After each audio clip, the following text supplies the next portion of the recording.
show you. There's a Rashi and there's a Sefris and there's stuff that I once heard of the sheer 2.5 speed, and I heard it's this, that. Look, I heard.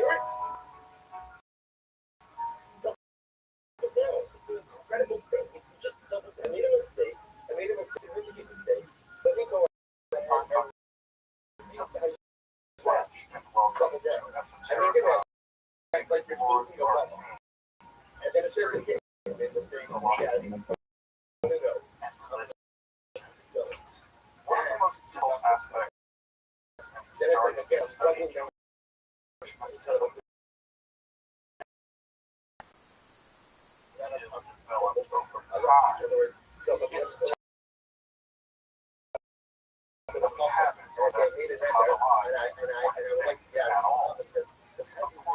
Neither of these positions tenable such traditions developed and there are now and there have always been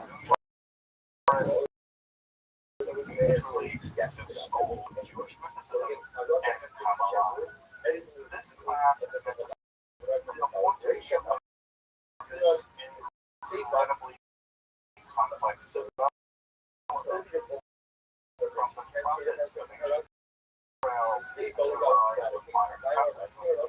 should serve as a springboard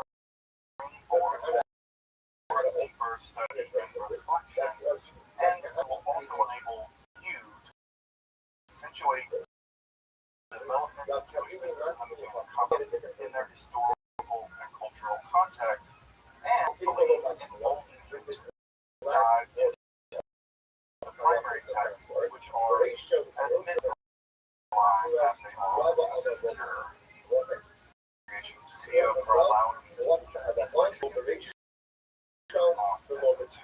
Herika. If you want, find the entire series on this playlist entering the dark over the next week or these episodes after autumn of 2020. You can find spiritual playlist. You can find this series on popular content on topics of terrorism, and perhaps consider supporting the production of free academic scholarly topics in occultism by joining my Patreon or perhaps with a subscription. Below. How did you realize that when they didn't have that, you're going to open up your file now? How did you realize that when you made your head down? Right? Just to recap from last time, the spiritual quote you handled was controllable Christian Kabbalah and Oriental Kabbalah, and now we look back on how Oriental Kabbalah is always a problem with teaching it. Is that either you go to then or you go to and find all of your go-tos in, and then sometimes you go to take on the Oriental Kabbalah, I think people really wrap it. You require such a heavy amount of background knowledge of Kabbalah to really get a handle on it. So there's just no right way of covering doing an entire class on it. But the main recap last time is that by the 15th century, Kabbalah spreading.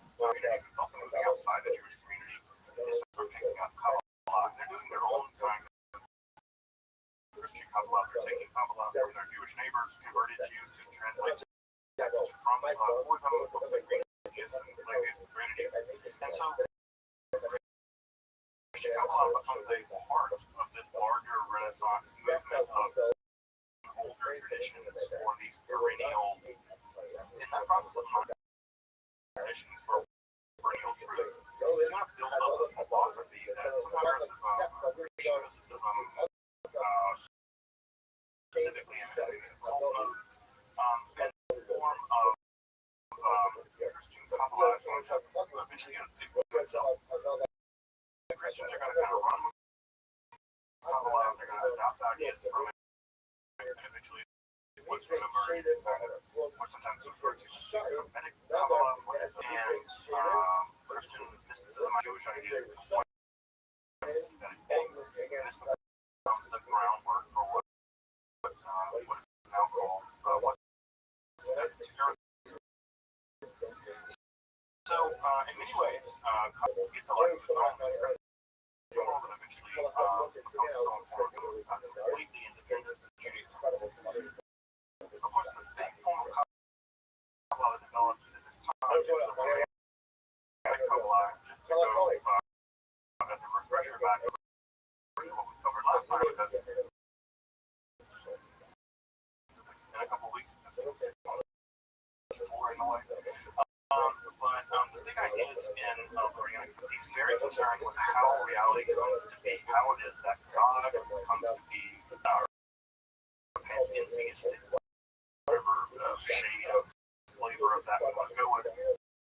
But he's really concerned with the descent of the universe, how the universe comes to be, the idea of the 4 or 5 worlds encounter. And what ends up happening is at every level of reality, more zero, more and more zero.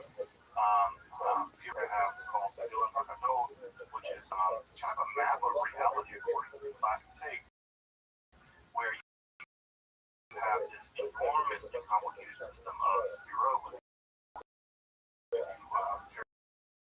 From the house, you want to see this book? Well, I'll show you. But it becomes this incredible entity, a robot. But the idea that God attracted some of God's self-divine void, and that still divine light, which shatters vessels inside of it, this leads to a kind of cosmic tragedy. Cosmic tragedy is paired, it's subject to the process of being accomplished by strict observance to Jewish law, and by that strict observance of Jewish law, the medical realities, various realities are repaired and undergo the world, and that moves away. And so the messianic idea, and this is going to be a big deal tonight, the messianic idea in Kabbalah begins to really heavily falter during the period of Luria. And it becomes less the idea God predicts someone who becomes thrown into history as the made Messiah for all time, Jesus is, rather something that you can become, that you can become Messiah by sufficiently just, sufficiently metaphysically reality process. So, exile and redemption and Lorianic Kabbalah become very important. And so on, Lorianic Kabbalah is a radical systemization of Kabbalah as it's been inherited in the past several hundred years. But the sacred Zohar is only basically written down or published in the 70s, and that we're now in the late 16th century, and it's in the 16th century that Lorianic Kabbalah, in about 300 years since the development of the Kabbalah, in about 300 years' time, and it's in this 300-year period that Kabbalah goes into its major system, and also its major systems theory, and that major system of Luria. Now again, I drive this point home, Luria did not leave us just a bunch of teachings to a bunch of students. And those students don't agree about exactly what his teachings were. Chaim Vital, most famous to me, does. His earlier Israel Saru, he doesn't really get any press these days for whatever reason. But he published another system first. It's very different from Chaim Vital. So the question is, what is the real Lorianic Kabbalah? The answer to that is, Loria didn't write much down, and what he did write down was poetry and stuff. And so we actually don't have Loria's teaching. We have her students repeating his teaching many, many years later. And so how much of that is Talmud? No. In fact, even the main body of works that represents Lorianic Kabbalah, Chaim by Chaim Vital, that book was made in a publication that Chaim Vital actually intentionally tried to hide it. And it wasn't illicitly kind of stolen from him and then published by his consent. And so it's not even good that book is meant to be a systematic representation of Lorianic teaching. So it's a mess. It's just a mess. And so often people teach Kabbalah as the definitive Kabbalah. You go to the Kabbalah Center, you learn Kabbalah, you learn this definitive, that's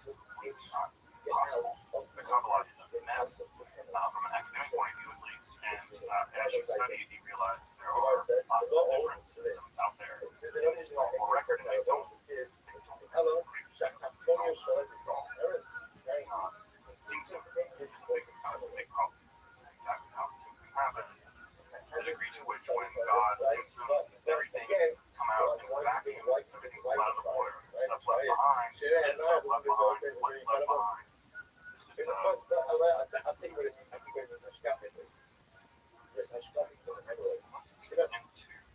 It's just, what I want to say is, two things. One thing is, I'm going to be talking a little differently than what the slides are saying. So, there's going to be a lot more information on the slides than what I say. That's one thing that would be important to different about this talk and other talks.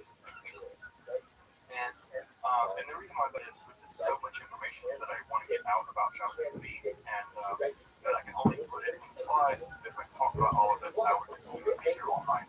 So there's a lot more information on the slides than on there. So if you want to go and get a little more information from them. So that's the main thing to know about sort of the general flow. So if you're just listening to this as like a podcast style, then you may you're missing a lot of information. So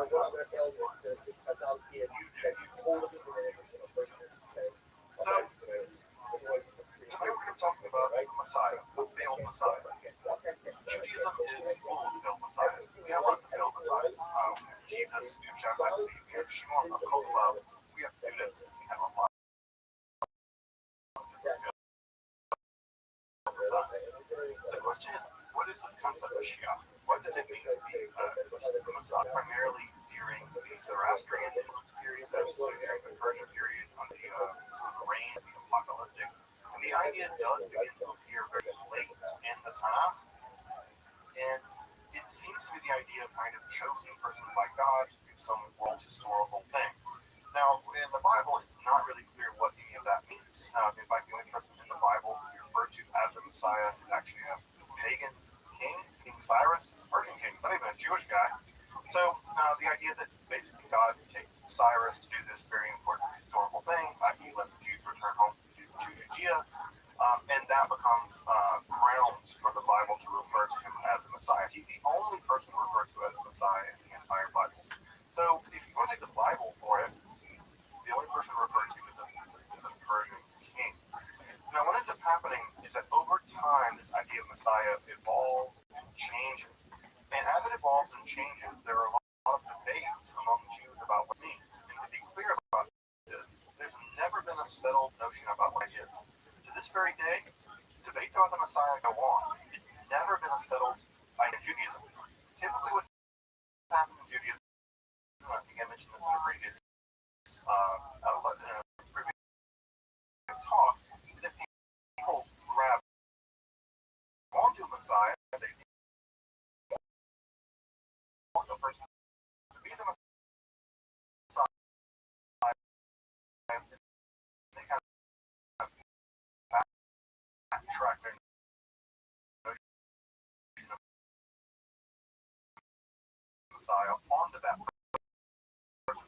So you think of it, and then you figure out what that means. Then you go to the Bible, group they are the Messiah. There is no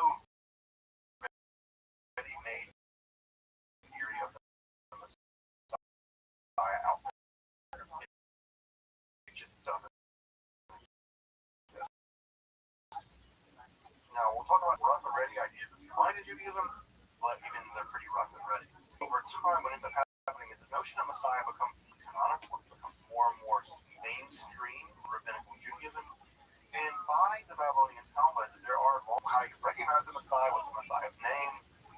There's an enormous 12 articles of faith. I believe that the Messiah is going to come fervently to make the Jew a Jew according to Maimonides. So there's the idea of Messiah. What he's going to do. And it's not even clear there's going to be one. There's some in this history that even claim that there are going to be two of them. One of them is going to die. And then one of them will be like a military leader. Literature overwhelmingly is going to be the kind of military leader. Furthermore, there's the idea of Mashiach Lador, which is the notion that in every generation there is a kind of potential Messiah. That the Messiah is actually out there, and it's just a matter of them activating themselves, or getting activated, or God activates them, or somehow they activate it. What the fuck is this guy saying? The Messiah's out there. They're just a Messiah in potentia. They have made a Messiah in active. It's just that no one's been worthy guilty of that task up till now. So, what little do we know about what the Messiah will do? How do we know a false Messiah from a real Messiah? Well, the stakes are pretty high, and you can see when I go through this list in a second why Jews don't accept Jesus as the Messiah, because it's very clear that Jesus has not accomplished any of the things that make a Messiah according to even the most general lists. It's true, by the way, not just of Jesus. It's true of every Messiah. Every Messiah has failed. And so some of the list of things that they are supposed to do are things like they have to be born in a Davidic bloodline, they have to be related by blood to David, trace your lineage back to David. They have to rebuild all the ruined cities of Israel. So every city in Israel has been ruined over history has to be rebuilt. They have to construct a third temple. That's a thing they have to do. They have to be both king and high priest, and they have to live 1,000 years. Well, one of the main problems with the Messiah, they tend to die. So, show me one that's lived, above the age of 60. So they tend to die and not live 1,000 years. They have to bring world peace. No big whoops. In fact, not only bring world peace, they have to bring peace to the point not even the animals fight each other anymore. So that it's world peace on the level like an animals fight each other anymore. They have to call every nation in the world to worship the God, so everybody becomes kind of Jewish. They resurrect and judge the dead, or they judge the dead. Maybe they'll resurrect them, but they judge them. In fact, they judge them by smell, which is weird. Messiah said to smell and judge. By smell alone, it's sort of like a sin holiday. They stop all illness, they stop all death, they stop all sadness, hunger, and strife. They cause all the Jews to immigrate to the newly established Jewish kingdom, which stretches from the Mediterranean to the Euphrates, which is sometimes referred to as Greater Israel. So they got to do all that, bare minimum. Just to be clear, this is the bare minimum. There are all kinds of other things that the Messiah is expected to do. This is just the minimum, right? That they have to do to even be a candidate. Now, as you can tell, no person who's ever lived has ever done any one of these things, much less all of them. Now, according to Christians, Jesus will come back and do all this stuff later, but, well, they've been waiting for 2,000 years to show back up. So, at any rate, these are sort of general outlines of what we think of when we think of Messiah in Jewish theology. Of course, it's in this, but typically these are the bare bones things that make a Messiah, and the reason why we're still waiting for one. Now, when we go back in time to the 17th century, when we go back in time to the world that's going to produce this false Messiah, there's a couple different things that are going to be important about the historical and cultural context. So I want to go through those really.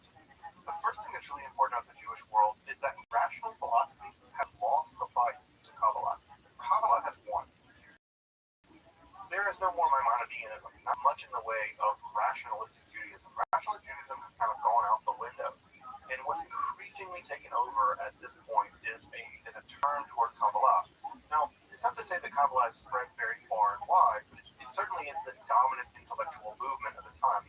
Most of the intellectuals are either going straight into legal stuff via the Talmud, they're doing that, and but philosophy, for the most part, is just not a big part of the equation anymore.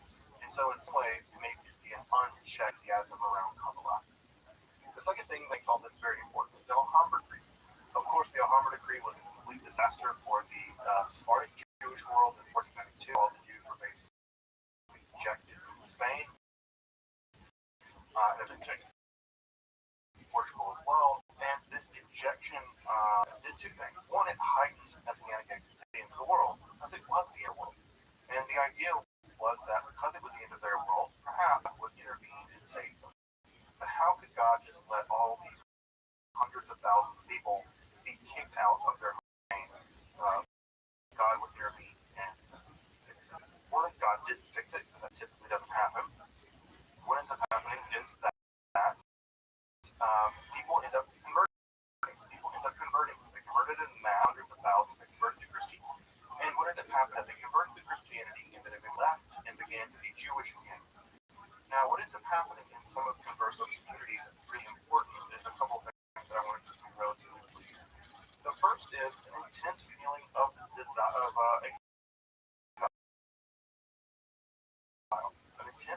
exile. They are experiencing Spain, and they are destined. They really want to return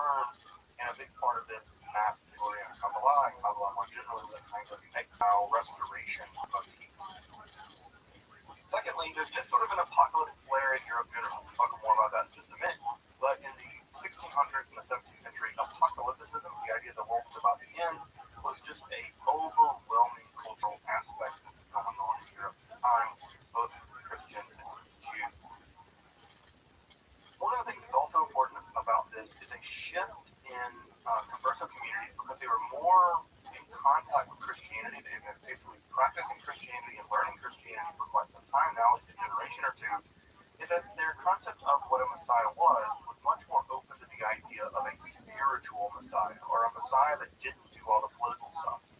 Now, the political aspect of the Messiah is essential to the notion of Messiah in Judaism. There's just no such thing as a spiritual Messiah in Judaism. Messiah in Judaism is always a political entity. They're always a king and a high priest. They always change the world in concrete, this worldly manner. Well, the Christian idea of Messiah isn't that. The Christian idea of Messiah is Jesus did not fix the world, Jesus fixed sin. And because Jesus fixed sin, it's completely invisible, and the political world keeps on keeping on until Jesus comes back. Well, the idea of these versus being in contact with that spiritualized version of Messiah meant that they were more open to non-traditional ideas of Messiah, more general. They were also open to the idea that of what we might call theological sessionism, which is just to say that having been raised in Christians, they were told the idea that all the errors of Judaism and that Christianity was the spur back to Judaism. They're going to be much more open to the idea, much more open to what we call antinomianism, which is just to say that for a traditional Jewish community, observance of Jewish law, observance of the Sabbath, observance of kashrut, observance of certain aspects of Jewish law are just not questionable. They're not up for grabs. They're not the reconstructionist world of the 23. The traditional Jewish world is very clear. You cannot abandon any aspect of Judaism. You can't negotiate with it. You have to do it or not do it. It's not up for grabs. But for these conversion communities, there's much more of the idea that you could violate law, but the law is not immutable.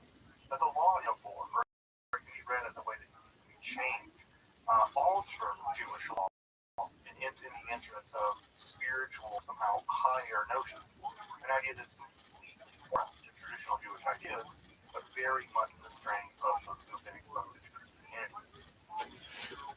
Further, the situation in Europe is such that in general people expected a kind of apocalypse. That was just in the air in the 17th century. Christians, Jews, Muslims, basically everybody thought the world was about to end in a very, very intense way. Comets started appearing, all kinds of weird stuff was happening, and people were really convinced the world was about to end. Further, we also have printing that's taken off.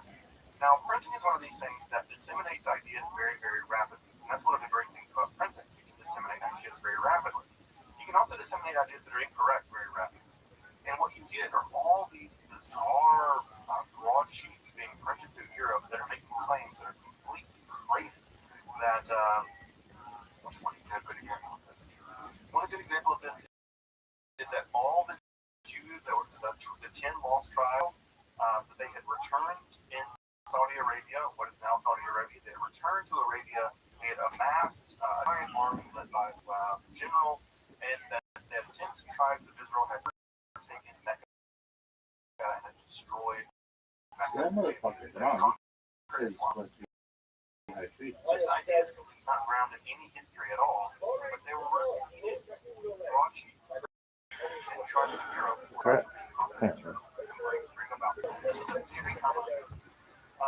So this kind of dissemination of authors' notions were very, very popular. Not just that, there's a thing going on in Europe that was change. Columbus's discovery of the so-called New World, they were the ongoing religious world wars, the 100 Years' War, the Protestant nation. There's tons of talk about the Antichrist. Everybody was the Antichrist. The Protestants self-proclaimed the Antichrist.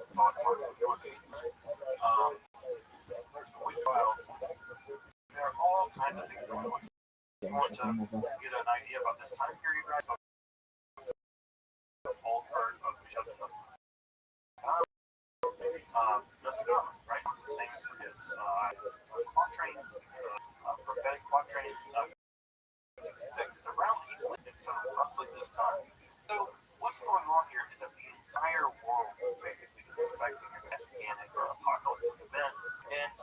some ways, had it not hepatitis B, it's somebody else.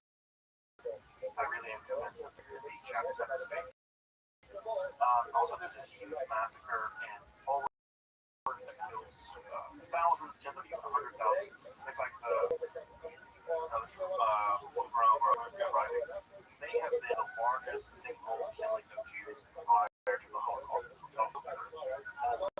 And there was massive killing of Jews, 100,000. Some of the largest mass killing of Jews up until the Holocaust, and also, again, we can see messianic expectations that emerged after this giant massacre. And it's in that situation that would be Shabbatai. Shabbatai is born into a mercantile family on Tisha B'Av and or Shabbat. That's why they call it. It's not uncommon for, it wasn't uncommon then, at least, for people in Shabbat to be named Shabbatai. Honestly, born on Shabbat. Now, know how you want because of how bad Shabbatai speaks. Reputation has become. But he's also born on Tisha B'Av. You may know this, that on Tisha B'Av, it's a common custom in Rabbah and Midrash that the Messiah is going to be born on Tisha B'Av. You probably know Tisha B'Av is the saddest day calendar. It's the day of mourning when all these bad things, temples destroyed, and World War I started, and all kinds of bad things. Wars don't get over, all kinds of bad things happen on Tisha B'Av. It's a day of mourning.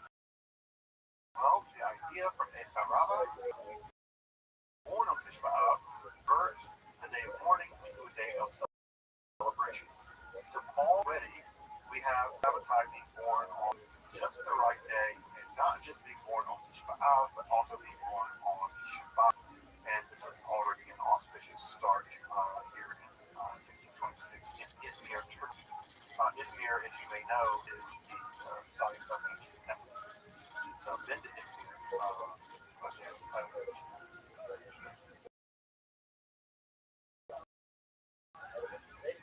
by the 1640s, as to engage in some pretty strange practices already, he's not involved in the mercantile practices of his family. He begins to turn his attention to ascetic practices, and he begins to drown himself, I would say, in reading the Sefer Zohar into the Sefer Hakanah.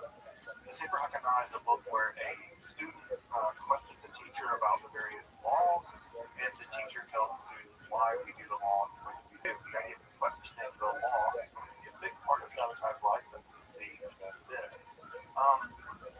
Also, it's around this time that Shabbatai, around his teens, that he gets this vision of his penis being damaged by a demon. It's not clear exactly what happened, but sexual issues plagued Shabbatai his entire life. And so the idea that he's being afflicted by the demoness Na'amah, who the demoness and the so party may know her better, that's the book, know what's right actually.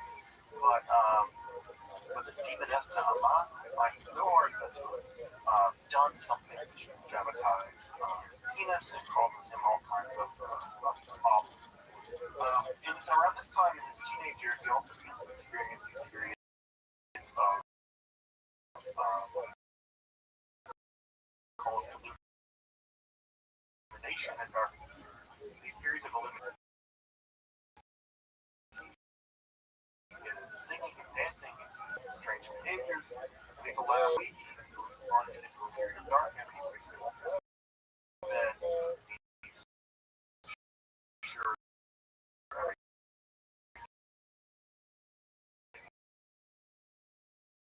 worst.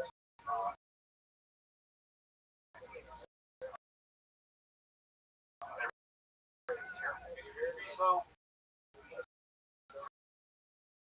probably suffering most psychologists I've talked to diagnose him with something like manic depression. But he also, at the same time, began to claim that he can use great things to be better.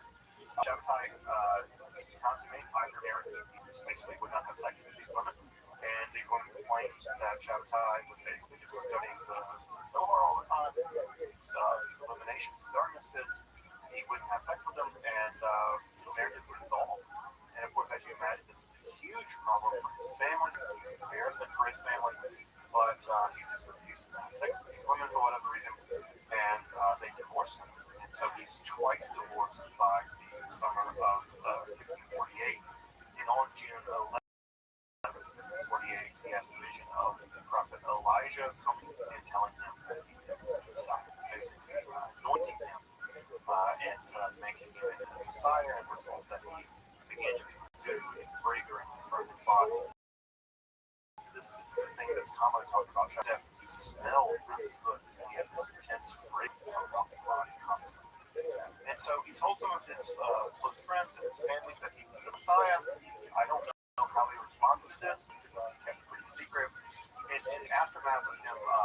he was the Messiah, secretly by 1651.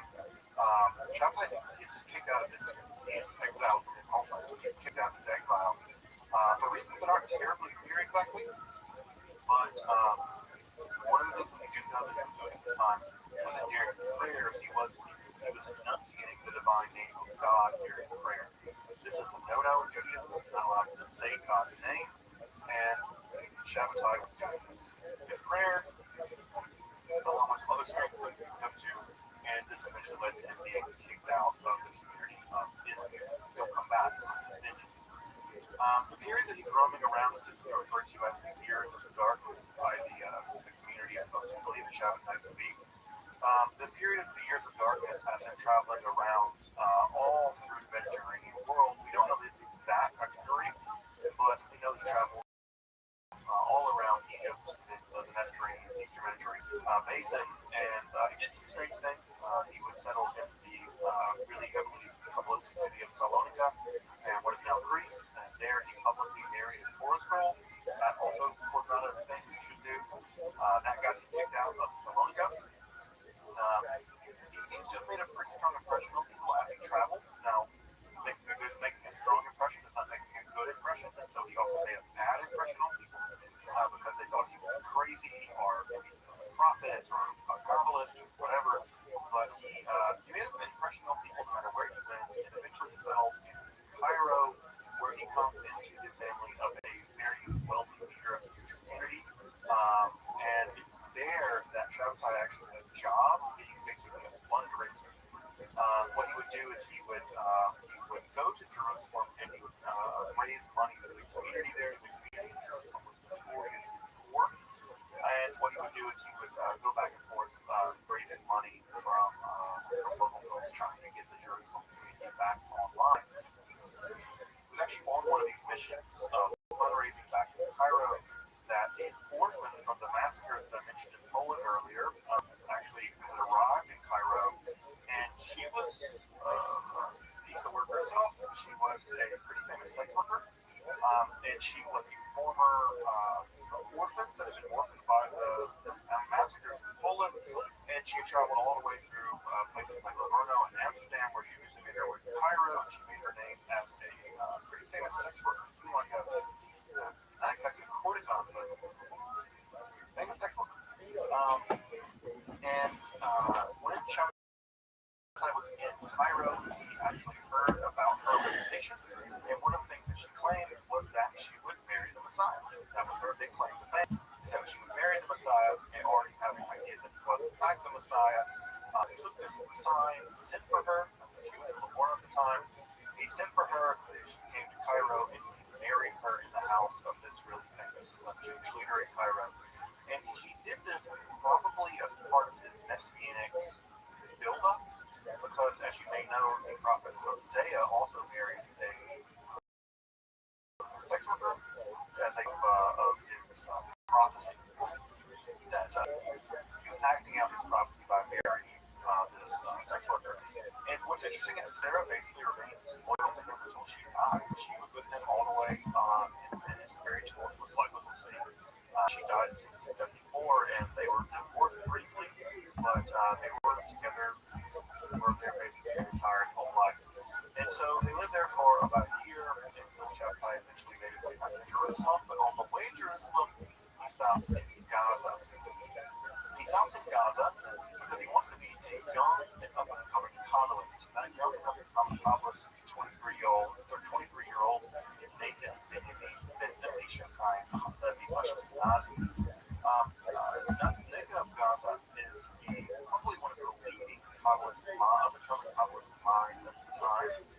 From his writing, you see that he understands not just Kabbalah in general, but he also understands really higher level debates that are going on inside of Kabbalah. So he even knows that there are specific schools of Oriental Kabbalah, and Nathan of Gaza is actually wading into the water to be really technical debates around the nature of Kabbalah as it's being developed. Now, what ends up happening is Nathan of Gaza is also himself not just a mystic, but a kind of prophet, and he's having visions. He begins to have visions as a young man, and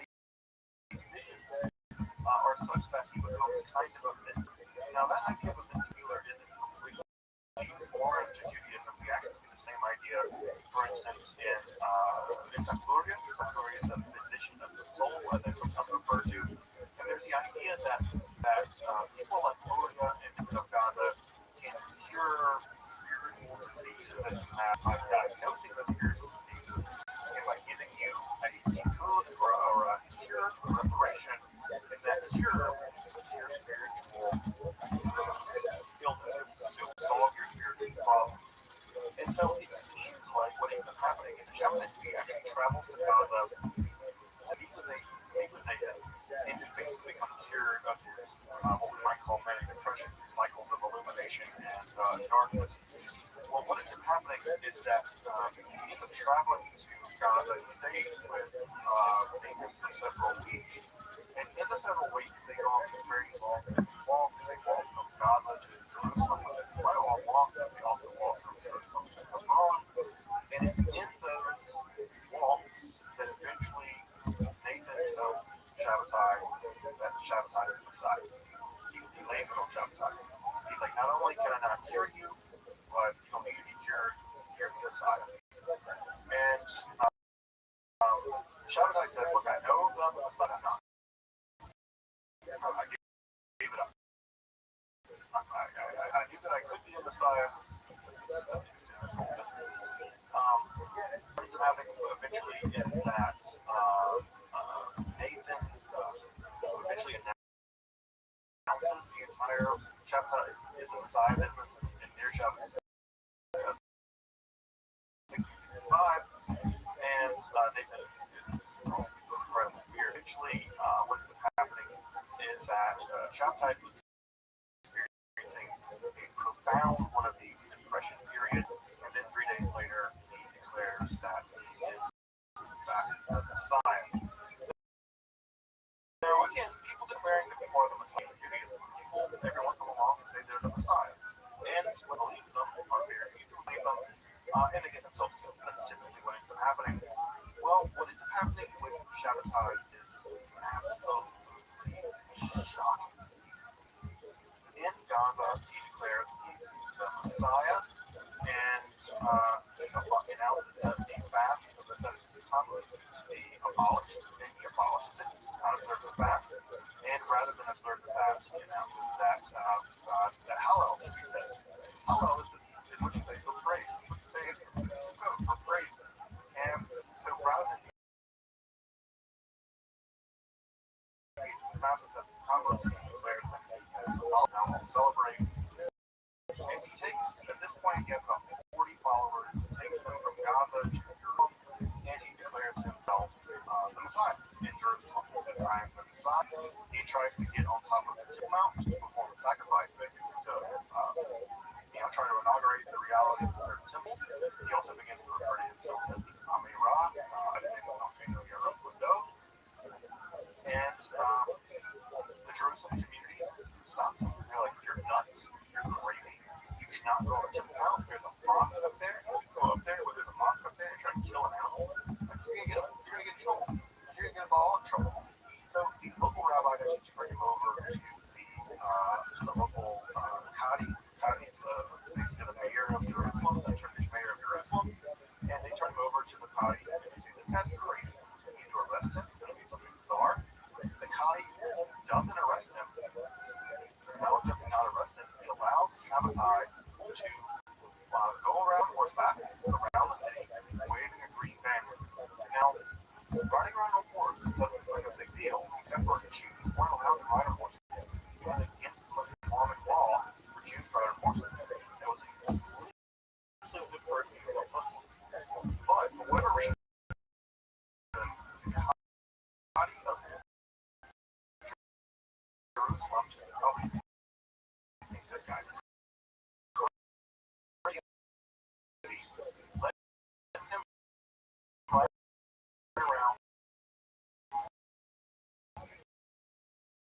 circle around Jerusalem, waving this green banner 7 times before he got to the side.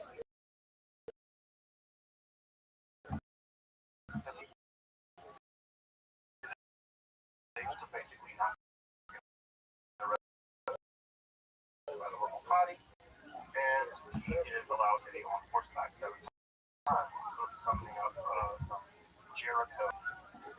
Further, he allows his followers for violating Jewish law on purpose, and eventually the rabbi at Jerusalem, rabbi of the Ottoman Empire, is dead. Well, Naomi Shabbatai is run out of Jerusalem, the Jerusalem community, which previously liked to some degree, they liked singing, very good singer, very charismatic. They run him out of Jerusalem, and when Naomi Shabbatai departs for Aleppo, not in Montana, and when there is a Nathan going letters ahead of Shabbatai to folks in Aleppo, there's waiting, using very complex policy justifications, things like the treaties of the dragons, and other kinds of documents, that Shabbatai is in fact the Messiah, and they may look at him as the Messiah. Well, it's not clear how and why Aleppo were so heavily convinced that the letters that Nathan of Gaza wrote, but they were clearly convinced of them because when he arrived in Aleppo, it is a fanfare, tick-tack parade, for Shabbatai speak. He is welcomed into Aleppo with open arms. He's openly declared the Messiah. He stays there for about 3 weeks, and it is a complete wave of enthusiasm. There are people prophesying in the streets that the Messiah has come. He basically converts much of the crowd of Aleppo, most of the Jewish community of Aleppo, to him. He basically converts them to the same message. And he is perhaps one of his most important allies at the time. And that important ally is the son of Chaim Vital. Chaim Vital, his son, Reverend Chaim Vital, person, one of the main people responsible for the Messiah or for the Kabbalah. He's been dead now, but his son is living in Aleppo, and his son declares that Shabbatai is the Messiah. So it's like having the son of the most important Kabbalist of all time declaring this guy's the Messiah in Aleppo. It is a huge explosion in enthusiasm that in Aleppo, after spending 22 days in Aleppo, Nathan is still back in Gaza. He's writing letters, he's writing tracts and prayer books and prophecy. He's sending these to the Jewish world. And he could not ask for a better doorman than Nathan of Gaza. And Nathan is sending this stuff everywhere. Everybody's getting it. People are very excited about the things that Shabbatai can do allegedly. And what ends up happening is that Shabbatai makes his way back home to Izmir. And as soon as he gets there, well, he falls into depression. He falls into depression. He's in the depression for a week of that year. He emerges from the depression, and it's around this time that the local rabbi gets the written of excommunication, basically, gets the written of excommunication from this home. And in sometime around Hanukkah that year, there's an explosion of tension. There are the pro-Shabbatai people and the anti-Shabbatai people, and what ends up happening is the anti-Shabbatai guy actually is leading prayers on Sabbath, and quickly Shabbatai grabs hacks his way on Sabbath into the Portuguese synagogue, and then chases the other rabbi out of the building. He says he cleans it up in the code. He forces over inside the synagogue, and then he sets himself up as the king inside the Portuguese synagogue after chasing the rabbi out with an axe, basically.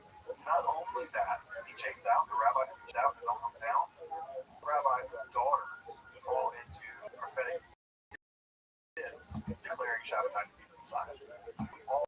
All sides. He's being chased around by Shabbatai with an axe, and his own daughter falling into these enthusiastic trances, declaring that Shabbatai is the Messiah.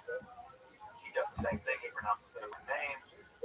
There's all kinds of things he can go on and sing Christian songs in the synagogue. He allows women to come to the Bima to read the Torah. There are just all kinds of things he begins to do.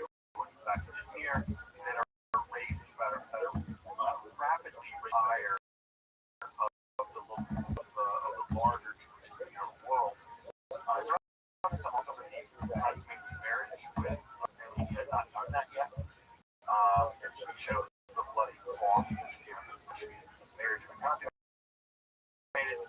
to great fanfare, and kinds of things happen here at Izmir that are slowly earning the attention of the wider world. This guy Shabbatai is really beginning to act out in very, very strange ways. So on December Istanbul. Now, what's happened by the time these set sells, by the 30th of December, is that in 1666, by early 1666, Nixon of Ghana's letters have reached everywhere. Everywhere. As far as Brazil. People in Brazil have heard about that cell and arrived in Istanbul in early 1666. He's famous. He's famous even before he reaches Istanbul.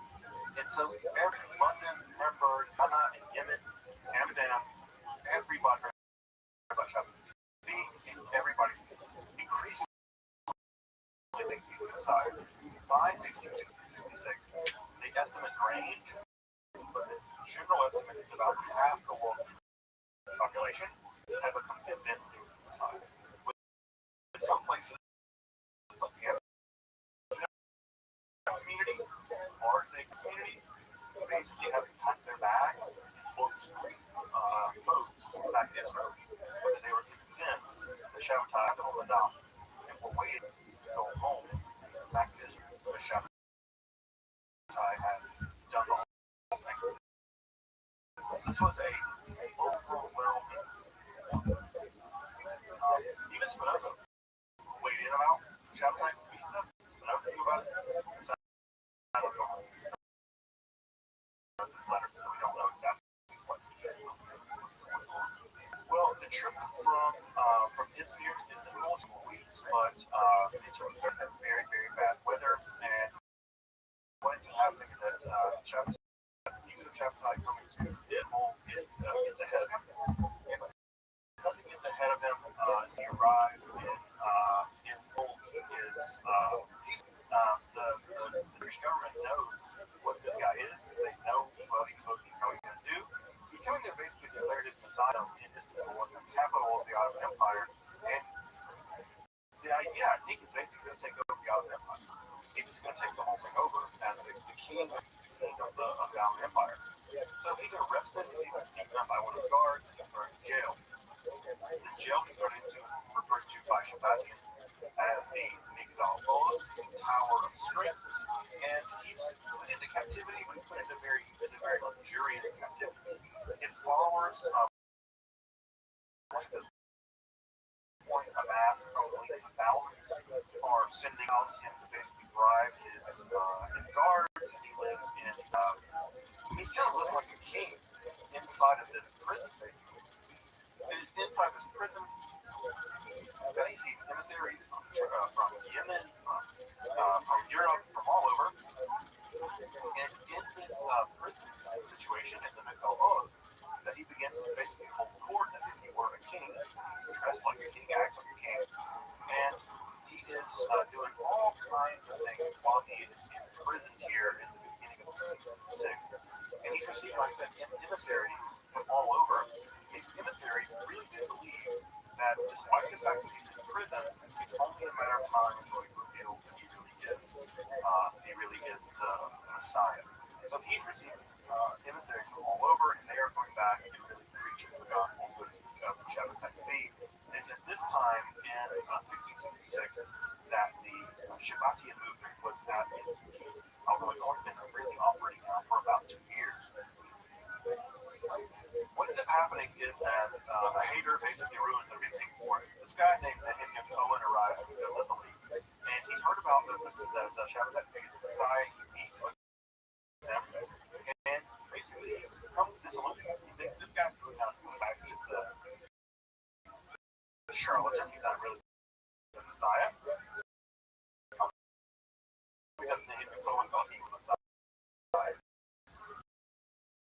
And the Messiah thief.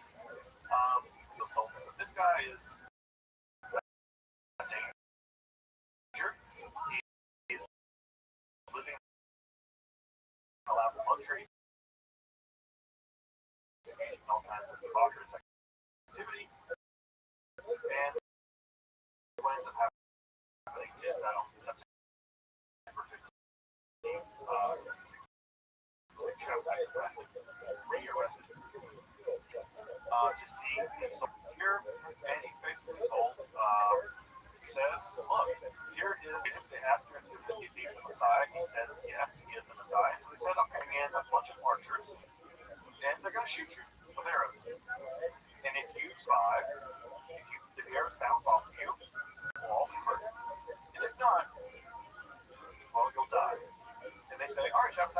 Messiah, right? Let's do this. And so, Shabbatai very promptly says, nope, not the Messiah, I'm just a rabbi. He does not want to be shot with a bunch of arrows. And so, this year of the Empire said, okay, Shabbatai, well, you have one option now.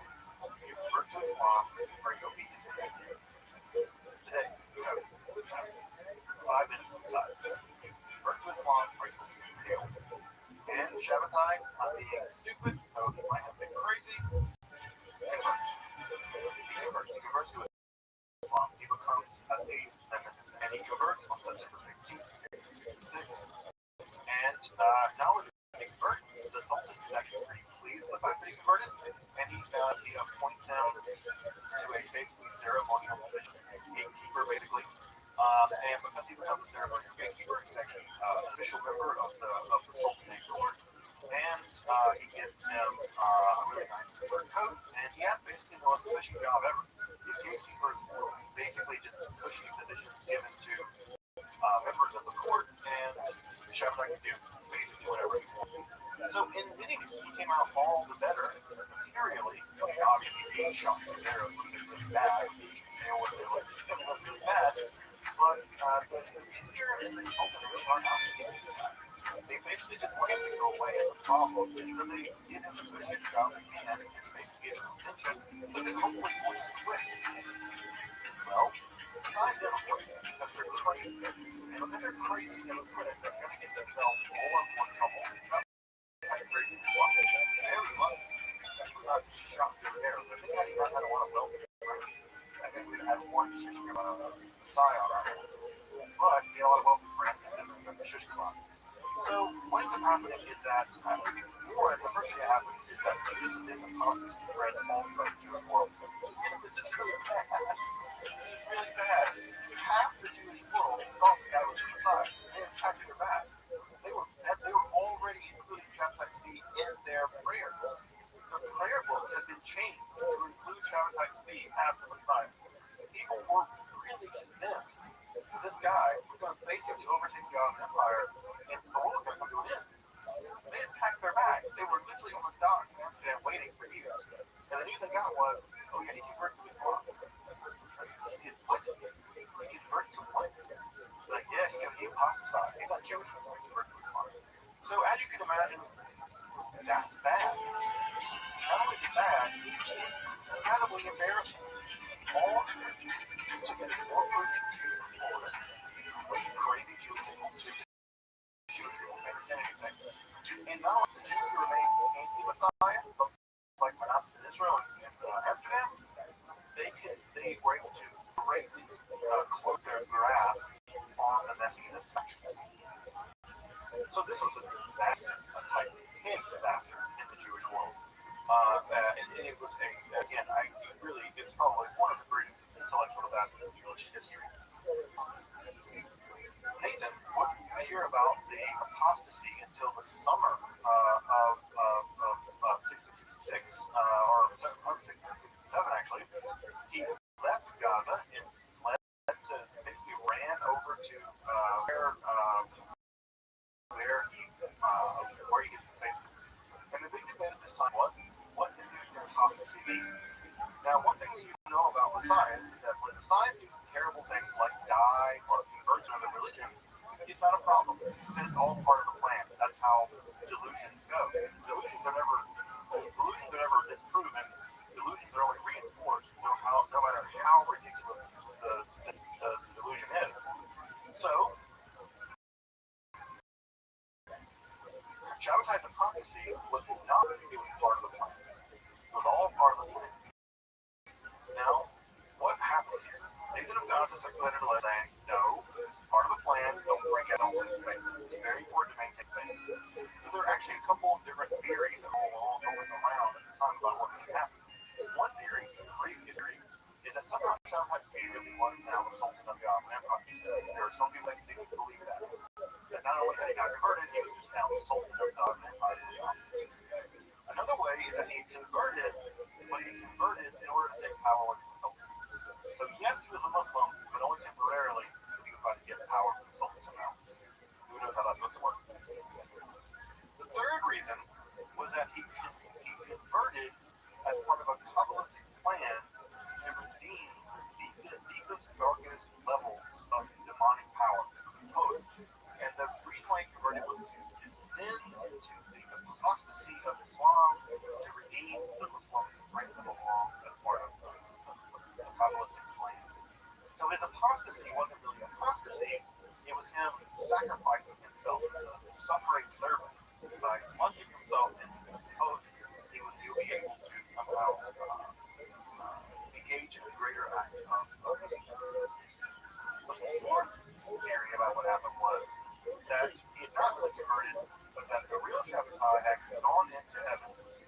Shabbatai that converted was a kind of illusion or of shadow or something.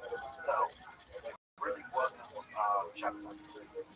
So these are the big four theories that circulated about what happened when Shabbatai converted to Islam.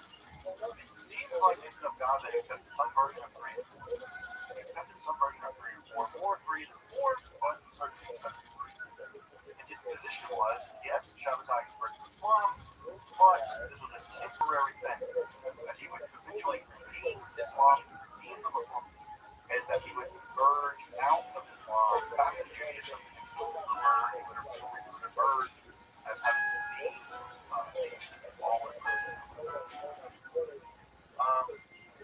Shabbatai, for all for what it's worth, basically fell into a titanic depression, as you can imagine. I mean, he basically didn't become an apostate, he fell into a deep depression. In fact, he wrote to his brother Elijah and said, hey, leave me alone, I'm a turn now. I don't want to kill him. I'm done. I'm done. I want to do something. I want to do a really, really depression. Nathan of God would never give him faith. In fact, in the end, he never gave it up. And so, not only does the Shabbatian movement not die in the aftermath of the but it seems like Nathan of God doesn't see it working. It actually called to flourish. Calcify.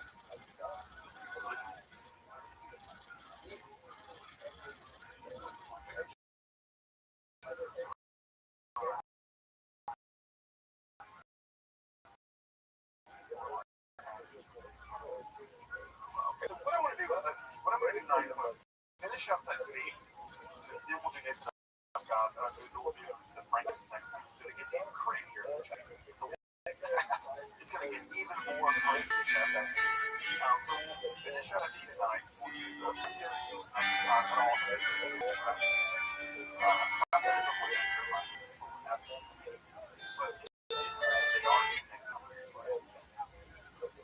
but anyway, Shabtai Tzvi converted to Islam.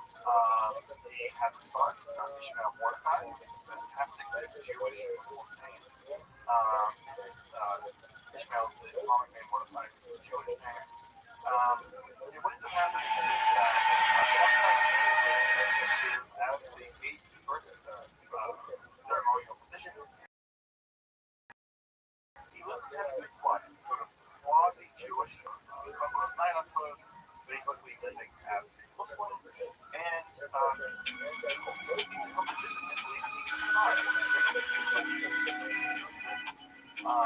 stiffness of raising the component of raising active apostasy to actually become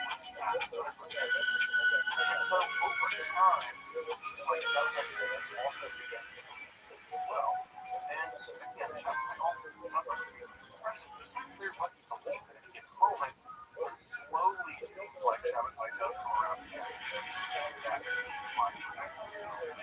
decline. Now, the Muslim leadership of the Ottoman Empire learned of this. They don't like the idea that he's simply still living as a Jew. And so what is happening is that the rabbis of Istanbul, the chief rabbis of Istanbul, are exhausted with Shabbatai basically war as walking Messiah. And on the 12th of September 1672, they go to the Pasha, which is the high-ranking member of the Ottoman court, and they basically tell the Pasha, this guy's not really a Muslim. Yeah, he's converted, but he's living as a Pasha. He's not living as a Muslim. And not just that, he's doing all kinds of stuff. And this charge is taken very seriously by Pasha. In his 1773 exile to Montenegro. He's exiled to get away from all this. They're anywhere. They focus on the most obscure, one of the most inaccessible regions of the Ottoman Empire, basically, to get him away from his world, his community. There in exile, and if he was further exile, that wife Sarah would die. He would take another wife, like he should, and he would die alone. In fact, his brother visited him, and he asked how much he hold on to it, and said they were slaves, and obscure, and especially he got wrong.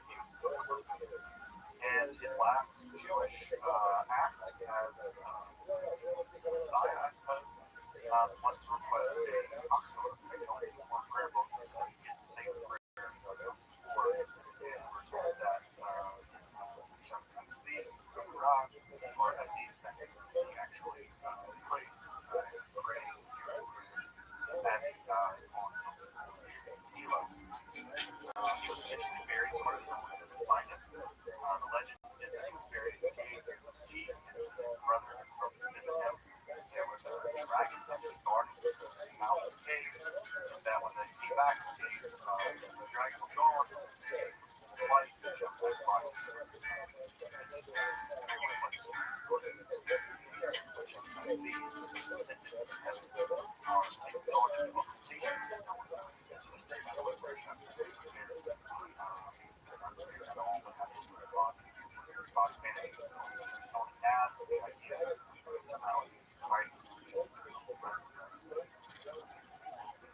Shabbatai light. It's our guy. Shabbatai was the Messiah all the way up to his death. 80 years after Shabbatai died, he right throat tracked him all the way to the end. Shabbatai was dead. He was hidden. He was ascended to heaven, transfigured somehow, and he died eventually in dystopia in Macedonia. Trying to get closer to Shabbatai's feet.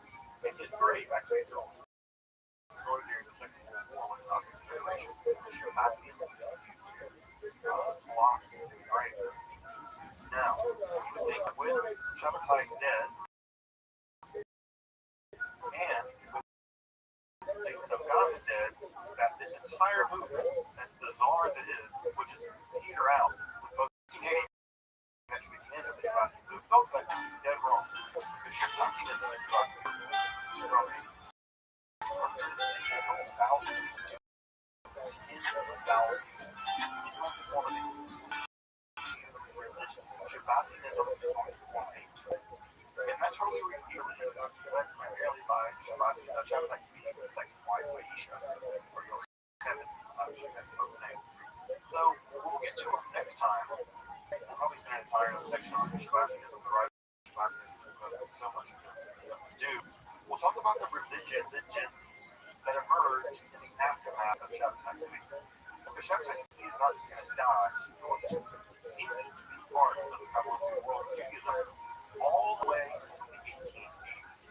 That's when the last Shabbatians that we know of died. It's the 1880s. It's probably the case that survived after Shabbatians after the 1880s that survived.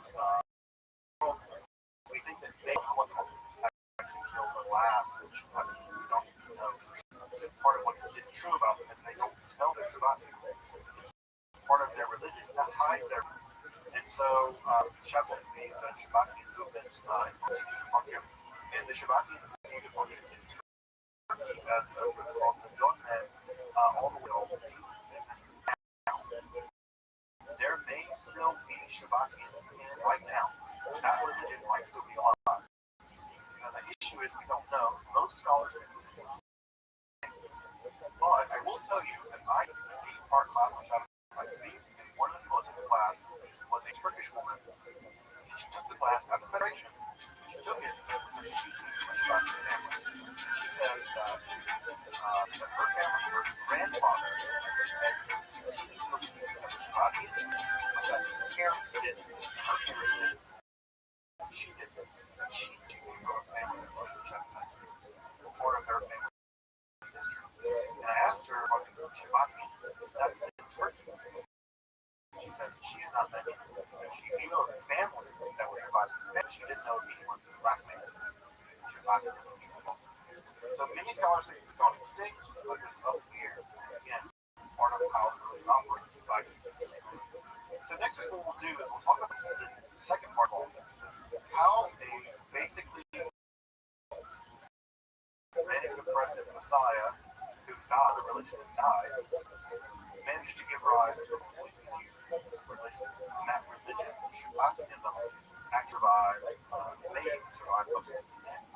So we'll talk about that, branch off of how the public stuff led to the Shabbatai movement, and ever heard these rules around studying Kabbalah in your 40s, varies, etc. Ever heard those rules? Those rules all emerged after the movement.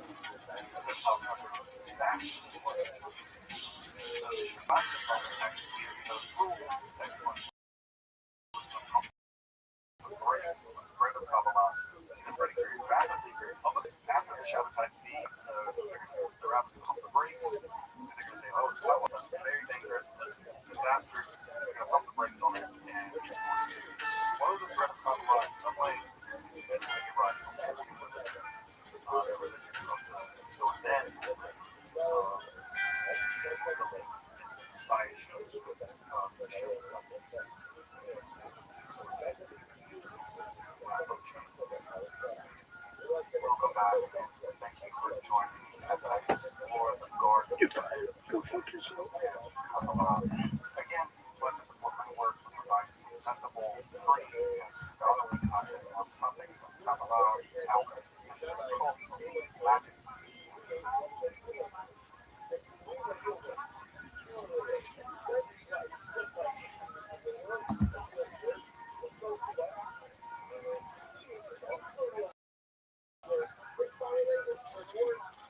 let's see if we can do more of these. And so thanks for coming out. You know what I mean? It was a great show. Hell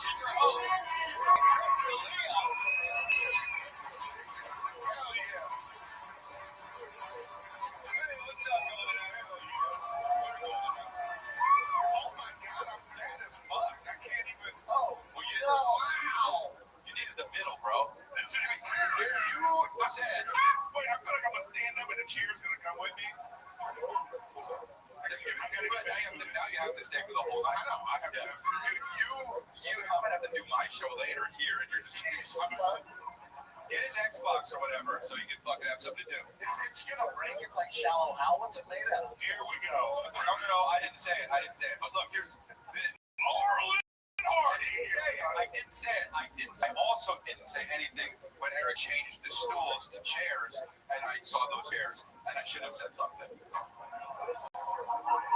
I'm just saying. He said they go. That's a small chair, and I go, well, it's okay.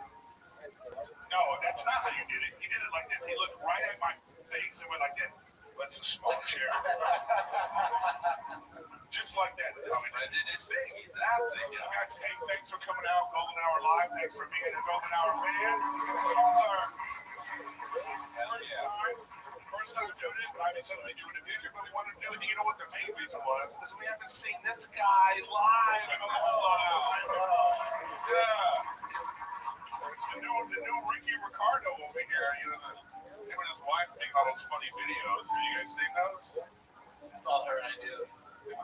No, come on, give yourself some credit, dude. I don't think so. You're so humble, bro. Look, you didn't go, hey, here's what we're gonna do. She's like, let me sleep in. You get a whole crew to boom guy. No, let's see. I can throw you. Dude, this is Golden Hour, and you know what? You're just laughing to try to sorry, I know. You know what? Can we start talking about already? Let's get that on the. No, that's a joke. He's one of my best friends. I love him. So shut the fuck up. And but this is Golden Hour. We're happy to be here. And dude, how do you feel? I feel good. But I already had a situation at the hotel. Dude. Wait. Hold on. All right. Hold on. I just want to say this. I want everybody to understand that when we podcast about something, you know, the podcast is different from the shit that happens on the okay? Okay, sometimes stuff happens, we come, we play it up, and it's fun. Because we rarely call the manager. Right? Oh, yeah. Oh, I know what it was. And I did it last episode. Right. And I kind of did it to talk about it on the episode. Exactly. So, all right, so today I bring my Xbox everywhere because I stream live, right? So, but I messed the TV up. I did something to the TV. So, what? I was trying to plug the thing in and you're annoying. Yeah. I was like, oops, so a guy comes up, right? And he stinks. Today. He smells like shit. Brendan stinks. You know, and it's where I'm like, what ethnicity? Come on, not yet. No, here. We got some of those ethnicities in here, so chill. He wasn't that one. You know what I'm saying? Yeah. That's different service. But anyway, this guy stinks. And then I'm like, oh no. Yeah. Okay, and then he also recognizes me. So he's like, hey, man, wow, what up? And then so, dude, now he's trying to fix the TV, and he's like, you know, I'll get to me. And you're like, how long can I breathe out? I'm gonna die. Now here's my question to both of you. You know, do you calm down? Or when I'm walking by the front desk, no. Excuse me. The guy you said smells like shit. Hey, the guy you said he smells bad? You know what guy? Well, start sniffing. You'll smell him soon. No, but you never had a plumber or an electrician or something come over. That's part of the job is to not be. Yeah, you should have it on the website or the Yelp. You know, they have it on there, and I don't smell that. And, you know, I'm not one of those. Whatever. Big heavy guy? No, he's in the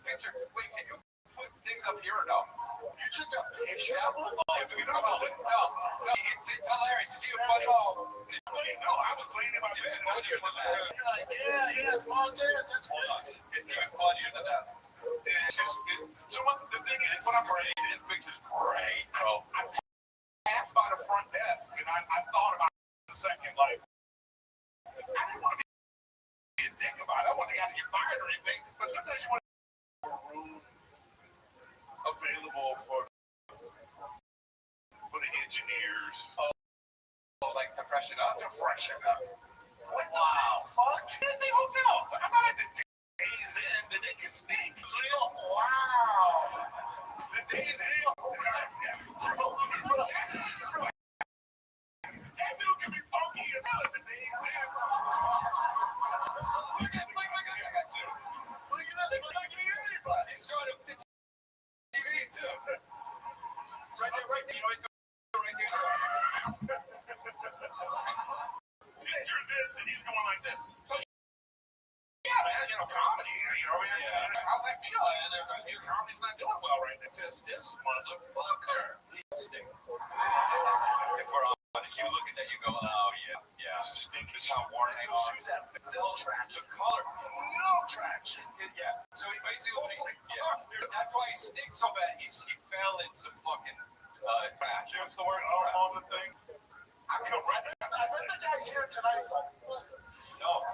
You know, I thought about that. Your big ass want to play Fortnite. I come up there. Call of Duty, get your shit right. I can. Even though it does say Fortnite, right? Hey, but I just play it. You just heard about it. Man, that's bullshit. I totally fixed it. Wait, hold on. He was.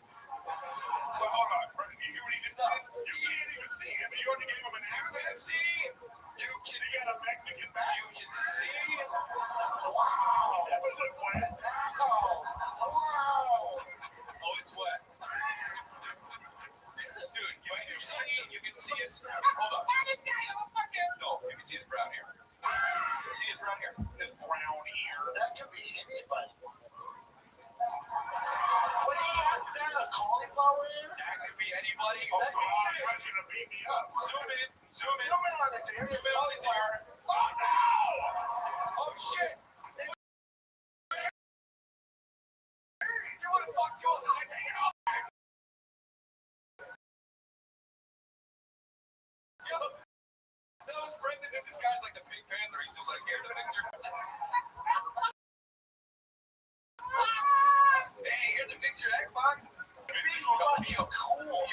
I'd rather him shit himself and walk in with a shitty. You're out of your mind. No. BO is not. You don't. I don't want to explain that. I completely agree with him because if he smells like shit, something happened. Yeah, 100%. And I have to know. An Xbox. Right. That's get your shit together. That if you shit himself, something happened. Or not walk around with shit in your pants. What's more important? I'll tell you what. What could have just happened in the hallway? It was like.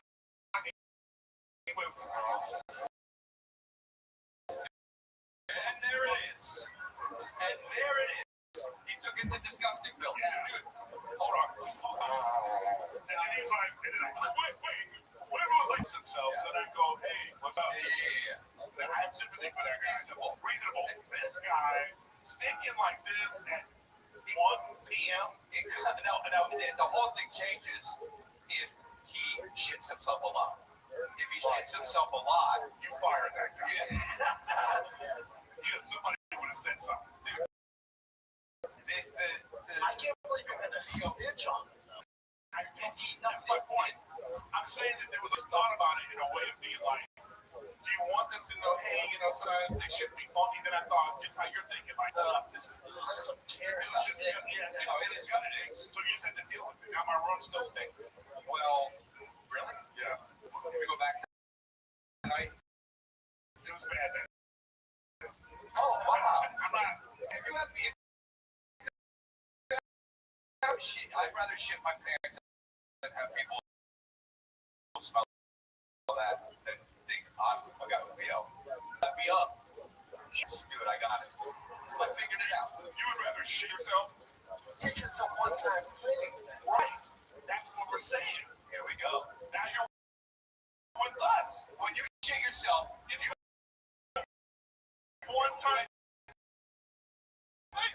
shit yourself. I have shit myself quite a few. When you shit yourself, people think, well, when you have BO, people think that guy has BO. Right. When you shit yourself, people go, oh, surely that guy doesn't. Yeah. That's not your first. BO's quick. Like, if you were like, hey, man, what's up, BO? No, it's not. I didn't do that. I didn't tell him, and I didn't tell the people downstairs. I didn't. Actually, after I took this picture, I said, hey, man, I'm going to get some.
Okay.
Coffee. So just finish up. Oh, that's how he robbed your shit. No, he was fine. He's fucking rubbing a chicken under his arm. All right. So I have one more story. So I flew from LAX. All right. So I want to rent out here. Talks about red eye lost it. It's crazy. I know, but because I couldn't get here on the non-stop flight. Because I wouldn't have made this. I had to leave. I had to actually. You know, anyways. So I get for some reason. Been to LAX recently, but it takes like, no, I never go to LAX. Sometimes, no, you go to Burbank or something, right? Burbank has a night flight. Dude, can I finish my fucking, I guess, dude, but just come correct. That's what I'm doing. I'm talking about, have you ever been to LAX? No, I said, it's not the same. Tell the story. It took a club. It took 45 minutes to get into the airport. Man, but something's going on over there. That's not that long. It is. I'm talking about the roundabout. When you're driving, let's say, so anyway, looking for the upgrade. So before I got to the thing, I went over to this for you. There's my support number, and it says, one guy hasn't checked in. I look on the list and I see my name. That guy. I see my name in the list. Okay, but you got it, Nick. Look at the 2 E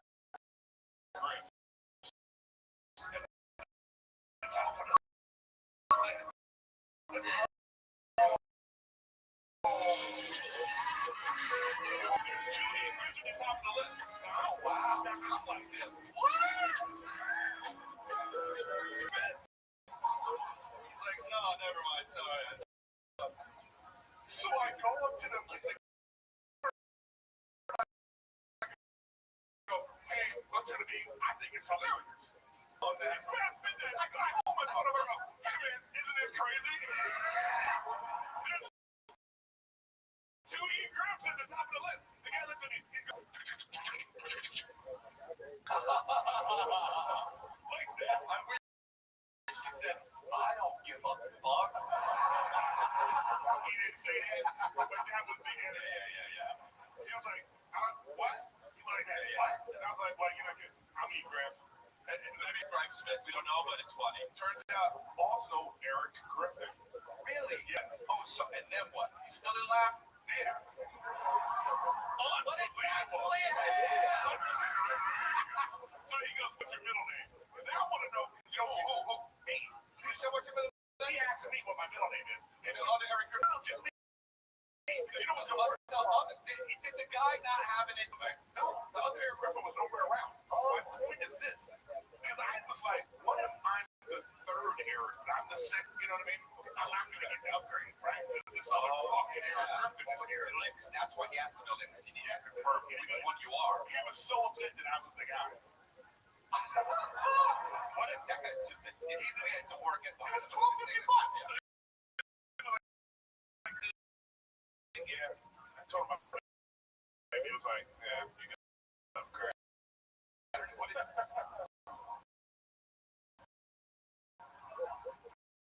So then, but here's the thing. I tell you what this guy was. He was like, just wait. So I'm waiting 7 is already boarded.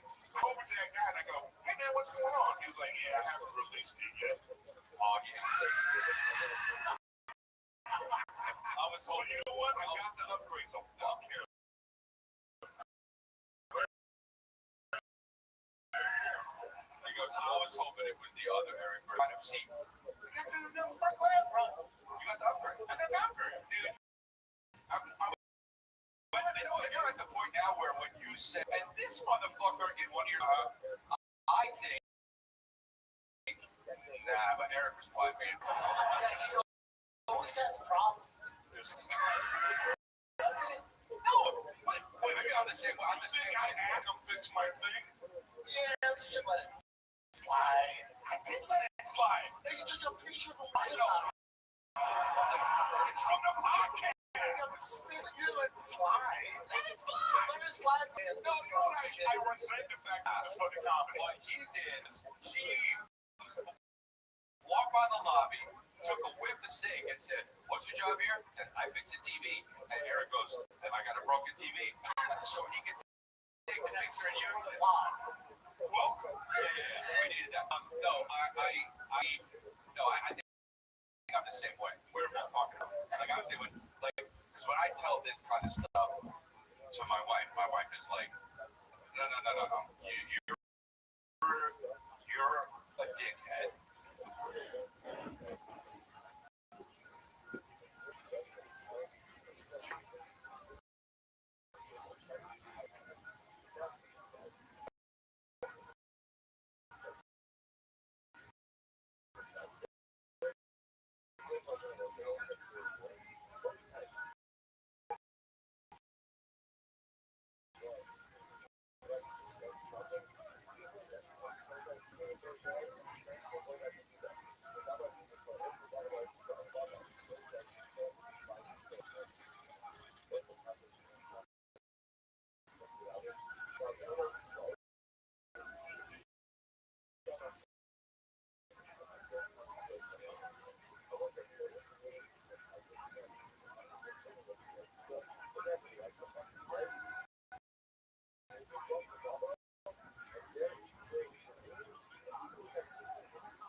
And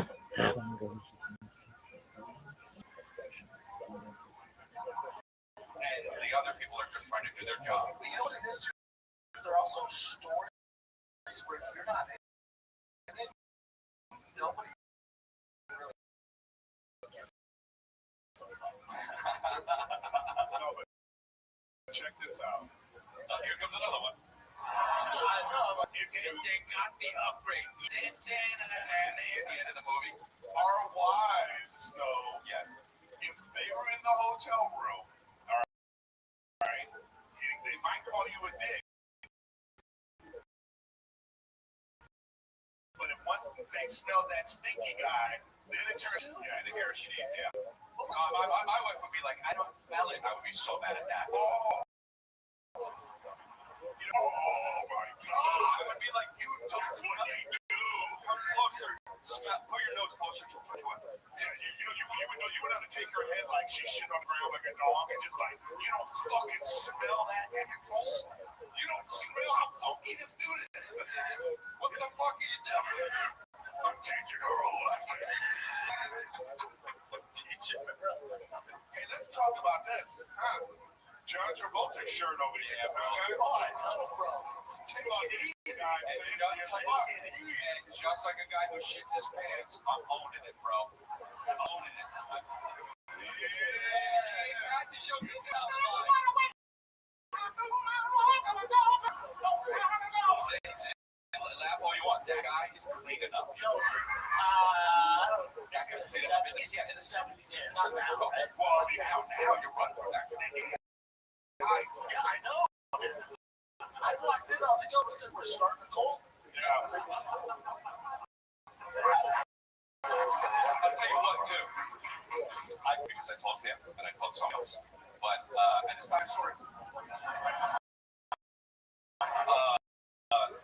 I was in the here we go. I haven't worn it yet. For fuck's sake. The owner company fucking gave it down. You know what, dude? You can wear any clothes. I know, like anywhere. It's gonna be like, what's the little company? Like,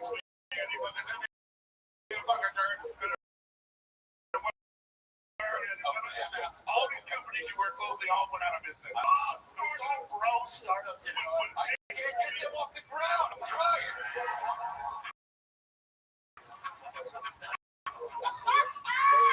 He gave me the pants too. So listen. So I'm going to Vegas, right? I'm in Vegas in a while, and I'm like looking at my stuff, and I see this, and I'm like, dude, I've never worn that. It's totally something I can wear in Vegas. Right? So I go, hell yeah, pack it up. Bring it to Vegas. You look phenomenal in those mirrors, you know? Like, just the lighting is great. I know you're getting more buttons, like, you're really feeling yourself. Oh, okay. In hotel mirrors, forget it.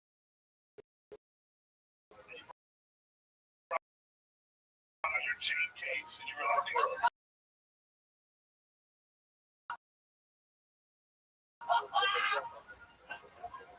Carrot Top over here. So, guys, ED doesn't mean your love life is over. It means it's started. Yeah. Personalized to help you take back control. ED is more common than you and simpler treat than ever. Through HIMS, you can connect online with the licensed provider to access personalized treatment options discreetly on your terms. Access through HIMS, personalized prescription treatments for ED prescribed. You know, you get a lot of access to a lot of things. And this isn't a one-size-fits-all care that gets you in the waiting room. It's your health and goals put first with real medical providers, making sure you get what you need to get results. You can even get trusted generics that cost 95% less than brand names. If prescribed, it's great. So it's your digital front door that gets you back to your own self with simple 100% online access to trusted for ED and more, all in one place to get full online access to personalized care for ED, hair loss, weight loss, and more. /gold. Featured products include compound drugs, products that the FDA is not approved or verified for safety and for quality. Prescription required. See website.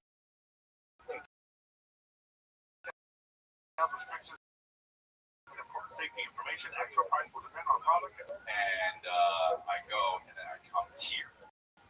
Okay. And I go, what other outlets do I have? And I go, hell yeah, looking at these. But in the corner of my eye, I know this shirt is over there. And I keep looking at it. I'm like, fucking dope last night. I go, what's wrong? So, different fans though, because I love all the United States. But yeah, by the way, you say this for the first years, I did not wake up to piss in the middle. See that incredible, dude? Yeah. At least my heart. But I will say this though, in years, I'll wake up 2-3 times a night. Last night. Whatever that was it. Here's the game changer. I'm gonna go sleep in a different bed. I have many. Here we go. So I take the elevator down. No, so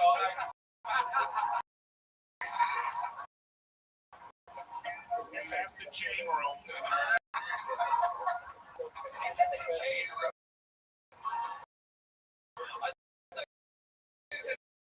The chin room. I was like, that's going on. She was just in there.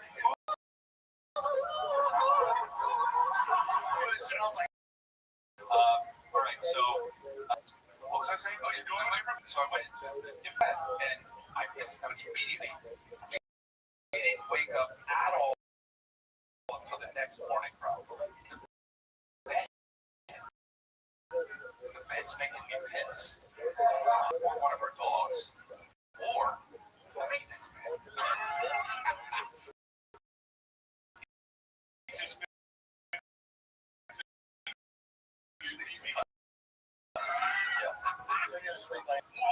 No, I don't. It's though and all that shit happens. My son, Calvin, he's 6, and now he's like aware of all the scary stuff. Oh, still like, throw me guys. No. But Calvin's like, where do we go with that? And I'm like, dude, I'll just sleep with you tonight.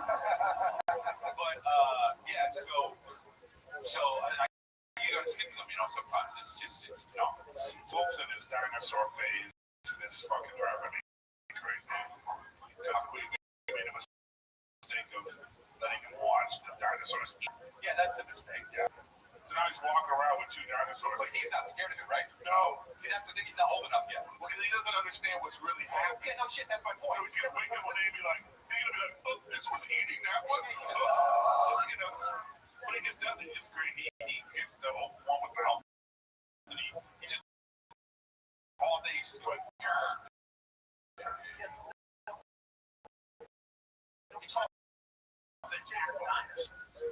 no kids scared of that. Well, we went once they go aware of shit. No, yeah, little bitches. No, there's no kids scared of dinosaurs. No, we went by him. He was fine. And it was a little bit like, whoa, is this how big they really are? I can't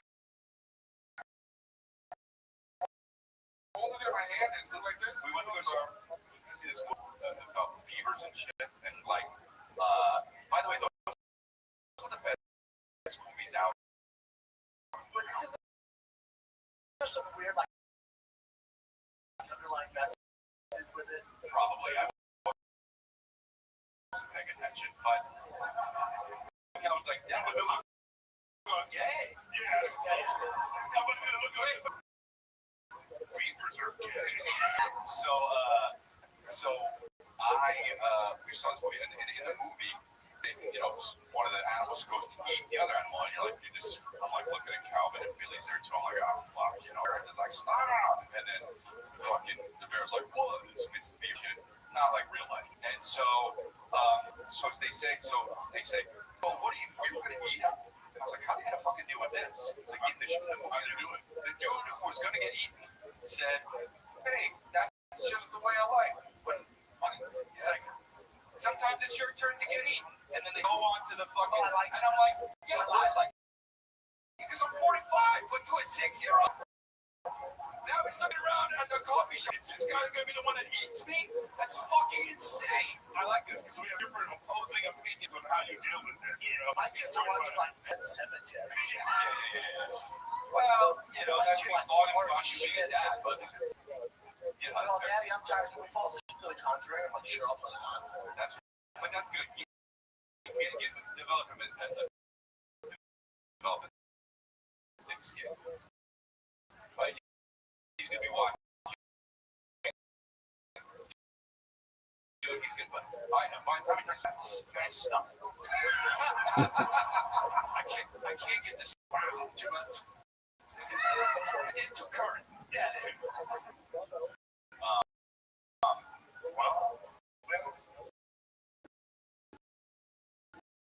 We did it. Thanks for coming out. How is it? How's it been going? Oh, the worst interview. I want to know. How's it going? It's like Chris Farley when he do it at Saturday Night Live. So you're in the Beatles. Tell me about, you have to not be downtown. Yeah, we're all in the suburbs. There's Cal about 2.5 hours away, right? Calvin's 3 hours away. He's in Oklahoma.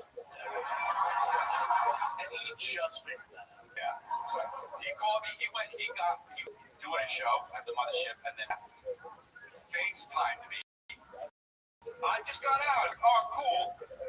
Hour and a half. And I'm like, I realized, are you just driving? And he's like, no, I'm going home. And I was like, where do you live? And he's like, oh, yeah, I live in Florida. Yeah. The whole guy was like, we had the ice storm. The ice snowstorm. He tried to gay Tesla, so he can't leave his house. So I was like, I'll come get him.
I go get him. I'm like, oh, buddy. Yeah, it's terrible. And then his neighborhood is just houses. 3 of them are filled with lesbians, just like the good lesbians. Then there's Brian, some old guy. Like a sitcom. In his house on Zillow, guy. It's like Playing Club. It's him. Oh, it's me.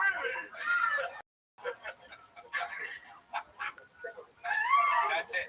Brandon interviewing Eric, but that's exactly. Oh, I like this. Those sketches were so. You guys should dress like that. That's fucking dope. Join me with this. We'd be like the fucking Fast Avengers, dude. Oh, it'd have to be company, right? Little time company. Right. Yeah, I get it, dude. Wow, who was this on the card? Oh, and Brendan Shaw McCarthy. Brendan Schaub-Carthy. Why? This is a good. Why do you look so? Why do you look so normal? I don't even mean that as a thing. Consciously, maybe.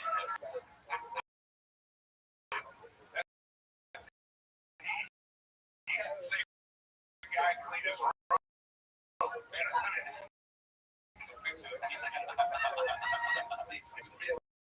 Story about that right now. Yes, that is you. That's what. Oh, fuck, man. But what happened to the championship? What happened to the night? Man.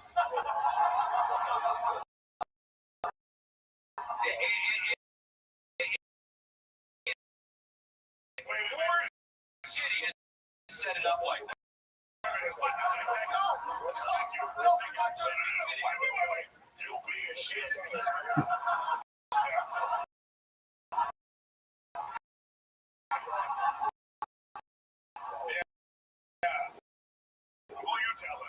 Sanchez. Yeah, this is like, well, this chair is spilling out of the chair too, but it's all good. You don't have to get back. You just fell off. Off a second. I was traveling. Traveling. Yeah, it was when you travel, you're like, it's like 1 a.m. again. All right, you're like, doesn't matter, right? It's not what, no. He works out crazy. So jump in with him. Nice. Who's gonna fucking play Xbox? This PS3 ain't gonna play itself, baby. PS3? I don't know. What is it on? Why? So I'm fat and I'm not locked. You know what's funny? I have PS5. And I don't know that. Yeah. It's in one of my many rooms. Oh my god. There's a PS5 room next to chain room. I'm not here to stop the hell like that. I love it. I know, but you know what? When I was on a plane and I was like, you ever been on a plane, Chris? Yeah, I was like, Brendan's gonna say something. I was wondering when it was like, well, how about what? You were exactly eating. Yeah, no. I know. What he said. Man, I'm still there. You're that fast. I'm just like,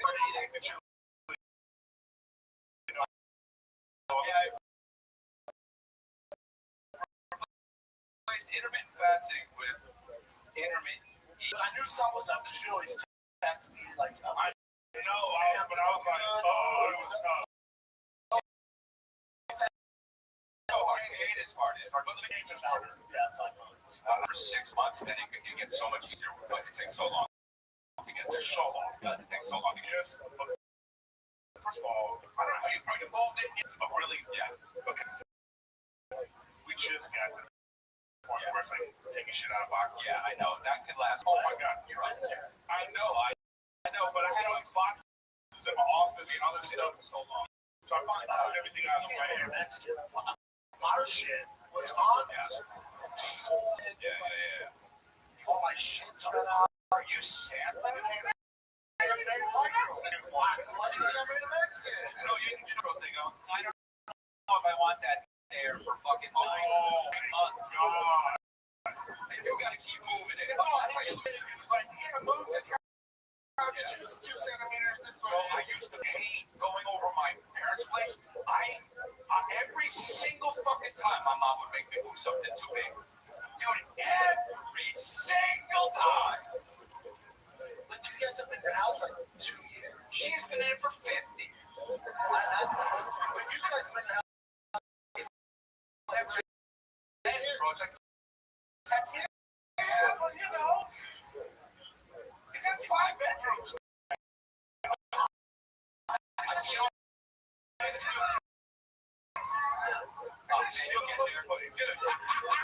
Bro, I was gonna ask you to pull this out. Nick is showcasing his talents, man. Is there sound now? Or no? This is you. This is him. Bizarro me.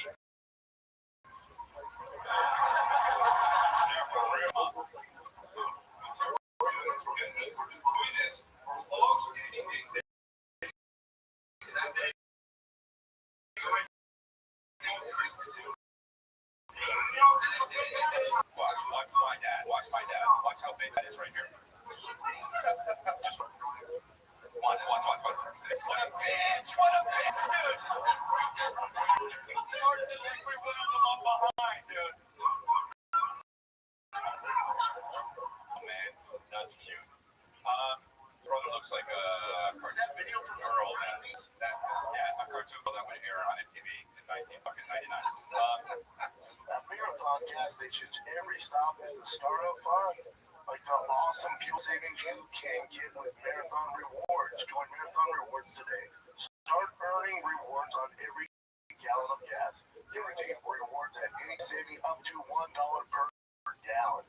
And don't forget, Marathon stations are packed with all the convenience you need to stock up and live life on the go. Marathon, where fun runs on full.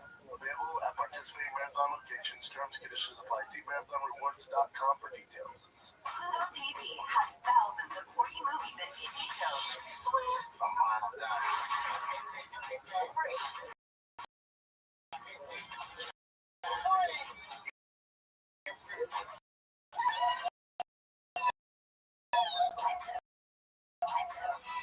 movies like Interstellar, Reviver, SpongeBob SquarePants, The Fairly Odd Parents TV is always free. Pluto TV. Stream now, pay never. No, fuck, I was gonna say something, now I forget. Oh, yeah, fucking, my legs are so hungry. Oh, here we go, and your macros and your, yeah, but it's been going really well.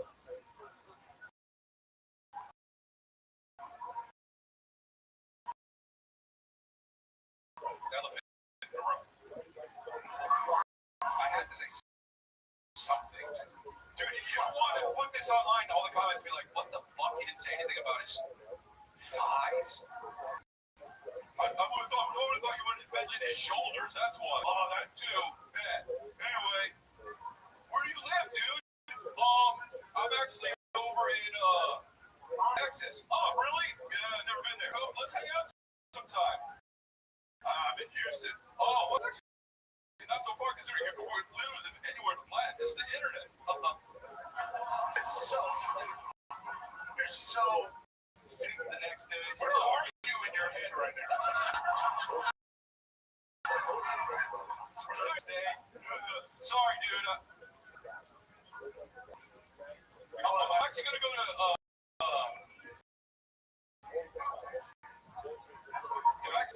I got this phone controller, but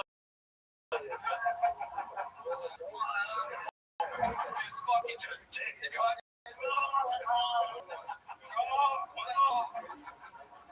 know what this is? Oh, Irving is so boring.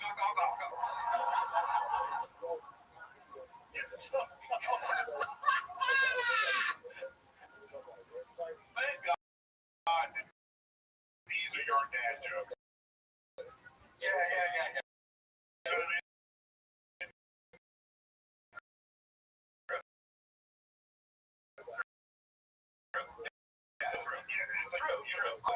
That's why you're the cool dad. Well, thank you. I had jokes for that. Rachel wants me to buy a water hose, you know. She said, well, I was going to do this thing, but we only have one hose. I said, yeah.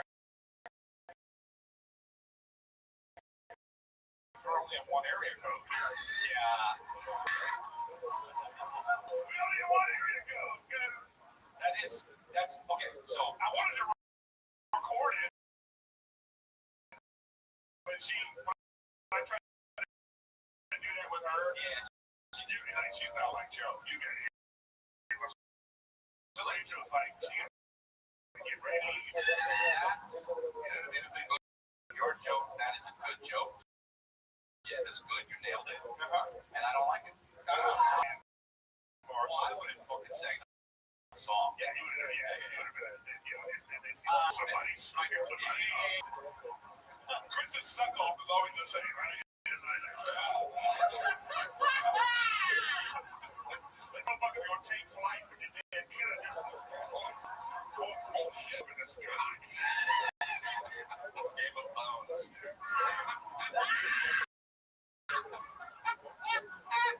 I don't know, but I did, Brad. We're so immature for our age. Yeah, I know, but I'm only 45, dude. I am. And you know what? I realized a few years ago, it's never going away. No, I was at a rodeo last night. I kept roll her eyes. Because we're going to fucking Austin rodeo. I kept making this kick. I kept going, let's get off the ropes and get the ropes off the balls. Wieners! When something's laughing. Yeah! I did it 30 times. Wieners is crazy. It's so fun though. One laugh from your kid, though, is like, wow, bro. And I was kind of bored. Should I bring out wieners and make this The rodeo's lit. You know how, like, kids are always like, Yeah. you know? Oh, yeah. Yes. And again. I'm going to tire you. Dude, I will never stop. Yeah. I will never stop. He's in bed. You fucking. Rick's boring. It was a good idea on the fucking thing. You're an adolescent with grown man resources. That's not my tombstone. An adolescent with grown men. What? Grown men resources. Resources. Fucking bored, not word. Or 14-year-old with too much money. You know what I mean? It's like the kid from Blind Check grew up. They're just buying bullshit with all the money. Silver Spoon. Anybody remember Silver Spoon? Yeah, but I mean, like, don't show your age, man. Old folks. I was just playing. Well, that's my dad. Oh. There it is. Before my time. Oh, please put Chris. I'm the bad guy. I know. Jen is the girl to the Nick is up top. It's the kid on the bottom. Is that what they put a finger Nick out? Yeah. Nice doing that. Oh. Not again. I'm reading that book. It's a book about me as I'll see a movie coming out, and I go, I gotta read that fucking book. What do you read? The Ryan Gosling one. Me too. Oh, really? Did you read the art? I'm doing this. What page are you on?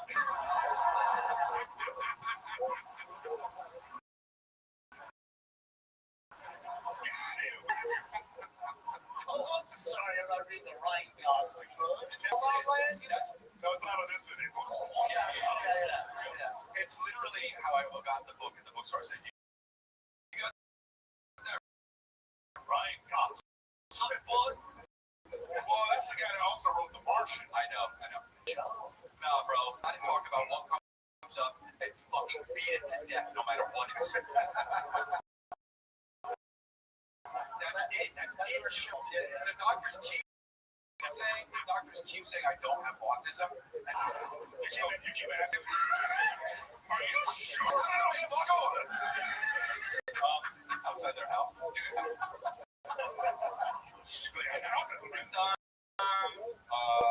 No, so read the book and I let that go. Do you believe in shit? Yeah, I believe in shit. You guys gotta grow up. I can't stop, dude. I can't stop believing shit. I left my charger in Vegas. Oh my god. I left my book in who the fuck knows. And I went to re-get the book. The first time I got the book, because I put my other book somewhere else.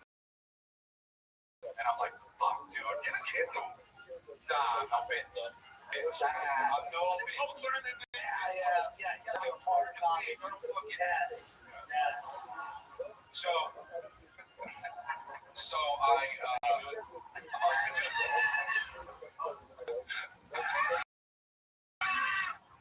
what I realized, dude, is when I just realized this today, but when you pay, they say sign here, and they don't have a pen, you gotta use your finger and you just sign your name. Because that wasn't there, you're just standing there going, that's fucked up. First of all, that's like when drummers, if you didn't hear all the sounds, they'd be, you know they're doing that. some drunk kid in front of him. Yeah, exactly. All the sounds were alpha. This is so autistic. I have a doctor's You're appointment. so on the spectrum. And I actually don't understand why we're still science shit. Yeah, I know. That's what I thought about. I took an hour and thought about all that stuff and just chilled. Fucking tap. Why are I to get a receipt? Fuck yourself. I hate that shit. Yeah. I don't. Hey! It looks like something out of a horror. Jesus. Oh, shit. No. That movie, man, is his chin.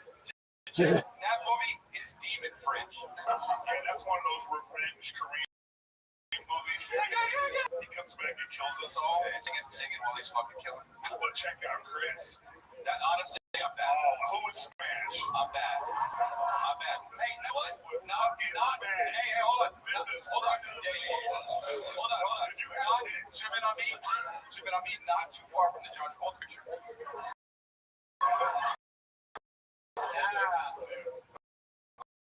I'm fucking good.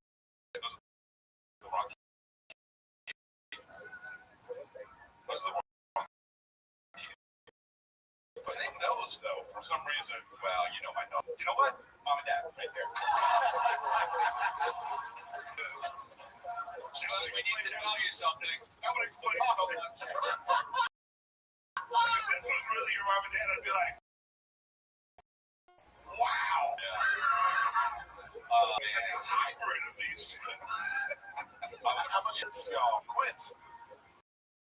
a thoughtfully built wardrobe comes down to pieces that mix well and shines. Premier fabrics, considered design, and everyday essentials that feel effortless to wear and dependable even as the seasons change. Quince has the everyday essentials I love with quality stuff. Hell yeah, it's lightweight cashmere sweaters, short sleeve monoline cashmere polos, linen bottoms and shorts, tees in 100% Pima cotton, and European jersey linen. This is just awesome. They got versatile pieces that make a wardrobe actually work season to season. Quince works directly with top factories. It's amazing. Their clothing is rated between 4.5 and 5 stars, and thousands of people wearing it every day. Are they wrong? And the only part these guys have at Quince, they are the factories that meet rigorous standards for craftsmanship and production. Yeah, they sent us some great stuff. I love the shorts. I love the shirts. I love the feel. Wash great. They don't bring all like cheap stuff. It's it costs a fortune. So right now, go to quince.com/golden for free shipping and 365-day returns. That's a full year to build your wardrobe and love it. Now available in Canada. Don't keep settling for clothes that don't last. Go to QUINCE.com/golden for free shipping and 365-day returns. Quince.com/golden. Oh, yeah, how long would it take you? I have real energy because we would really be like, how much? So right now we got to be like, oh, I want to do it. Thank you.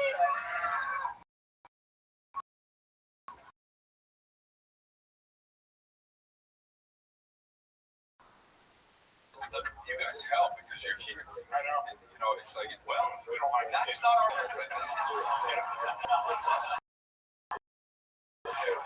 Well, we don't want to look at your life. to Austin down here. Hey, when you and Brian moved to Austin, I cried. I did by myself. One night. I will think about that. Wow. Too much of a no, it was both you guys. I was like, there's by myself, dude. But you guys, great. No, it's great. It's great. You know, Ocean, everything. Two monsters. I'm trying to get my tickets from them. You know what I mean? I want to be at the box section. I got you. Whatever. We got some work to do. I got you. All right. Smoking like a what are you doing here? Why aren't you out there working out one day? Baseball field this morning. Oh, okay. Two games tomorrow. Damn. You woke up to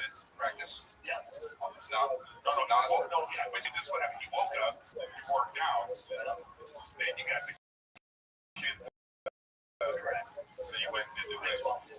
And then it's firing.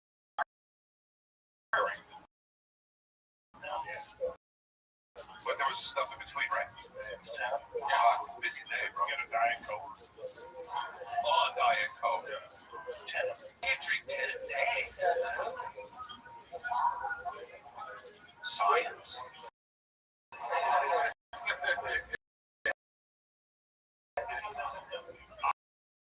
I don't know. I just have talking points. Look at you.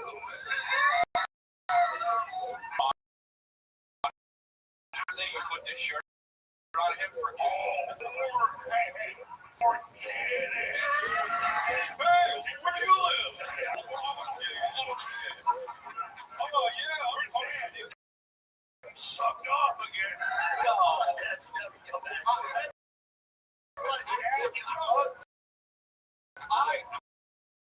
At least I can hear me talking about my guy. Yes. Bro, I can't do the imagining this motherfucker just does porno with family members. Horrible. We gotta get fan questions. Okay. All right. Anybody who's got a question? Just raise your hand. What's up, big guy? Oh. You wore that shirt. Did you realize that you come with like no. There's always like this guy was like, oh, okay, what's this one? He was like, let's go. Here we go. Watch it. Hey, man. His friends are like this. That guy, you go, yes. Okay, so. Anybody non-Eric stat questions? No, the Boosters guy isn't bad. No, he said the shirt. Whatever. It felt bad.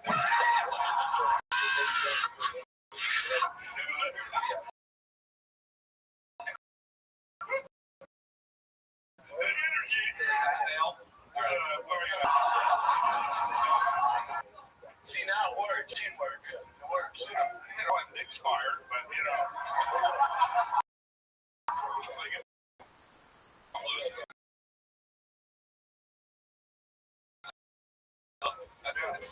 Stop it. Go ahead. Stop doing since I had kids.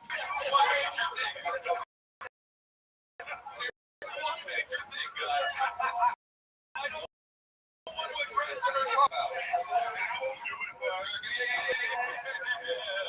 And that's sort of like this. As soon as he asks about Dave Chris, That's okay. Yeah, it's more awkward than putting it in a porno, though. No. What if I stop doing besides, fucking everyone?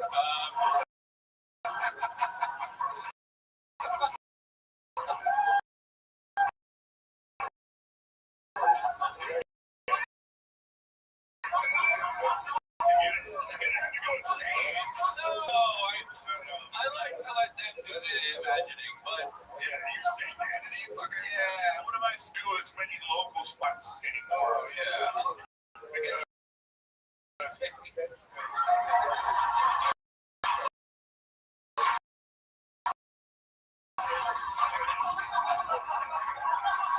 Yeah, because I like spending more time, because they keep saying, like, it goes quick, that's the thing they always say. It goes quick, it's happening in real time right now. When he's running around and shit, I'm like, I don't want to miss any of them. Quick, though, man, my son's 6.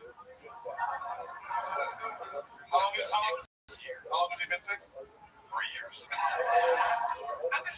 So that's it. I would say that. What about you? I just completely stopped stand up. I don't pour at all anymore. Stop drinking and stuff.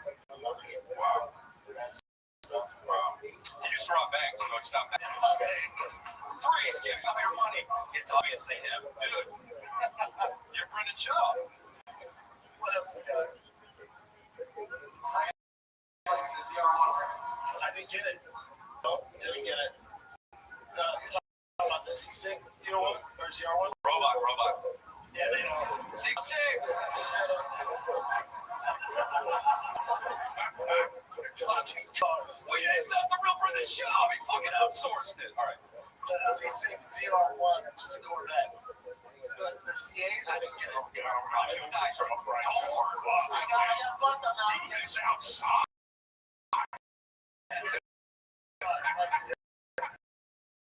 Tell him about your Ryan Gosling book.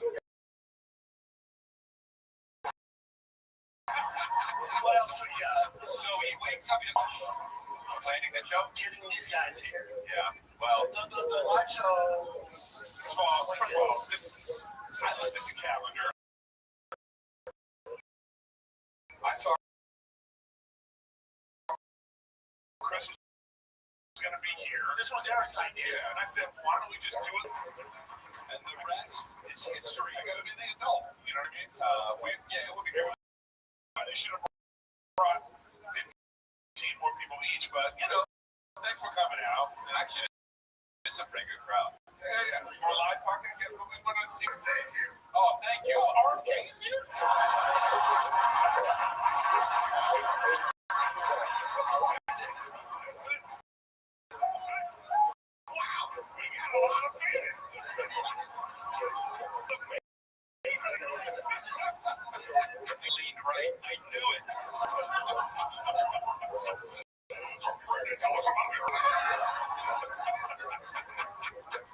It's either RFK or a guy driving in a car on a bumpy road. It's either one.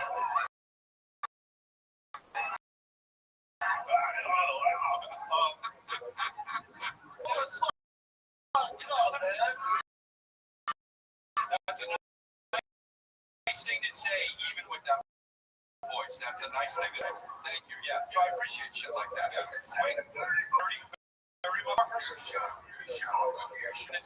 His baseball game is tomorrow.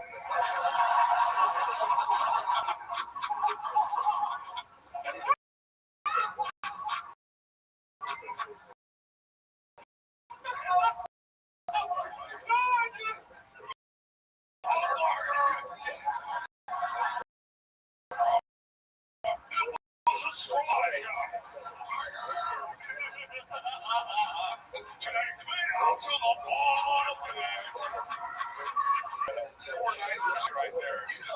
Nobody says shit, man.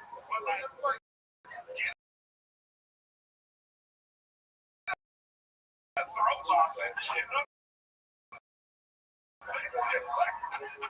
We get some tea and honey for this motherfucker.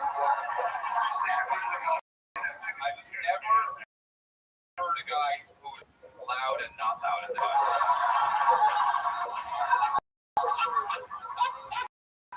He did it, dude. Okay, Chris. This played top of his life. He's and not loud. What's he saying?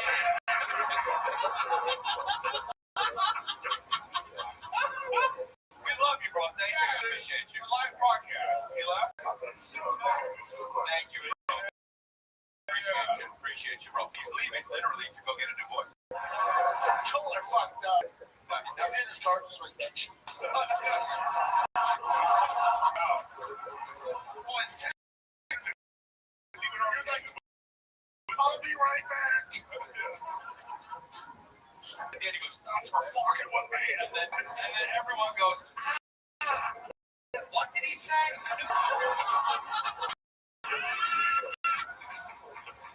Piece of shit, man.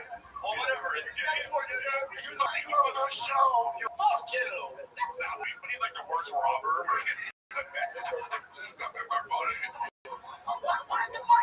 What's he saying? Did you just call me honey? He really made poor guy. Kids are fucked up. No. That was great. That was huge. He was great. He's great. He's great. Yeah. One thing for sure. One thing for hell, that guy was not wearing shorts. What else we got?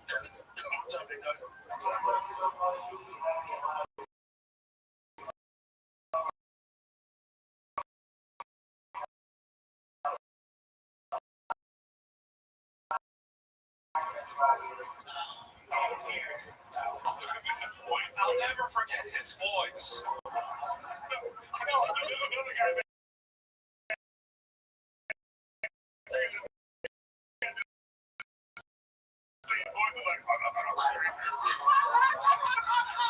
I don't want anybody talking about me. He was fine, man. It's like fucking Chris. I should know, right? Right back here, this guy.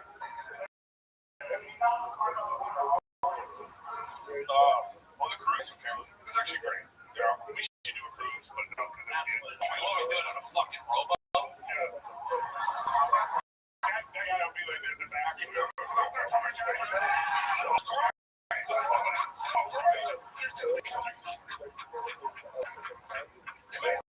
One of the charts coming at me, you know? We're gonna have to make merch. The quietest of this guy.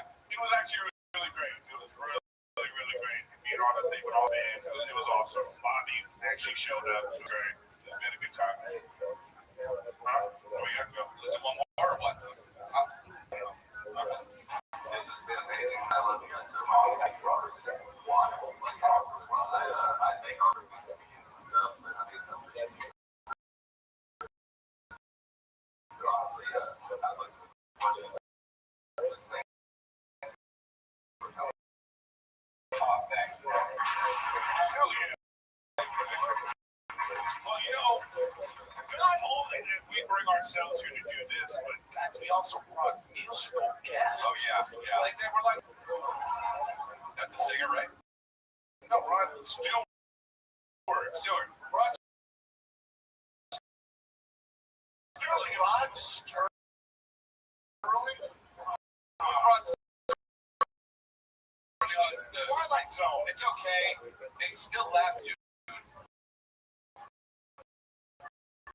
I was killing it with the fucking this thing, and then we were killing it. Then I said Rod Sterling, and you know why I did that? Because my fucking dad. Because my dad's old. You should have just Stop there.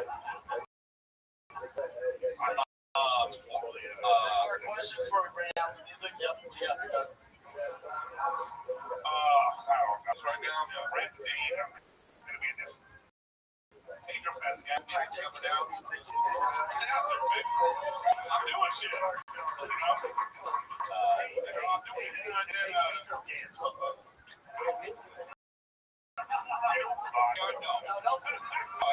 It's going. We're all proud of it. We can't wait till it comes out on Redbox. And you know what? You know what? I would kill to come out of box. No, but I do want to do that. The landscape is different now. So, what's a special really do for you? It's a great little place for this. So I want to do that, but it's not a priority at the moment. But you know, I am going to do it. You know, I am the funniest person for 1,000 miles. God damn it, dude. So anyway, you have like scenes with Gabriel? Yeah. Oh yeah. Worst interview. He's doing it. He's acting or these guys. No, he's good. He's unbelievable. You know, Tony Gilroy is the director, right? And then Rod Sterling did the soundtrack. Yeah, it's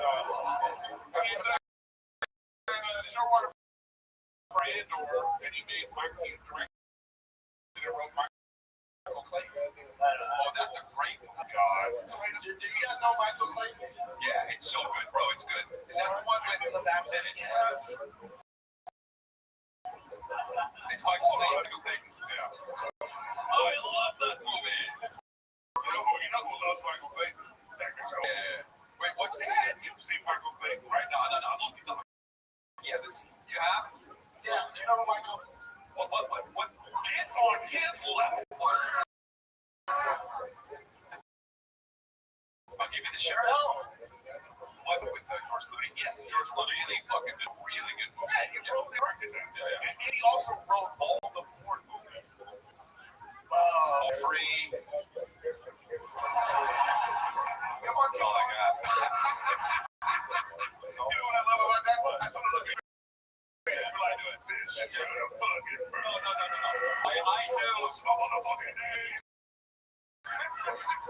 knew that fuck if he did in the water, jump in, and I easily avoided that. One thought on your face, but you're on board identity. So, anyways, that's what I'm doing. But anyways, go on. Anybody else? Any others?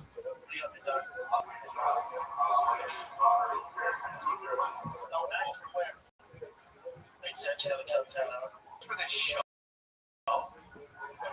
he uprooted his whole life.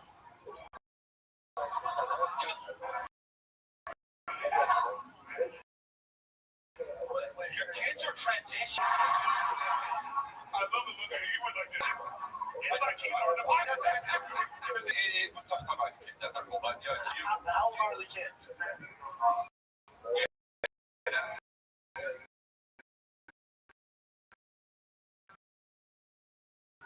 Play sports?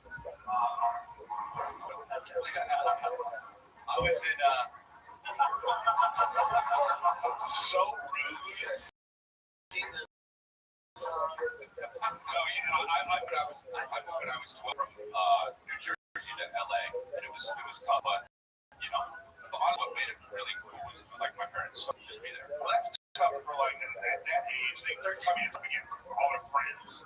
Yeah, he's probably mad at you. Yeah.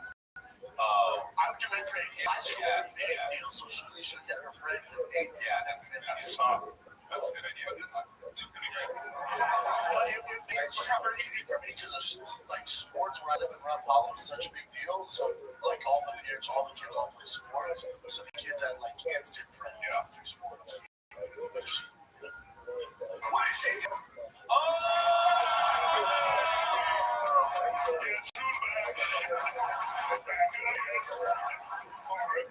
What is she doing?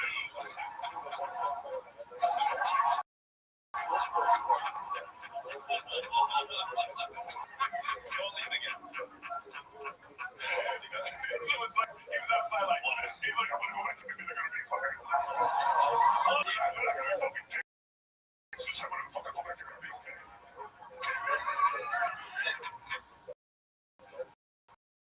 Oh, that sucks. It's like, you know, it's too.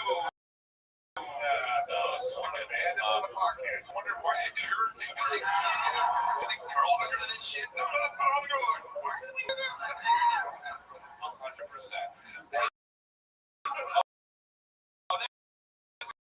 Girl right there. What's that? Just round his head and all that. Just for me, it was just being a man. I didn't think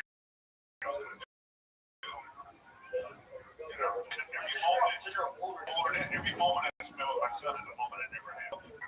So I love that Luther Vandross song. Every moment.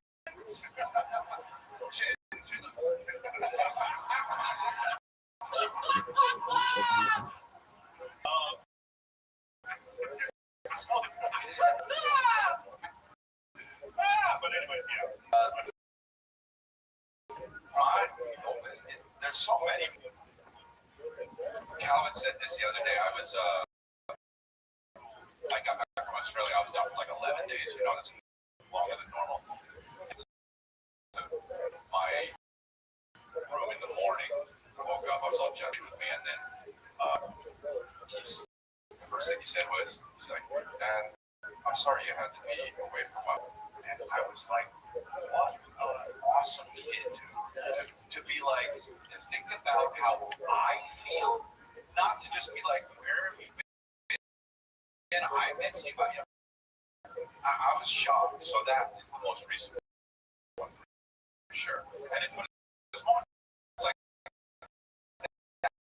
that every few days, you know, because they grow and they learn and they. So every weekend, later tomorrow, Every touchdown. and got Bosnia ball out on Sunday. So I was thinking it's funny that the people in the town is the strongest man on the team. It's gonna suck for everybody. You know what I mean?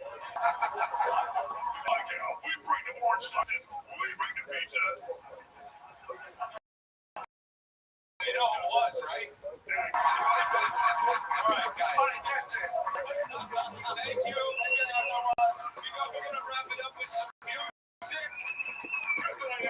He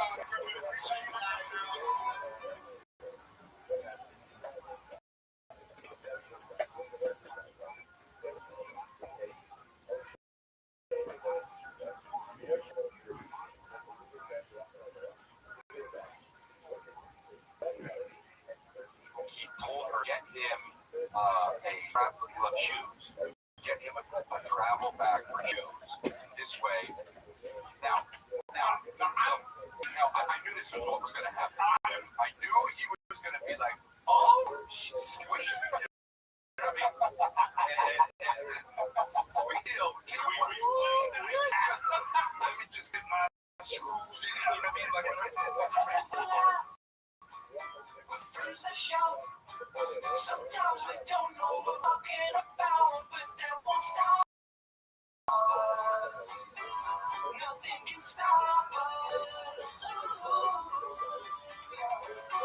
As I show you use the love, just reprint it enough. It's stronger, better, bigger power, 'cause it is the code. It's the code.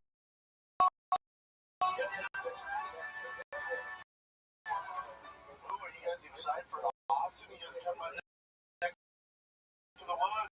Live show Friday. I look forward to seeing you, buddy. I'm on the live show tomorrow. Right. Yeah, that's comes out Thursday. That's right, Christopher. Tomorrow. And she said this is. But it won't be. Well, why did I mean it? I didn't know. It'll be it's like, okay. Figure that out then. No. And also, Chris is going to be there. And, you know, I might show up. To drop by. Somebody can drop by. Yeah. Drop some comedy. Yeah, some real comedy. Eric, are you in town just for this? Are you sticking around, or you have other shit going? No, I'm gonna stay 2 days. I said, fuck it, you know what I mean? I'm gonna stay. So I'm gonna, using them. You know he's using them. Like, you know he's using them, right? You staying at the Ritz again out here, or what? With employees? Listen, man, I'm over 50. Okay, so I care about comfort over everything. Yeah. Comfort over everything. Yeah, that'd be my wrong. So I'm like, I'm gonna be at a good hotel, which my credit card gave me off. There you go. And that's why I'm staying there, dude, right down the street. This guy's staying 10 miles away from the clubs. I don't understand. Don't care, dude. I can't wait. Are you in an Airbnb? No, I don't do that shit. I'm fucking out of here with it. You're in a hotel 10 minutes. I don't know. I heard it was a good hotel. Some of your boys were like, you gotta stay here. I was like, all right. But it would have been better to stay here. I know. That is true. But I'm chilling, bro. I'm hoping to have that fucking free time. It smells like Rice cookers and bases everywhere.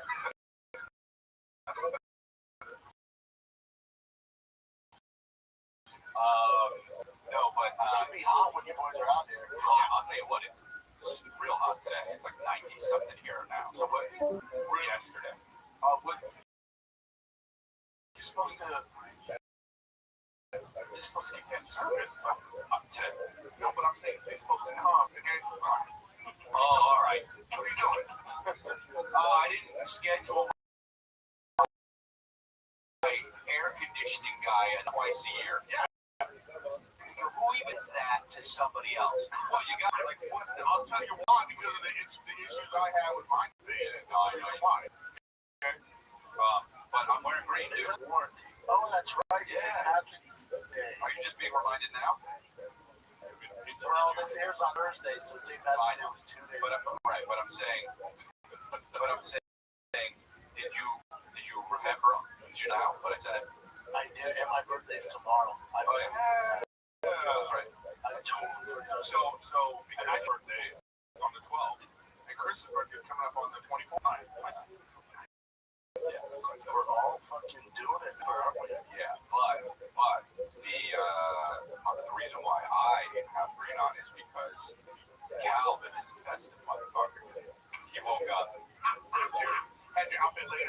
So I pick out his clothes, you know, and I know him, so I'm like, all right, let's get ready for school, and I.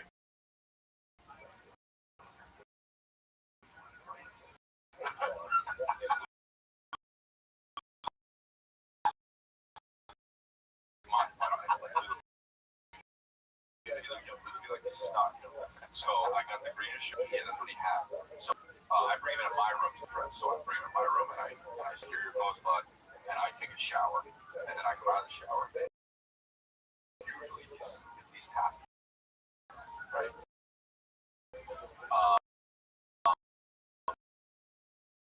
He's so slow. He's so slow.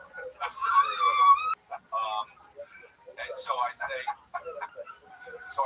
to him, I'm like, all right, get dressed. And I come out of the shower.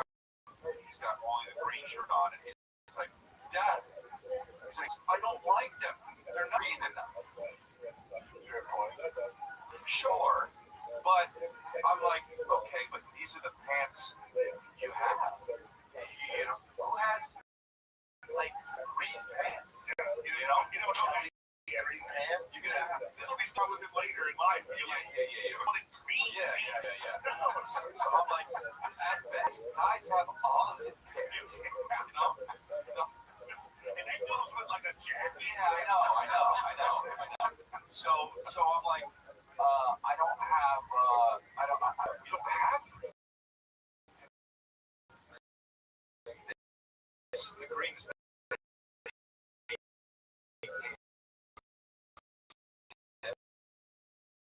Yes, I do. And so I said, he goes in his closet and comes back.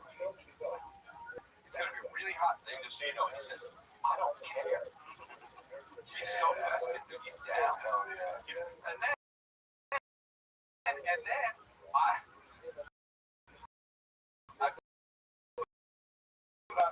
for him, I put this on. Okay, look, I'm going to turn the car. But I put them on, and he was like, oh, can I wear those? So funny. And they're just so big. I'm like, you can't read on green. But, you know, our age is like, what holidays at this point do you not give a about? Okay, you know what I mean? Like, just think about it. Like, there's so many holidays. If you had to rank the holidays that are like, if your birthday is one of those, you are not counting the fact that obviously now holidays fun. Okay, I know, but take the kids out of it, but I'm with you. You take the kid like, no, like Christmas, your kids don't. I'm saying don't have the kids out of it. I'm saying don't have the kids out of it. Kids even for you, like, because Halloween for me, you know what I mean? With the kids, even with the kids, you know. Oh, Halloween's my favorite. I don't know what season. I do the regular, you know, the state. Oh, okay. So Rachel makes it a whole thing. Sure. So we got like, you know, I told you guys we had the Latin outfit. These are one of our Indian neighbors. You know what I mean? So it's like it's that kind of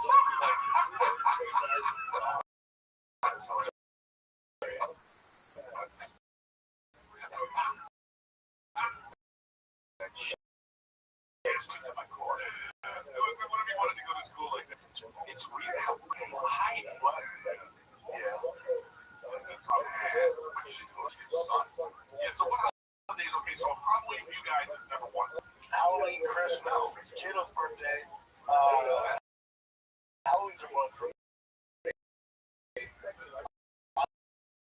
My wife had to remind me this one of my birthday sponsors. What do you want to do? Like, give me a show at Columbus. I didn't even realize how many times I've been out of town and doing shows with Matt on my birthday.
Tony. A big hand for the band, everyone. Right? You guys hear that?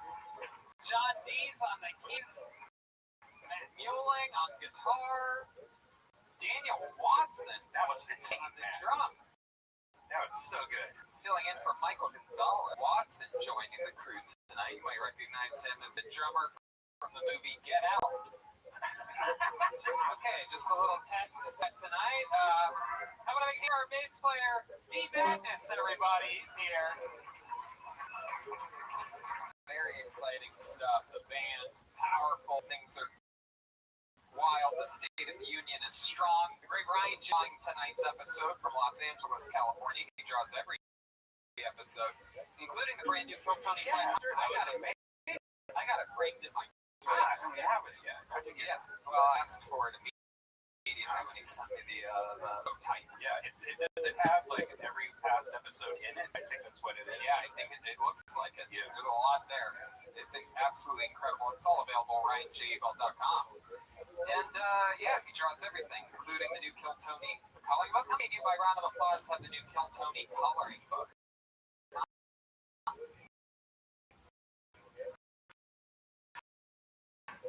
Okie dokie. Yeah, really know that our merch is on the shelves. Fine on the shelves. Yeah. Exciting stuff. Fix vodka too, man. Yeah, less of a hangover, cleaner beverage, just an overall better buzz with Fix vodka. Right, John?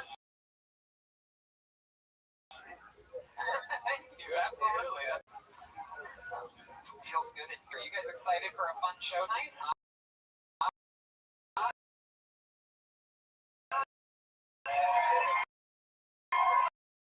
Feels good. We have a couple extra tables that have been added. I know the pandemic is slowly weaning off of everybody's fearful antics, and so we have more tables here at Antone's. It feels good for you tonight, right now. Supported by ZipRecruiter. Recent data shows and we love moms here, don't we, Brian? You ever wonder how these amazing moms and dads find time to hire for their businesses while juggling their family? Simple. With ZipRecruiter. And right now, you can try it for free. Only at ZipRecruiter.com/KillTony. That's right. CEO and founder Talia Goldstein is one such mompreneur. Besides being a mother of two, her personalized matchmaking company, 3-Day Rule, is constantly growing, and she needs to hire several matchmakers a month. So she uses ZipRecruiter. Right, man? ZipRecruiter's powerful technology helps her find people with the right experience and actively invites them to apply. But Talia is not the only employer that loves ZipRecruiter. 4 out of 5 employers who post on ZipRecruiter get a quality candidate within the first day. Within the day. And right now, you can try ZipRecruiter at this web address, ZipRecruiter.com/KILLTONY, because they're the best. It's ZipRecruiter. The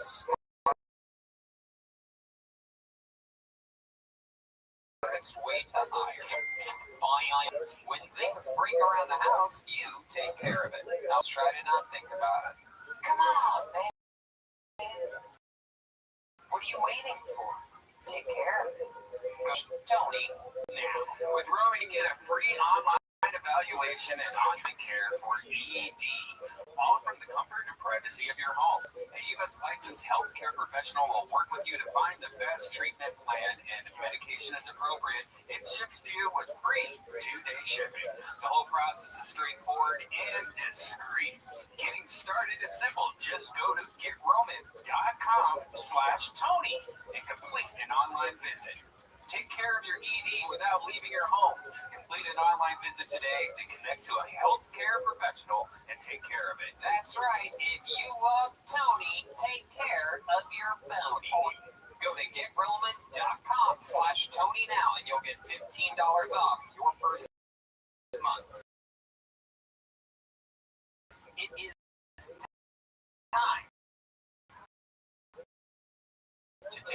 your ED. And remember, get started today and you'll save $15. Go to GetRoman.com/Tony now. And we're back. Are you guys ready to start tonight's show? Fuck yeah. It's an exciting one tonight. You know, sometimes on this show, I pride myself on not only, also here on Kill Tony, I like to think that we famously introduce monster comedians as guests on the show, not just out of the bucket, but as guests. You get to see always get promoted here. I feel like we were the last to have like Tim Dillon and Richard Lawson, right? He was on here all the monsters come from here. And this is one of the guys that has been rising through the ranks. This is his first time as a guest on Kill Tony. But years ago, he was working there at the Comedy Store, watching it. Got all the way up to paid regular at the Comedy Store. This guy's a monster, absolutely shredding on shows here in Austin, Texas. He just moved here. Ladies and gentlemen, make some noise for tonight's guest, Derek Poston. Everybody, here we go. This is the future. Hey. Derek Poston. This is a crystal ball episode because you're looking at the future right now. And Derek, how are you? I'm good, bro. It's too good to be. You know, He's so likable. He's adorable. So likable. You're just crushing it. You've been crushing it lately on the local shows. It's amazing. Thanks, man. I love it out here. This oh my God. You've been two spots of the night. I'm loving it out here. What's your favorite thing about Austin other than the fact that you can do live shows here? Food, bro. Everything's good here. Every single flavor, dog. Mexican, Thai. I love it. Derek, we're going to have so much fun tonight. I'm excited to pull names out of a bucket, meet new people. You can a holding tank upstairs signed up, and if I pull their name out of the bucket, that means they get 60 seconds uninterrupted on this show. You know your time is up. That means we're going to bring out the angry fashion district bear. Oh my God, it's so annoying. No warehouse district. I don't know. We're always so trucked up when we're there. I don't know. No one wants to admit they know where the gay part of Austin is. It's a weird thing. Like, I'll ask, like, where is it? They just get 20 different answers. Like, oh, your mom's house, man. D-Madness, you know where the gay bars are. Come on. Where else do you get a pair of rainbow glasses like that? Oh, shit. At least it was a wedding, folks. It really could have been just a... Okay.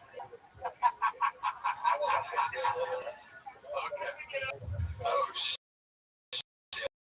I can't wait till the D-Madness signs up one day. You think you'll ever sign up for the show, D?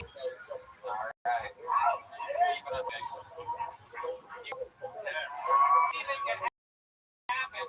1 week we've got a very legitimately homeless guy. I mean, truly homeless. It was actually incredible. He just signed up. I guess he signs up for random things that have like sign up sheets. He had no idea what was happening. So anything can happen. Isn't that a fun thing there right before the show starts? Like, hey, homeless people, good thing we're born for you tonight. Good thing you bought a ticket and came to a venue. All right, here we go. Tonight's show will start with a comedy stylings of Hans Kim. Hans Kim is next. First, on Kill Tony.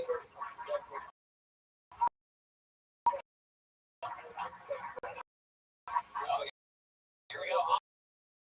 Hans is moving fast. This could be one of those cases where the comedian is out of breath immediately upon the start of their set. He decided to sprint through the room. Here we go. Here's one. Hey, what's up? My name is Hans Kim.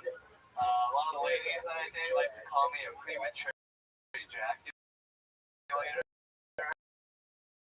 Which is ridiculous because premature to who? Okay. I came right at the perfect time when it felt amazing. A lot of I'm an Asian man. A lot of Asian women sexier than us, but we look exactly the same. I can throw on a wig and be a 7. Relax. Bragging like fuck white dudes. I can fuck white dudes. I'll fuck white dudes. A lot of people make fun of Asians because they like to eat dogs, which I understand is very shocking because in America dogs would treat like family members, but in Asia we treat our family members like family members.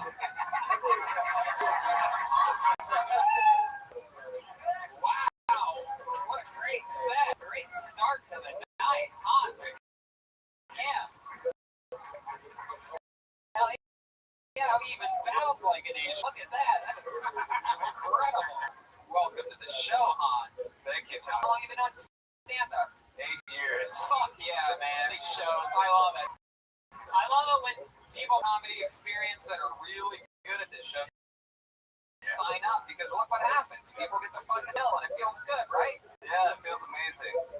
Hell yeah. I watch this show all the time. I love it, man. Hey, you in Austin? No, I'm from Seattle and New York. Okay. Both of them? Which one first?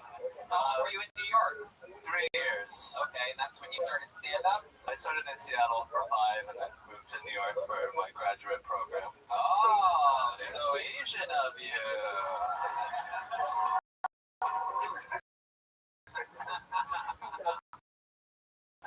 What did you study in your graduate program? Open mics, Brooklyn, and performing for comedians who are angry. Mechanical engineering in Georgia Tech. Wow. My goodness. Do you use that degree for anything? What do you do for work now? I live in a van, so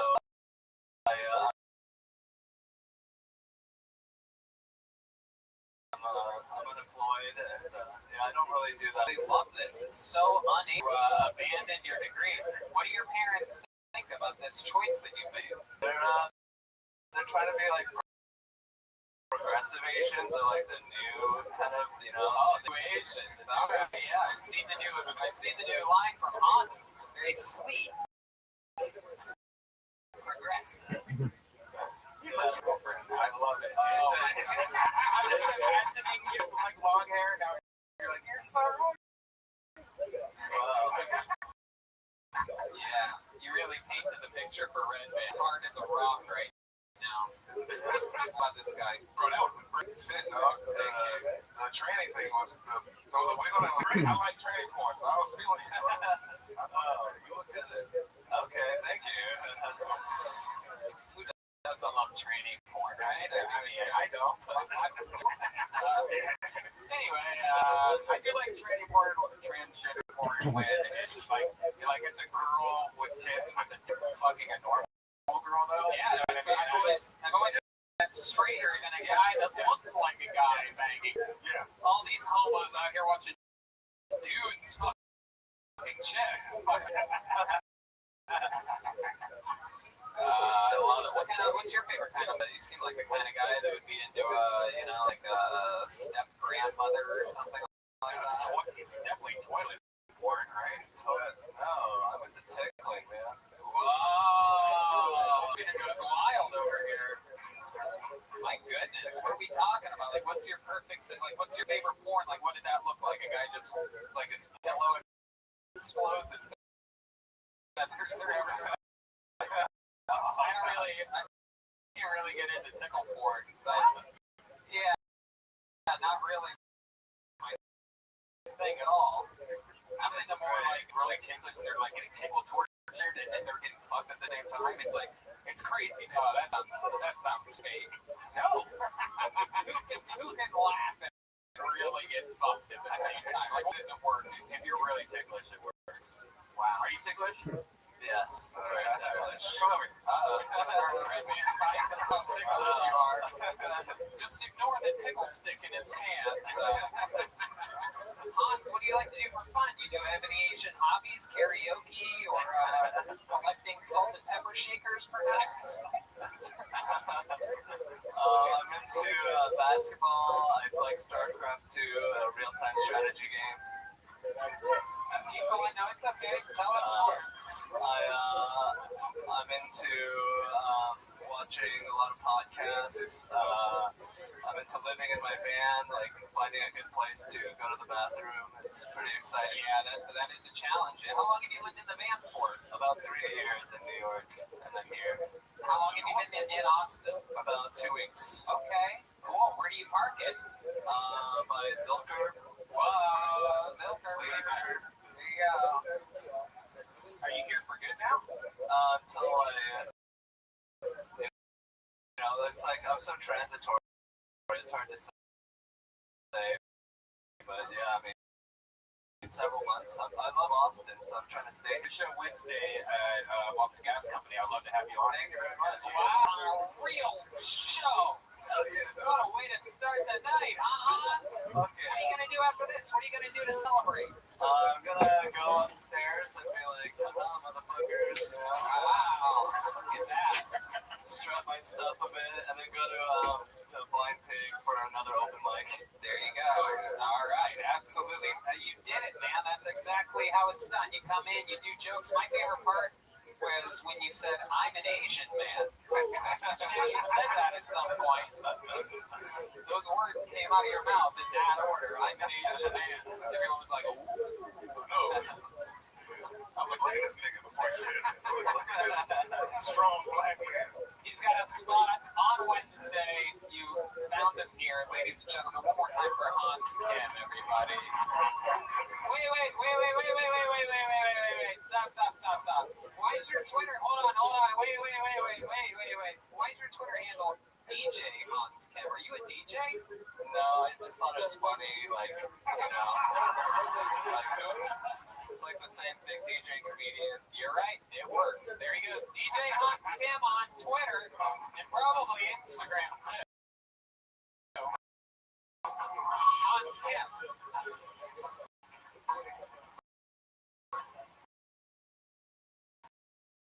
I was gonna say, very rarely do you see an Asian DJ.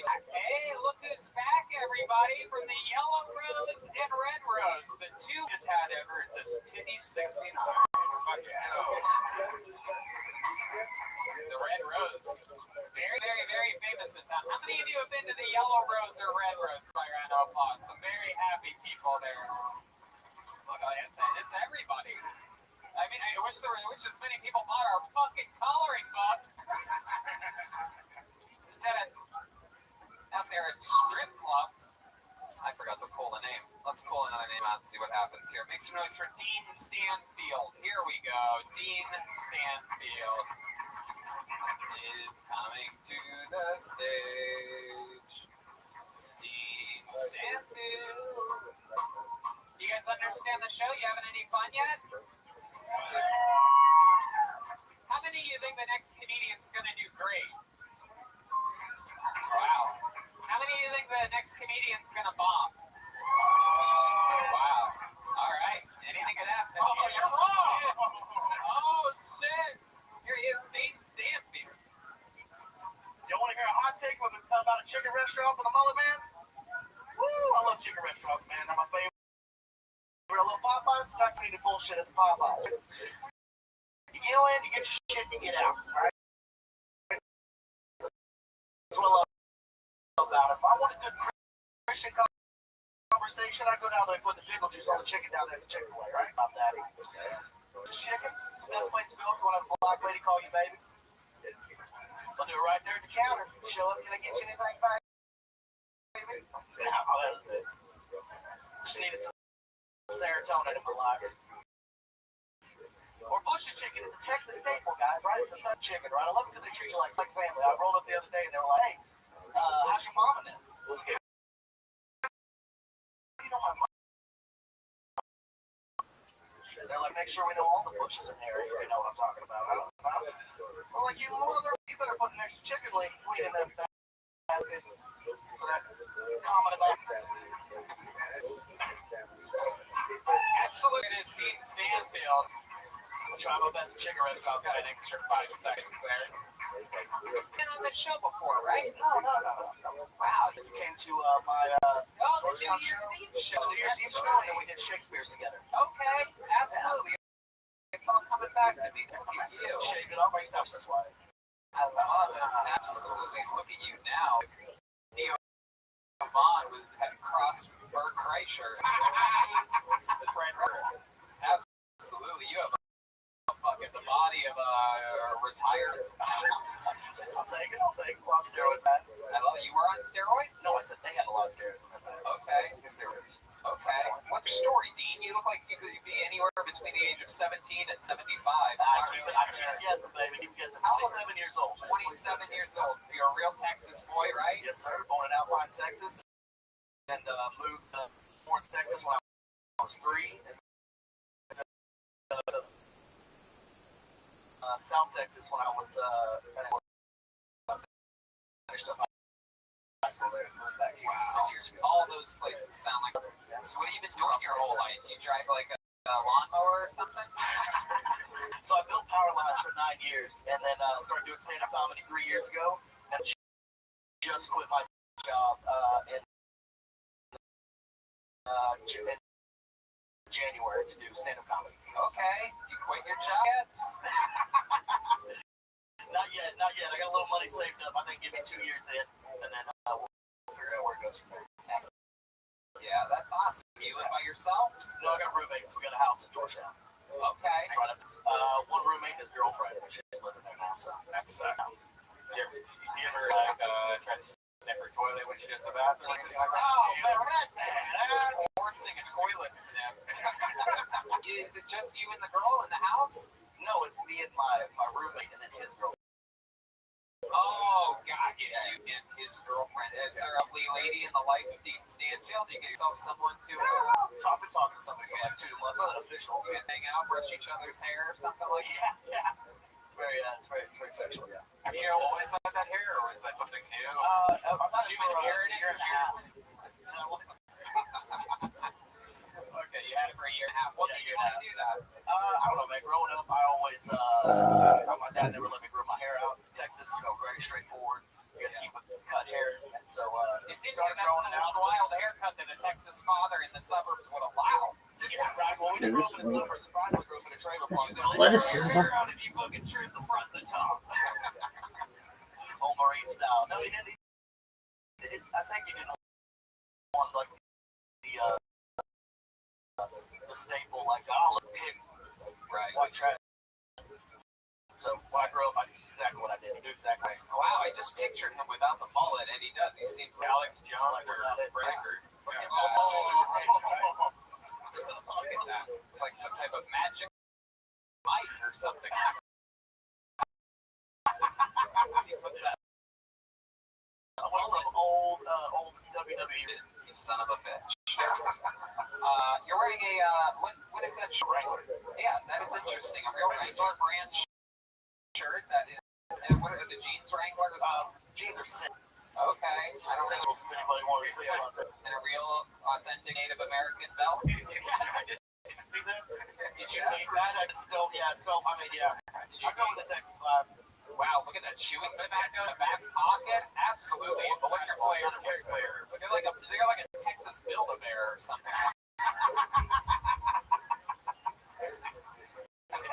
You said you worked at Pounds for a long time. Like, any crazy stories, like a friend get electrocuted, or Oh yeah, I watched a guy blow up like 5 feet from me. He went to reach in the junction box where the 7200 to 1400 come in and out, and he reached in there without his glove to grab something and blew himself like 15 feet back. Called an ambulance. Yeah, I still look pretty bad. Damn. He's alive. He's still alive. He's still building power lines too. Wow. Bad motherfucker. Hell yeah. Or just a real one-trick pony. Really, that's all 9 lines. He got 8 left. Hell yeah. But you never had any close calls? I've been electrocuted like with 120, 240 before, but I Oh yeah. I know exactly what you're talking about. just tell me you had a dad growing up. Okay. Alright. So that was it. Derek, what are your thoughts on Dean? It's like, where is this motherfucker from? Why are you talking like you going back from talking normal to be like, oh, yeah, get the go. Like, coming out. I try to like find it back. Then it keeps coming out.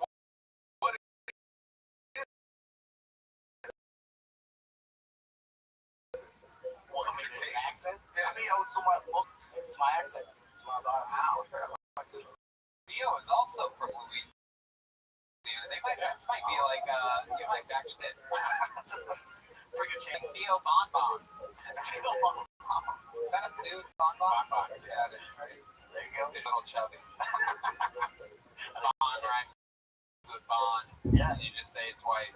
Okie dokie. Is there anything crazy about your life that we should know about? You seem like a guy that has some real fun facts about it. You have like a sister that's missing an arm or something? I'm missing a pinky. I got my pinky chopped off. I was 18. Oh, yeah. Oh my God.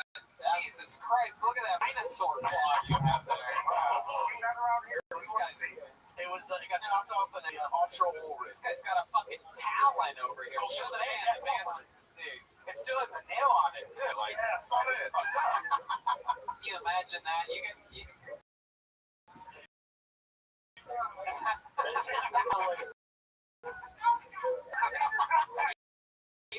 I saw D Madness throw up in his mouth a little bit at that. Impressive. That's how disgusting that pinky is. Right outside of high school, in high school, and outside of high school. And then, that's about it, man. I mean, like, You written a lot of bulls? yeah.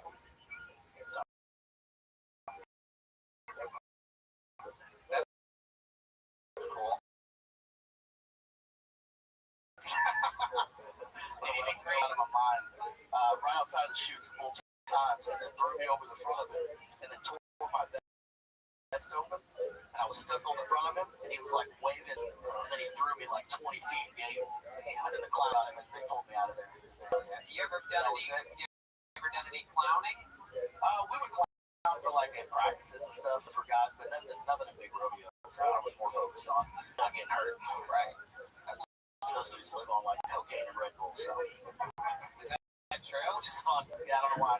Yeah, no, those guys are crazy. Red Bull. I thought you were doing bumps of cocaine. Well, Dean, fun times, man. Sign come back again and we'll find out more about you. There goes Dean, everybody. He's on Instagram. Dean A. Stanfield. He just fist bumped you with that creepy ass pinky. Disgusting. Benbo Sanga is going to be next. Benbo Sanga is next. Haley's back. And meanwhile, I'm going to Haley, everybody. Hell, fun fact about the Red Road. They celebrate their 1-year anniversary Thursday, April 29th. South Congress. Can I sniff that bottle? Austin's first boutique adult nightclub. Complimentary limos 7 days a week. And they have a world famous cheeseburger. McKaylee works in the Yellow Rose. Austin legend for 45 years.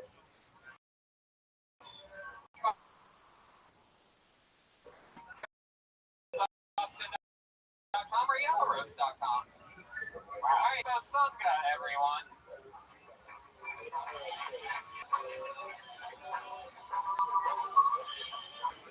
And Bosunga. No? Okay, hold on. Nobody's coming because I called it before here in the back after they missed their spot. But we'll just keep it moving. Ladies and gentlemen, your next this is a very interesting name. Make some noise for Maximilian Mantecoft. Wow. This is going to be... You don't really get your everyday guy, Maximilian Mint. This guy's definitely going to be here. Maximilian, opportunity for anything. Here he comes, Maximilian. Here he is. All right, everybody, thanks for Maximilian. Let's see what happens here. What's up? My name's Maximilian. I grew up popular. Anyone else? Just me, bunch of losers? That's cool. I'm popular. My sister was obese. She's not anymore, so we can talk about it. She's fat, right? And when we got to high school, I wanted to include her in everything. We're only a year apart, so we would go to parties, right? People were like, hey, Tom, I put your sister. Mark, I put your sister. And I was like, well, who's fucking mine? Nobody. I was like, I'll do it. I'm a family man. I'm just saying. Just kidding, guys. I was popular. She was fat. I'm not fucking up my reputation. That's it.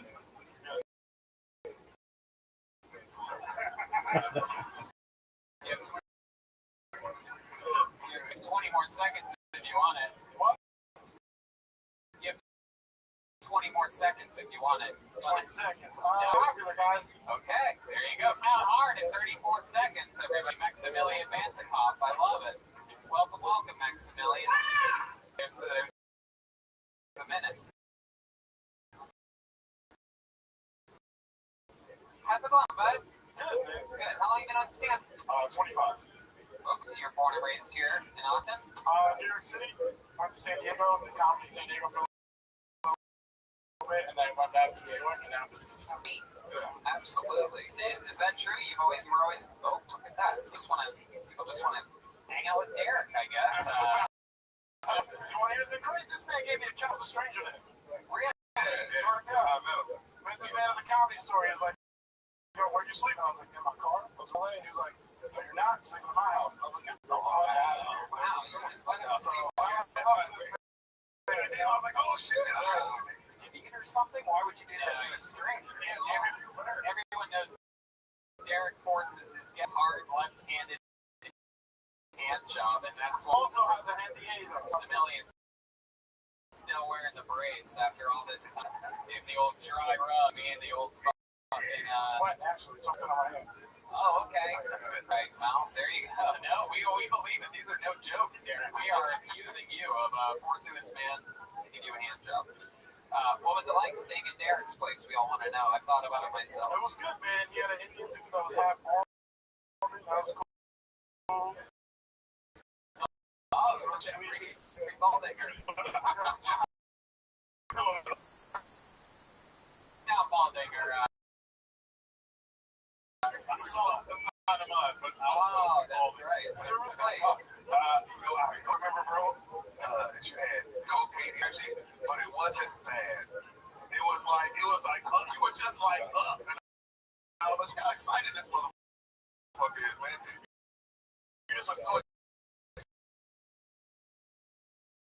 excited to be at the store, and then you came over to the store talking about comedy. Yeah, to me, cocaine energy. I'm like, that's the last person invited to my house. You know, like, He was just up, man. however, they do a lot of cocaine about how popular they were back in school. I've actually never done cocaine. Really? Not once. Oh my goodness. Okay. Turn it off right now. Take health advice from Dr. Redband over here. So what do you do for fun, Maximilian? What do you work for? Other than stand-up comedy, what's something else about you? I train Muay Thai. Okay. Well, yeah. Is that what happened to your wrist? No, I was supportive. I just like to be outdoors. Okay. Shit that puts me in danger. Is there any chance I could convince you to throw the mic in the mic stand and show us a little bit of Muay Thai? Just some improvised. Anyone trying to fight? No, don't fight anybody. Just do some air Muay Thai. Yeah, no, never How that. many of you want to see this guy do some air Muay Thai, huh? Let's do some air Tai Chi. Let's go. Whatever you want to do, sure. Just don't explain too much. Just fucking give the people a show. Here he is, some air something, Maximilian Vantikov.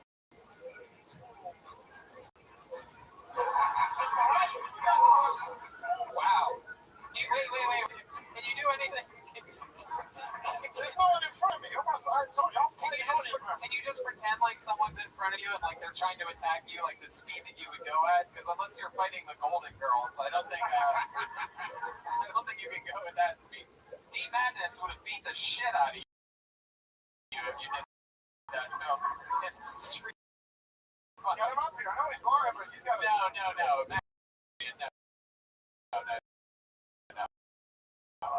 Alright. What else other than yeah.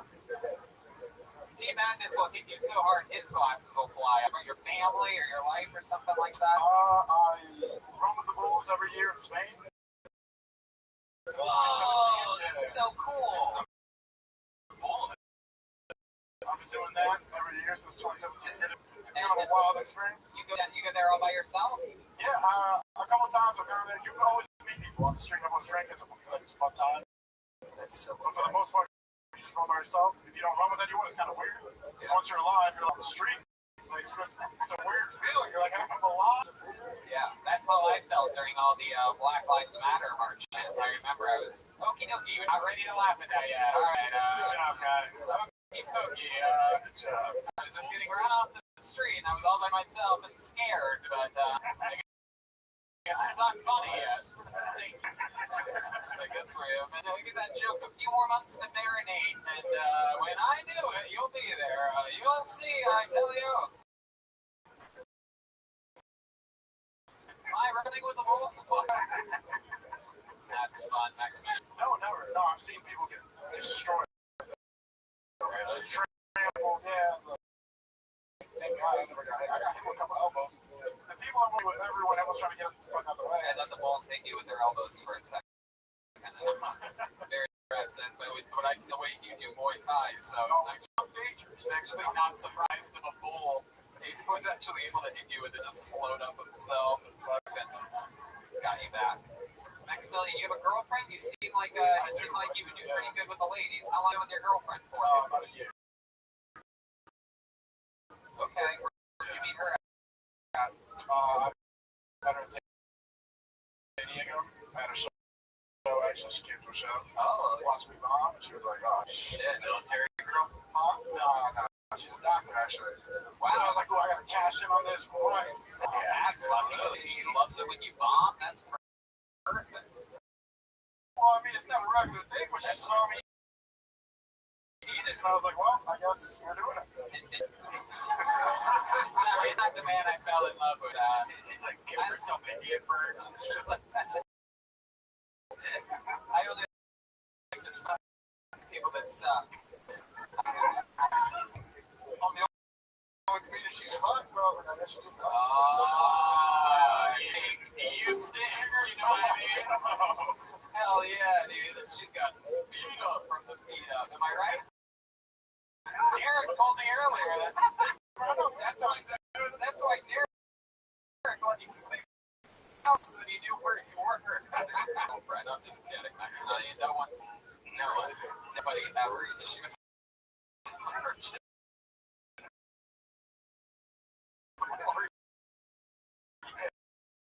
Virgin time. Yeah, I know what's done that. She fucks guys with mom, but totally didn't fuck anybody before. I love it. Maximilian, it's so much fun. Such a cool name. What ethnicity are you? Argentinian. So cool. Such a spoiler again, right here. Maximilian Mantikov with 36 seconds. There it goes. Everybody gets the handshake. The customary Derek handshake. He got really upset when we brought up his girl didn't fight us that. He got really quiet. Nah, he was cool. He was okay. Maybe he just has good imagination and was picturing sanitizing microphones. Our friends over you can find her. You can watch her work at the Yellow Rose, Dairy 45 Club, the Red Rose, the Newton family. There goes Kaylee, everybody. There she goes. The Yellow Rose, Red Rose, Red Rose. Leo Kanopka is next on Kill Tony. You can drink and full nude. It's like unheard of in most clubs. Wow. Yeah. The USA champ. Leo coming? Leo Tanaka? Leo Kanopka. There he comes. Here he comes, everybody. This is very exciting. One more time for Leo Kanopka. Here we go. What the fuck is up there, Toads? How you feeling? Who else is drinking on a Monday? Yes. I just moved move here, you guys don't give a fuck about COVID. You don't care at all. I've been offered cocaine so many times, and you guys. And I saw Gary too. I walked to a bar. This dude burped right to my face. I was like, "Yeah, I'll take a Lone Star, Daddy. Let's do this." Sick. I single-handedly blame Joe Rogan for the homeless issues here. Like they migrated to here because of him. I did their fans because they all intermittent fast.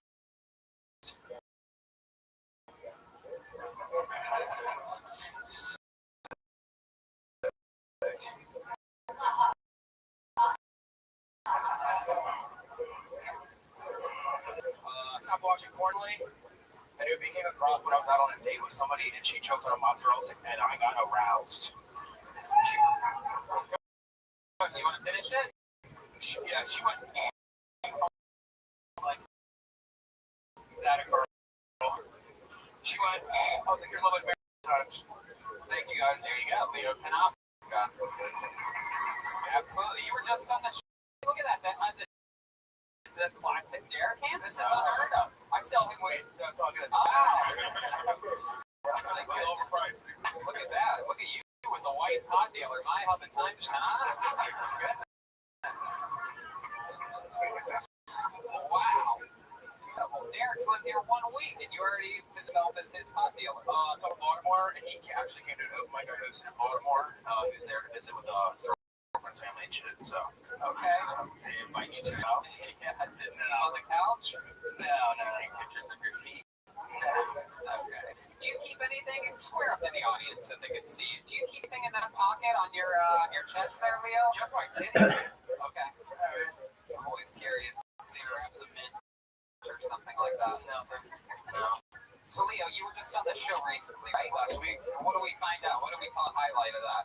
Next over was a stripper and she was sending me $200 a week to survive out here because that's funny. Right. But she stopped and not only am I selling weed, I'm also selling mushrooms, allegedly. Wow. Yeah. Okay. They come on unemployment offer I moved here too, so gotta figure it out. I swear to God, I've met more mushroom dealers here in Austin, in Los Angeles, right? It's crazy. Like everybody's a mushroom dealer. Okay. What does that run? What is about an ounce run? Street market value. $40 per eighth. There's an eighths in an ounce. Look at that. This is basically a live drug deal.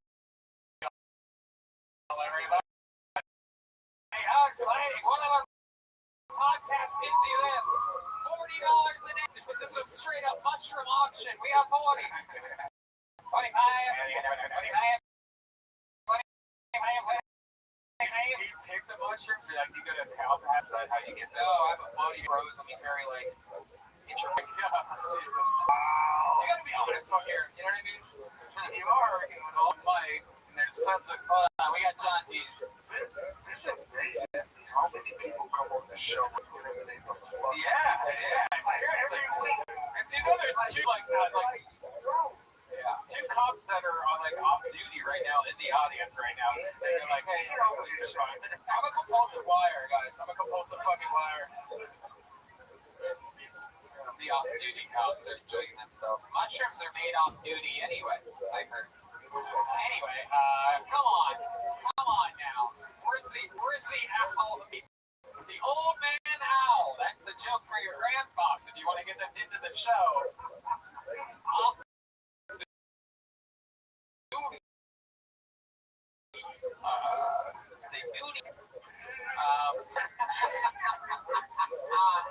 Leo, tell us something. I did it again. All right. I'll level down. I'm also on probation for a DUI. I'm like, wow. Oh, shit. I was drinking with Chris O'Connor and shit. Fucking the Goobies. Wow. Did they know you were drunk because of the names you just dropped? Yeah, that's a big name. Yeah. So how much did you drink? Too much. Yeah, I know. How much? Enough to burn. Alright, cool. Now you black out a little bit, and then come back, and then you black out again, and then you come back again, and then one more time, and then you end up home sometimes. Remember? Green out. You greened out. in Vancouver or Toronto. Yeah, they're like, hey, you got to be careful because if you smoke too much in this place, because they had no exhaust fans, this old comedy club in Toronto, tiny, very low ceilings, and it was in the back, but the front was, it's hard to describe. And so I basically just didn't breathe oxygen for a couple hours. It was really just I was smoking and inhaling secondhand smoke. Very unlike Tony, he walked outside and took off his shirt and was laid on. I didn't lay down. No, I didn't lay down. I remember very clearly sitting on that curb straight up, sweating. I was sweating bullets, and it was like freezing cold. It was fucking shitty Toronto. Anyway, but you blacked out. You blacked out, then you came back. Yeah. I heard once you go black, you never go. All right. Anyway, hey, where's that?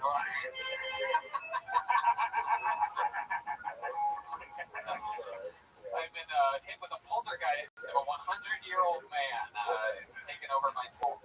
So, Leo, very, very interesting. You have a DUI. What else? What's your law life like? So I'm single and had some friends out here, so it's cool.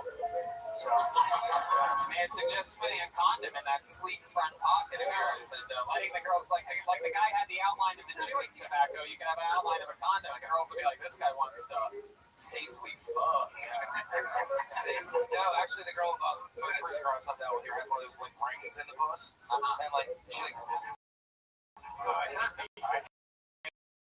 Not at all. They pulled it out and showed me it, and it was a junior ring. She has a... Are they not supposed to do that? No, that chick's a real fine.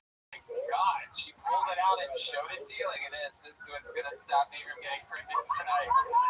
She just throws it. She just fucking throws it back in. Get back to where you belong. Fucking girl once that had her clit pierced with like a little hoops, and it was the worst because you always felt like you were hurting her, but it felt good. And one time a bubble came out. Shut up. No, I swear. She said it. Right, man, you're out of control right now. Wow. My goodness. So, when's this chick with that Nuva ring? When's the baby coming?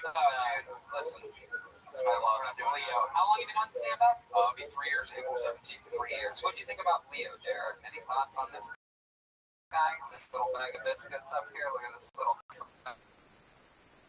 fucking tiny little young baby. That's cool. He gave me a bunch of free lunch for sale. I swear to God, Derek has lived here 1 week now, but knows everybody from some other city.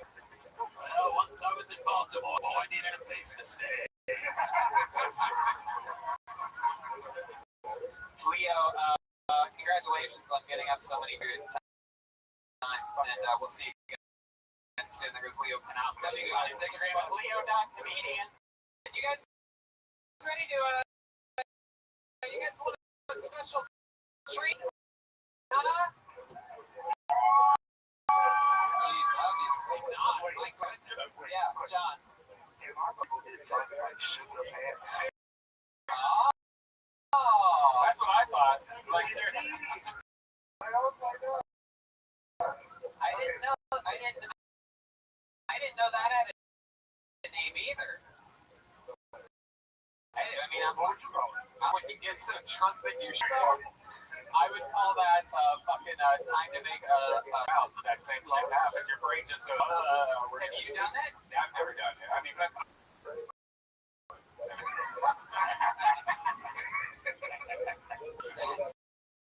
You're so gross. Ladies and gentlemen, treat for you. Tony Regular, ladies and gentlemen. This guy famous for his incredible joke writing and roasting abilities. He's back from Los Angeles, California. Make some noise for the great, powerful David Lucas. Killer, David Lucas.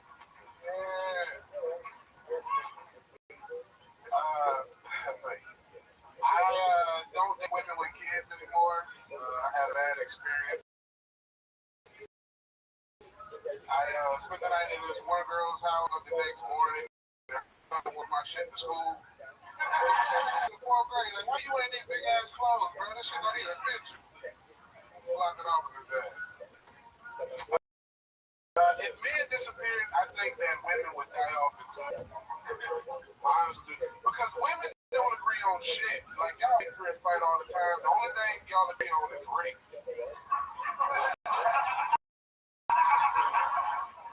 Like, that's the only time long is when they try to bring a nigga down. You know what I'm saying? Like, he touched me too. That's the only time y'all fucking agree.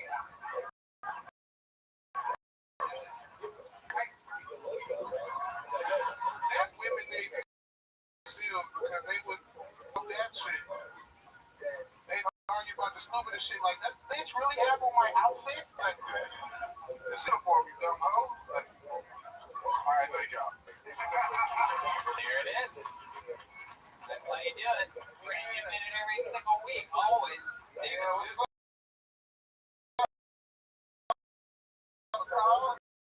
Back again. Welcome back. I think it's so. Looking good this week, Dave. You got a whole new look. You're not wearing camo tonight. You're just out there letting it all hang out. Yeah, man, I found a new big and tall store online. They make them tall too. They don't just have your size. They got tall. If you 6'7",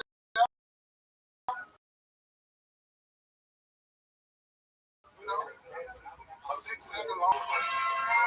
Shit. Shop at Genders or Us. I'm not a ginger. You can't just call all white people ginger. That's not how that works. Oh. They're calling you a redhead. Yeah, you shop for people who don't want to look like a man or a woman. You shop there.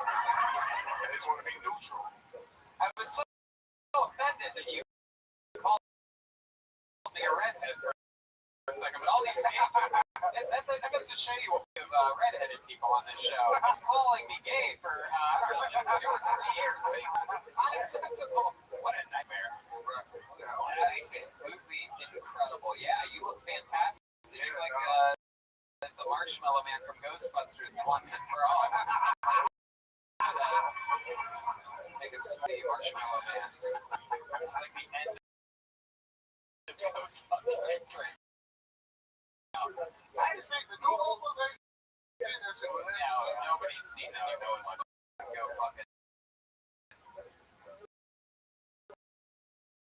Anyway, what you been up to? What's been happening? It's been a couple weeks since you've been on this show. Yeah, man, so was on there burning that shit for 20 minutes, dog. You know, he did his thing. Yeah, Derek's doing it right now. He's in the zone, stealing the show, getting it done, shaking hands with every comedian that comes on. Kill Tony. As he should. Absolutely. What else? Shit, looking for, I found the area I'm gonna move to. I think I'm What doors? the domain. Oh, you're gonna live up there in a shop center. Yeah, I'll be fucking with the domain. What do you do with the domain?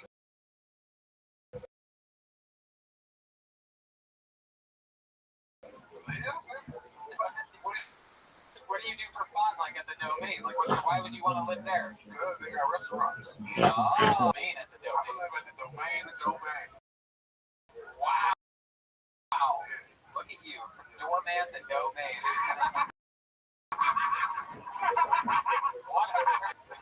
This guy's out here making it. So when do you think it's gonna happen? When's the big move gonna happen?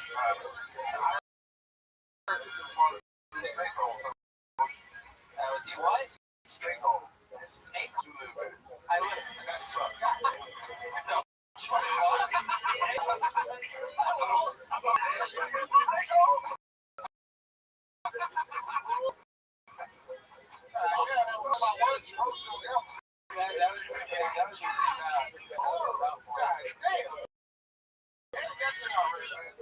This is good. Put a noise like I said back into some shit. I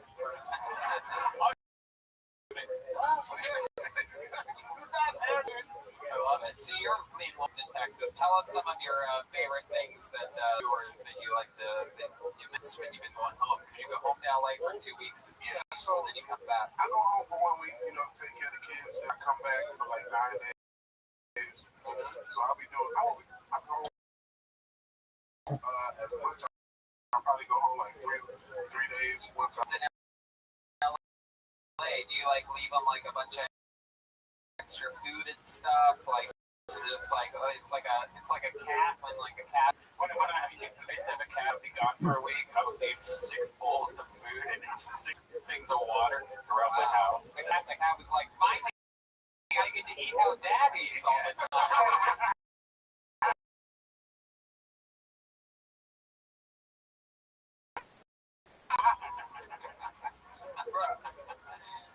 Right. They don't care if you see your kids or not. Right.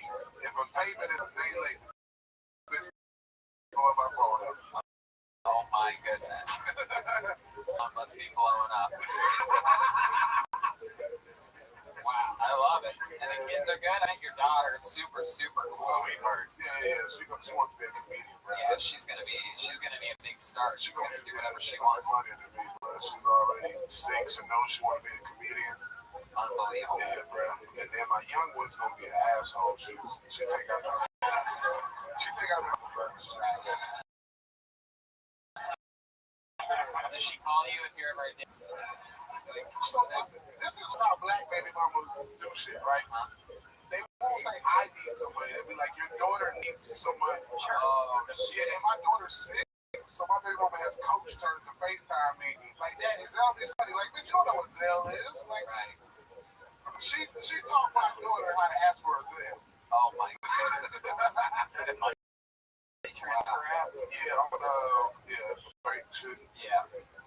Darren Lucas, you guys were just up until the global pandemic, you guys were co-workers. I know, bro, we were like, Derek was only there like 2 weeks.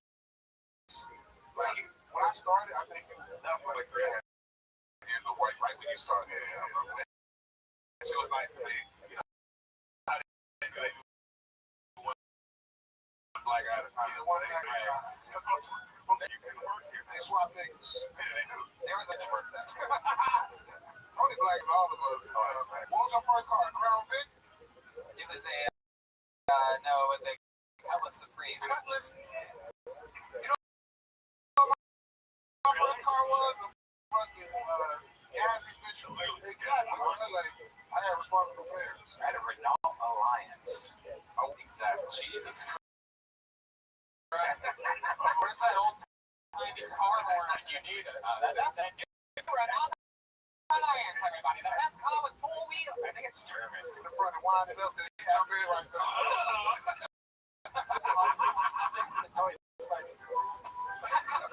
Come on down to the new dealership. Get yourself a Renault Alliance. Enough to fit your whole family or one day the Ducats.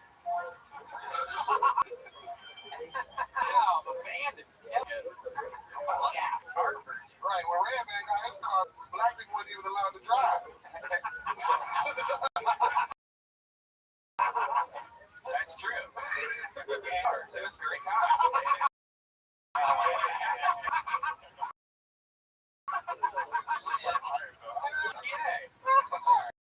Well, David, I'm so glad week ahead of us. The fun stuff's about to go down, and I'm super excited about it. An app monster, and proud of your incredible work every time on the show. We're going to great David Lucas, everybody. Our Kill Tony regular, certified regular. It's only 7 or 8 in the history of the show. That's a big one right there. All right. Time.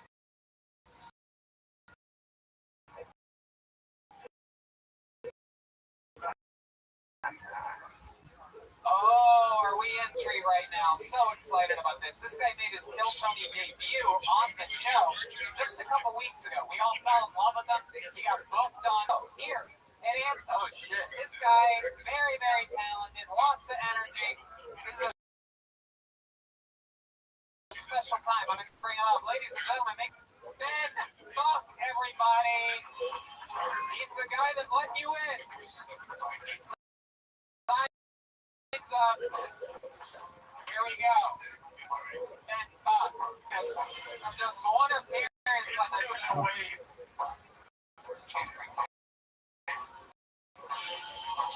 Everybody loves them. Oh, one more time for Denmark, everybody. Check. And sounds how y'all feeling. Make some noise one time. Shout out to the tour bus.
Talent and energy. I love it, Ben. Welcome back. What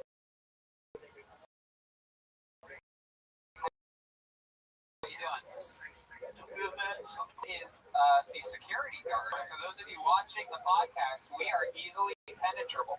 Yeah. He's going to have a lot of things. Some guns being loaded. Wow, Ben, you're almost like a young, very cool black guy from Police Academy. Without Michael Winslow, we couldn't make it tonight. I love it. Can you make other weird noises? Is there any noise you can't that's like a beat? That's been smoked too many cigarettes. My name is Vince. The day since I started working in Enzo's nightclub, Wow. they turned me down for Darth Vader. Oh, there you go. That's a didgeridoo. It's a didgeridoo, not a diggery. Yeah, I've had him on the secret show for the last 2 weeks. Man, who the fuck's Adam? No, I said I have. Yeah, he's been so good that now he opens up at all the secret shows. And I have when you're on stage. There's so many you can mix comedy with what you do, and you do already. Are you constantly thinking of like comedy ideas for to mix your talents with? I'm usually used to like rap shows to like mix a couple of crowd elements. You know, yeah. Do you like that?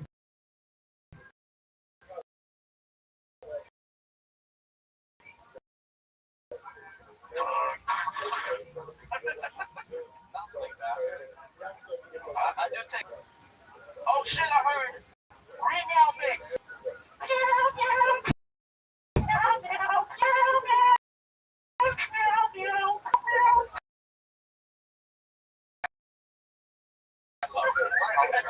What an incredible talent. Is a famous rapper. Is that true? Yeah.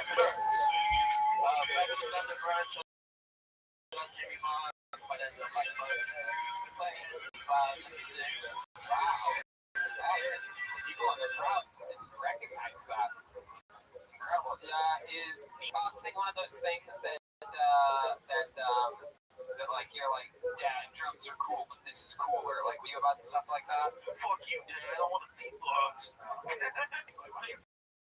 Pick up sticks like a real man. Oh, come on, I can't do time anymore, Pops. I don't want to play the blues, Dad. Is your father a big supporter of beatboxing? He is. At first, he's like, oh shit. So I love it. I was running some errands this week, and I went to for my first time at the record store. You know earphones as a record? Absolutely. No, it's a different. It's cool, but there's another one. What is that? Just Anton shop. We're up on West Campus. We're around 28th Street. Sometime. Yeah, by all those. Our door there too. Even record stores, they put door people today. Yeah, that's what I was gonna say. Is I went there and to my shock, the guy with security there. And Bob. Wow. I broke right in, stole 10 records right out. No big deal. Easy breezy. Yeah, I usually put on hand sanitizer when you walk your groups. I did not know that. Yeah. Incredible. Incredible. Wow. Derek posted, what do you think about this? I like it as it never told you some lessons.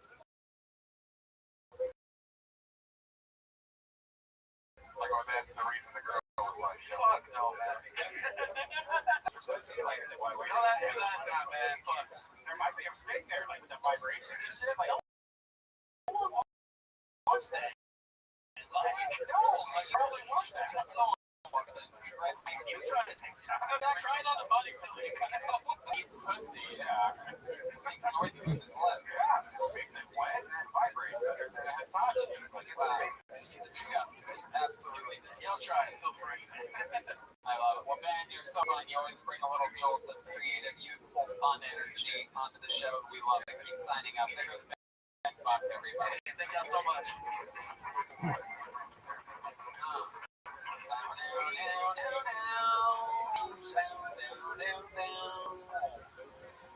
Okay. Agabob is the next. The number for the great Kaylee is back, everyone. Yes. I don't mention this, but the Yellow is considered a bachelor party headquarters. That? No. If you guys have been looking at headquarters of bachelor parties, the Yellow Rose, that's a big deal. They have a world famous cheeseburger at the Yellow Rose. Did you know that? Dude, I did know that. I've had it before. Is Agabob here? Yeah, the signs of Agabob. Maybe they stopped the TSA. Alright.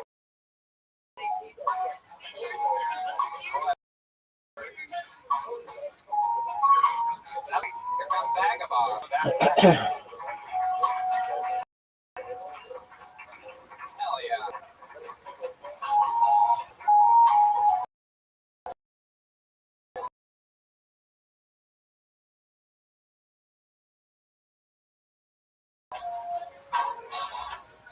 Here he is. Shit. Guys and ladies, I went fishing. And a lake called Backpage. And it's bait, and the only thing I was able to catch was hookers. Shut the hell up. Ladies, when I have sex, God himself blessed me. I don't need condoms. Just one for skin.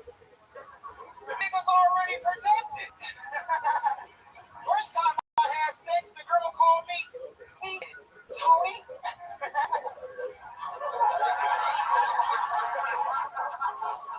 Oh shit. It wouldn't be right if I didn't talk about my daddy and shit. My daddy said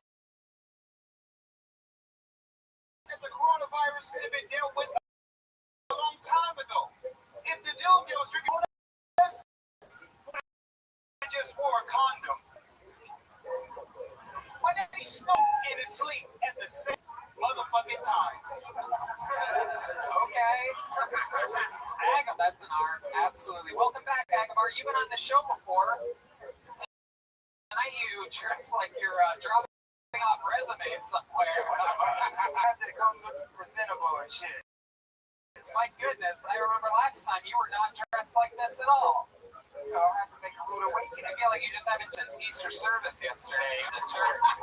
Had a long night after that. And I'm all out of eggs and shit. Absolutely. Welcome back, Agabob. I like your style. Very unorthodox style and movement and jokes. It's stand up. I've been doing stand-up for about 3 years and a half. 3 years.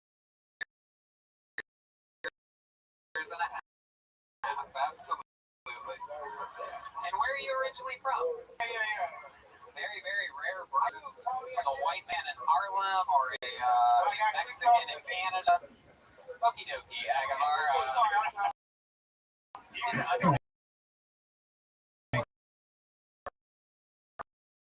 That roof, by the way. Yeah, you're all tied up. 2 inches of foreskin? Yeah. You're always in the hood. Oh, shit.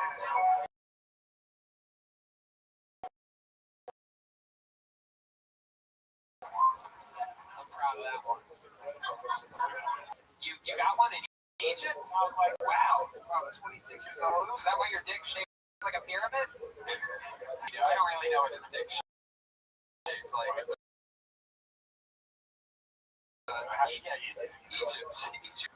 All right. Look at you, Tony. You look good. Thank you, Agavar. I love these compliments. I get David Lucas up here. He calls it. Then we get a classy guy like Agavar up here talking about how I'm gaining weight. You're right, Agavar. It is true. I've gained about 3 pounds since moving to Austin.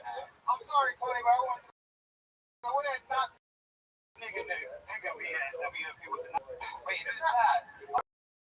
You making fun of David Lucas? Yeah. You want a spot? What You're we making got? fun of David Lucas not having needs. So, he's in the doorway saying you can stop. He's right there. I'm trying to get a spot. Look at that. Do you have anything for this guy? Chris Cross. What do you think about it? Chris Cross is played out.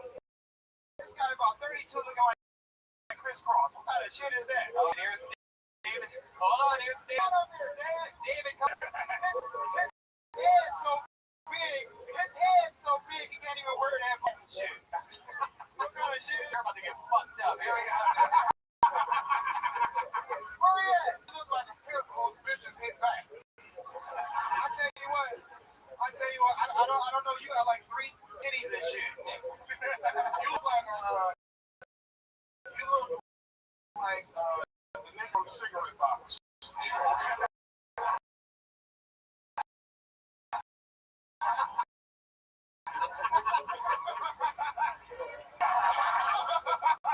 Hey, look. Look, I don't know if he laughing or not. He don't got no neck. He just head and shoulders. You got the shoes of a nigga that got a monthly bus pass. Okay. You woke the beast over there, man. You can't. He's a beast. David doesn't like when people make fun of him. Pants are driveway color. Is that right? You look like if I ran out of needles and thread. You look like you contemplated every motherfucking day and shit. Hey, bitch, you like you waiting on a liver transplant.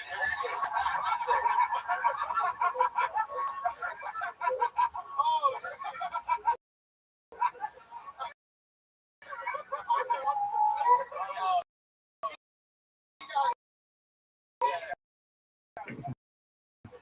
Oh my god. Agavar, that was fucking woke David out of his diabetic coma. thanks for backing me up, Tony. Absolutely. Yeah, I backed you up. I had your back all the way. Stop, Agavar. He went back to the kitchen. He's not even here anymore. I love it, man. I love it. You have a good style, Agavar. Look at you up here trying to roast the Washington, D.C. sniper. It's a real thing for you. To know what the D.C. sniper looks like in that one. It's an older reference because it's a Google serial killer from about 10 years ago. I love it. Agavar, well, tell us something. You're such an interesting guest. I find you so intriguing. You have so much swagger, confidence. You have a great look. Look at you taking off the glasses for a second. You're just cool. You actually use your front pocket, unlike the dweeb that was up here earlier. Agavar, what else about your life haven't we learned yet? What's another fun fact of family or your upbringing or anything? I was in Egypt for about 3 years and a half, teaching English. Okay. And I the Egypt winter, you know what I'm saying?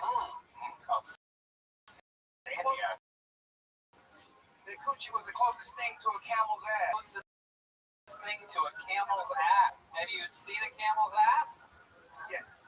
You lifted up the tail and looked at it? No, they walk around. They're all around. Okay. Yeah. All right. What you doing, Rob? You all right? Just thinking, man. Yeah. You're all get over here, man. Oh, man, I don't.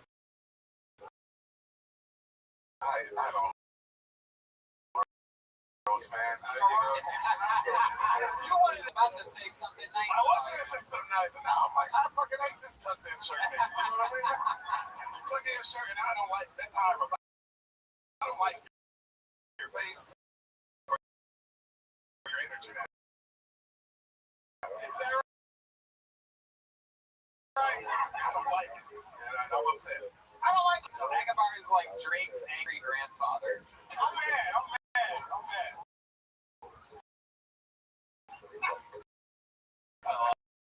Agabar, what do you do for work? I told you last time, Tony, what you do? I work at Bentley's Barber off of Art Springs in Lamar. Okay, you cut hair. Cut hair. You cut hair? Do you have a black barber yet? Not yet. I could use a black barber. Oh, you did. Look at this. Serious? Yeah. It's the only guy you don't have a bond with in some way. So now I figure we have to make something happen here.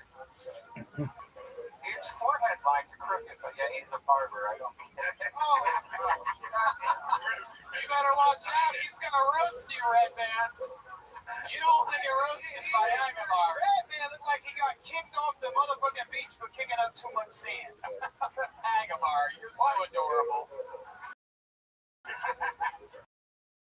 That seems like a cool thing. Look, Red Man, Budweiser does not make your ass any wiser. Not only does Agabar dress like a white man, he roasts like one too. No, you're so much fun, man. Please keep signing up. You're so interesting. I could talk to you forever. Black don't crack, that's why he has to buy it, right? Red Man, He sent me that. man, you also roast like a white man, so just stop. Red Man, look. Okay. Here we go. Red Man, what the fuck you talking about? What are you fucking talking about? Can I just want to do? Yeah. And I'm out of here. Yeah. It would take Skipper off of Skipper. Oh, shit. How about one? Deep Madness just said get yo, and then just locked him. Oh, I didn't say get yo. Look. You look like he would have roasted the shit out of you. Deep Madness. Late. Back up for BB King. All right, Agabar, everybody. There you go. Nice. And comic underscore cut. Everybody. Hell yeah.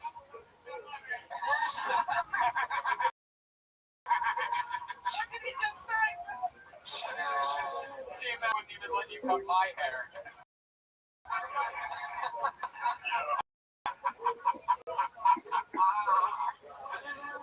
Oh my God, David, this is a national treasure. But why? That doesn't make you wise.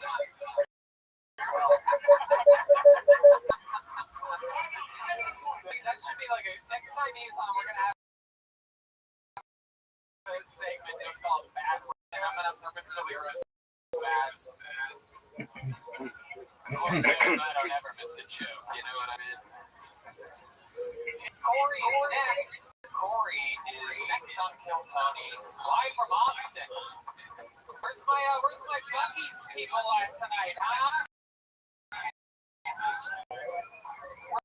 Where's my Mental Rancho people? Where's my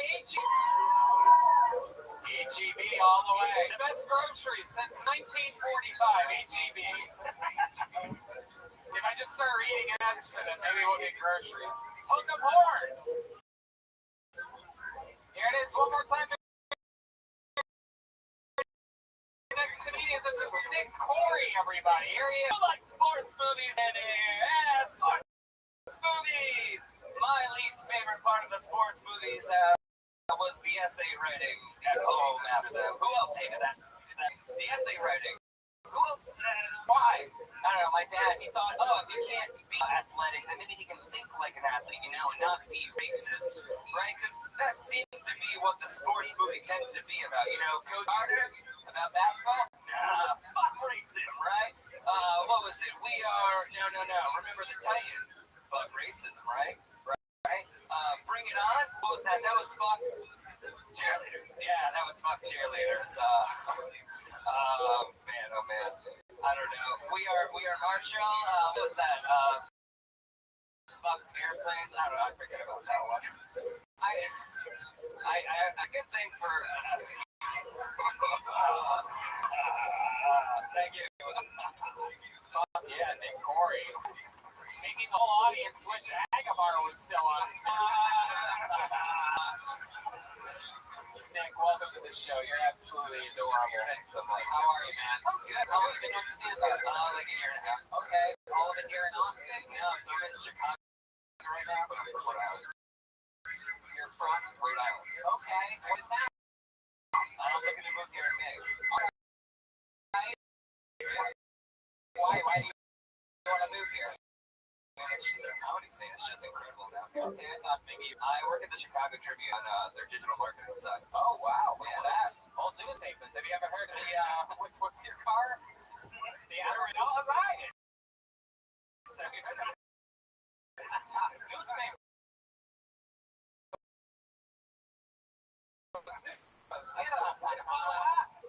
Ronaldo Alliance. Ronaldo. Get your new car broker.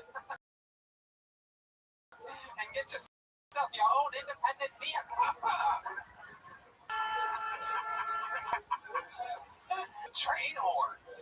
Okay, so welcome to the show, Nick Corey. Tell us some interesting stuff about you. What makes you different than people that have been up here tonight? I really like interviewing people on the street. Just not necessarily a funny, but just like posting up someplace. We know that's like what was it like growing up as you, and then just kind of figure out. I don't know. I'm really big on just on the whole like political side. You know, just why did someone think this way? You know, like doesn't mean they're fucking stupid. It just means they grew up. And I feel like I would disagree with you on everything political. Maybe I don't know. Probably. I'm open-minded. Really? Yeah. What do you think about the new Georgia voting laws in Major League Baseball moving the All-Star game? Oh man. You have to, for those of you that don't know, to catch you up, you have to show your ID to vote in Georgia now. Sure ID. It's a little Jim Crow. You think that to vote For is voting baseball or what is this? Okie dokie. Wait, what different do you work for?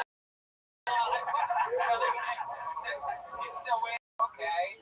All right. Why do you wear khakis and why is your shirt tucked in? And what's going on? Those khakis are tight. I should not know that you and Agabar both have 2 inches of force now. I'm traveling around light, so I was wearing shorts. I didn't want to wear shorts on stage, so They're khakis? yeah. They're really thin. They're a little stretchy. They're a little tight. I guess. You're about to be Peter Pan. You're backstage, just ready to put on your green hat and fucking go fly on a wire or something. That'd be fun. You seem like the kind of guy that's into like axe throwing or something like that, right?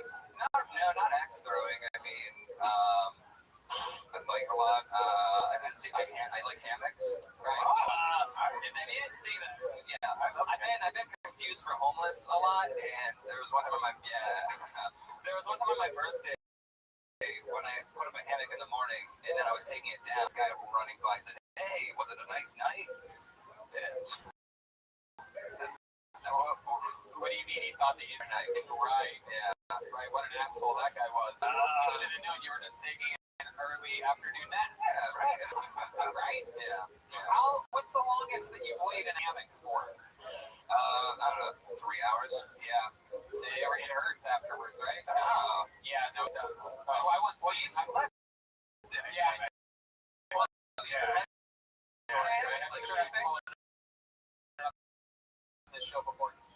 there was a time in very, very, very first moved to Los Angeles, and I mean very first. My brother is a huge stoner, so we were smoking blunts and blunts all day, every day. So I was just walking around stoned, having fun, and I had a small budget for a new bed, and we went to like a Costco or something like that, and there was a hammock for sale. For this $45 hammock, have hundreds and hundreds of extra. Like a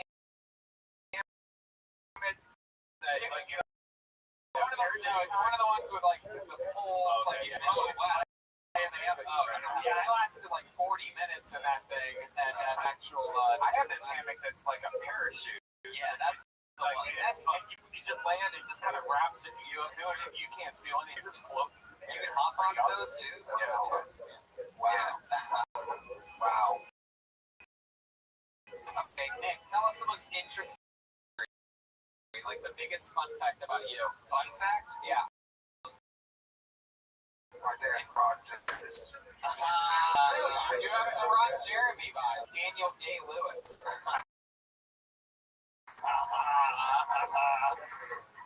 It's Catholic school. Okay. Yeah. All guys Catholic. So that explains a lot. Yeah. No, I love it. What was that like? Anything crazy ever happened there? Honestly, not during, but like after I graduated.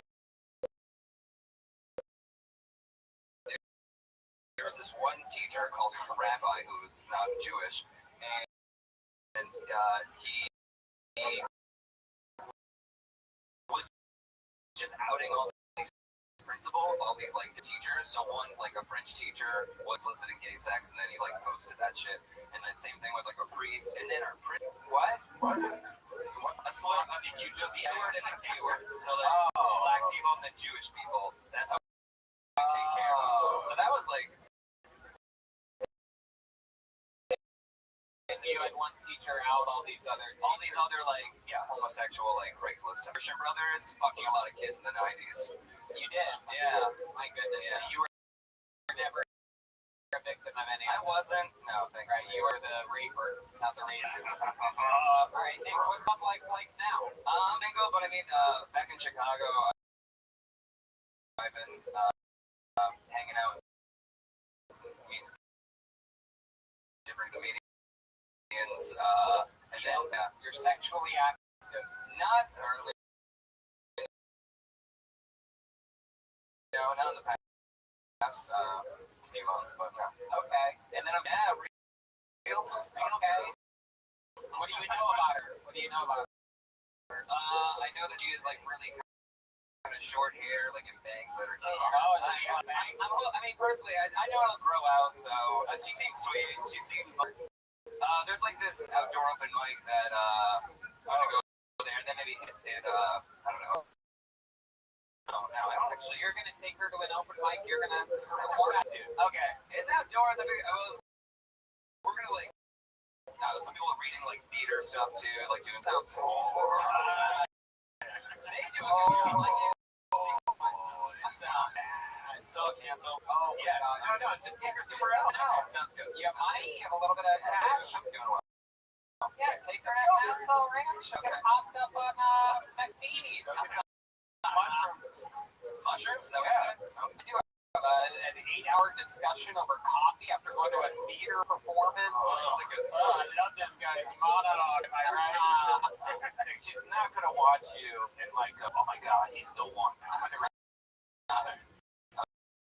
She's gonna watch your comedy and be like, oh, he's doing that like the acting reading thing that other people. I love bad puns. Alright. Anyway, okay. We haven't had a lady up here to perform all night. You guys think I should pick it so we get a lady?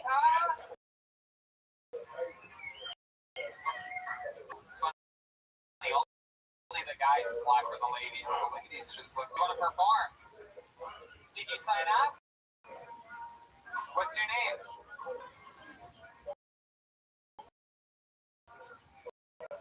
Mariano. Mariano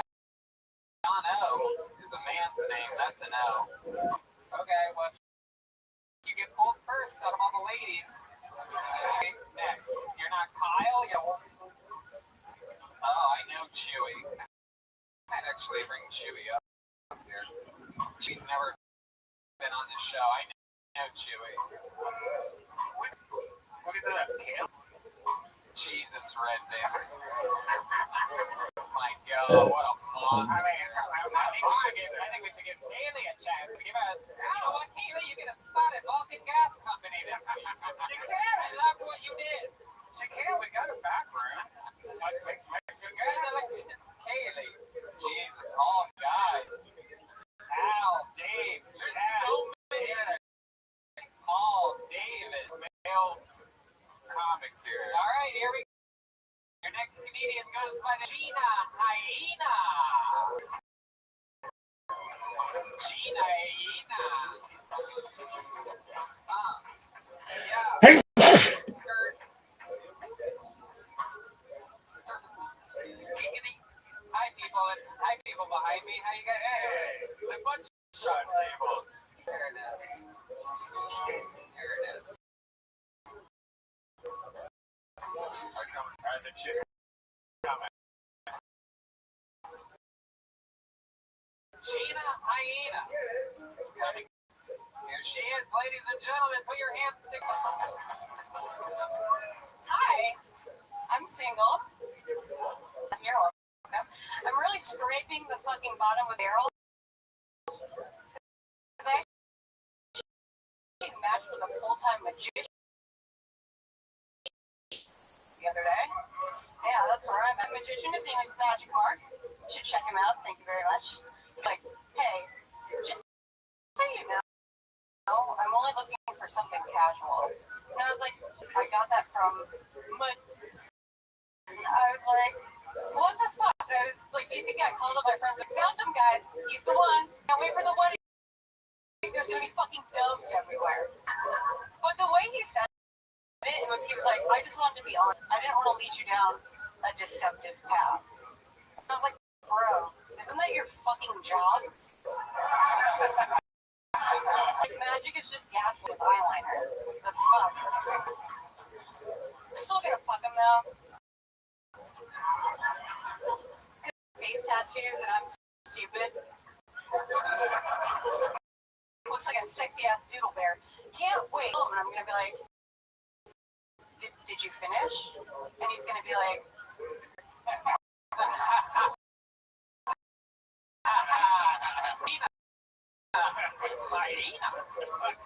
That's a good job. Wow. Very good. Welcome to the show, Gina. thanks for having me. How long have you been doing comedy for? 1 year. 1 year. Yeah. Perfect. All of it here in Texas? We started in Texas, lost my job right before COVID, and now I'm back in New York. Okay. Yeah. You live in New York City. Yes, sir. Awesome. You still live there? You're happy there? I'm happy now.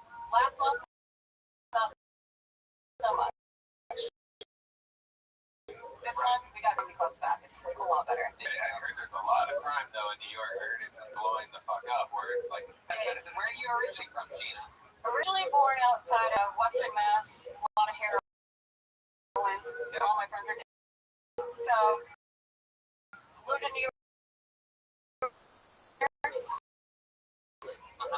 And then I decided to switch it up. Came to Texas, started comedy here. I was actually good. Just get it.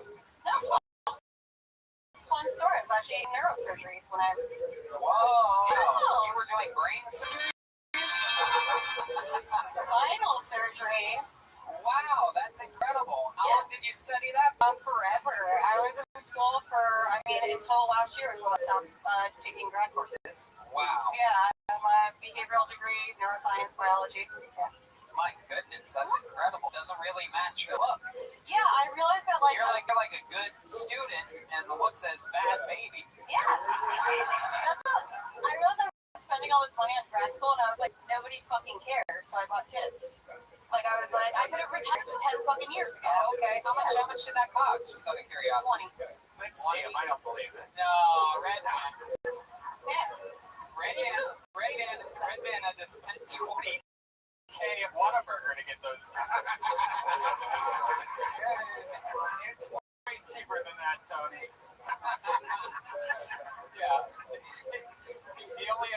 quarter pounders. No. They're my retirement plan. They're my retirement plan. Wow. Yeah. How small were they before? Is that Very small. Yeah. Wow. Yeah, because you bought what appears to be a small seat. Yeah. Right? Is that not correct? Yeah. Did you buy much? Did you buy gummy bears? Did you buy gummy bears? Or did you go with the No, I classic? went to Salem. I can't believe we're here. Like, I have a neuroscience degree. Let's talk about my tits. But no, I bought saline because if they break, you don't get like any injuries to like your body. You just Funny. cover I it. everybody. For those of you that missed it, report card. I got to see an orgo, which is actually pretty impressive. Orgo, is that where you make the things with paper, like the birds? That seems hard, yeah. Chemistry is like a real test of you pay attention.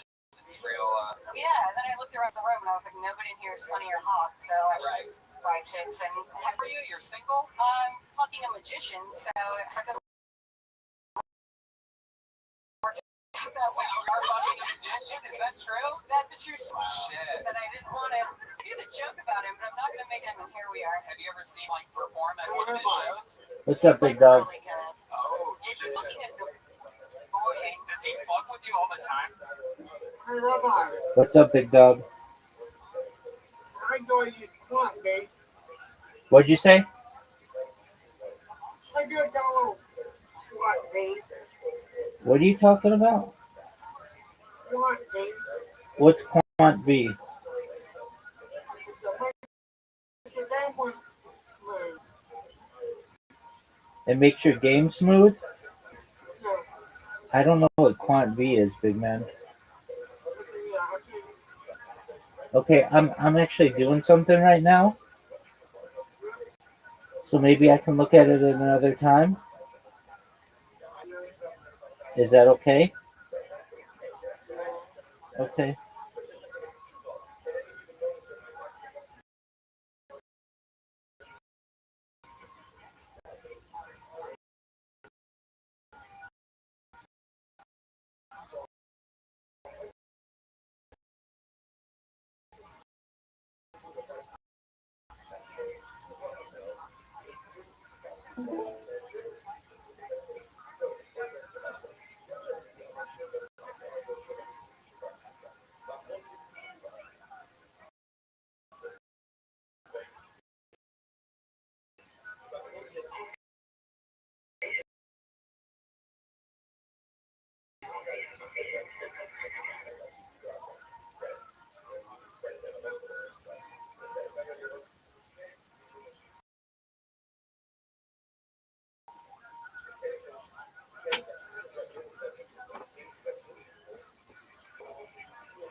shit like, hey, my dick's out of your coming out of your ass. 6 times. Red man, what the fuck is going on? What the fuck is happening right now? These people in Antones make the double Jack and Cokes way too strong. I'm gonna ask. The last time he was like, I really want to see what you're into. So like the next time it's gonna be really cool. Oh, okay. Yeah. He's God, this fucking asshole about me. Can we ask my son Have a about me? bird come out of your vagina. Who is the guy that you banged before the mission? They always Oh my say. God, the one I dated here actually made me call him Delta. His name was Dave. Oh. But yeah, he was like, call me Delta Foxtrot. Oh my God. Then I found out he had been in the military for 9 years. Wow. Yeah, he's having flashbacks. Yeah, he drove a white Ford Bronco. True story. He came from white Ford Bronco. Really? Yeah. Wow. Yeah, so the 2 guys before that used to, so Delta Foxtrot. That was a good question. John Dees just asked, was it a black dude? Because a white Bronco is a famous black. But, Was he black? no. Have you ever known the black man? No, not yet. Whoa. Oh, look at that. Whoa. God damn. John, I think she wants you to. Will you stop with the birds and the pussy jokes right there?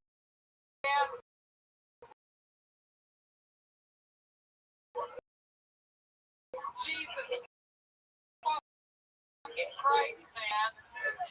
Oh my God. She doesn't have birds in her fucking pussy. Thank you. Wait a Michael Lair. We ran out of time. Good night, everyone. It's just an eagle. It's coming out like a giraffe, baby. It's just a dead owl just falls off. Old Hootie died from suffocation of that day. Wow. You were so funny, Gina. I really was not expecting it after being for 14 years. When I saw a female wearing makeup, like it all, I immediately was like, wow, this is going to be the absolute worst. And it immediately set you up so that when you find, I was shocked. Thank you. What's the set you've ever done before? Really? Oh, wow. Yeah. I would like to have you win some. Oh, yeah. Whoa.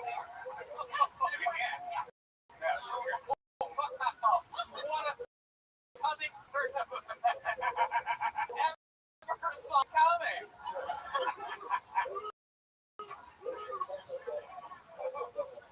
Absolutely incredible performance. I loved it.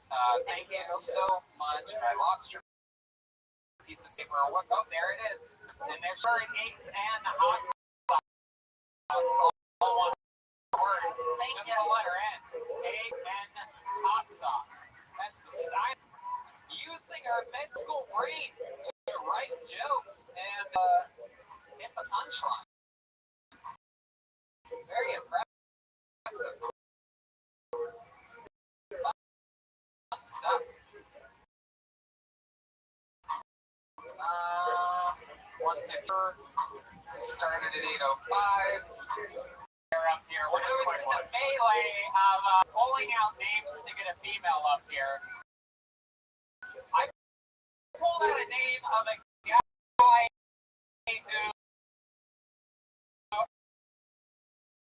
I actually know, and he is to sign up for the show. I made friends with him at work one night. Stand-up show in San Antonio. He responded funny. We had fun. We hung out afterwards. We went golfing a few weeks ago. The guy from a random audience member at one of my shows to golfing with me.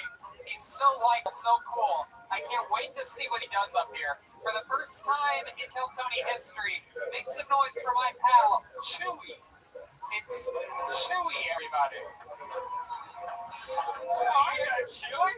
We go. He's pumping his fist. He's excited.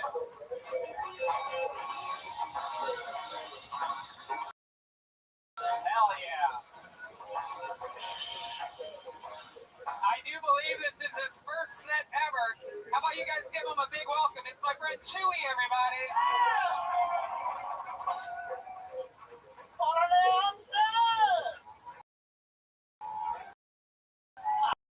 I am a dreamer.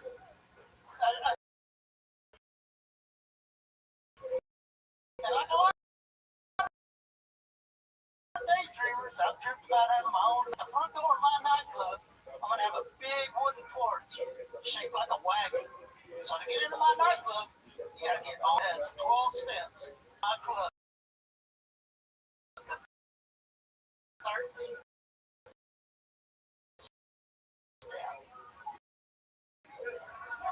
And that club's going to be so successful that I'm going to open up a totally new club.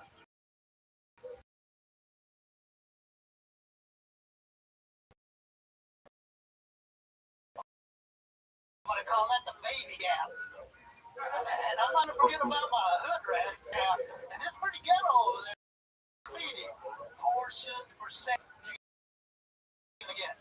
Coming up to the main stage. Yeah.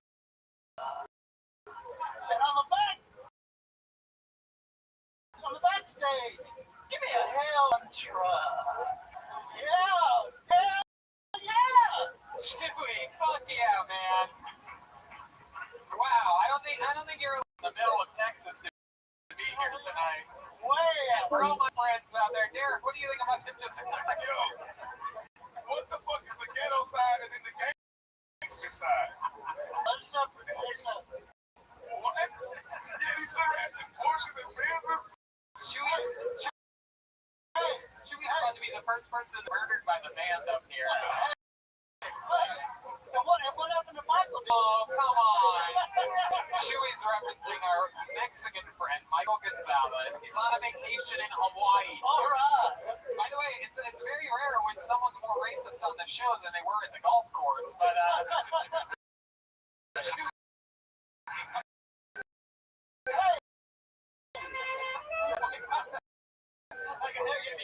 I've never seen anyone be completely nice and normal on the golf course and just come here. What do you got?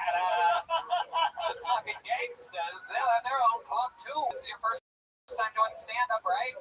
First time ever. First time ever. Dewey. First time ever. I love it. Welcome, Chewy. And people, you're 57. 57. Absolutely. Absolutely adorable. What have you been doing your whole...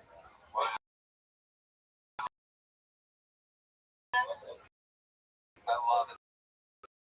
The oil fields of West Texas. Way the front electric cars like Tesla.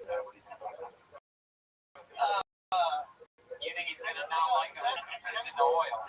They're gonna make me a side. Yeah, exactly. It's a real thing, like in your industry, like if people talk about that, yeah. Oh, yeah. Oil's gonna be around forever. That's like saying YouTube stars are gonna kill stand-up comedy. Oil will be around forever, but they're gonna regulate and tax us so bad out there that they'll just buy oil from OPEC. So then it's easier to get that kickback from a foreign company than it is an American company. Oh shit, dude. Alright. I like how you did that handshake, like, yeah. I've been shorties out here. Are you the magician that the other talking? Yeah, let me here's Oh, right. Hey, you guys are all discussing. Alright, who's in control? He's bending over, making a fart noise. You guys plan that? my pigeons on vacation in Hawaii. Okay. Chewy, tell us something very interesting about your life or your history that we'd be shocked to know about you. I'm divorced. What happened? Dating's hard. Yeah. Has it been? Yep. How do you go on dates? What do you do? Farmer only or? I mean, it's been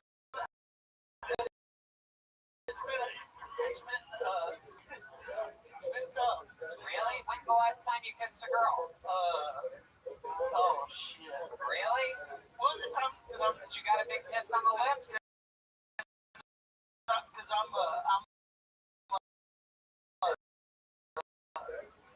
got a handicap.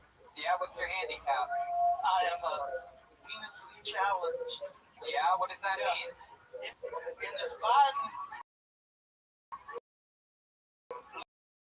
liberal era, I'm venusly challenged. I'm disabled. I want my fucking check.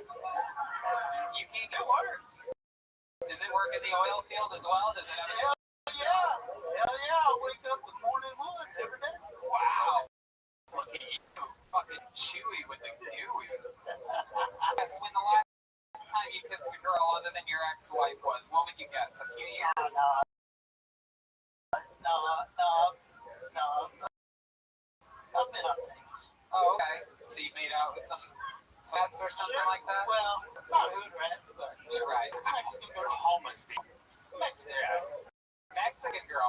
Okay. How long ago was that?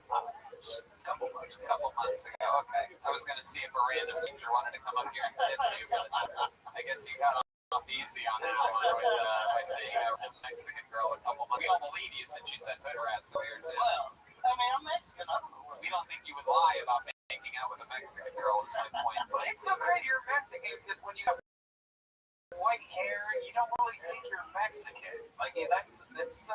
Yeah, thank you, John. Took the words right out of my mouth. What do you want? Fred, man, what do you want? I'll hang you some sheetrock. No. Shit, no. Hey, if they had a kitchen here, I'd wash you some dishes. All right, Jesus. Stop with this stereotypes, everybody. This show's out of control right now. Chewy, you mentioned hood rats during your set. My friend Derek posted. I'm going to see if he has any questions. I'd say that that's an interesting type of verbiage to just throw around up here. I was just confused. He said, hood rats. He goes, no, that's a hood rat. I dated a Mexican girl. It's like, so what is a hood rat to me? It's like, it's not. It seems like it's just a black one. You have to be black to be Yeah.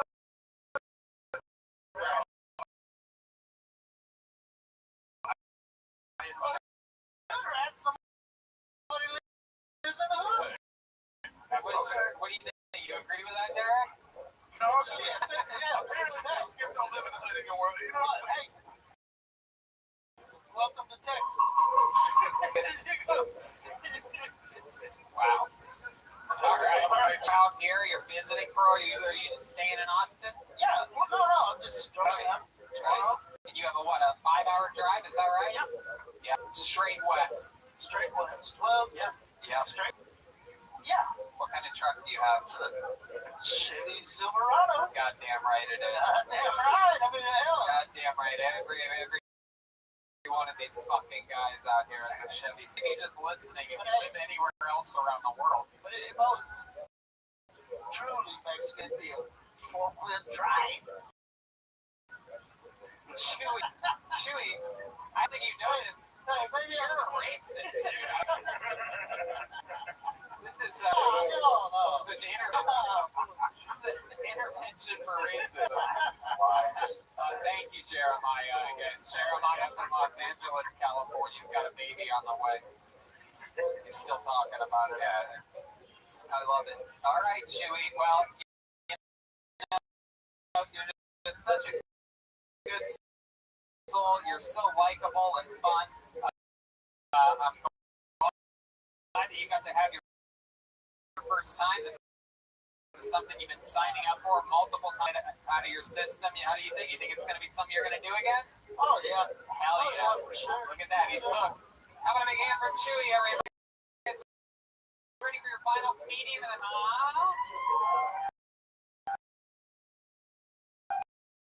Ladies and gentlemen, this guy, Rabbbi, recovered from the coronavirus. He beat it. He got the shit out of it is his return. Dying years ago, gave up his 2 decades of immigrant to chase his big dream of being a stand-up comedian. About a year and a half, Tony fell in love with him a regular. He writes and performs a brand every week since then. A new resident of Austin, Texas. Make some noise for the great Michael Lehrer.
Give this guy a week off and even take a break.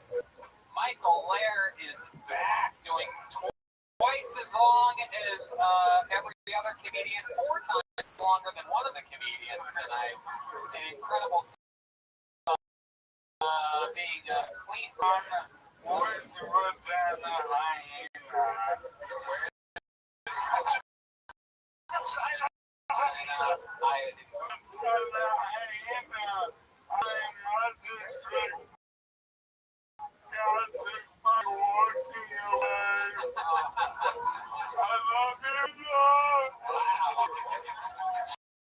hyena. Getting back power from Mike Lehrer. By the way, Michael, I think I saw last episode, everyone's very concerned, very worried, because you really made almost a cry.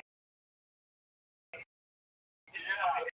But here's the truth.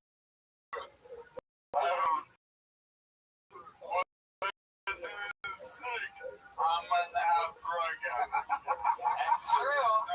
But Corona and our return will go from me. Alright. But look, no cocaine for me, alright? Yeah. But slightly double cocaine.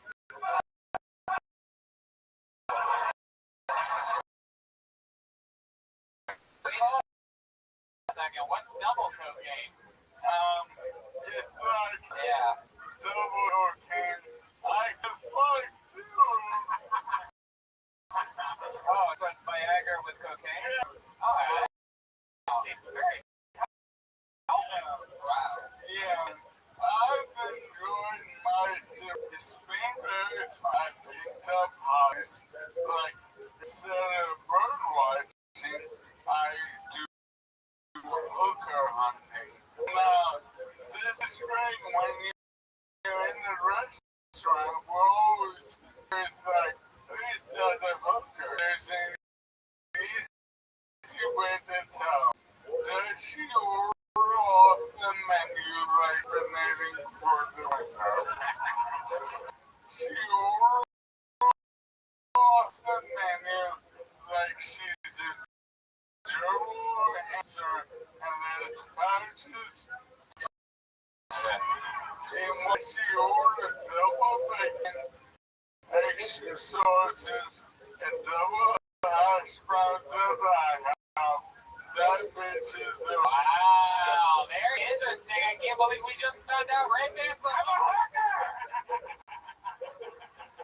Red Man's a hooker. What's funny is anytime we're out of town, I always order extra food for the hotel room. Like that's my backup chicken sandwich. That's like, you know, he never famously does. He gets a back. It'll be in his fridge. So many hotel made very depressing Sunday afternoon cleaning up his backup food from refrigerator. I'm just kidding. He eats it. I'm not happy. Why are you? Listen, so I can fucking do drugs, and it turns out like, no matter how cute and fun on the winter. I've never seen you laugh at your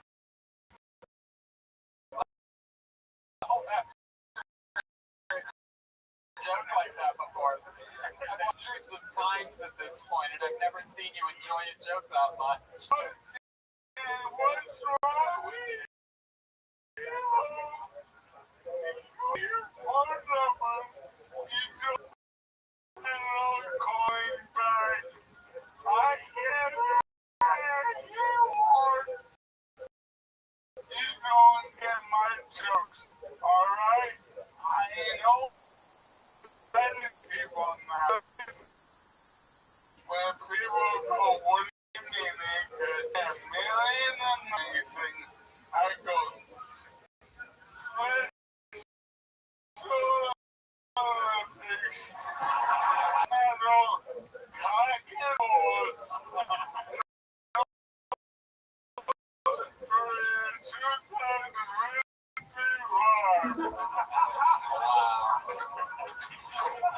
Due to the coronavirus and a rough week. I just want to say that, you know, Michael Laird, before we got Yellow Rose and Red Rose as a sponsor, went to the Yellow Rose. Yeah, he said on February 13th.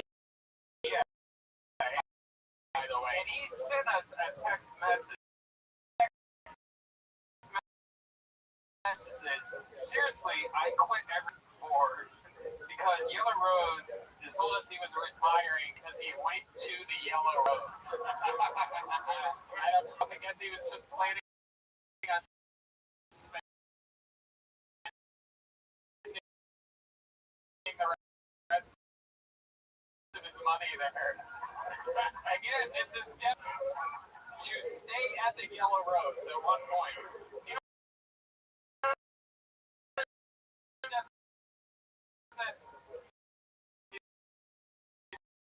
sent us this at what time? By the way, Dave said this. Fuck, I just realized I pissed all over myself in a stall at the Yellow Rose. I ruined everything nice. Wow. These are real text messages. Like Chris Backfire. Michael Laird drawing for Ryan J. Evil, J. Red Band, and Derek Smith. All down to the details of the baseball cap on RyanJEvil.com. Did you guys have fun tonight? Those of you listening to the podcast, make sure they're unbelievable. I'm going to make a hand for John Deeds. Follow him on at John Keith. K-O-N-K-E, everyone. Mutation. M-U-E-H-T-A-T-I-O-N. What are they in for?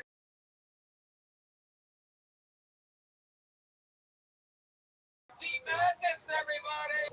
Daniel Watts, DWADC 323. Him and Matt Mueling on guitar in a band together called Frogger. And that's the band, the Fix Vodka Kill Tony band. Fix Vodka, the alkaline vodka. Literally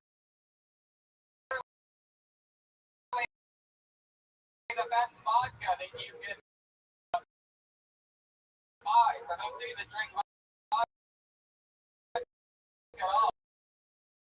I've been making screwdrivers lately. It's really good for that. Yeah, I like it because it's just a nice clean buzz. Hey, I have a show, but as you can tell, two of the people on the show are going to be there. And also,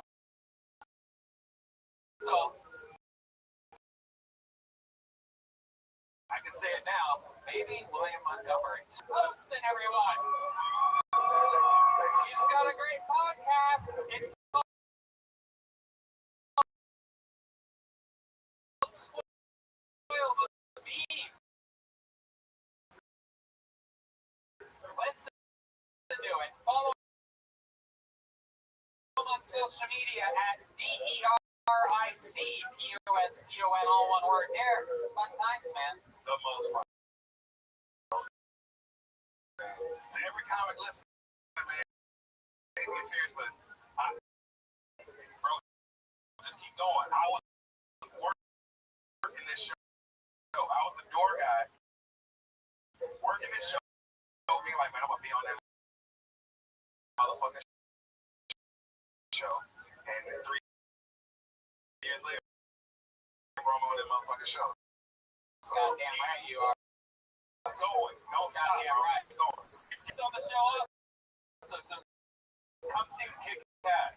Thanks, buddy. He tells you to keep going, but also with the keep going, it also means write hard, work hard, think about this all the time. By the way, it's like one of the best podcasts ever. He does it with this girl Sam, and it's amazing. You have to check it out. All the way on social media, all one word, spoil the beans. I absolutely love this guy. Like I said earlier, he's the future. Oh, and how can I forget? We ate tonight by the amazing food of CM Smokehouse. Our friend Yoni at Best Barbecue Show. Absolutely incredible. They're going to be with us for 500 at Paramount on Thursday. Unbelievable food. If you guys haven't yet, check out CM Smokehouse at Golden Creek. Is that right? Golden Acres. That's right. I get Martin Creek, Golden Acres, blah, blah, fucking farmland bullshit. Let's look at the art from Chris Rogers' art. He did it in person. That's a real drawing of the Undertaker, Austin resident. He drew that while you all sat there doing absolutely nothing. That's a real drawing of the Undertaker. And every one of his art pieces at my people. That's true. I'm friends with him, but haven't we all? You know what I mean? Thank you all, everybody.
Fuck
yeah, here, we're doing this shit. It's Monday night. This is the place to be. It's Brian Redband. What's up, everybody? Live in the flesh. How exciting. You guys ready for a great night tonight or what? Yeah, fresh off of a wild episode 500 at the Paramount Theater. Very, very exciting to be back home.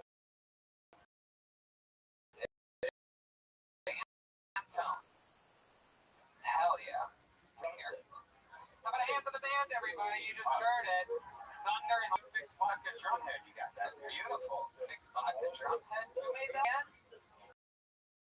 They get Peel and painted that whole thing. Fix Vodka. The best vodka out there. The first ever alkaline bottle and 8 hangovers. Try Fix Vodka. How about a hand for the great John Dees on the keys. Matt Miola on guitar. Madness on the bass, Michael Gonzalez on the drums. And look who's behind us, everybody. The original artist for Kill Tony, Los Angeles, California. Born and says he's back home for the first time, getting Ryan J out to Texas.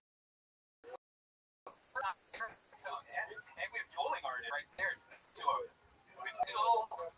Ryan J has official posters from episode 500 at the Paramount Theater that's super painting of all the old paintings and a new painting. It's crazy. You gotta see it. It's for sale along with brand new Kill Tony coloring books. You can get them after the show by finding Ryan J. Ebel. How fucking cool is that? He's here, everybody. Or you can get him online at ryanjebel.com. Yeah, this is going to be a banger tonight. But before we start, here's about the amazing sponsor of tonight's episode available for you.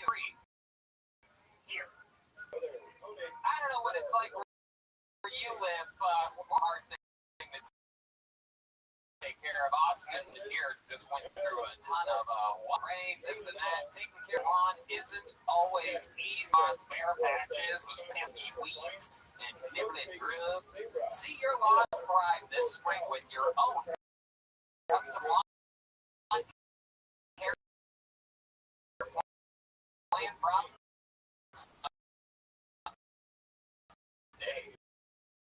Sunday is more than just a lawn care product. It will weeds and remove pests. They take out all the ghetto lawn that's better for people, pets, and the planet. You just use this on your brand. And a new lawn. Yeah, this is my first lawn. I've never had a fun hobby. When I moved in, my lawn had not been taken care of for a few months, and there were tons of weed. I put in my on Sunday's website, they use out of my data to find exactly how big my lawn is. They sent me, based on my location, exactly. I killed all the weeds using their weed killer. They had a bunch of dandelions just for that. And already I'm seeing results. It's amazing. It's incredible. This is technology helping people with lawns now. We've seen it with other things before. Uber, Postmates, this and that. Exactly. This is basically the 23andMe for your lawn. Sunday makes taking care of your lawn easier than ever. Just go to day.com, you put in your home address, and their free lawn analysis takes care of the rest. They use climate data to create a tailored nutrient plan so you get all the stuff needs and nothing it don't. You absolutely will love it. Everything is your way when you need it when you go to Sunday. Very, very good stuff. Best of it works. And your grass and it only takes like 15 minutes. You don't get anything super easy for you. Incredible. Let Sunday take the guesswork out of growing a greener, more beautiful this spring. Visit getsunday.com/killtony. That's $20 custom plan at getsunday.com/killtony. Water is a coffee alternative with 4 adaptogenic mushrooms and ayurvedic herbs. With 1/7 the caffeine as a cup of coffee, you get energy, anxiety, jitters, or coffee. Each ingredient was designed for a purpose. Cacao and chai for food and sex. For support of physical performance, chaga and reishi to support your immune system. Turmeric pack, it came with a nice little mix board and everything. I mixed it with some nut milk, added a little bit of honey, and it's great. I've been trying to find an alternative for a long time because I've been addicted to coffee for so long. I drink so much of it all day. This doesn't give you 100% USD. Organic, non-GMO, gluten-free, vegan, and kosher certified. It's sort of like I would put it somewhere between tea and coffee. But the feeling that it gives me is that let's get work done without too much anxiety. Go to WTR.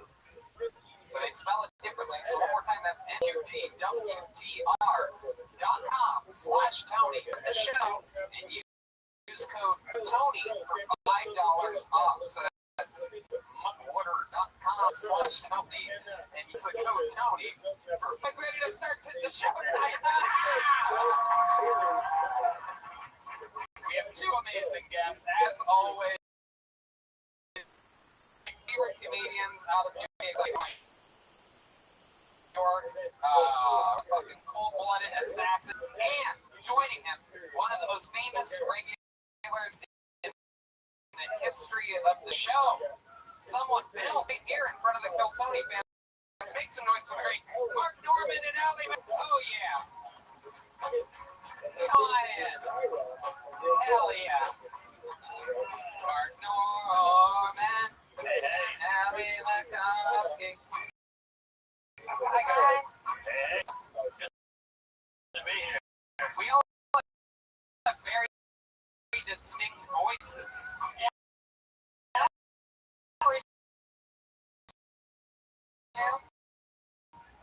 All right, the man got blacker. Yeah, that's a good thing. This is a new band since the last time you were here. Oh yeah. Basically, sort of the sister. And we have the Madness. Yeah. Wow. This love looks like shit. Oh. I'm Canadian. So welcome back, guys. Of course. The great Mark Norman of Beaches with Stories podcast. we might be drunk with Sam Morril, and my favorite special from the year. And of course, Allie Dubowski, Bill here. She became a regular, or was on the show under the age. Yes, sir. Started at 19, right? Yeah. And absolutely killing it. Opening for Joe Rogan all around the country. JRE today, right? Yeah. Podcasts available everywhere. Allie Dubowski. Great podcast. Regular with us. We're gonna watch some comedians for people that can happen. We've been finding some real local legends here as of late, and business is booming. A bunch of people sign up. You guys probably know how it works. If not, they get pulled out of a bucket. They sign their names beforehand. Their names are cut in a little piece. So they pull their name out. They get 60 seconds. You know, their time is up, and you hear the sound of a kitten. That means wrap it up then, or else you're gonna bring out the 5th Street Air. There it is. A little sheep in it for good measure. You guys ready to start the show? Yeah. You're listened to the show before. Big fans of the show. Alright, that's a lot of you. You guys want to start it with a special treat then? Alright, well then let's kick off the show with one of our 3 really talented regulars. You know what, fuck it, why don't we just start it off with the longest tenured regular of all time. This guy simply will not stop writing a brand new minute every single week. From Los Angeles,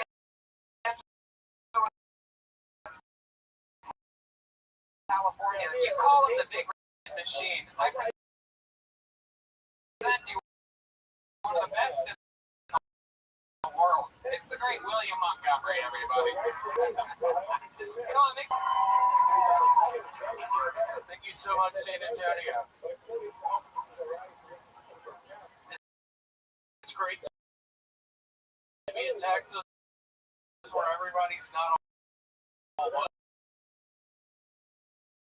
Hell, now you got Delta Airline League Baseball being all woke.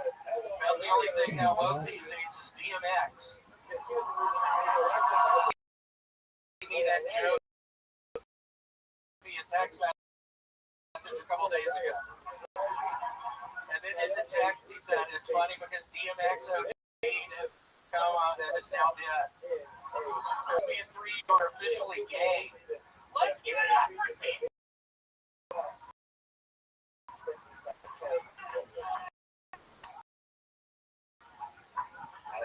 You know your manager, and the next day he decides to drive off a cliff.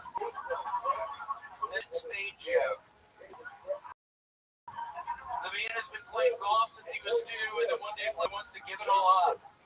Makes you wonder if he played Chris Farley the day before. Wow, Jesus, William, I'm taking massive chances here tonight, massively. Risks are warned, everybody. It's one thing to take a shot at the great DM. But, I mean, my God, add the ever and white gracefully to and then you throw your dad under the bus. Dad sent me to shut up for everything. You told me to. You were the one who told me to say that. No, that's fine. I thought it was funny. I love it. William, did you find out what who is DMX? Oh, okay. Perfect time to question. He's a musician. He's a rapper. Do you know this, William? Yes. Okay. Hell yeah. Very good. Did you find out what C-SPAN 3 was this week? Yes, I did. What? HLN. It's another television channel. That's the Forensic Files Network. All right, William. What else has been happening this week?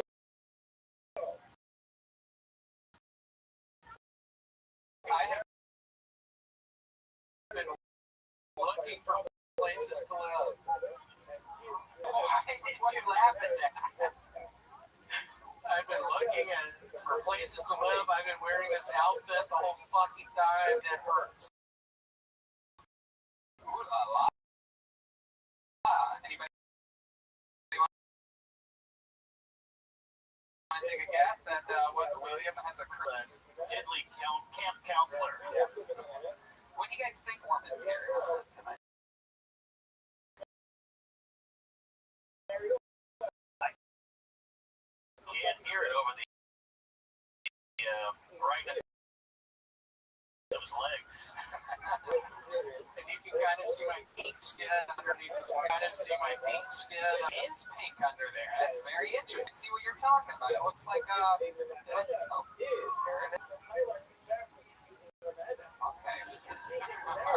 Well, have you been eating a lot since being in Austin? Yeah, I ate some pizza yesterday. I ate some pasta the day before.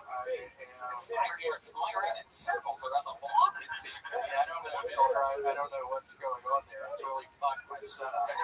That's what did it. I was here to ask Mark if I could start opening for him, and then my fucking set just got sabotaged. Mark, I'm here to ask you. I mean, when can I start opening up for you? Oh, shit, I didn't know comedy.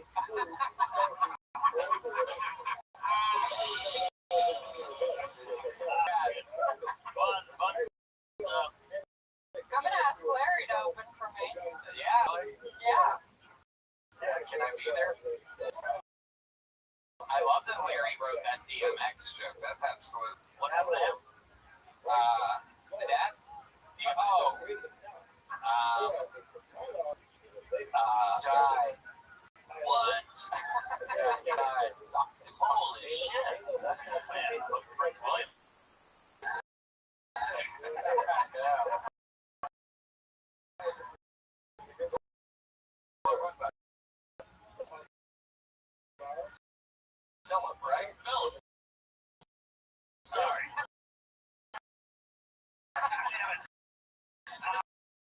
William is okay. We're going to call him Prince William. Totally fine. I'm already at 3. Mark, I know you're a big fan of cars. Or... That really is. William. I thought Brady was a chance of pulling a name on the bucket.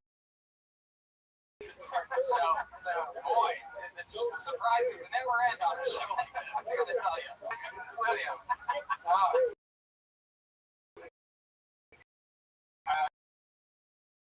I saw you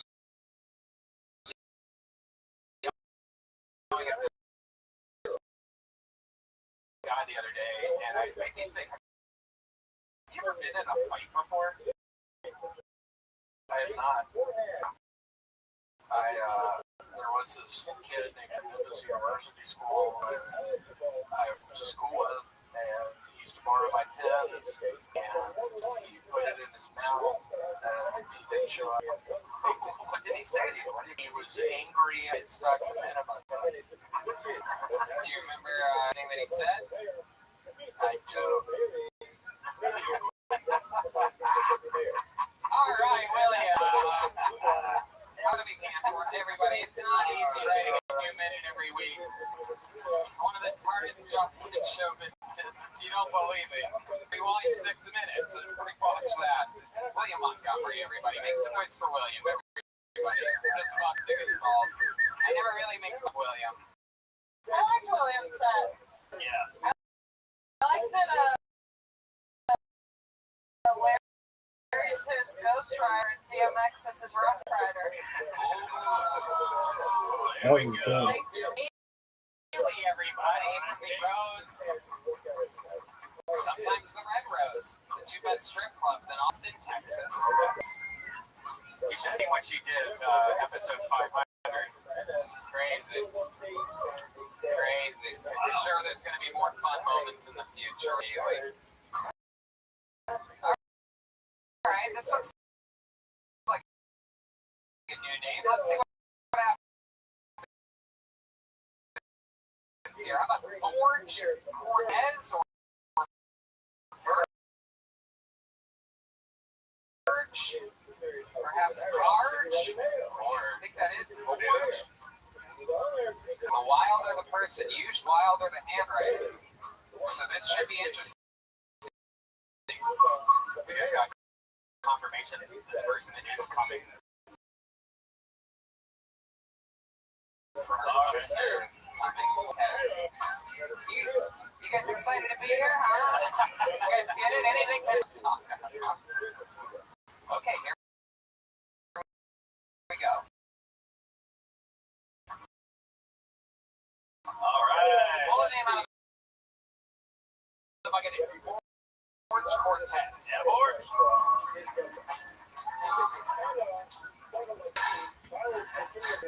I love to smoke weed. I love to smoke weed. Without weed, my social anxiety was just social anxiety I can remember. Turns into paranoia, but I don't know where it comes from, you know what I mean?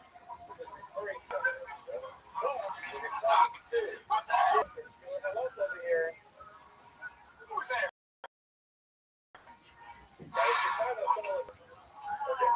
Okay, I'm the only one on the fucking spectrum. Okay, cool. I've done Molly a couple, 3 times.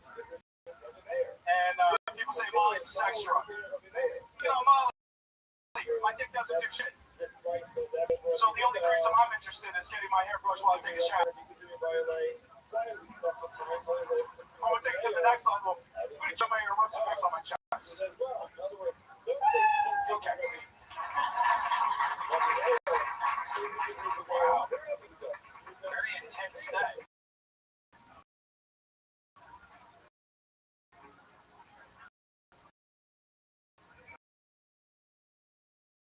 How about one more time for Orange Cortez, everybody? There he is. You want fucking HGH, bro? What's going on here? You got genuinely angry when you got paranoid. You seem like a weird guy to smoke weed with. I would be frightened. Yeah, you make fun of the job, but pretty damn good. Fuck yeah. What is your name? Your handwriting matches your, that's an H. It's a J. Oh. Okay, it's a J. No way, that's a J. I know you're laughing. I'm not Jorge. So with a J, but if you look at this, there's no. It's a fucking J. No, it's. I'm reacting again with an H, you asshole.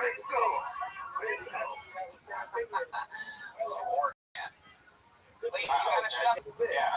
What the fuck? It's the Adderall that happened in Austin, everyone. So once every 4 shows, 1 out of the 100 people are fucking.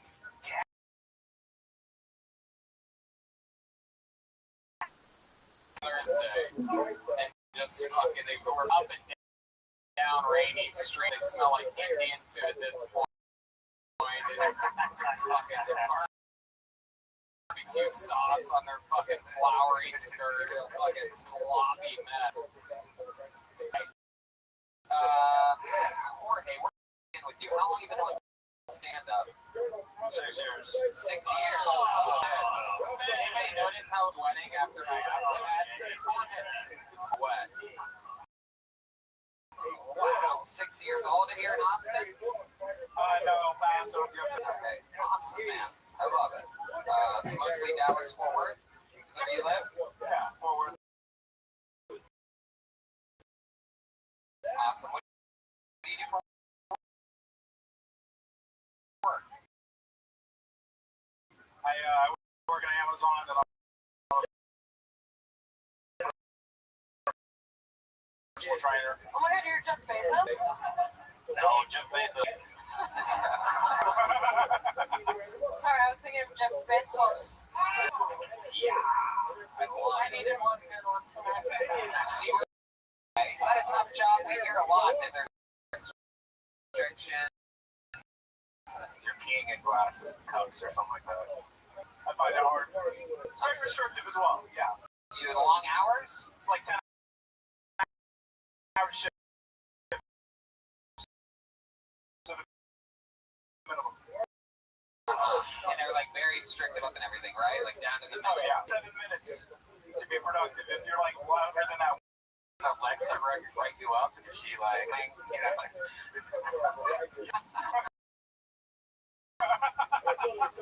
I'm surprised. the jokes and we don't get them until later. I think the jokes might be better in Chinese. No? I am a personal trainer. yeah, You got a lot of people coming to you. absolutely not. No. I'm recently certified. Yeah. recently certified. What do you have under your tutelage right now? One person under my tutelage. One person. And what are we talking about? Boy, girl? It's William Lumley. It's a dude. It's a dude? Yeah. It's Okay. What's his shape like? Is he a big guy or? like a pear. He's kind of like fucking, like got this like short, stocky, old fat guy. Right. Like you, but like you fucking smushed. You know. I think you should see. I thought it's on camera. That's what I said. Oh, on camera. Look at that. Come on, it's sitting down on a podcast. You look awfully tall right now. I love it. Jorge, what, do you have any special skills or talents? You good at anything? You ever win a trophy for anything? Or win a competition? You have anything at all other than stand-up comedy? What do you? Trophies? No. Mediocre in sports. You know, you gotta understand. I think that's how it's delivered in the Music, art, anything? You do anything else? All right, it is Jorge after all, huh? What kind of gardening do you do? What are your favorite things? What do you have planted right now? just like a small patio garden. We're keeping it simple, just over short. Okay. She buys and sells. Using the mask as a one way.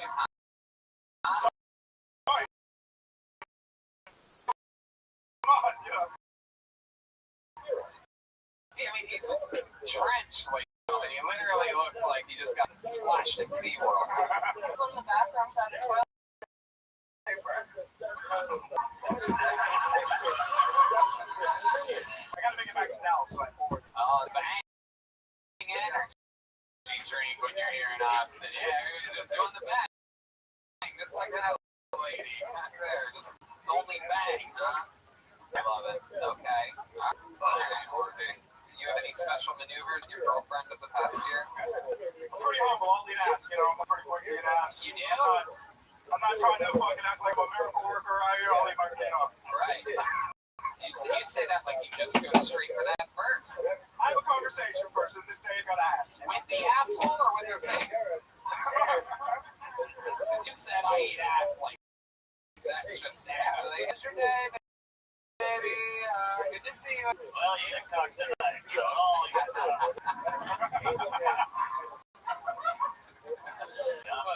it. Okay, Jorge. So much fun to have you on. Thank you very much. Cortez, everybody. Talking about marijuana being famous. That's a premise. I think he had a Phil Garcia shirt on. I did. Garcia killed Tony Famous. Got pulled out of the bucket on 500. Turns out he told us about his car towed on the way there, popped a tire, and so we gave him a Ridge wallet with $500 in it from our friends over at Ridge Wallet. It was the best wallet in the game. So the kid got to pay for his tow. And no one gives a fuck. Alright, awesome.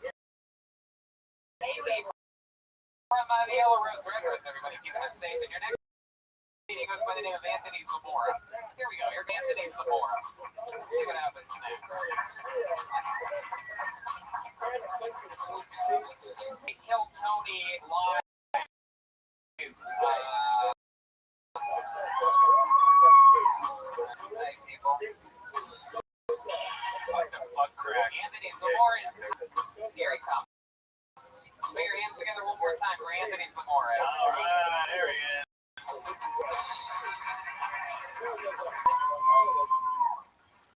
So according to the Washington Post, white people are the least likely to wear a mask in public and prefer to wear the entire hood. Whole thing. Whole entire thing. Fucking weird.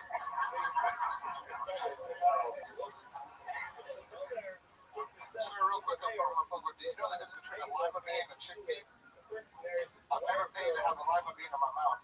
There you go. It's pretty good, right? I like that one. You can That's a feel how good you one. want to. I fucking love that joke. I do too. So I'm new to the dating scene. It's been a while. while, but I'm back on the fucking scene. Women are entitled now. I'm not sure if you noticed that. I was texting a chick and she asked me how long my dick was, and I told her 6 inches. And she told me 6 inches. I get 8 inches. I said, how the fuck do you even know that song? You're like 14 years old. Get out of the hard grown, everybody. One more time for Anthony.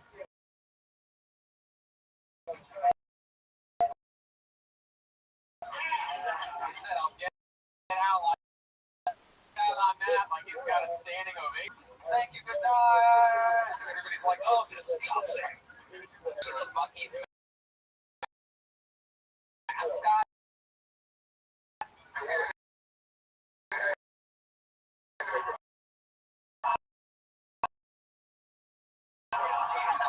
Does anybody else see it? Yeah. It just hit me now. I know I didn't think of this last time you were here. It's pretty good.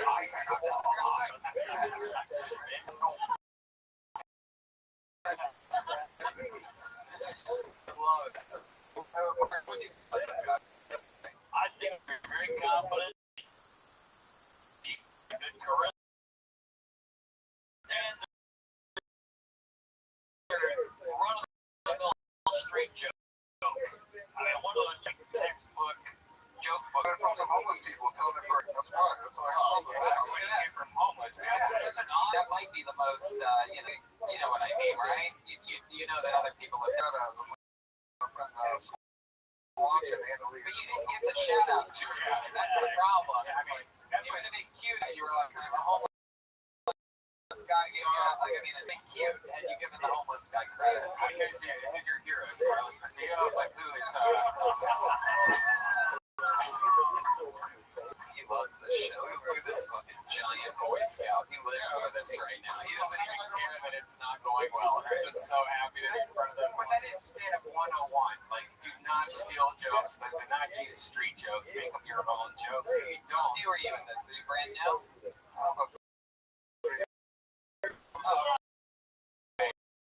I don't care what he's doing. You know, especially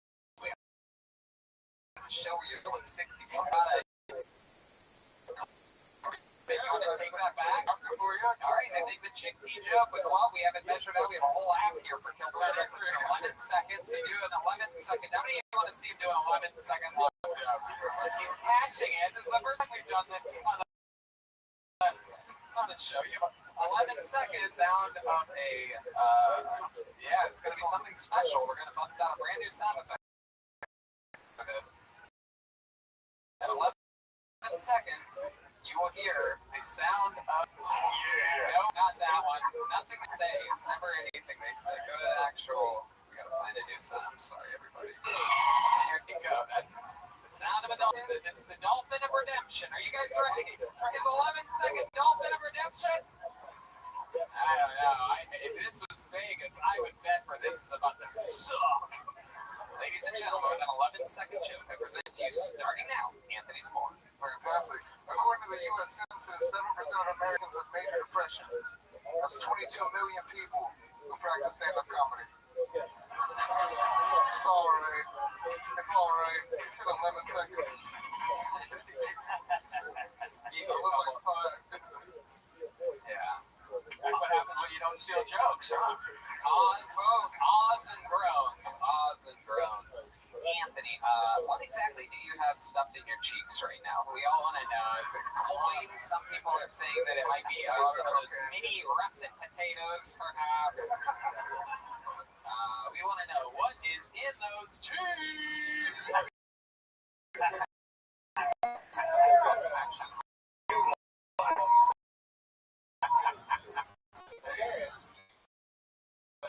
What's going on? What do you got in there? Anything? What do you do, Anthony? Over here, what are you going to do? Write a joke for you, Anthony? What are you going to do? You're going to embrace that type of energy, Anthony? Are you going to give her a corner? You know, it's really, it's kind of absurd. I call people who are working for whatever they're you signed up for DoorDash, but you never started once you started working for them. Uber Eats, Someone needs to convince you to start writing your own material. I'm sorry. Zamora's up here getting punched right in those fat cheeks of his. Tell us something interesting about you that we didn't find out about you last time you were on. After that episode, where you're like, God, I can't believe I didn't talk about the time that I or anything about you. Anything interesting about you, Anthony? A lot. The only thing I can remember right now is I juggle. Really? What can you juggle? I juggle. What do you got? What do you got? Yeah, like a You got lemons or something like that? You juggle lemons? Lemon? Yeah, we got lemon. How many lemons can you juggle? Let's do 3 for now. Any chance? That's a hand for that great staff here at Ants Homes, everybody. Think I can buy a few lemons from you guys, huh? Here we go. That's a lemon tossing music here. Those of you that haven't heard it before, this is the official song of lemon juggling. I will do anything to make Anthony Zamora seem somewhat talented. And Chuck Monday night party here, lemons. Hell yeah. How about one more hand for the staff here at Antone? They're the best. We love them. This is our family here. These are our day ones at Kill Tony. Yeah, the great Haley handing out lemons. Here we go. Let's see if he can speak as a gentleman. Whoa. Oh, shit. Oh, shit. Oh, shit. Oh. There it is.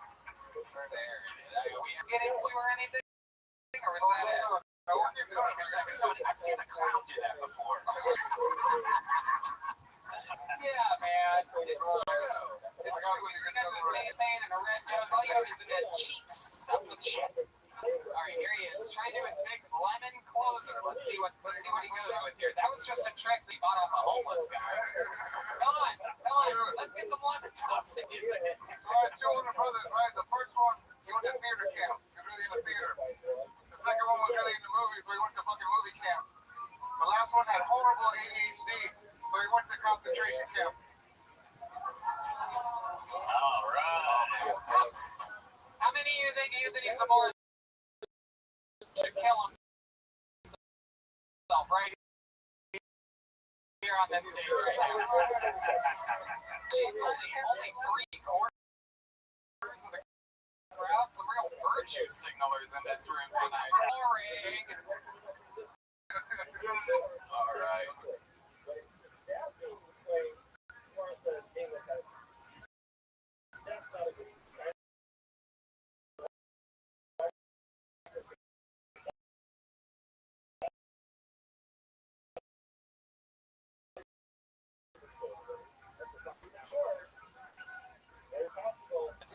You think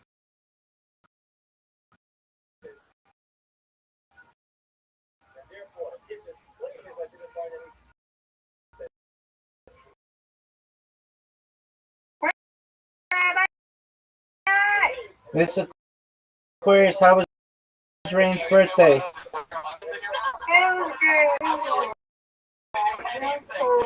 I got a cookie. They didn't get cut. They had cut paper, cookies, and brownies, whatever, pizza. I got one piece and like 3 left. And I knew I was getting a little cookie. I got a little cookie or whatever. Other than that, it was good. It was a good little time. They had a bouncy house and got her little swing set already put up. And yeah.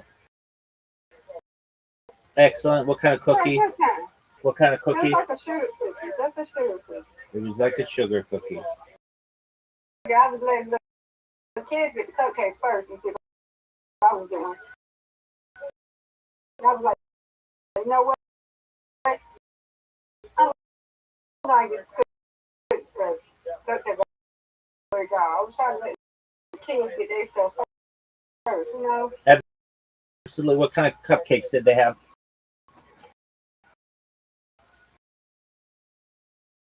Just like little yellow, whatever it was, cupcakes with the little icing on it. Okay, excellent. Pink and yellow. Mm-hmm. That too.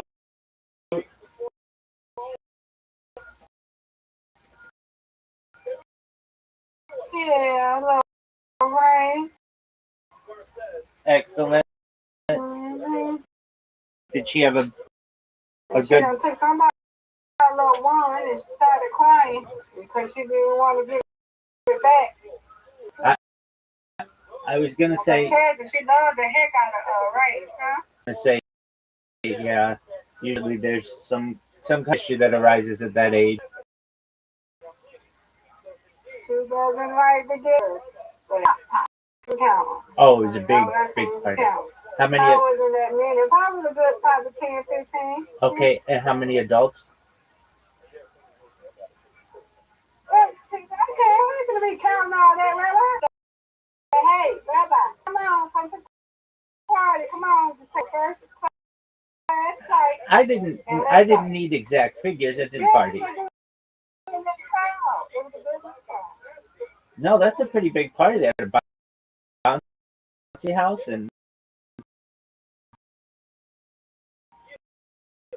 you know like 30 people total. That's big.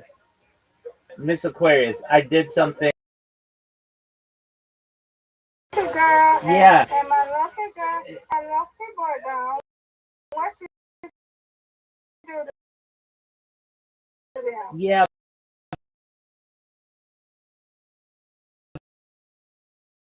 But you see, they weren't living up to their highest,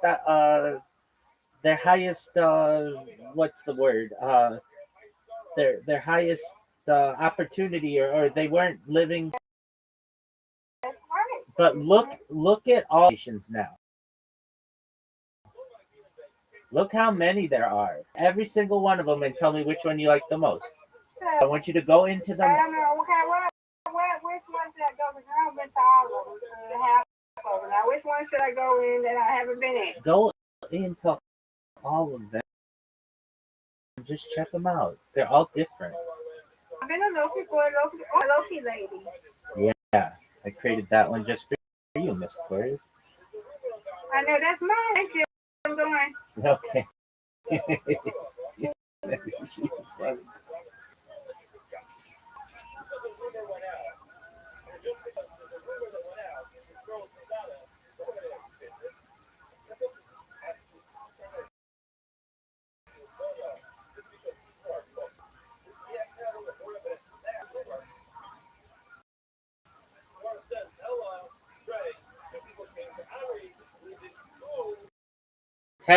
Test.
Test.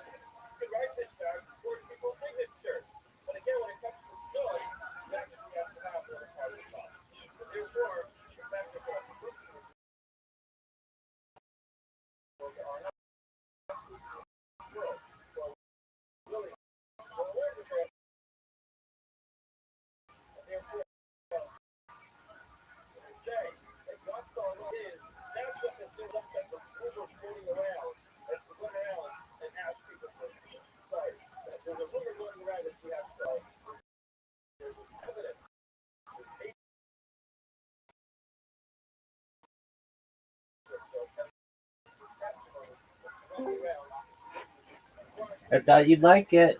The fluffy lady is my Lofi girl live, and Lofi was not. You can't have them. All right, this is hilarious. And there's all kinds of cool. There's all kinds of cool music in there, and dreamy music, sleepy music, and I do my best to keep an eye on them. The bots that I got, pretty consistent, but sometimes they just have some kind of error, and they need to be brought. This one in here. This one's just a What dog. is this one in here? It's just a dog, and we all get booted. You know, this call's been going for like 100 hours, which is a yeah. Can you hear me? Yeah. Yeah. So I this. hear you. Come back. They just stay in here. Yeah, I just got it in They here. don't do nothing. It can do things. Yeah, it can do a lot of stuff. Huh. So you got it in here just in case. Yeah, your thing just drop or something. Yeah, I mean, I certainly like music, and I like the music that Right.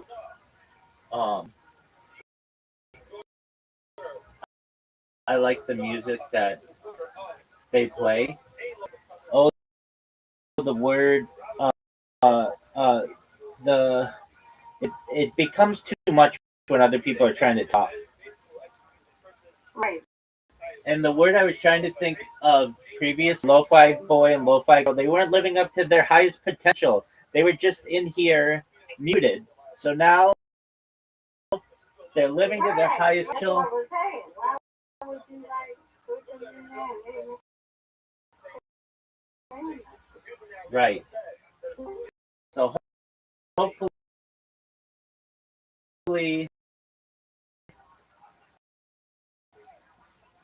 hopefully they're not. Oh my God. They're not super easy. That's why I want to make another. Let's make another account so I can just be in here once and then I go to sleep. I can do his thing and then I can do Real idea. right. Okay, so why don't you do that?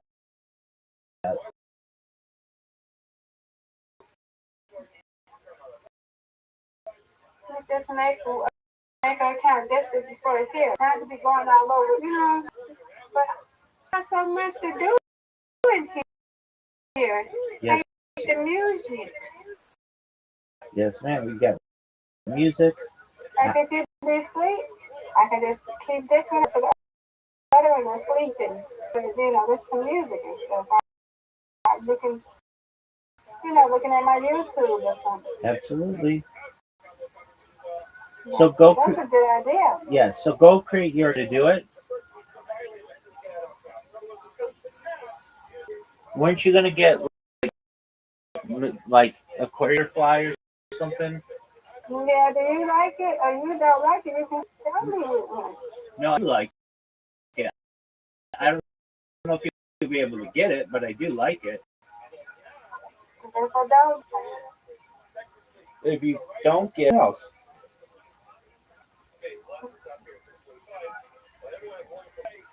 you should be able to get like Miss Butterfly Aquarius. That should be available. which one? Butterfly Aquarius or Aquarius Butterfly? Whatever one you like. What? Like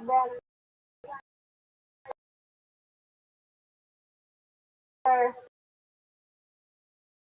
Okay, which one I like more? Well, I like Miss Aquarius the most. Then put some numbers in it. How about that? Nah, numbers are kind of lame. So maybe I can do like you. Just put something in front of Miss Aquarius.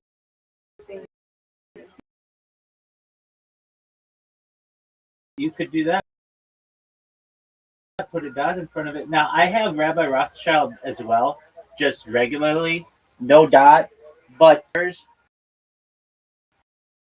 along with the exclamation point, if then the servers sometimes organized by name alphabetically, and if you put one of those characters at the beginning, automatically at the top, which means more people see you, which means that you can promote yourself a little bit better. Oh, nice. Yeah. So maybe you should do dot Miss Aquarius. Then that one will be always at the top. Okay, we'll do that. Mom? Mom? Where is that? My granddaddy. It could be my granddaddy in there moving. Let's see. Let's see, y'all. Let's see. Papa, is that you in here? We back home. I love you. Everything is okay.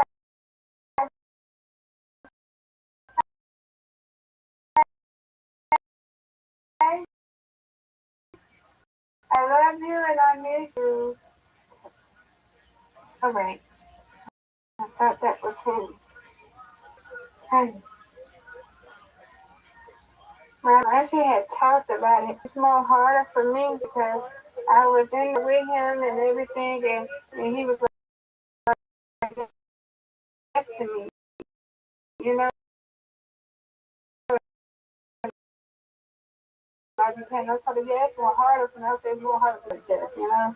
Miss Aquarius, you're doing great. So I had my miss him. You know what I'm saying? I miss him. Revivification, you might be able to get him back someday. Fight him with Virginia and have everything that you ever wanted. You never know, young lady.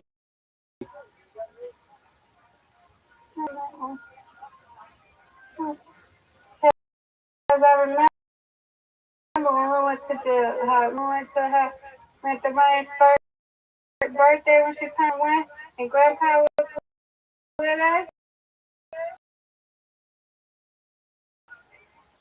And we got him off over my house. Yeah, I thought she was. For about a year, and Rain turned 3 But today. yeah, she was 1. She was 1, and I went with her. I know, Miss Aquarius. That was 2 years ago, and we've known each other. And I miss Rabbi, miss him. Oh, Miss Aquarius. To be strong. Have you had your nap today? I just got back. You know the thing out there. Yeah, that's true. Okay, well, 30. absolutely. Well, then that means you need to take your nap. And why don't Now. I don't know now. Miss Aquarius, come on.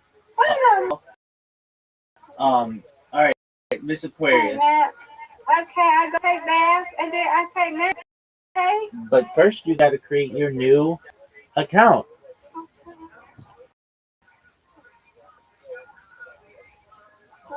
Wait, before I take a bath. Make your account first.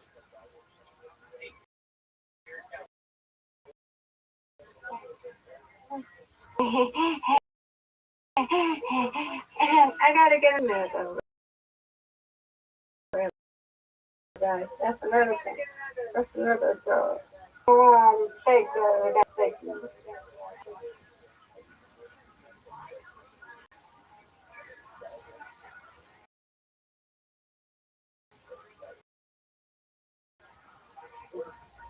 oh, well, I can do my other one. I gotta put it on the other one. I like this one. I do on the other one, but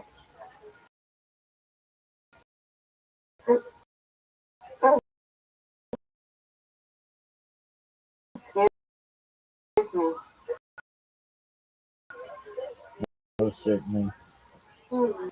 Miss, Miss Aquarius, when I go viral, something that we're all social media platforms is the ability to limit at least 20. All these apps keep pushing people, like, it's really sad. They keep pushing young people to adults, and I don't want that. And I know that I wouldn't want that as a parent. And keep, I'm on TikTok, Yeah, you I'm on, it's, it's like, I think that they should make a rule. I don't understand why they don't. And I know you agree with me.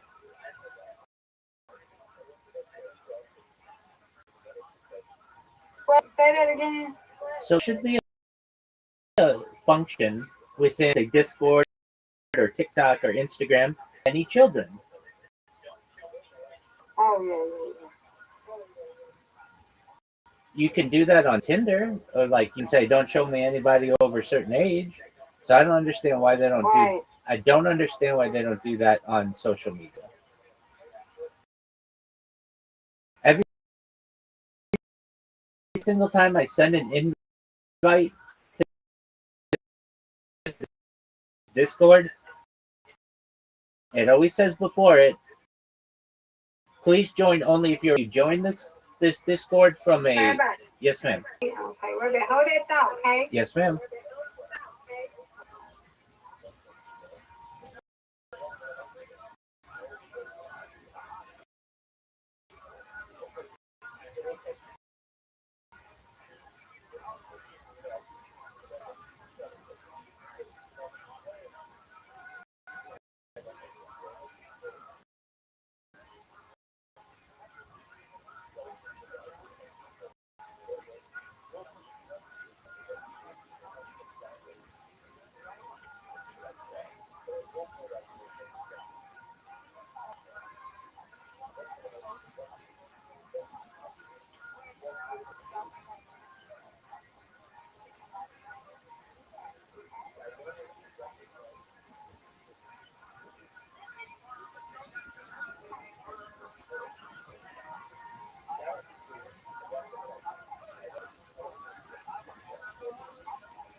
Oh.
Wow. Cetacean liquefy ideal.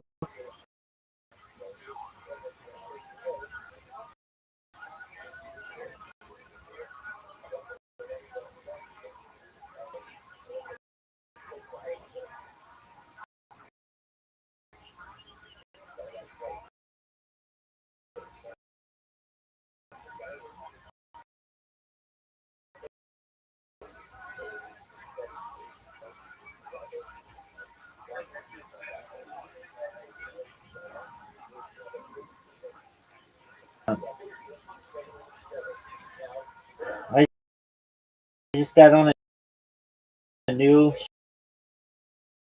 streaming platform that like basically has that's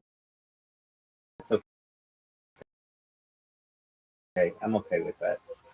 Oh, they're on their own. No, it's a lot of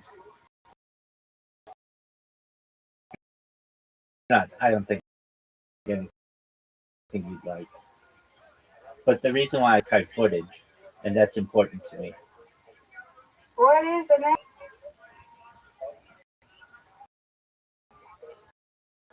And the first person who commented on my stream told me I'm going to spell it. I don't want to set off any censors. They said Right. KIL and then a space and then YOURSEF. Like what a warm welcome to the. Right. But that's okay. I've got thick skin. I've been streaming my life online for long enough that I certainly understand. Oh, I think it's funny. So I think that social media that teens should not be on social media. I've like come to that conclusion. Or if they are, they should only be amongst other teens. They should be around adults. That's just not what I think a good. That's not good for either side. They see what the adults are doing and think that's normal behavior, especially online. Oh, my computer froze.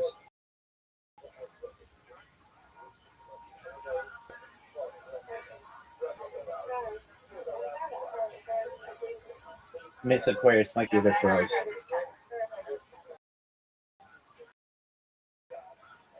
My computer froze.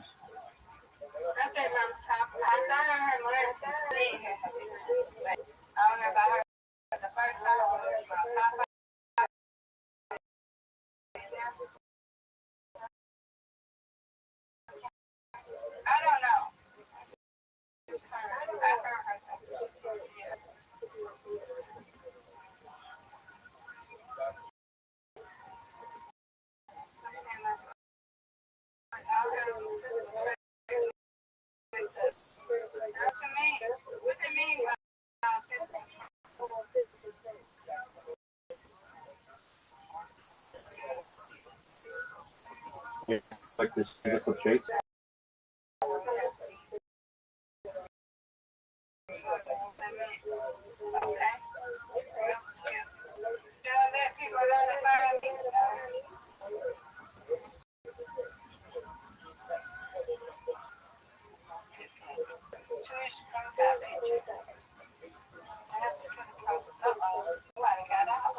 That was mine. I have to restart my device.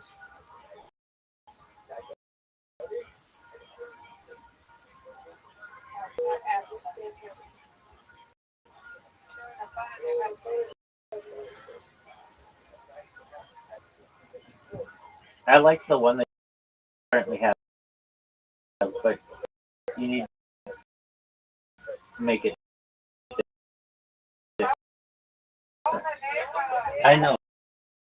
I know. It has to be different.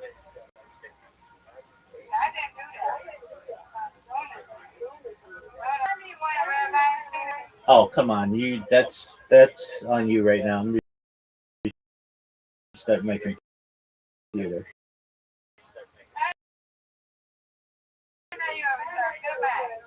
Get out of here. Miss Aquarius.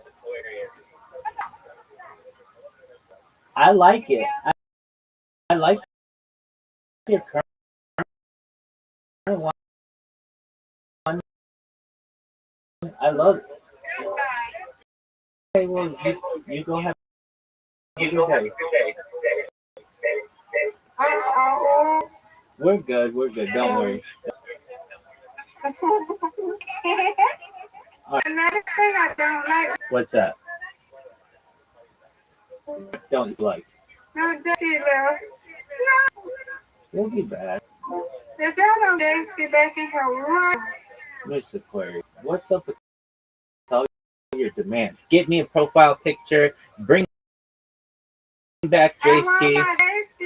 You sound like Rain and that 1-year-old. All right, let's send them a message. No, I don't. No, he'll be okay. He's playing a game.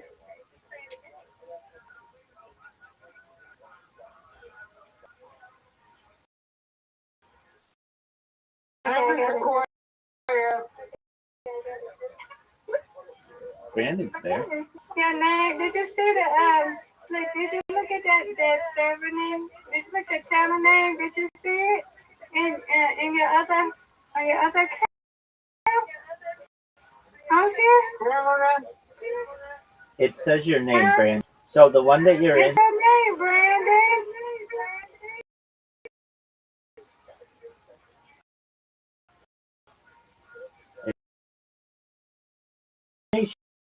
Channel.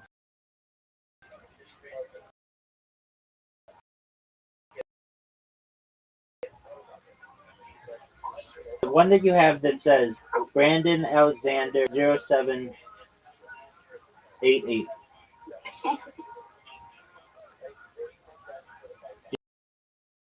You go in there, it'll say your name.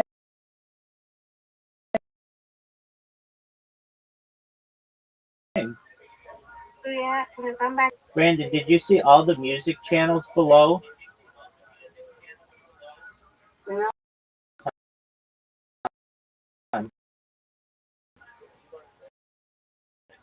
Okay, so see the green. That one's fine. But no, below, you see it says ambient music and H music and bossa music, classical music. Do you see that? Yeah. Yeah, those are all individual into different music you can there. How do you create my channel? It's below the create. It's below the join to create voice channel. We can start that.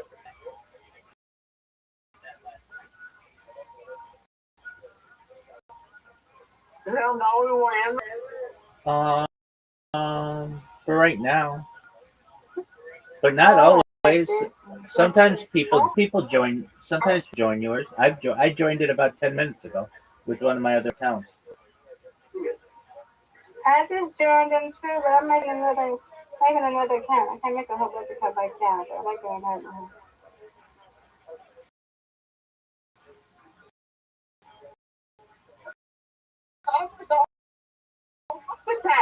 I'm ready to buy the other one. Yeah, Brandon. The one that's streaming down. Yes. I know, yes, but I don't have a lot. So I don't have a lot of that, guys.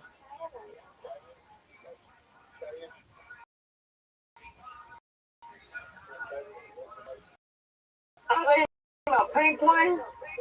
Wow. I'm excited. Look at it. My pink one. I know. My Pokemon Go.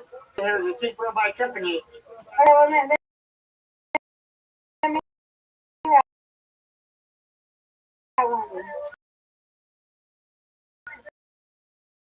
I appreciate that.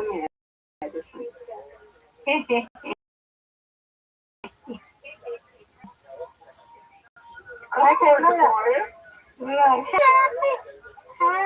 how are you? Y'all good. You like that? Yeah. The guys make the class. Yeah. I'm trying to see if I can make it. Well, Well, let me make it bigger though. Yeah. what am I? Well, I can do it. But it won't bigger. Can you see? Oh yeah, I can see. Oh, Gary. You like it? Really? Yes. Is that did they have the hair up? Yes. Yeah, It says Aquarius for you though. Yeah, I like it a lot. It's a chew on your Aquarius thing. Yes, I am. That's my color. Thank you. You really. You're welcome, Mom. You know, every dog. Yes, yes, sir.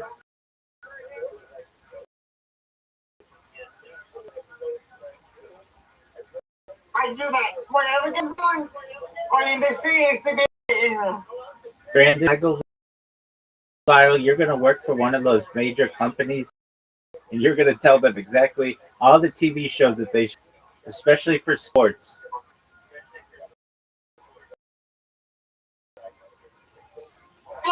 I have all the sports.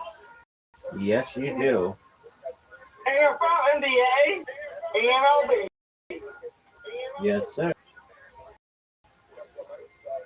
You know, I think last Monday, production day for the MLB. Wasn't it Thursday? Opening day Yeah, wasn't it on? for the MLB. Yeah, and they're all going now, right?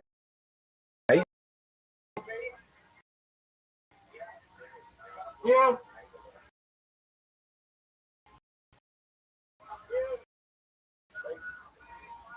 Oh, you missed the chorus? So I missed the chorus. Hi. Hello. Wait, you can't see me. You can't see me. Thanks to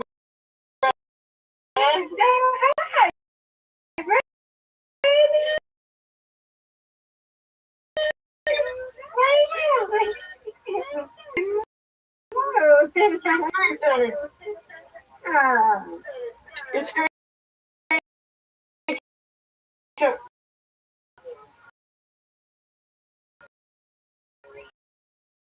How did you find out what there's traffic? On YouTube. Traffic. Oh, this, what about the camera? The traffic cameras. YouTube. No, what's that about? The traffic on Heavy traffic. the traffic cam YouTube. What are you talking about? What you be looking at when I go to sleep? Just do sounds for sleep or you? Yeah. When W. Let me see. I go to sleep. You do window view. Just go for, yeah, window view, real city sounds. And I got different ones, and just go down, and you'll find yeah, you'll find it. But there it is, right there, see? And then we can just go and get a window, yeah, see? What do you stream?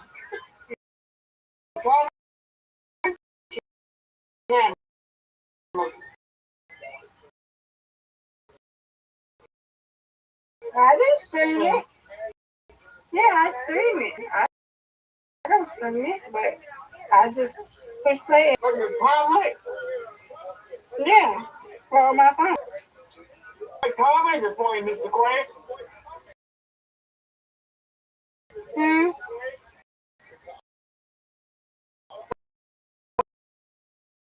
My comment is for you.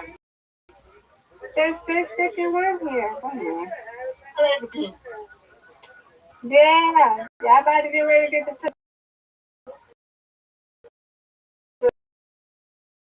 Kentucky Derby, right? Soon. Y'all watch. I know, you let me know when you come. I'm watching the game. I love it. I wish I could go there, but I got me a rich friend.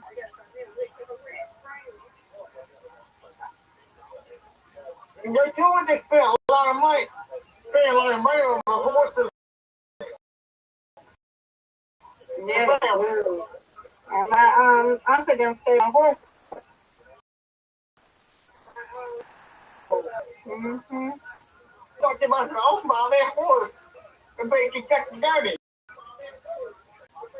All right, that might be too slow. Too.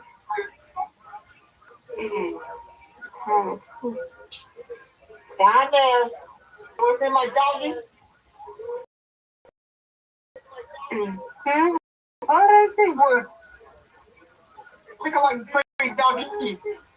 Come on, I'm gonna reach. I want to see him too. Okay.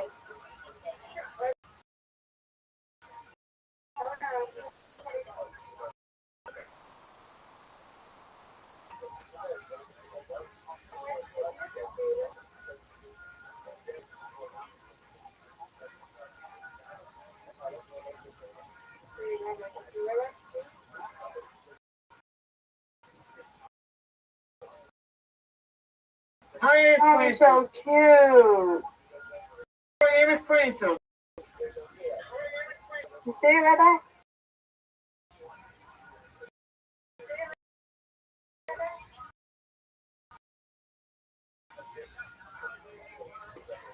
I don't know if you can hear. Just one moment.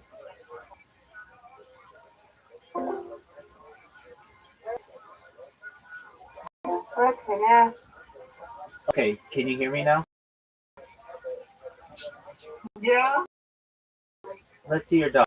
Now I got to see how to get in your room now. Let's see how. What'd you say, Mr. Clark? Yes, I'm to get in here with Rabbi now. Let's see your dogs. Has a great silver. I'm Yeah. trying to get in here with my other account. I don't know how to get in there now. Oh, look how she. What's your dog's name? My name is Princess. Oh, hello, Princess. You're adorable. Princess is so. Let's see. Princess. Guy over there. Hello. Yeah. Hello. Hello to all Brandon's pets. That's my dad at the front door. Hello. He passed away. Okay. Hey, where's your dad? Hey, Miss Aquarius. J-Ski's back. Yeah, J-Ski! Where's my dad? Hello. My dad that passed away. Don't leave me now, J-Ski. Hey. Hey, what's up? Oh my, I got disconnected.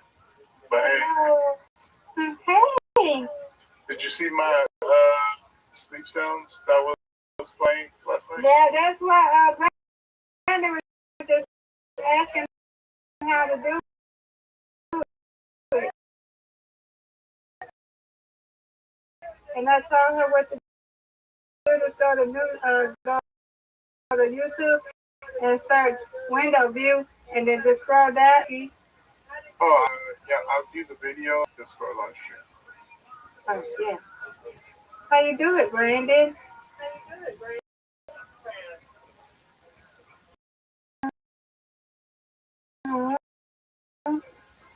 Just good. Yeah, all my friends too.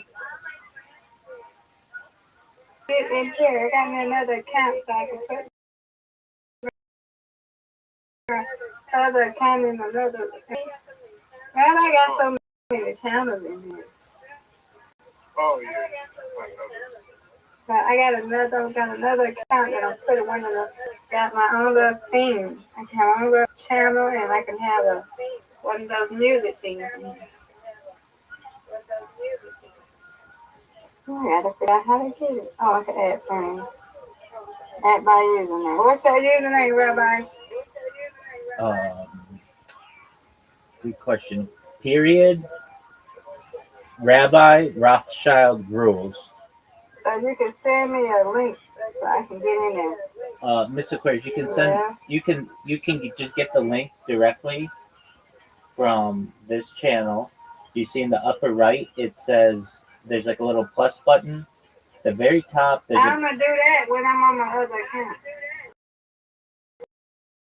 okay. I was just gonna say send it to your other account. I'm not gonna go add my other account right now. Okay. I know how my own room, but I do it how that's going. What you say? I'm gonna add myself. What you say, Brandon?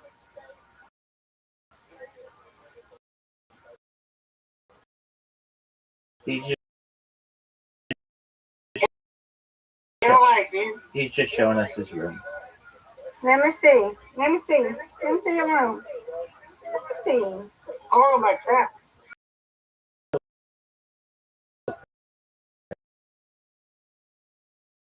Okay.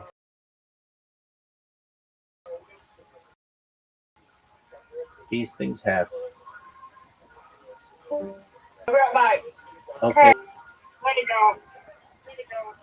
Nice meeting, Mom.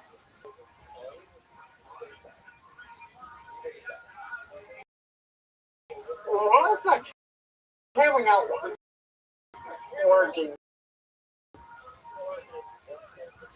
Reset your computer if it's having issues. Yep. Okay, so. Oh, wait, Mom. Right. Yeah, it does a great job.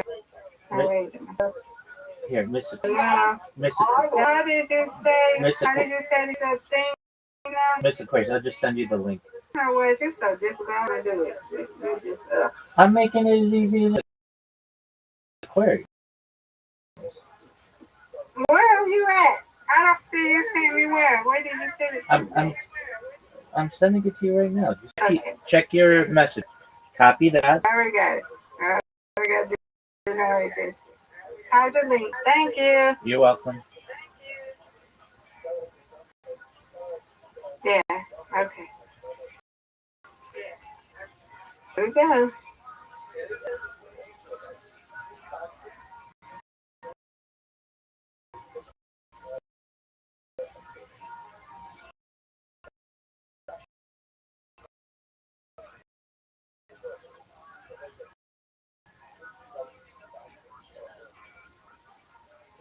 Here I am. Like my room? Yeah, it looks comfy. Let me get out. Yes, ma'am. Yes, sir. I love Mickey Mouse too, Brandon.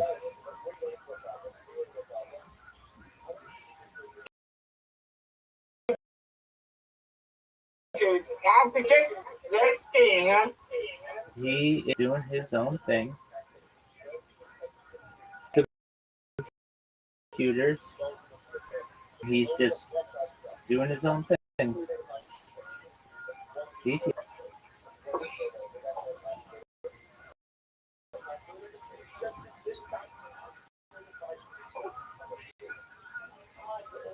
My Discord says, well, it's awkward. What's awkward about it? Rabbi, not to make you join the other new channel. You're going to create another new channel? It did it. Okay.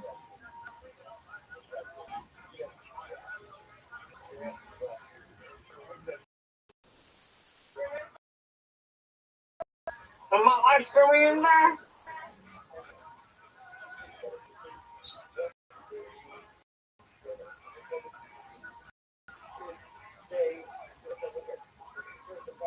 I'm going to give my phone ain't going.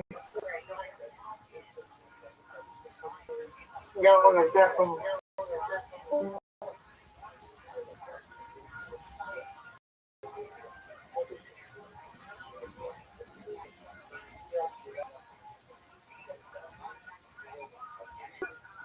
I'll be right back, Brandon.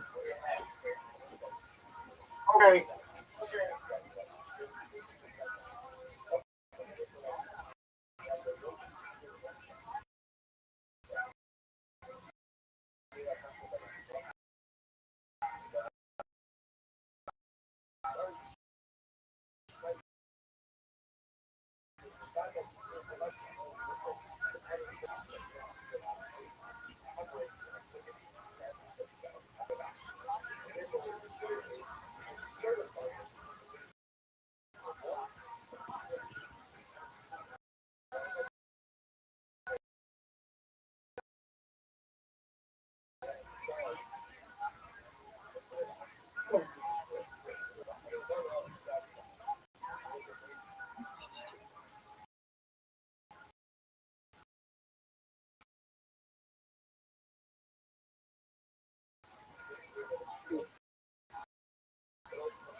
wanted me to goddamn verify them, right? But they won't let me come in, so fuck it. I'm not there. They goddamn account. I'm with that shit. I ain't got time going on this Discord. Y'all keep doing all this stuff. You can't sit up here. You can't, you know what I'm saying, get it started because there's so much you got to do. It's just too much. Everybody got time for that. Miss Aquarius, calm down. Nobody's got for that. Miss Aquarius, calm down. What did it say that you had to do? I mean, even I already did it. It's pissing me off. Okay, did you refresh? Fuck it. I'm deleting. I did all that. Deleting it. Don't delete it. Miss Aquarius, don't delete it. I'm going on socialize. Fuck it. Don't care. I don't know what I did. But okay. I was talking to you. You did a damn thing. But I said is I'm fuck it. Forget it.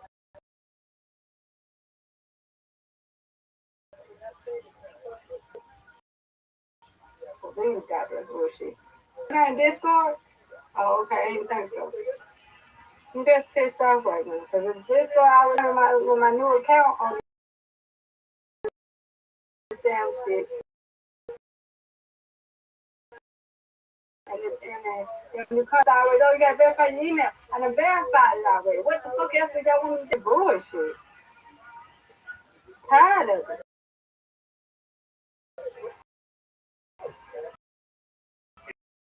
Yeah, that's send me that. Yeah, they always send me that link, and I gotta click it. It's always something you must verify your account. Send it to me. What else do you want me to do? This shit is got so many damn accounts. I can't do it. I'm just like Jessica. I have a damn account. Yeah, I just have one. No.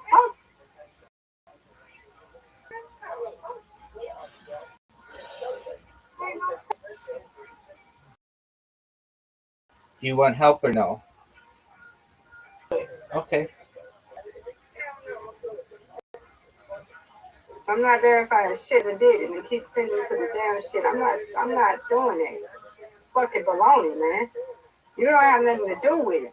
It's Discord. It's not you.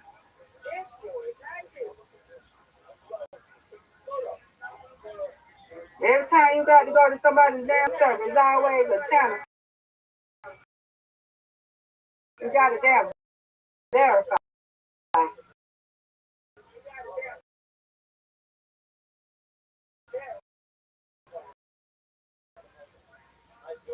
Fucking bullshit. I don't like it. Can't even come to this damn shit. You always got to sit up to and damn verify stuff.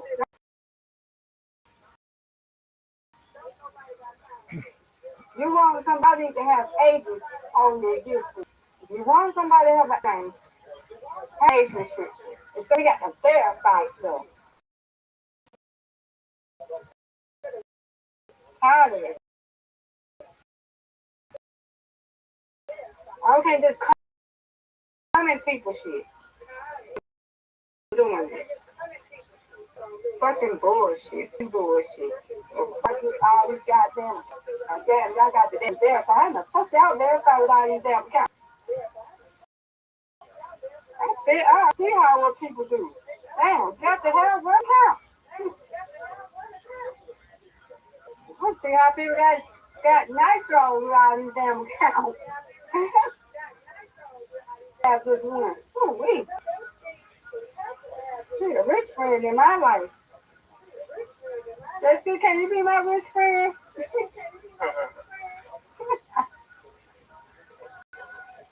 I want a rich friend.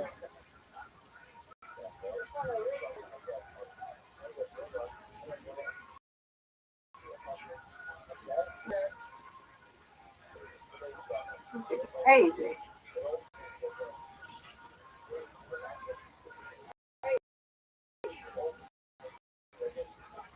I'm terrified of this shit. Damn ridiculous. Somebody better find a damn an account every damn 5-10 minutes. Fucking bullshit. I did that already. God damn. Fucking bull.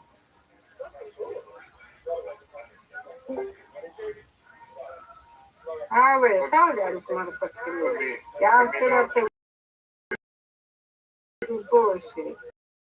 Oh, sorry to interrupt you. Let me know if you do need help, like you said, like whatever they're telling you.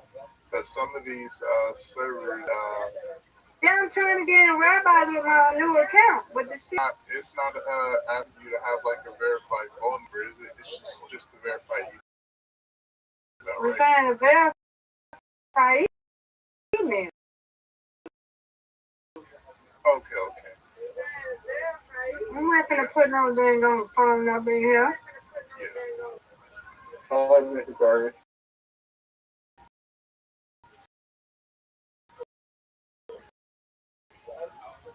Not now. Not now, Zoot. Zoot, are you ready to play? Zoot, are you ready to play? That's what I like to hear. Okay, before you think that you're going to do that, go to the section below this section in the Discord and look at all of the 24/7 ratings. I want you to go into each one and tell me which one you like the most.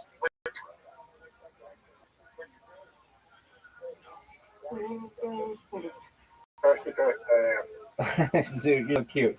Zoot, just check out the different music.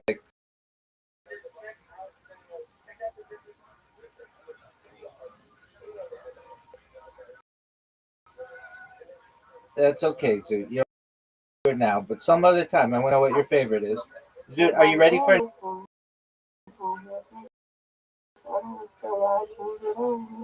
Zoot, I'm sending you an invitation. And Zoot, you should know that regular, no trick shot.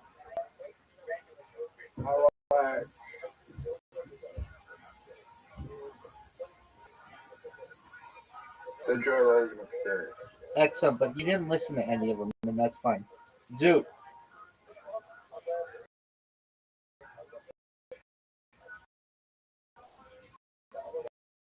Are you gonna accept my invitation? I know you. I know you have Zoot. I know you. Hours of for experience in my lifetime. Wait, you listened to James? That was 3 or 4 hours. You listened to Elon Musk. That's 3 or 4 hours. You've listened.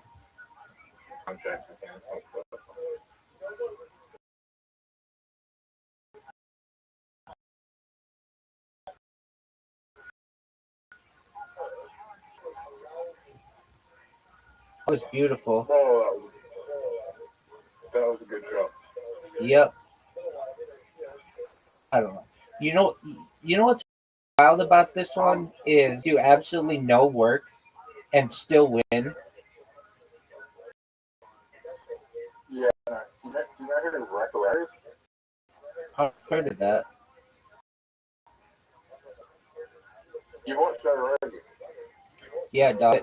There are 2,500 episodes. You would have seen them. They're like the twins from Adelaide who do they're always big YouTubers now. They make movies. Okay. Do they also stink at golf? Yeah. Dude, are you seeing this? Are you seeing this performance?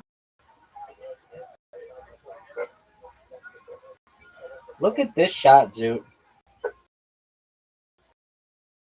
Look at that. That was. Zoot, are you seeing this? Yeah.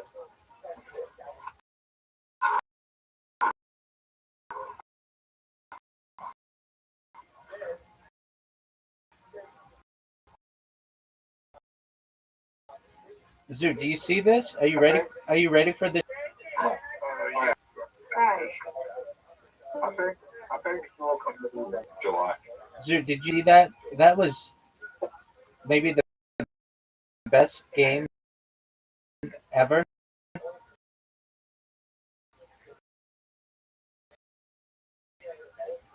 Wherever are you gonna withdraw from this year? Who do you think's gonna win? I am Melbourne, Victoria.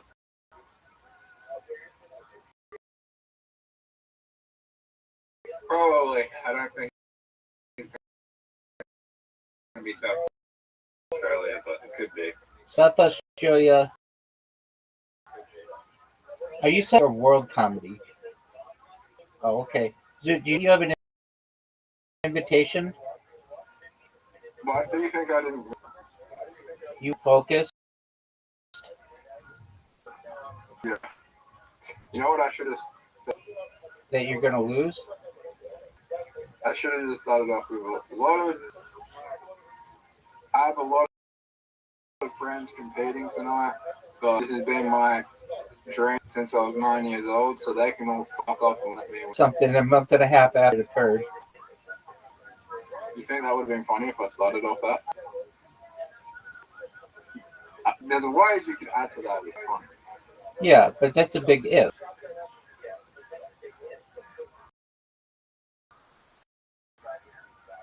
So like, Zoot, are you ready for the shot? I think he's gonna win. Zoot, are you seeing how well I'm playing? I haven't missed. Do you know how I was relieved when I didn't win? Do you know why? No, why? Because if I go there and post that goes online, then I have. Right. Zoot, that was amazing. I don't know. You're like Taylor Swift.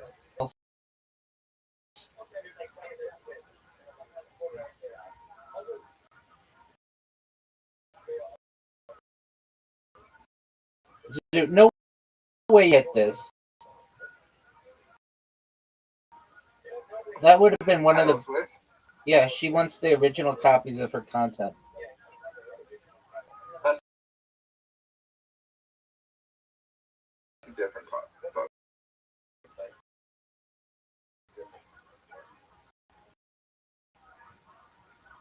Zoot, are you seeing this? All the James McCann Adelaide shows have been released. The ones where I was in the room for.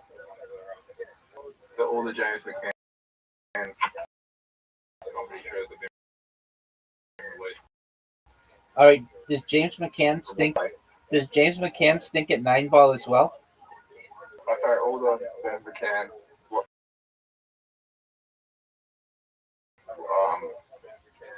Adelaide shows. Ready to lose? Are you gonna watch them? Yeah, perhaps.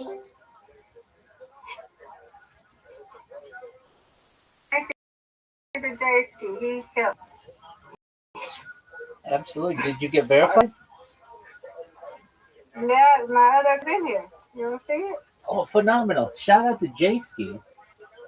Huh? Shout out to J-Ski. Hey, I see it. Yeah.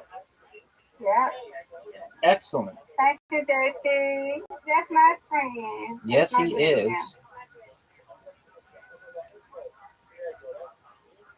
Jaski, you're my buddy, okay? Yep. This is my friend. Thank you, Jaski. Now I feel better. Now you can do what you was doing. I didn't mean to disturb you. Thank you, though. If I may ask, what was the issue?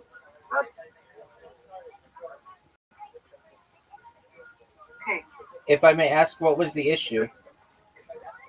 That the issue was the email thing, and so I had to scroll all the way to the bottom. It kept saying, well, by email, it wouldn't do it. So, the dot, you had to tell me to click that, and then sometimes I like the rest of the message. Like, well, I nearly wanted to break. Hey, good job, Zoot. Well, I'm glad Mr. Clash got it to work.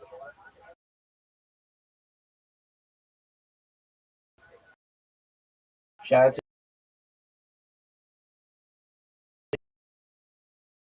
JSP.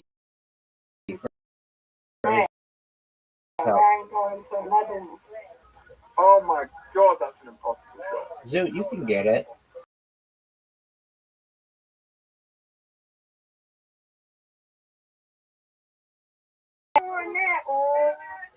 Zoot, are you ready to lose?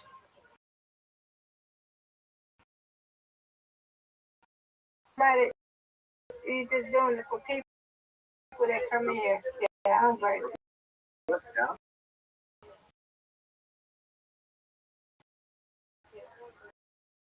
Oh, it doesn't count if you scratch.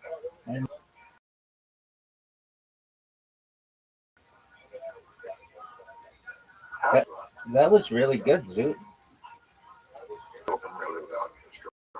Zoot, that's... And I'm giving you a warning.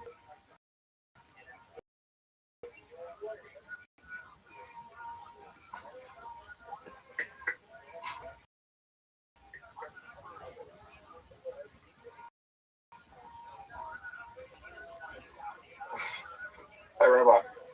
Yes, Zoot. Are you?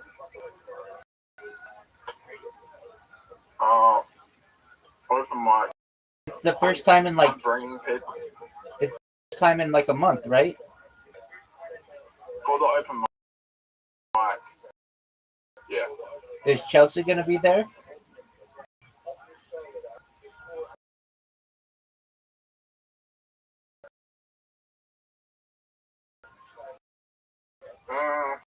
Say probably about 70% chance. That's taller. And you haven't seen her since Raw Comedy?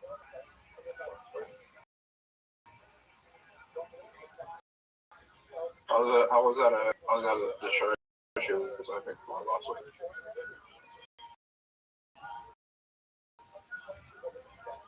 No, it wasn't opening. It was that show. It was that show with 3 people. That's pretty good. Because I had my venue like two hours later, so I needed to kill time.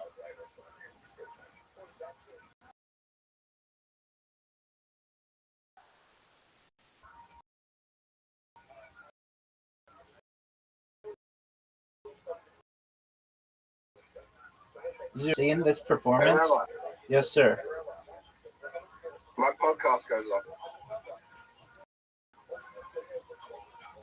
That it one watches it. I didn't say.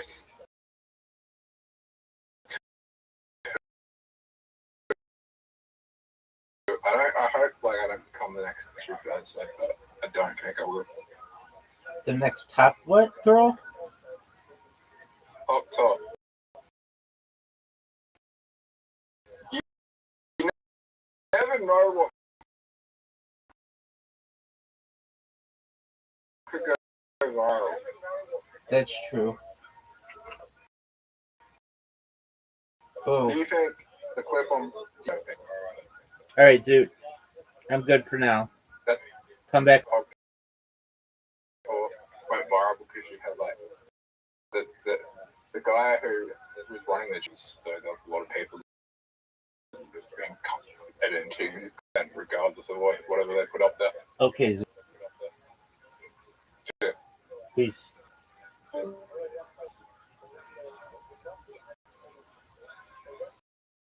Okay, I'm back. Yeah. My other one and Mr. Curtis canceled. Got it.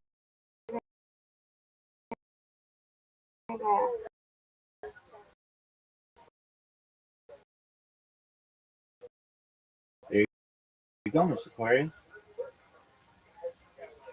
Because I didn't like that background because it was like cutting off. It was like was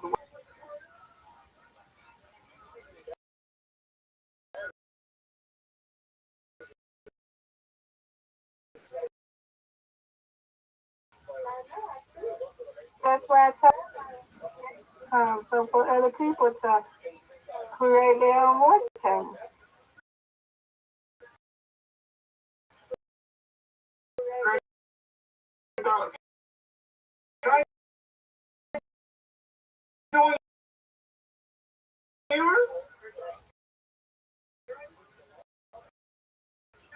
That's yours.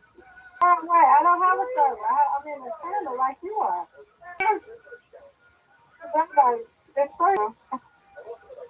He wants your server. I have a server. Or your channel, apologies. Yeah, my channel. I'm not channel. You already got a channel, Brandon.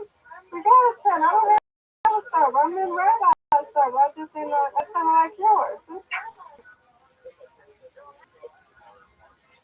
Man, this is what's going on. You're your own too. Yes, sir. Say the hell no. I know.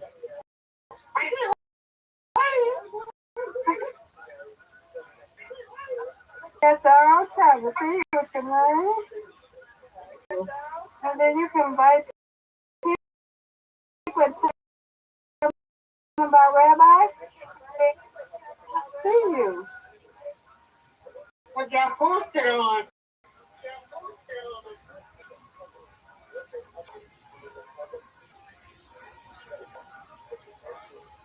And JC can come live. And Rabbi can come to ours. And Rabbi got another thing. He can come see us.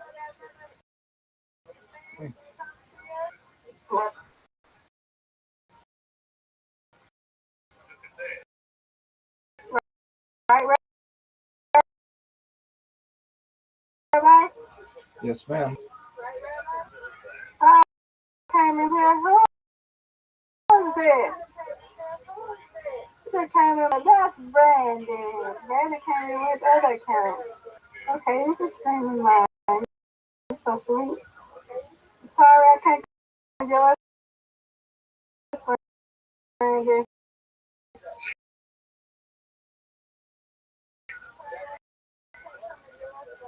Wow. Because I don't have another account.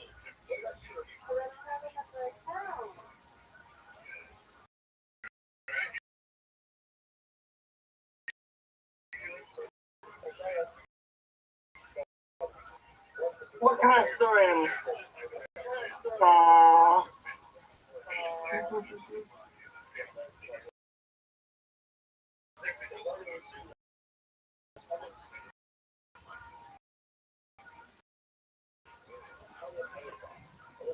Brandon wants me to come in here. Well, you want me to come in here?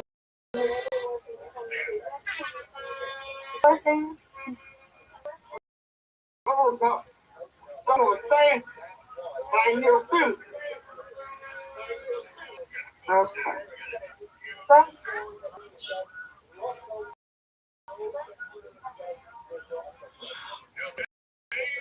I must be asleep. Rabbi. Yes, ma'am. No. So she can sit there in mine. Yeah, I'm in here. She's in mine.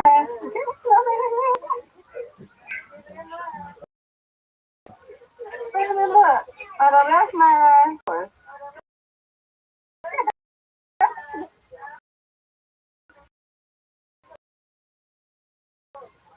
I see.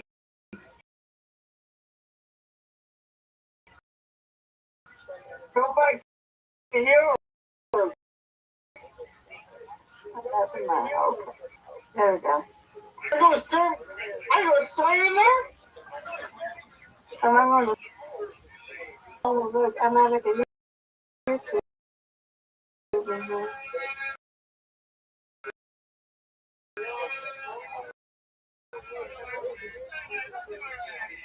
You just want me to do what is it? What?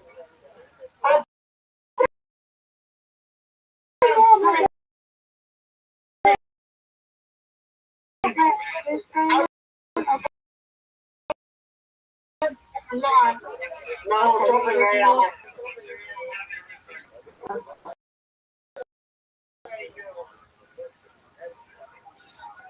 Everybody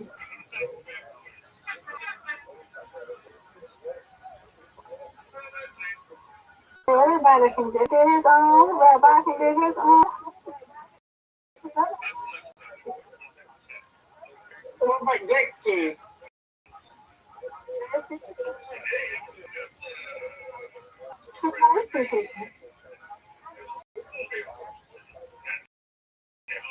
Is Ross Salmon? Not us, man. I think he's doing something. He's doing something. I think he's playing. He's playing the game. No, I'm in a call with some people.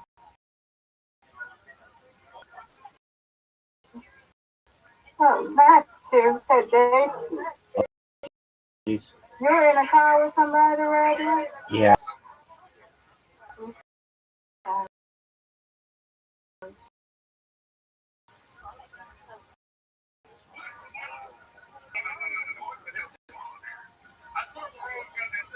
Here with me.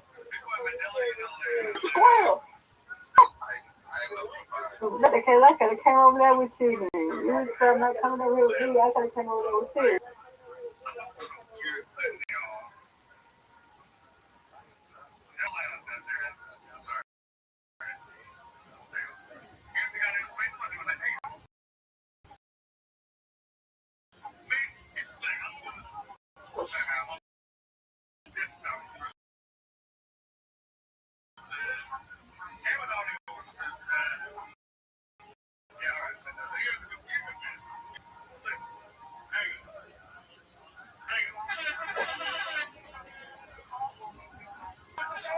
With the brave one.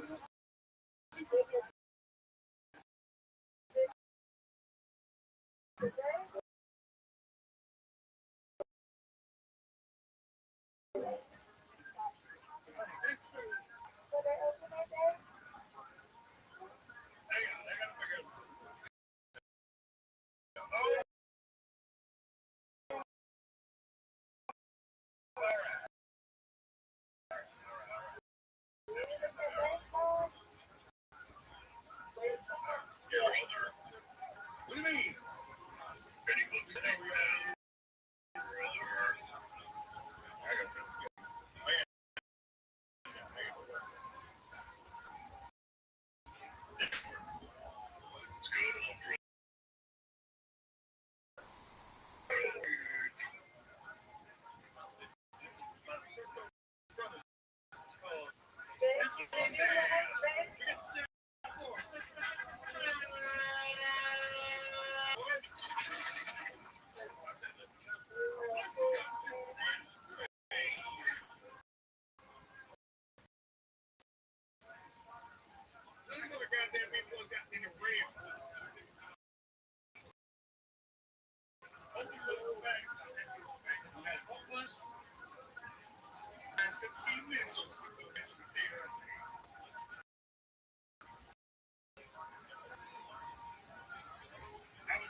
My best to follow every single person in here.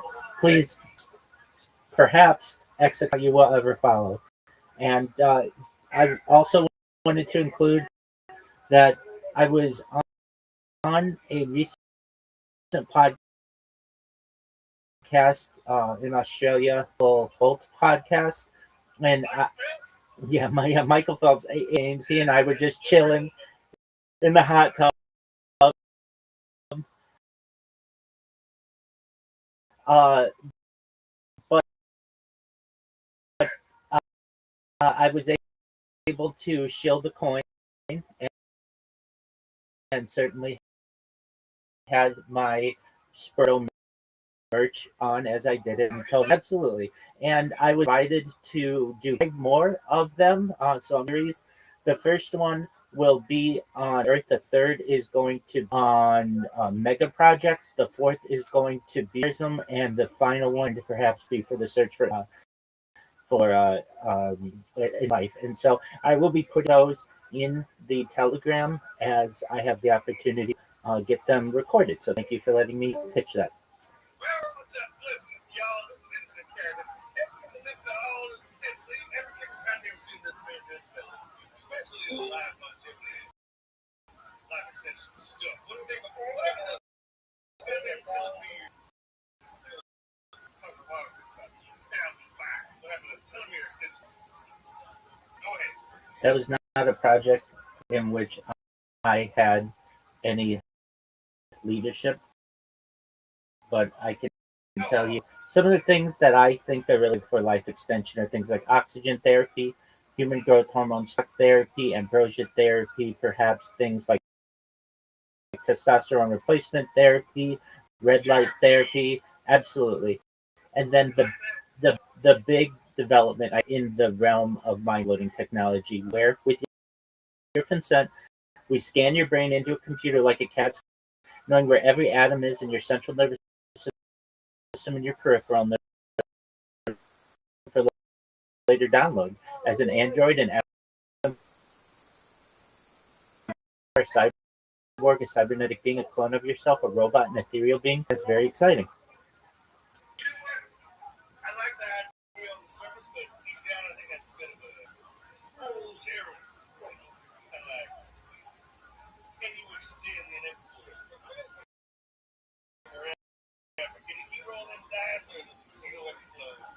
Well, the key is the idea of living forever could be an incredible punishment. So, and to have the caveat that whenever you wish, if you'd like, you should be able to remove your consciousness under your own consent. Well, they should make that illegal, man. If you're a buddy, say we're waiting on that hard drive space to really call, man. Well, the idea of hard drive space really won't become an issue. You can fit the entire, I believe, consciousness of a human being on something than less than like 10 petabytes. It's like 6 petabytes for the average individual. Okay, I mean that's just like your opinion, but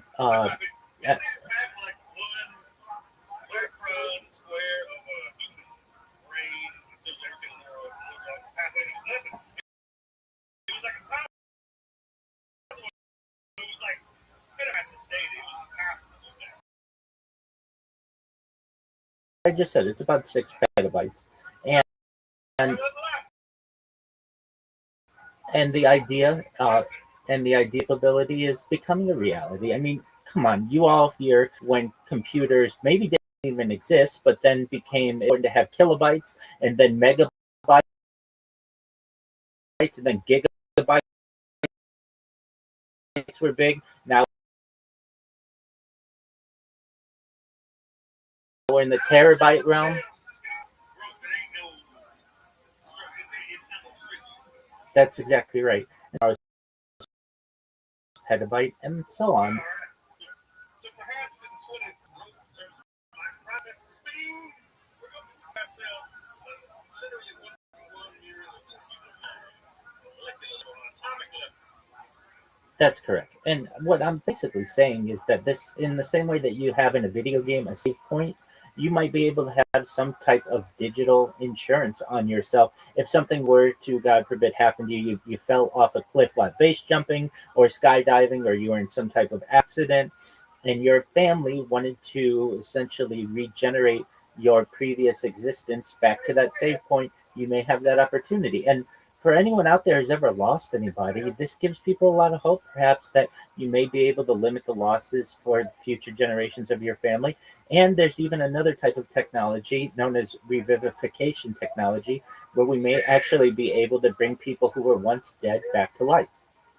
Bring them all back. You know, that's amazing. We have a little shindig, a little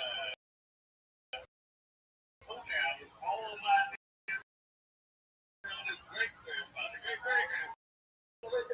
Sorry.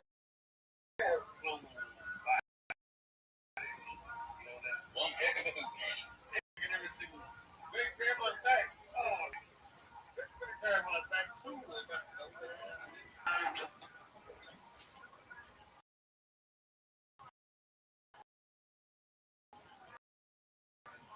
and look for it. Thanks to technology of some kind. Rothschild Street.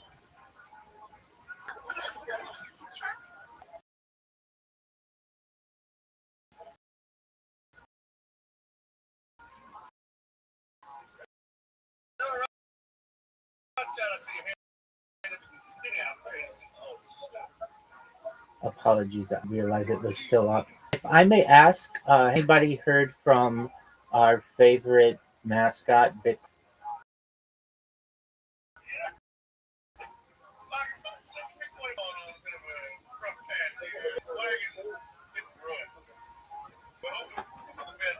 I saw Bitcoin Obama. He flew up with my hats.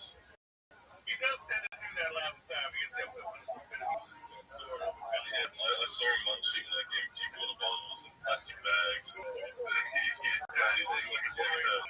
He's on my trash. This used to get access to all the things.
Should I go ahead?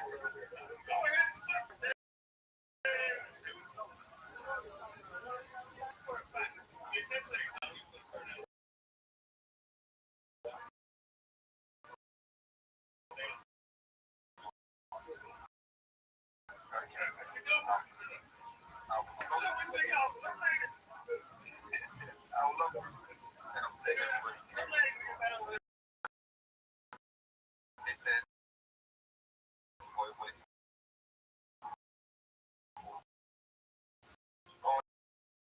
Thanks to you here. What? Shut up. Cecilia. Cecilia nominated for political post. So I don't know.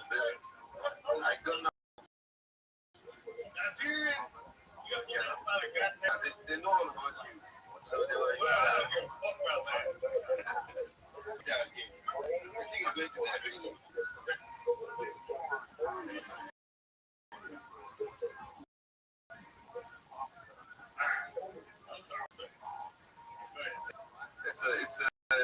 It's an opportunity for a positive change. You know, like you guys really start. Now you like you are the start of something this community. In my area, you know, a lot of people are trying to replicate what you did, but they don't know legend Legend ain't someone to tell me what to do. In my area here. Say we didn't pop this for you. We made you. We put you in jail. That's not good. You should be doing jail. So I'll be giving you up here. So like it's very roller coaster of emotion.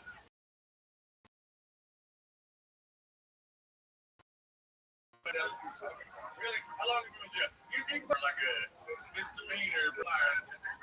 We talking about it. You get arrested for political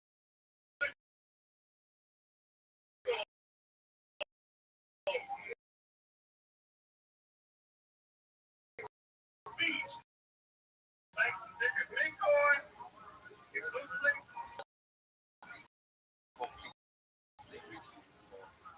Like, this is so like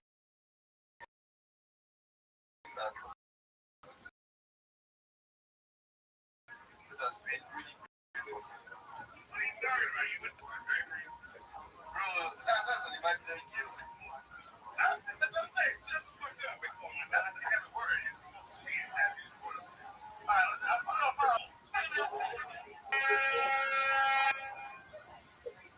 So how's everything going?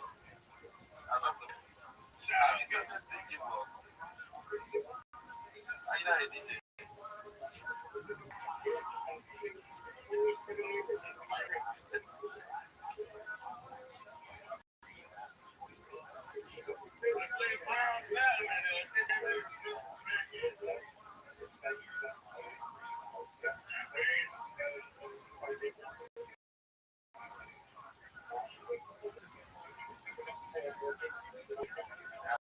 A picture of a very beautiful cow. You love ranches, right?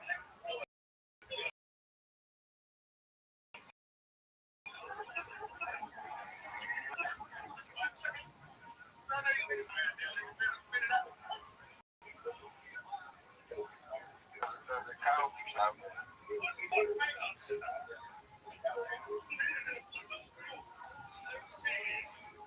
Oh, you're making me laugh out loud.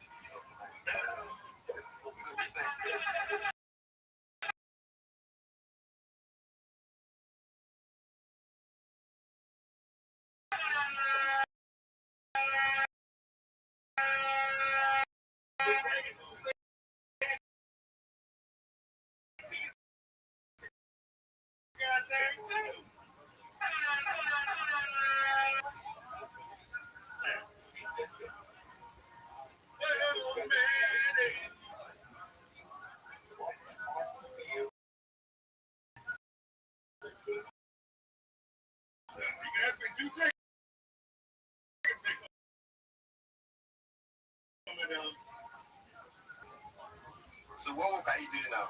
I said 2 seconds. I'm at 20 seconds, really.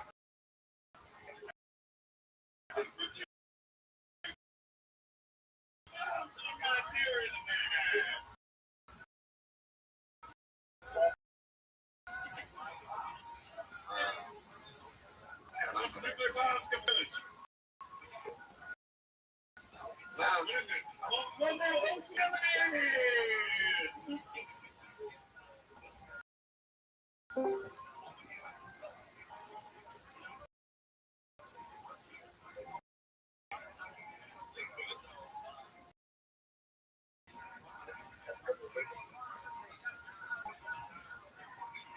You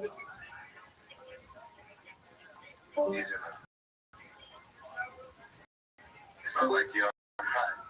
You think I'm weird. I'm high. You gotta read the goddamn line. On the goddamn airplane blue.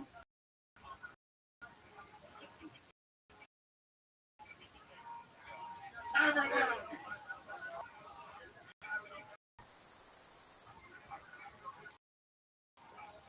You Rabbi.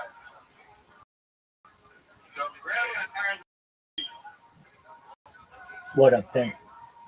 Holiday every meal's a feast. How are things in your neck of the woods, son?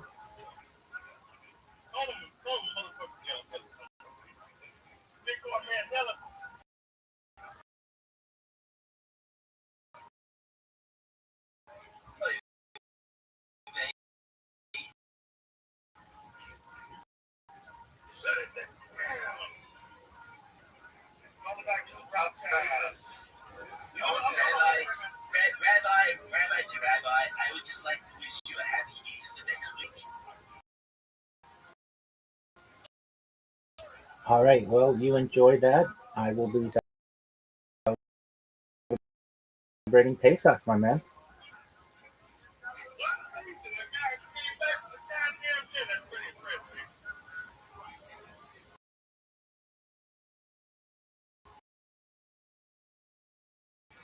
Any news on, on Bitcoin Obama? In all seriousness, is he okay?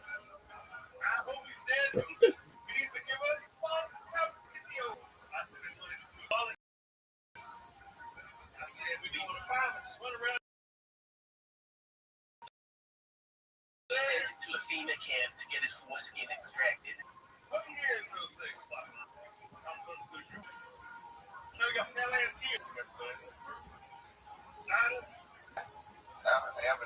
Please, I'd love to hear it. Yeah, so Bitcoin Obama singing on freelance space some days ago. Yeah. Excellent. So he's his vertically challenged friend. Let me check.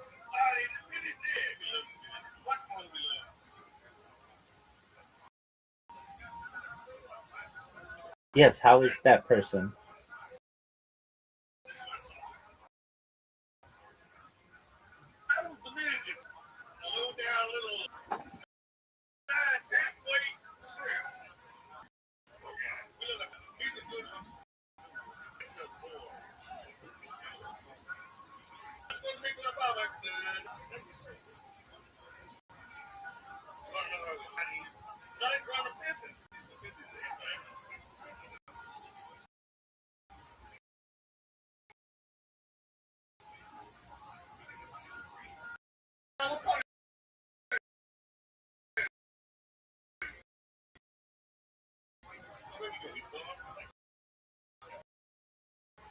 No, I'm here.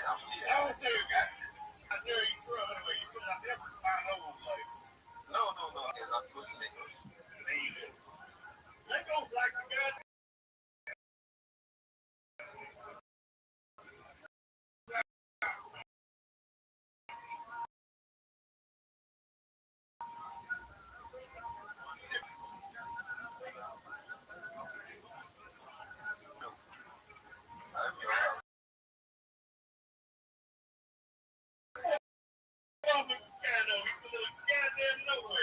He's a legend.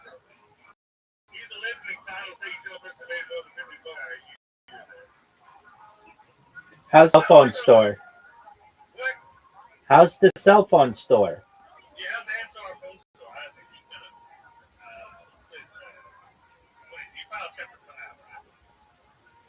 Does Nigeria have a chapter 5?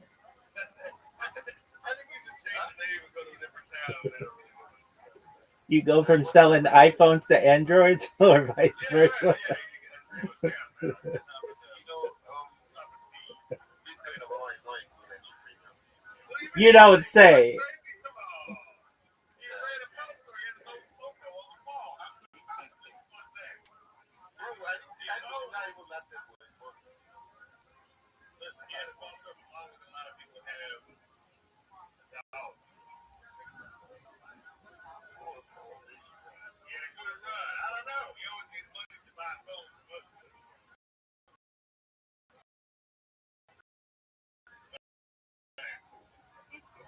Last I heard, he was a 2011 white Mercedes Benz. Does anyone know any? I think he did.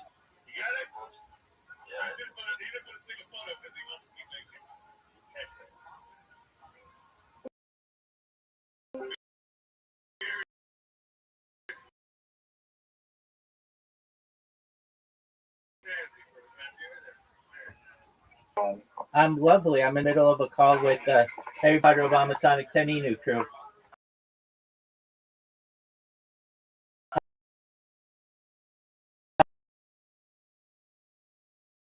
life in your neck of the woods? Oh, very good. Very good. Continue. I don't want to. Are we gonna watch documentaries?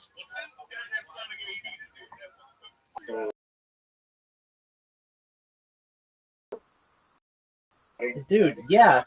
And do you see why they don't do that contest anymore?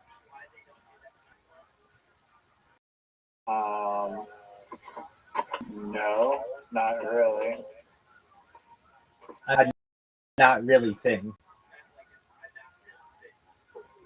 I mean, tell me the reason why they don't do it. Because I think they do it because Mr. Beast and competitions that are like based exactly on that, like origin. No, I'm not saying that. I'm not saying who can stay on base longest. I'm talking about this dealership in Texas. Why they don't do it anymore? Okay, why is that? They don't do it because in 2007,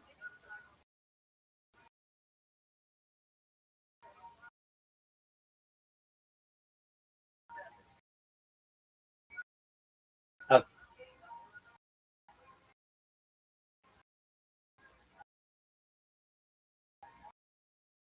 contestant, after 50 hours or so of handed a shotgun that he stole from the store and offed himself.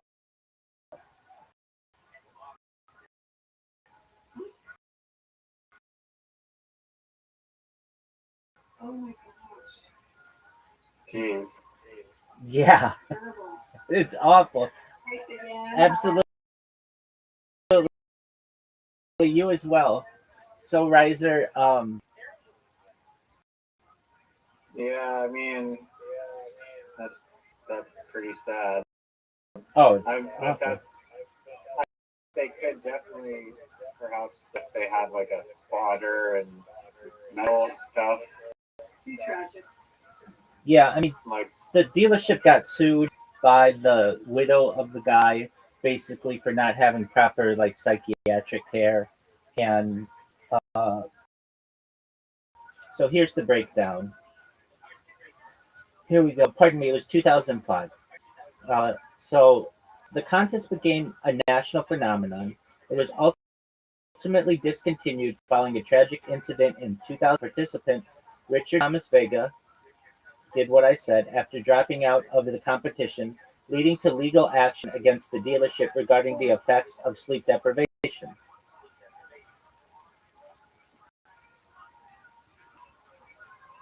they didn't have a good enough waiver, I guess. Well,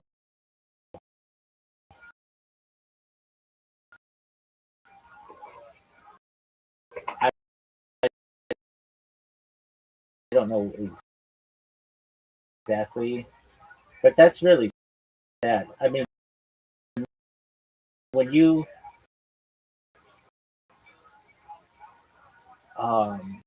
test system, I don't think is really 15 minutes per 6 hours. Um, Also, you're dealing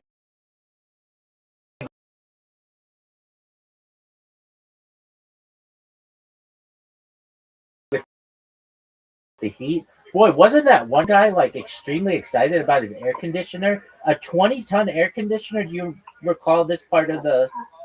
I heard you could kill yourself. You could freeze to death with my air conditioner. Wow. How big?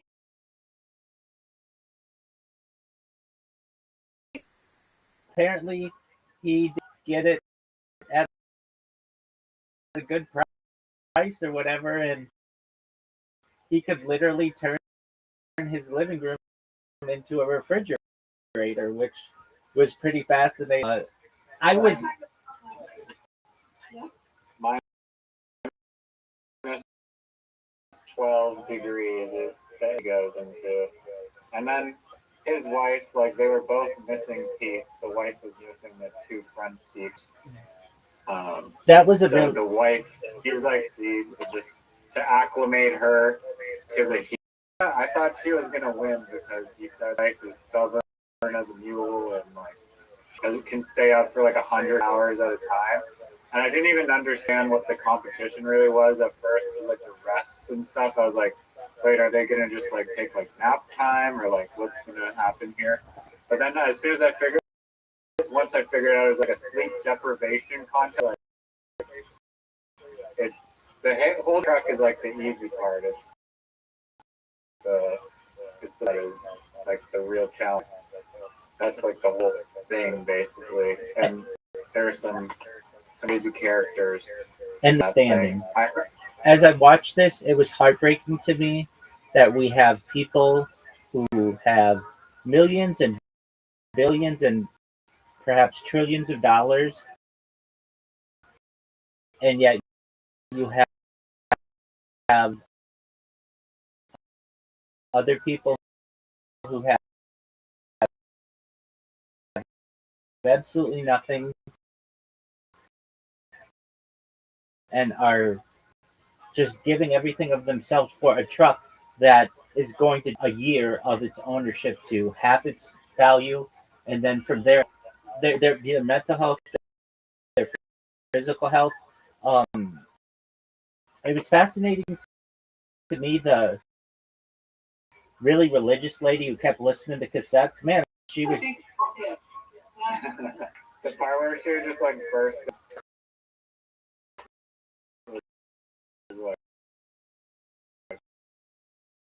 Was really funny to me. And she had her whole religious congregation. Like, I love he was interviewed who was like, I'm praying for her at 6 a.m. and she told me at 6 a.m. The people were praying for her as well. I just thought that was so cute. Like, going for her. And no one had anything, and he like on the bed of the truck. She had like 5. Exactly. That thing, her death.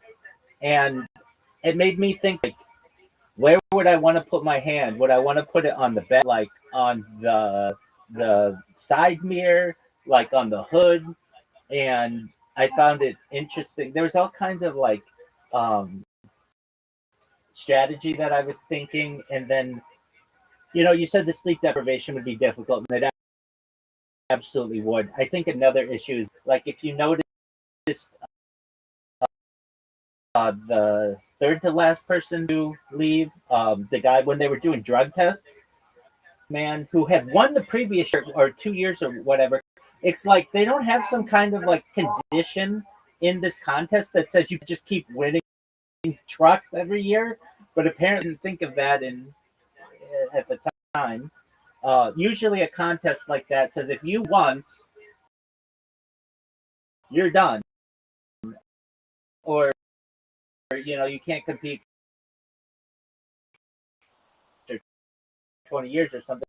So you got to give somebody else a chance. But that guy was back, and I thought he was going to do it too. But he just could barely walk to the drug test, and they were like he never returned to the truck, and that was really though that one guy just basically had gleaned the guy who won gleaned all of the information that he needed, and I thought, well, why wouldn't you just squat? Like, there's none of that. I would have an issue with the bathroom. Like, I don't know. What if I have to go to the bathroom? I know an hour you get 5 minutes or whatever, but sometimes you challenge. I was. Yeah, you got to watch where you eat too. Exactly. Try to eat as little. Or time it. You have to time it for like. Is it the 6-hour intervals? You get 15 minutes. Yeah, which is not a lot. Yeah. I would have told them it was on my break. Don't talk. That's my break. I'm using all of that energy. They weren't using that type of strategy. That like people on their breaks, they're getting like massages.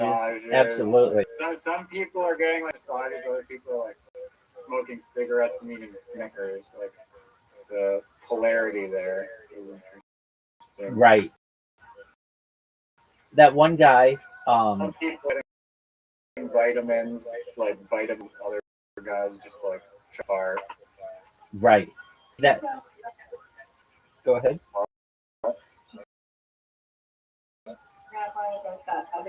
Yeah, I did.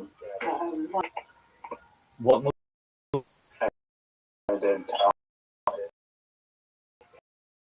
I told you about searching for sugar. I found it interesting. They were that one. I thought she was a pretty lady, especially for the condition she was under, and she ended up winning the next year. I was really happy for her. She made it like 40. Oh, yeah.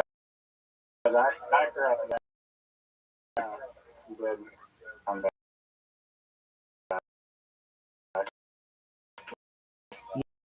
Yeah, and that I think is a great story. You know, they made that documentary into a musical.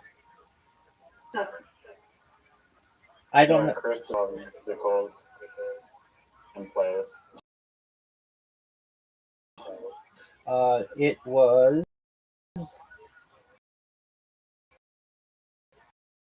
It's an interesting topic for a musical. Going to this location and the background, but this one would basically be, we have a mask and we're all putting our hands on it and singing. The documentary was adapted to a musical, Hands on a Hardbody, commissioned by La Jolla Playhouse, La Jolla, California. The book is by Doug Wright, music by Amanda Green and Trey Anastasio. That guy's famous. He did something big. He's in Fish. He's the lead guitarist, composer, and singer-songwriter of Fish. Lyrics by Amanda Green, music by and staging by Sergio Trujillo, and direction by Neil Pope. After a run at La Jolla in 2012, the musical had a brief engagement on Broadway at the Brooks Atkinson Theater, with previews beginning February 23rd, 2013, opening on March 21st, 2013, and closing on April 13th, 2013, playing 28 previews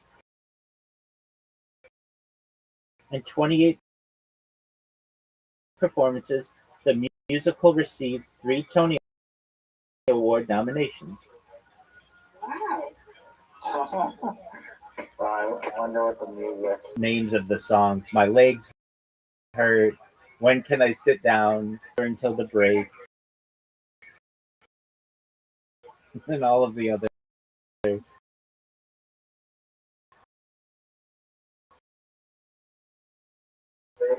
classics. Yeah. Like, people felt that the judges should be strict, and the marketing director of the contest was like, "Look, they're voluntary. They're doing their best." But she was like, "They took hands off the truck. If you're not going to enforce this, I don't want to predict." All right, calm down. You know, if I understand, I get what you're saying. That's a legitimate gripe. I don't know if they showed one person literally take her hands out, and they like slow moed it and replayed and then like live, so like they didn't win, but yeah, if you're gonna have a competition about no hands on the truck, they should have enforced it better and been straight. The had just like GoPros and like 15 the cameras that they'd set up and review. I'd imagine they'd be like more. And it was a small dealership in rural Texas, and it didn't. Was this whole thing like an advertising ploy? Oh, of course. Promote the Mazda? Of course, that wasn't it a Nissan? The dealerships would do. Dealerships are very common advertisers, so you could get the radio station for long periods of time, and also they're going to talk about how nice the car is or the truck or whatever it would be. This was very popular until this incident. I wondered if it's because they stopped. Now I understand with the YouTube world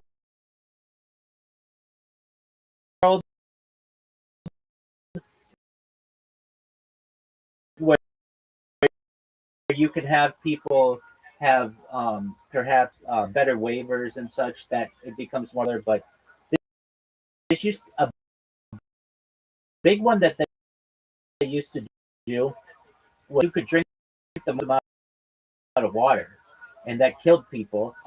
The radio content would do that. That was another popular one that they would do. But the car hot dog contests have been around forever, most certainly. and they have people that are just crushing it. Most certainly. They're not like advertising unless they're advertising hot dogs. I would love for them to do people in that documentary like, hey, you guys did get bonded over each other, and none of them really got too upset at the other person, even when they took their hands off or whatever. The person who came, it's like they through like trauma together, this like enduring challenge.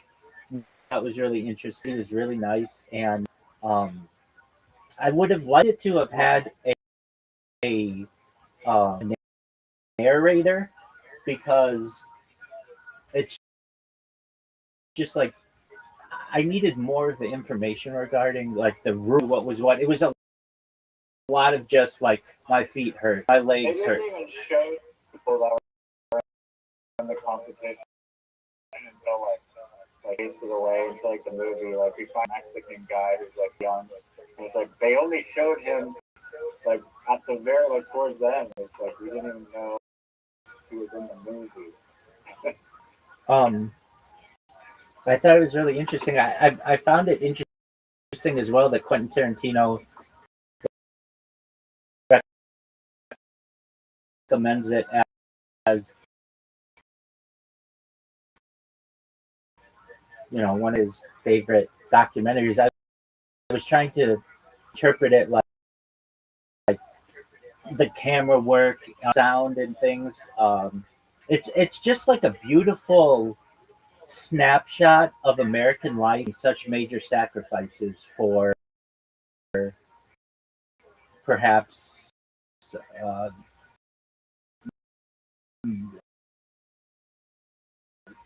nothing. I mean, a lot of them $50 gift certificate, and then third prize got some gift certificate to some restaurant or something like that.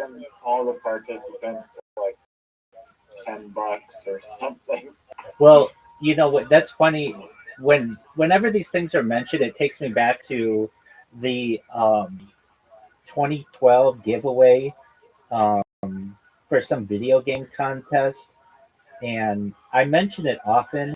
But what the grand prize was, and then numbers like 7 through 10 or something, or maybe here's what it was. The famous Bitcoin video game contest occurred in 2011 during the AOV IC Cup Star League StarCraft Broad War, where the 5th through 8th place finishers received 25 Bitcoins each as consolation prizes. At the time, the prizes were worth approximately $41.25 in total.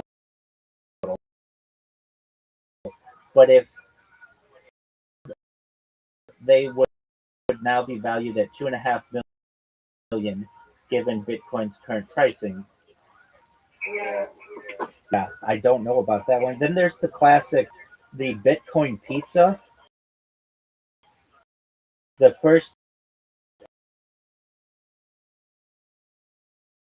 ever documented transaction of Bitcoin, 22nd, 2010, for 10,000 Bitcoin for 2 pizzas. And it's considered the most expensive pizza in history. So it's worth about $1 billion.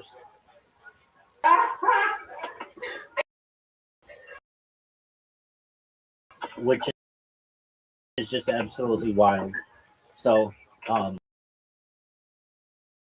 enjoying that one that we were watching yesterday. The second we should. I don't want to say we fit tonight because it was kind of boring, but it's something that was fascinating to me as well. That they were doing this. Finish the last half hour. We're doing this contest. 5,000 pounds. Now I understand 5,000 pounds in 1960 pounds is because of inflation and such, but 300 grand or something. Which to me seems like somewhat low. The risk going into unknown. So, but okay. So what's on the agenda for documentaries? I think we're gonna watch the internship, the movie, not documentary. But I do have another documentary. I mean, there's always more documentaries. I have some other ones in the pipeline, so I'll hit you up for that. Nissan, yeah. And they're just like, I just want to win this trip. The Texas accents are like killing. Yeah. One lady said like they're like required, and then she was like, there's something like her hand got like 2 or something at the end. Right. And then it was like burning her throat out. She said she didn't realize her hand off hit it, and then she had removed both her hands. But I was gonna ask if you would have had some loophole to get over like the no leaning thing, because like the leaning, like no leaning was like the one rule where it's like standing, and the instructor guy was like you can't like lean on the car at all, I guess. right. There's not really a great loophole to use some kind of stilt system, but it wasn't really around the 1990s. But basically, imagine like leg, not leg stilts, but leg. Exactly. And I've seen that, and you can somewhat make it look like you are standing with that. Um, but I'm sure it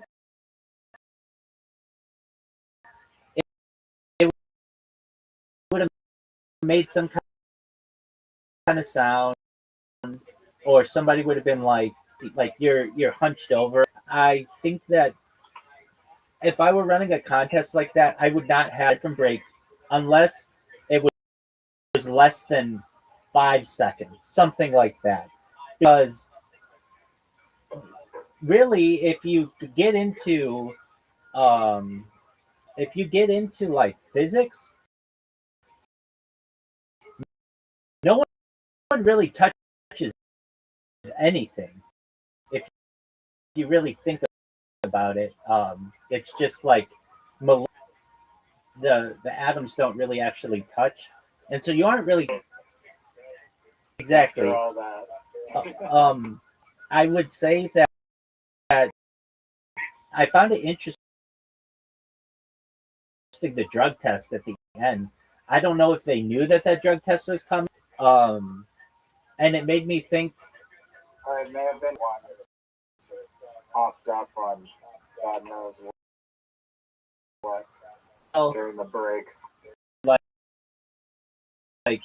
I mean, the some type of stimulant would probably be an advantage, and then all of a sudden they would be like, "Oh, I did all of this only to test hot for a." I was gonna say like there's like have ADHD, you get the Adderall, which is literally amphetamine. So like if you medically need the drug, it's not like an illicit controlled substance, would that be allowed? Because you can get pharmaceutical amphetamines depending on your condition, and you can get a lax ADHD condition. In 1990s, rural Texas, no one had an ADHD diagnosis. I'm aware. Now, let's say you did have to have something, then you would just have a doctor's note and that's be allowed. But those people, no, they never. I would almost, I would, I would highly. I have high confidence that not a single person in that documentary had ever heard the phrase ADHD or that acronym. No. If anything, in the United States at that time, perhaps Ritalin, but that was more prescribed to children. And I found it interesting that the guy who came in third and the guy who came in first, they weren't like perfectly standing straight. They were like because like the guy who came in third, it was a awesome character. I like hearing him talk, but he or numb, and a few other people said that they're getting numb. Like that was like why the guy in first probably won is because the guy told them like you need to be moving and circulation and blood flow into your damn legs or else they're gonna go numb, and then it's not gonna be a good time. I wonder what that kind of contest would be like if you allowed people the opportunity to sleep. If people would just go for like hundreds of days, which I imagine they might. That's why they force it to do that.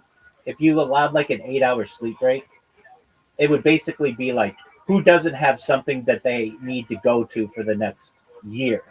And so this it's really about sleep, perhaps, and the standing aspect of it was interesting too. I wondered, they were talking about like the heat, and at least they weren't exposed to the sun. That would have been an issue. Um, the, One guy is like, yeah, get rid of the pants. Let's crank it. a black tarp, that's an issue. That next year, she was funny. She was like putting on her makeup, like on the truck bed. The ladies were were taking their real estate on that truck bed with the laser tapes, and the other lady had her like compact, and she's like putting on makeup, and where she was like, I was a waitress, or I'm a waitress, or whatever, and they all needed it. Nobody does a contest like that. It's needed for something. And I wish they all could on it. I would love to see a. It's like it's the equivalent of like a $60,000 truck being given away. Like it's like a lot of money to do it. I would love to see how are they now with these people. Many of them, I'm sure, have died. Some of them, though, I'm sure are still alive and could give a really great sequel. They should do it again. Everybody who's still alive, there should be some dealership out there that should recognize that this is an excellent opportunity to capitalize on nostalgia. And they could have all of the necessary medical treatment for anyone there. But you take all of the people, they'd be like, they'd probably be in they'd be middle aged, if not older. I'm middle aged then, and see how well they could do for a brand new Nissan truck today. Yep. I'd watch it. The winner guy from like the only guy that could compete with me on this would be like some guy who recently got out of like the Marine Corps, and another guy who's like I recently got out of the Marine Corps. He only lasted 2 days or something. It was a little surprising, but he said that his body was giving out. The one guy who was like, I was so excited for the contest that I didn't sleep the night before the contest started. So I've already like been thinking about my strategy. And then his friend was like, yeah, you shouldn't have eaten that candy bar. Candy's the thing that'll do you in. Oh, did he actually say that? Yeah, he had a friend of his who was, well, the one guy had a hat on, he's an African American man, said, and I wasn't able to sleep the night before. And so I'm already really tired. And then at least 24 hours or something. And he was just, he worried about the rain and the lightning and thunder. It's like, dude, that's what's going to scare you. Not like, having no sleep or having to stand or whatever, like some lightning and thunder. But he dropped out after something like 24 to 36 hours or something. And his friend was like, yeah, you shouldn't have had that candy bar. Candy's not the way to do it. And they didn't really give his response, but I just remember thinking to myself, wow, way to kick this guy when he's down. That he's already exhausted. He had before the contest. And you think that he didn't do well because he had a candy bar. I thought another thing. I like how the camera crew is like trying to like find like interview people on their way out and just failed miserably. Right. She's gone. And they're like, have you seen whoever? They're like, oh yeah, she's just wandering home at like 4 a.m. after being up for like 4 days. No one drove her home. She had a friend there.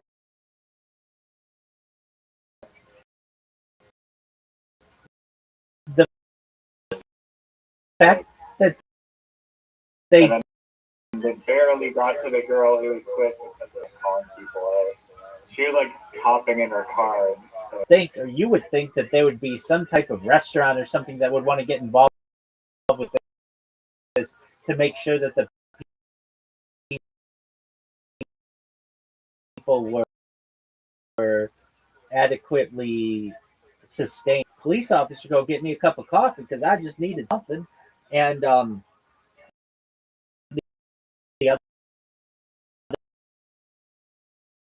other people, like you wouldn't expect like a police officer to have to go get coffee. That wouldn't happen today.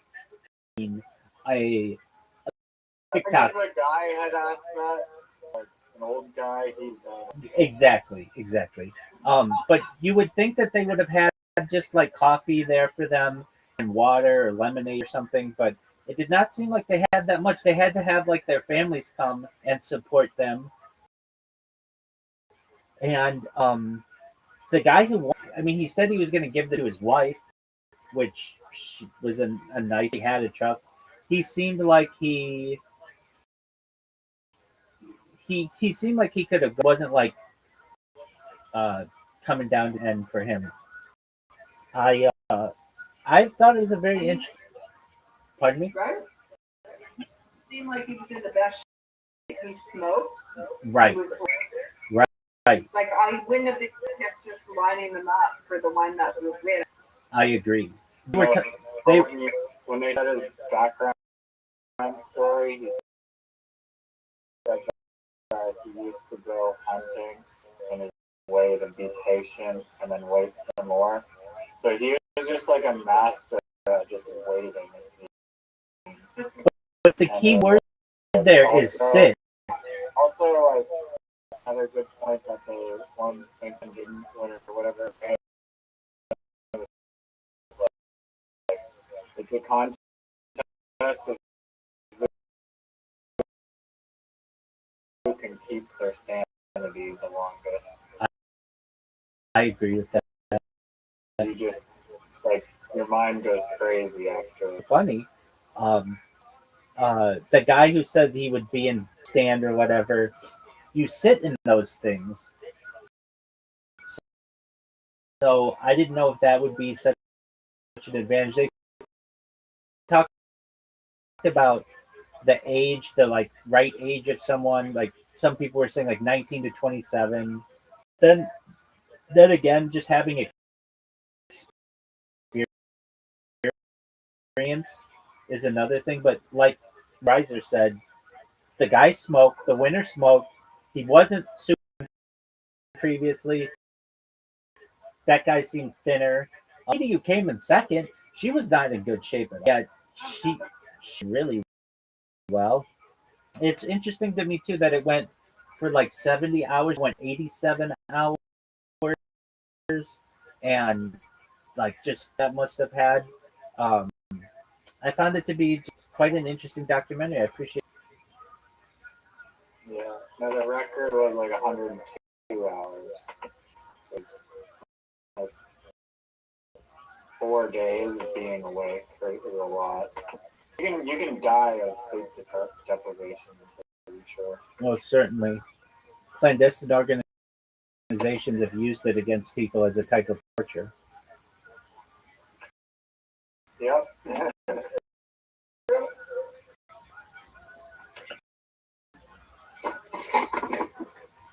Yeah. To stay awake, or what's the longest time you stayed awake? I think I did 3 days, and um, I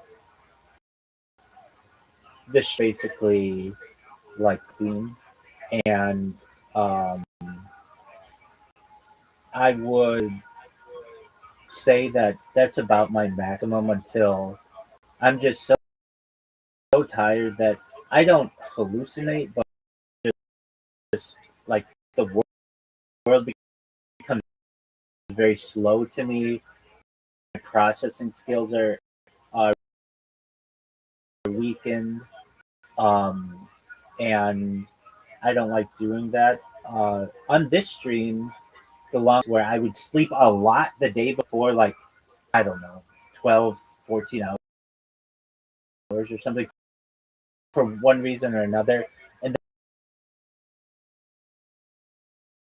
then be trying to get my hours back to normal.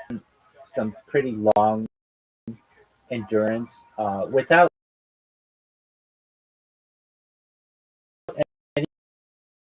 any type of, um, medical 36 hours starts to really slow down process. Certainly um, be in your sharpest form. And you also like whenever I've done it, I haven't been very physically active during. That causes a lot of issues, I think, because you just become tired. And if you are extreme, Like if a bunch of people did it, would be able to like meditate, rest, and like actually like somehow not like last long. yeah, perhaps I learn about like MK Ultra torture tactics of the CIA. The things that they would do is sleep deprive people, and uh, that they ever had somebody. I don't know if this is published. It was like a month, and they did it with light. Were never the same thereafter. So there's a certain point where you become like reprogrammed. It's an awful type of torture. So I do my best to not go down that far. Uh, if anything, I just try to get adequate sleep and rest. Some guy who was on like Mr. Beast video was like who can stay in prison for like 30 minutes, and they like wouldn't really let the guy leave, and he was like traumatized and wanted to like sue Mr. Beast or something. But I thought after like 10 days he was like done. Oh, I'm Sharks and like orcas and stuff can the rest of the brain is awake. So they can do this contest probably. It would go on forever if it starts on the sun. I can recall one time break with some friends, and we Vegas, and we were going to go to Mexico, and we did. And I'd been up like already like 36 hours or something, and I was already really tired. We needed we were to Mexico from Las Vegas, and we driver and friends were like, we don't want to do it, and I didn't want to do it either, and I was so tired that I had to pull over, and I said, look, either one of you other guys or I'm going to fall asleep while I drive, and so fortunately we got coffee and so drove, and I was able to get rest. But I can recall one time where I was probably up for at least 40 hours or so because of all the traveling we were doing and such. But then another time, Well, you met Apollo, right? You've met Apollo before. He would just go driving like 22 hours a day and sleep for like 2 hours, but do that over like every single day for like years. right? Yeah, Which is wild to me. he's been to my house. Yeah, I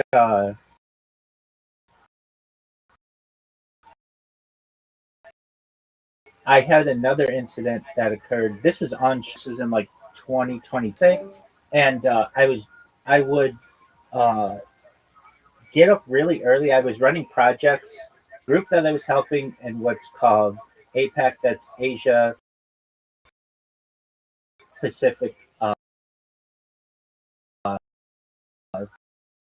area, then EMEA, which is Europe, Middle East, and I would be up at like 3:30 in the morning or so, and a live call by 5 a.m. And I would just a scrum, like basically I was a scrum master, basically leading these projects of different developers, and I would do that until like midday or so, until maybe 2 or 3 go to Tiger Woods' golf course in Anaheim and hit golf balls. And I did this one day, and really was just You just got arrested for drunk driving. I know, and I was burning my candle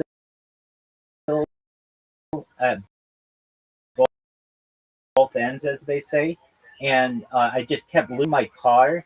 Had a self-driving element to it. It basically had lane protection, and I fell asleep for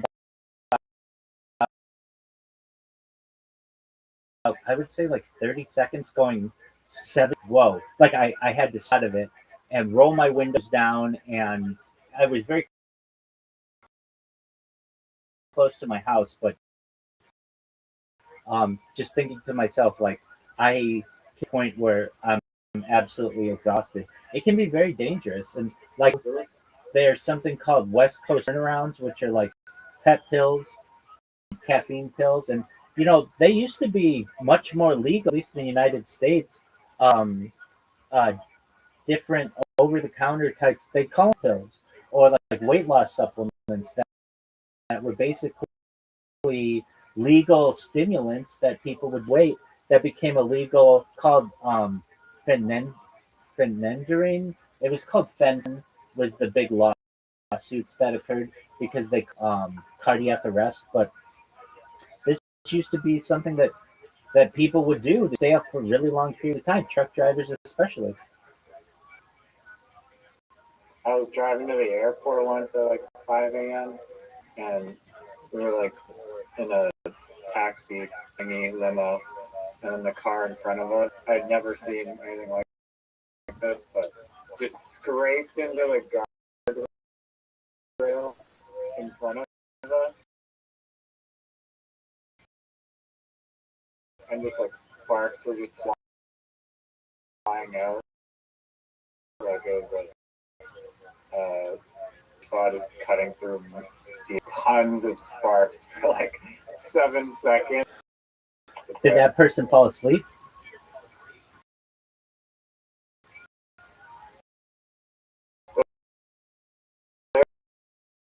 Either drunk or fell asleep or both. A case like that, I would have expected the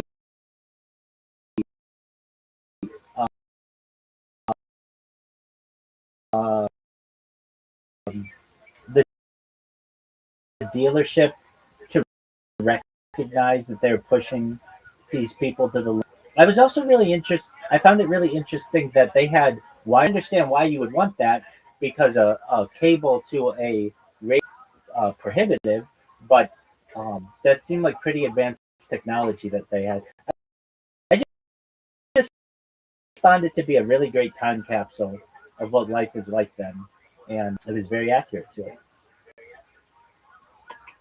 And I guess, was it just happening in Texas where they're doing that? No, these happened. These competitions, or was it around? These happened in every city in the United States at some point. Every small town, every probably medium-sized town to large cities, and especially when the radios got involved, it's constant advertising for the dealership. Right. But nowadays, they don't. There's nothing really. It's like a crazy public contest that they're doing for cars, is there? Because the More lawsuits became so, people became so litigious that, hey, you caused mental strain against me. Um,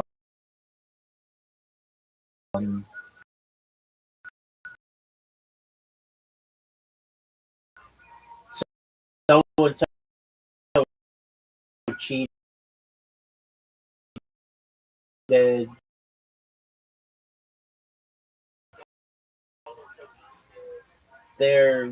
they don't. Yeah.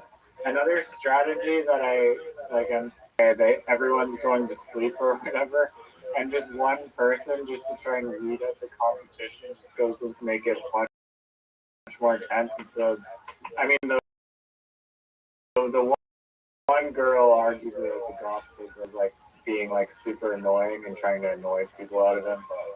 But, like, Well, in the Mr. Beast ones, they let people sleep. So that's the big hindrance to these. Um, I also think that the dealership models changed a lot. So just to make their money generally on selling new cars. They didn't make so much, that's why they always push new cars. And then they made some money on the service. Today, they make more money. So basically, they have you as a time for a much longer time, and it's more profitable. Back then, when you're selling a new car, you're doing that to get attention to your dealership. You're so many different ways to advertise. There's television, there's radio, and there's print media, and perhaps media like billboards.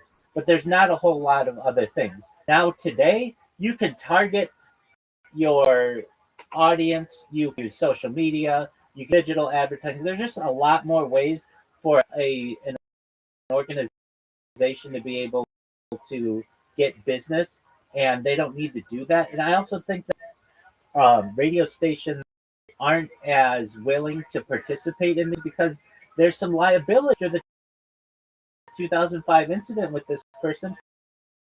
No one wants to have their business connected with anything like that.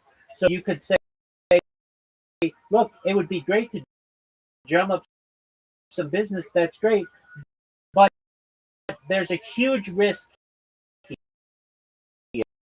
here that someone might go off the deep end and absolutely ruin the business's name and open the organization. And so I just think I I I know um, there's a certain competitiveness to it, and people. There was an organization that was giving away coffee for a year to they were opening up a chain. They were giving out coffee for a year to the first 300 customers of their new business.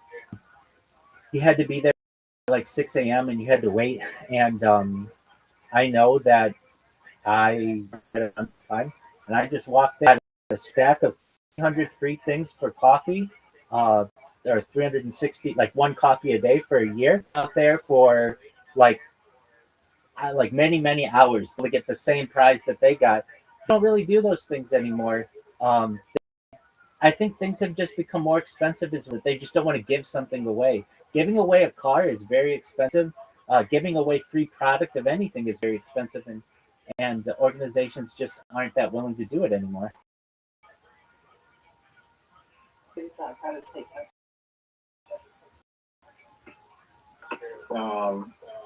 But the advertising bounty and prize They'll do what you mean. or the marketplace. The marketplace that you mean Upcake? Yeah. Yeah. It's a good idea. I think it's a good idea. I think it's really challenging. It's a big idea. It's not a. I was saying to Zach, the challenge is going to be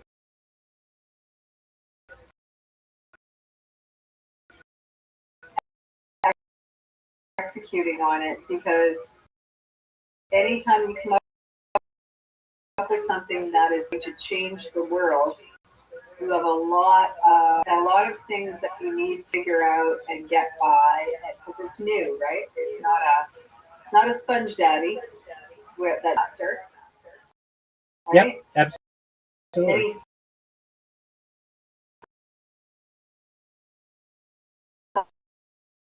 good things have to be updated, I and agree. therefore it's a challenging one to do.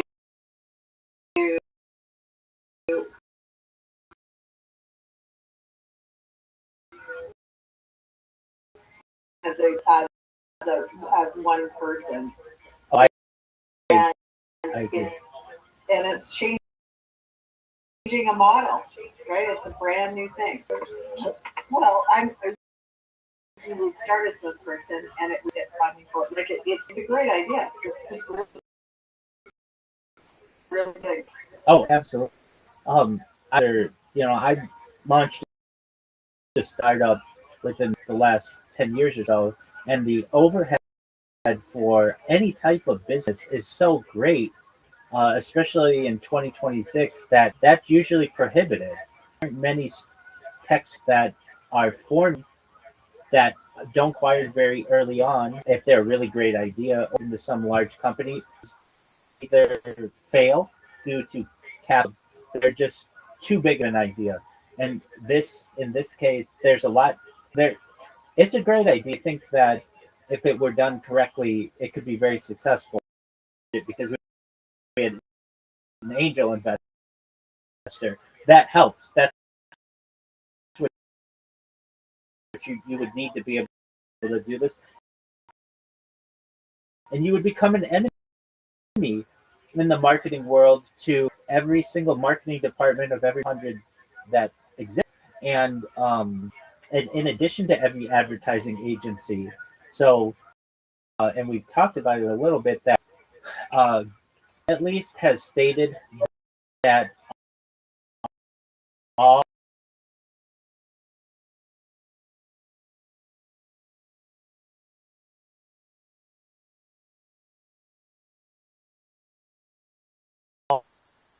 me, I can tell you I'm on social Meta, so Facebook, Meta, so Facebook, the TikTokers that I see, I created this robot that basically makes my entire life in music videos, and it is and it's a random song that I created. Not created. A random song, a top 20 decade basically, is a playlist of like 20,000 songs that I made. And I made this robot that automatically automatically takes 1 minute of my life and plays music over it. And while the video is processing and uploading, TikTok shows me a random creator. And these creators are getting so good. The AI for some of these creators is so good, I can't tell the difference. Sometimes I'll look at these things and I'll be like, "That's a real person. That's a real person. That's a real person." And then I'll look in at the profile and it'll say AI account, and it's to the point. At least in psychology, it's called the um, the uncanny valley, where you can't tell the difference between real and AI, and we're at that point, and it's going to be very easy for these large marketing organizations to no longer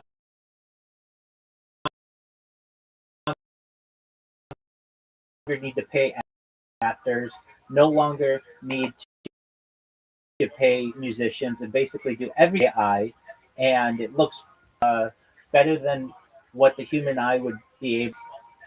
We're at a point, something like upcase, whatever you call it, riser, become uh, perhaps. Here's like what like even if you have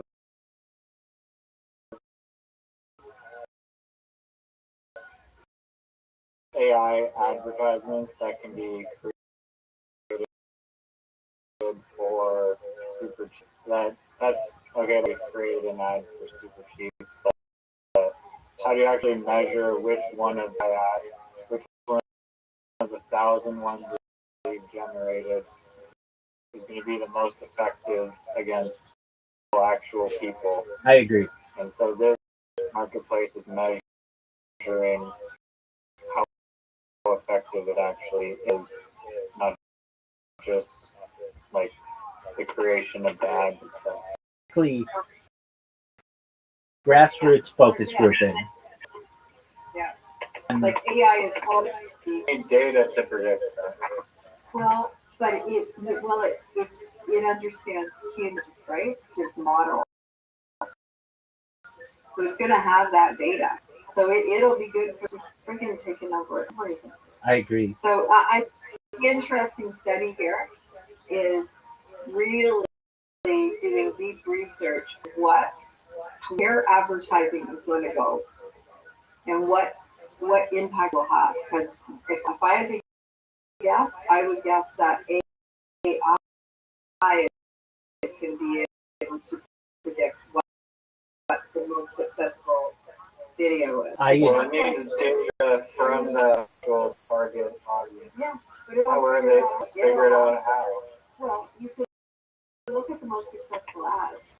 You look at where they're placed, and then read historically which ads people have been trying to do for a really long time. Understand formula, right?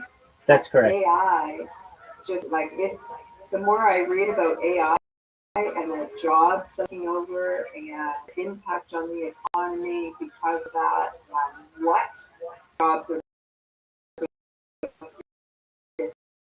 disappear. It's pretty wild. We should do a little bit of research on where what AI, just to see what they're where AI. Like from an artistic standpoint, my creative block is not necessarily. I mean, I haven't seen any. I haven't really like looked. Or like, I mean, I guess I have looked at like there's this website that's insanely good for making liminal want to readjust, it's called Vcraft. And so you can plug in, I mean, maybe I'm just like destroying my own point that I'm trying to make. You can plug in an image of a liminal space into the AI, and then just the slider for how much you want that previous image, and then just click run, and it'll generate a brand new liminal space that is like same look and feel, but totally different. Like the amount of variations that have been different every time was just like insane to me. But so it definitely has the capacity to remix that creativity. I'm sure the capacity for it to generate it will get better, but I'm pretty funny, so you're competing against authentic human creative, which I don't know, it's kind of like a battle almost. There is outside the box thinking that may occur. I think with at least Upcake or whatever you want to call it, there's another aspect to it that hasn't been, that I think makes it very helpful, and that is the fact that users will have to use their own social link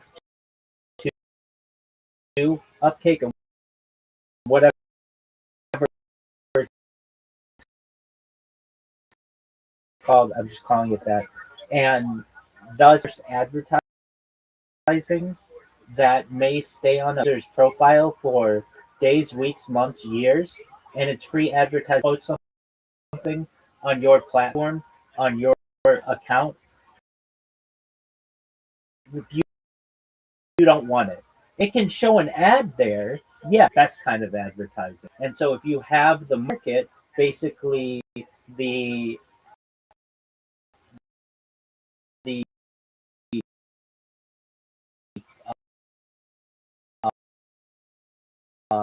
the users of the platform who are willing to either by themselves or with whatever and post that on their own that isn't currently utilized. And the idea it would be a contest like system exciting to people. It brings that competitive nature that people have like in Hands on a Hard Body, that everybody wants to win. And so yeah, somebody's gonna post something on their social media account, link it to and then see how it does. Maybe they'll take it down after the contest ends, but it won't. A lot of people will want other people to see the art that they created, and basically creating a new type of economy. Interesting. Yeah. Oh, sorry, Zach. Just walked away. Oh, absolutely. Yes. So just kind of getting the darker. So in California? That's correct. Right? Yeah, I'm based out of Irvine, California. Which, if you're familiar, it's Orange County. It's just south of Los Angeles, about 40. Oh, okay. I've heard of it. Don't really know California that well. That's okay. It's between San Diego and San Angeles. It's where Disneyland. Oh, okay. Borders Anaheim, which is where Disneyland. I know where Disneyland is. Yeah. Excellent. So, we're talking about AI and how powerful it is, and I want to reiterate your point. We don't even know what to expect. Certainly replacing people's jobs, and I started this stream while still employed with a major organization, and have been able to use the savings that I have in that position to be able to finance this. And when I started this in 2021, I was able to live my life in the pandemic. So this stream has actually seen what the pandemic was like, and then was actually a user when it launched November 30th, 2022. So I basically have this like pre-AI part GPT-2, ChatGPT 3, 3.5, 4, 5. It's competitive.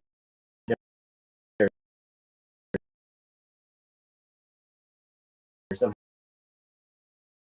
Grok and Claude and Gemini and what they've done to society. And I think this is a really exciting opportunity to be able to study, especially in the future from historical, to see what life was like before AI and after AI. I was on a podcast earlier this week, an Australian cast, and we were talking basically what you were talking about the impact has on society, and basically we still exist.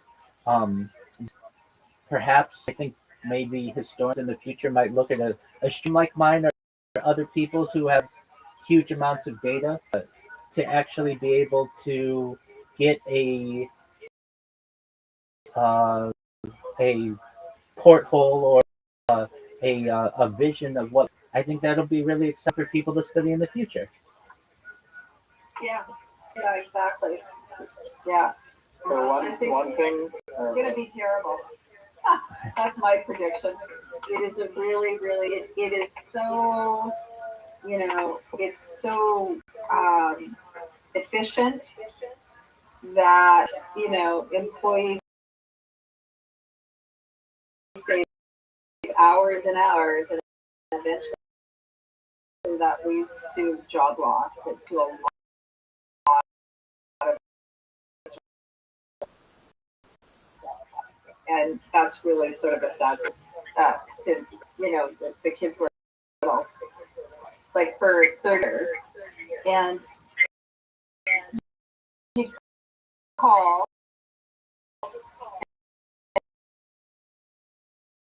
and a receptionist would answer the phone in within like for in a line of,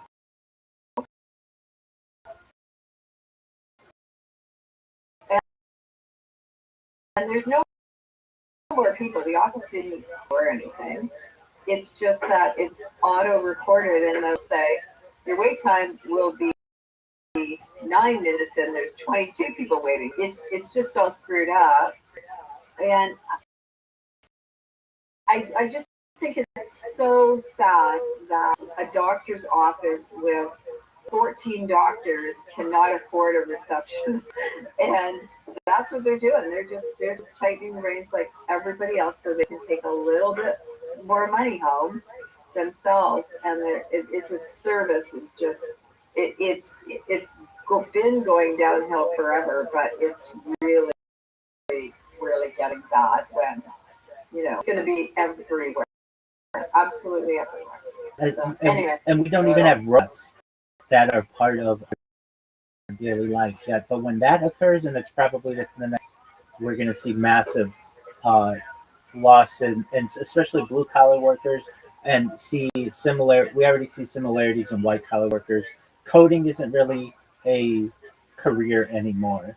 no, Customer service is no longer a career anymore. And very soon we'll see positions like perhaps um,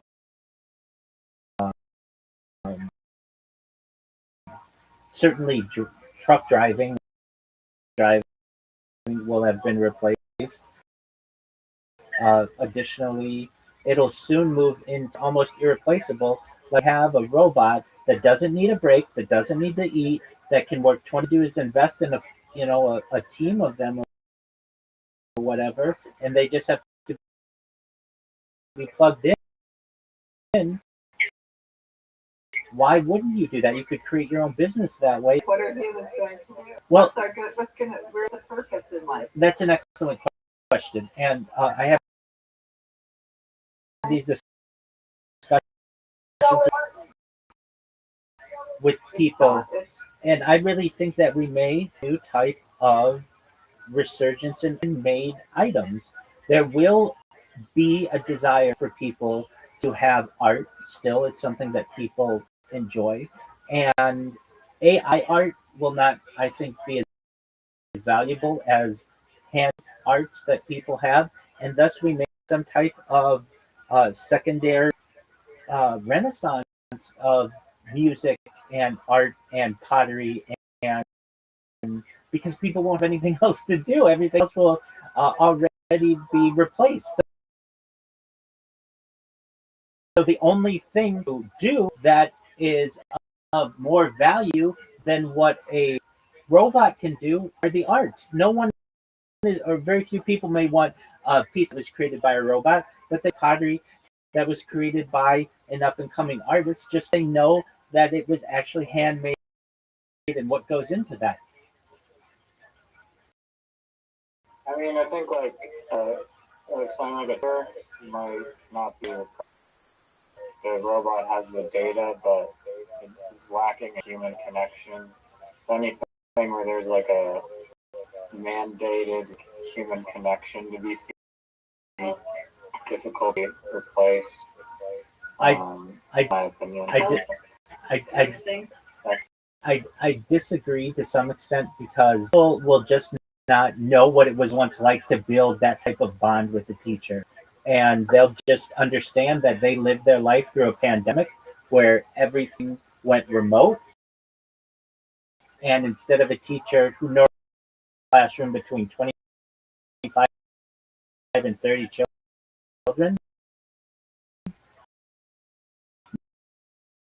now has 100 or 200 people who they're teaching, but they basically have all the attention that they need, and they just that are more accurate than surgeons. I think this is even an old study, but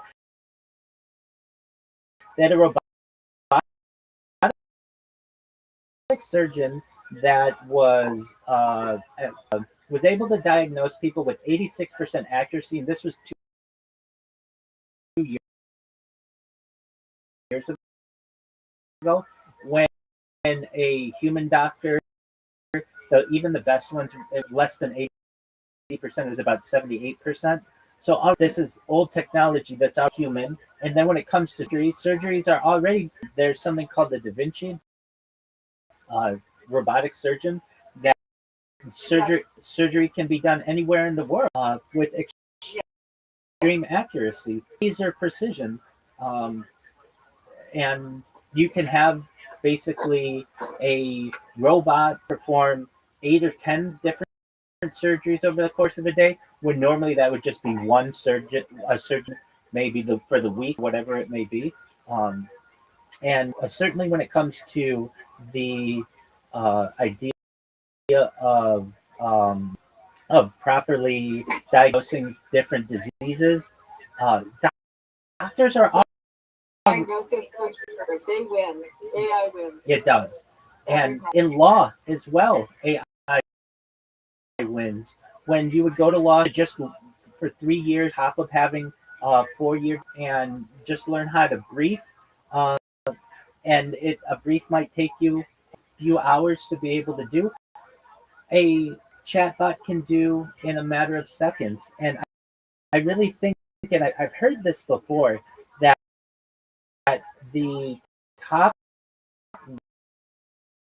law firms in the world will essentially collude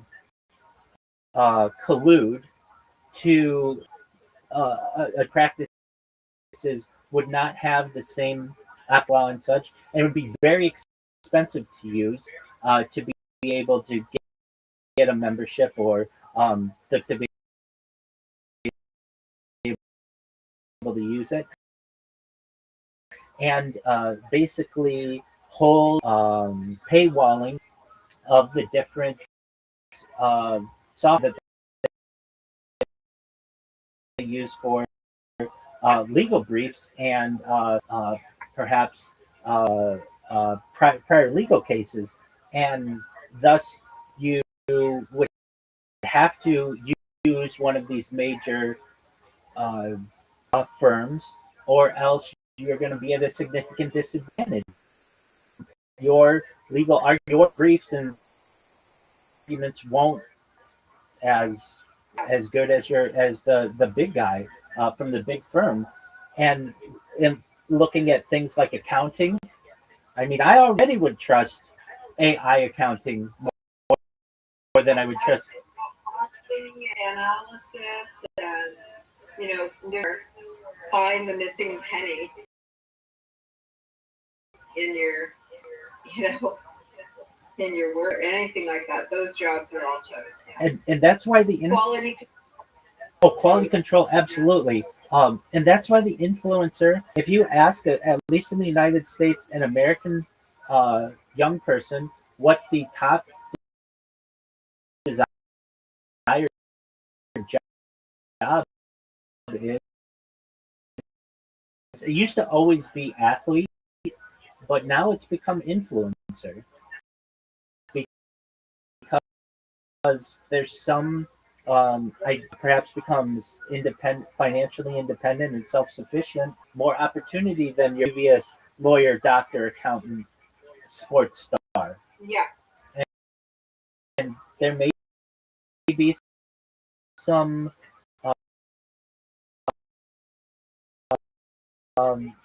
truth to that.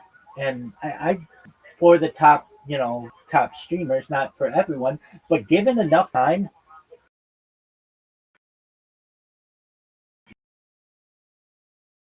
long periods, uh, if you're able to do anything for, generally, you will gain traction and you can become successful. I'm not saying you absolutely will, but I don't know if you're familiar with a podcast like the Joe Rogan Experience. It's the most popular podcast generally in the world.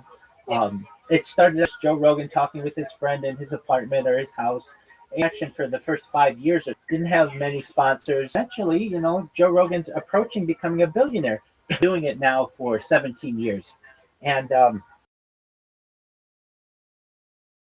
like music playing in your stream or something?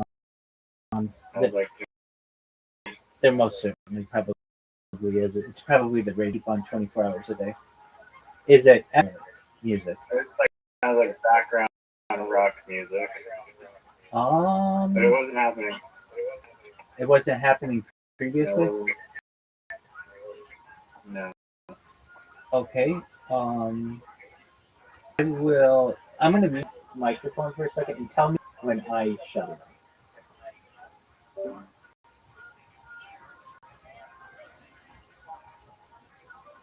I don't hear saying anything.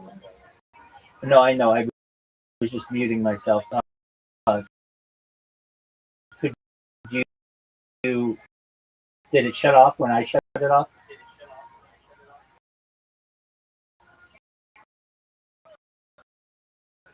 Like now it seems fine again, but it sounds like a soccer game or something. We'll continue. Sorry. There are people in here who are, some of whom may be playing some kind of sport, and it might be coming from them as well. I'm not saying that that's true, but in terms of the influencer world, though, when I probably years ago would say to a kid who's an influencer, I'd laugh at them. The AI revolution that's occurred, that seems like a viable option. And the younger you start, the more obviously that TikTok is just, it throws content at me. And the devices that I'm using to create these music videos are, I don't know, probably like 10 or 15 feet away from me. So I don't necessarily, I'm not paying attention to them, but many of them say parent run account, where parents are basically monetizing their children at whatever age they may be to generate more income to the family and perhaps give their children a head start. And I can say, is that good parenting? Is this something that I endorse? And generally, I think that we should allow kids to be kids. The child actors and pageant parents, and those kinds of things. And I recognize that parents are becoming more and more desperate for money, and they see their children as they're supposed to. But for those kids who get a big following as a young person, and then they become an adult, that's quite a head that they could have in selling things, partnering with different organizations, and it may seem Well, like it's an education for them. Some other, a vital, well, not a vital skill, but it's a skill and it's a potential path, career path, again, young age, and someone really interested in it. I think it depends on the case. I agree, but there's no health retirement. Like, what do you do if you get a copyright strike in your account? Are you just then a burden to society if you have an accident or something? It's it's a it's a dangerous game that the influence route poses, and Well, it's Zach and I were talking about this last week about just the notion of social media has really promoted and this really promoted this notion of not working for anybody else, being an entrepreneur, making your own money, and why the pot and all this stuff, right? Right. But essentially, benefits, you're on your own, right? You Right. don't have healthcare benefits typically. You don't have,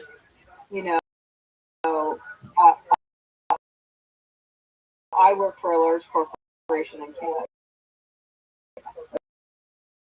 a telecommunications company, but in healthcare, IT. I have a pension plan.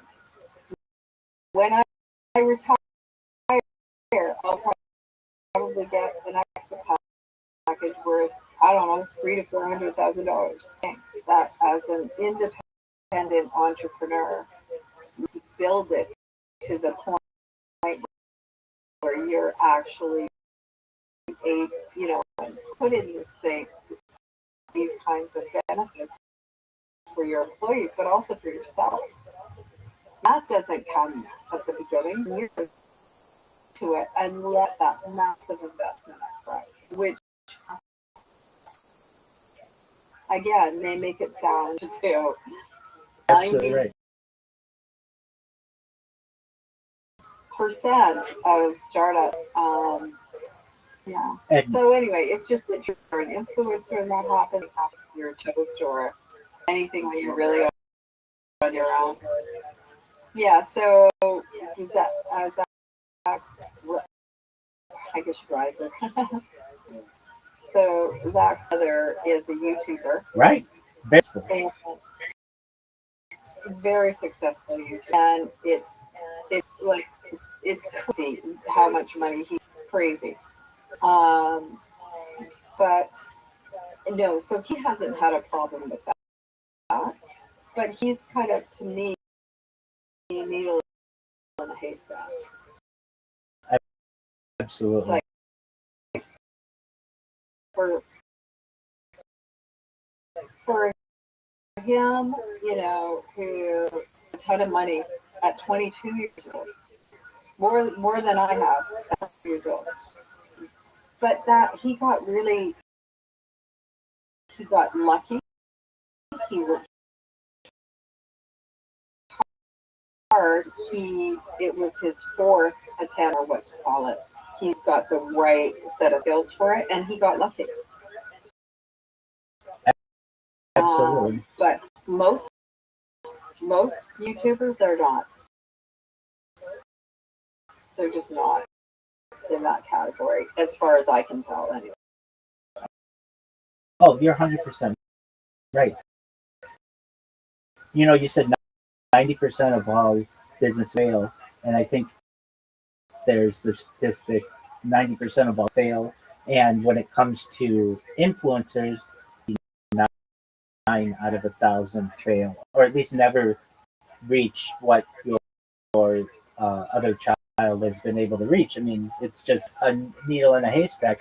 I can tell you who is fortunate to not have to do some type of uh, what would I want to call it, viral. And Right. I recognize also that it's just my life. It's what I enjoy doing. That it may have. I had an X, which is like Twitter, which is on video, and I had it open for 24 hours a day for 365 days, and I gained 31 followers. Like that's it. I've had many of my channels. I'm live on quite a few different channels, but I don't ever pay attention to subscribe. Nothing to me. Um, but I don't have more than 100 subscribers on most of my channels. I can tell you that there's another person I know who live streams their life 24/7. They're on day like 310, and they have 300 followers. Like basically, they get one follower a day. And if you don't have some kind of niche, like catch someone's attention, kind of idea, if you think you're just going to go viral by just sitting there, staying there, unless you're going to play a really, really long game, interesting individuals. And I didn't start this Discord originally. It's only been around for to get even 3,000, like to have 3,000 people with whom I can interact. Uh, you to promote yourself very easily. I can tell you, I have like 10,000 followers, but those followers pay attention to me nearly as the people in the Discord or even the people on X. So it also depends on like what platform you're on and how engaged people are. I was in a call with someone. He may know this guy. He's a hacker from Uruguay, and he has like 45,000 followers or 50,000 followers on X. And as he has said, that 10 years ago when his account was 10,000 followers, he had much more in people and made more with people than he does with an account of 50,000, just based on like lack of reach and all of the things that can happen. You know, I many riser about going. I uh, I think that I have a good strategy, which is this, which I haven't been utilizing as much as I should have. Go on people's podcasts. So I said previously I was on this Australian person's podcast earlier this week, and he invited me to do like a 5-part series.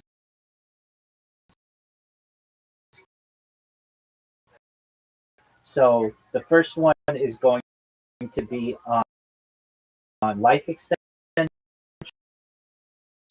The second is going to be on earth improvement. And basically, these are like interesting topics that I'll be able to podcast. I'd like you to be on my podcast, or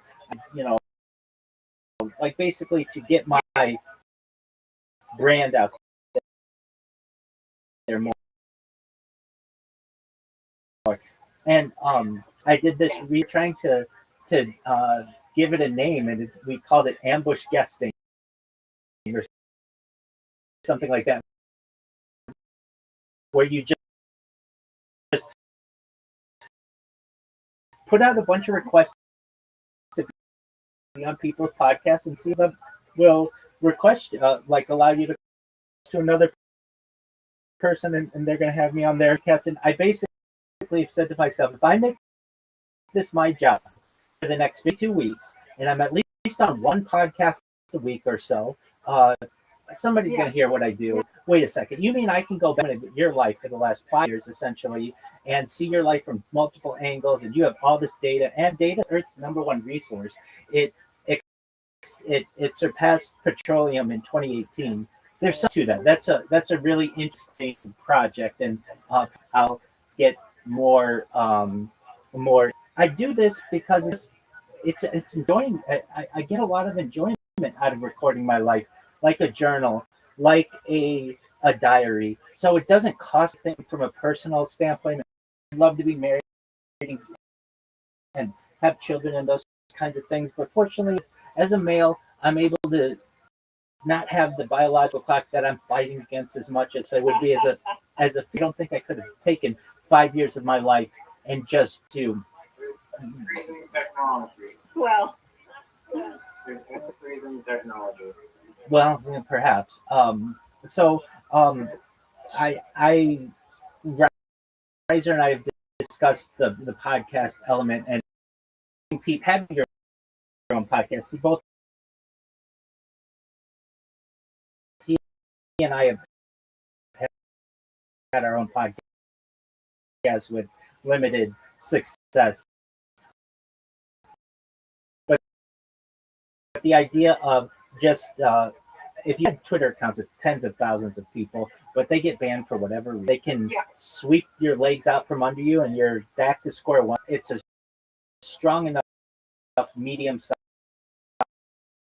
sized Twitter account that I can go to people and it shows that I have, and I've been on other podcasts now, and it's basically using those. Hey, if you found what I was interesting on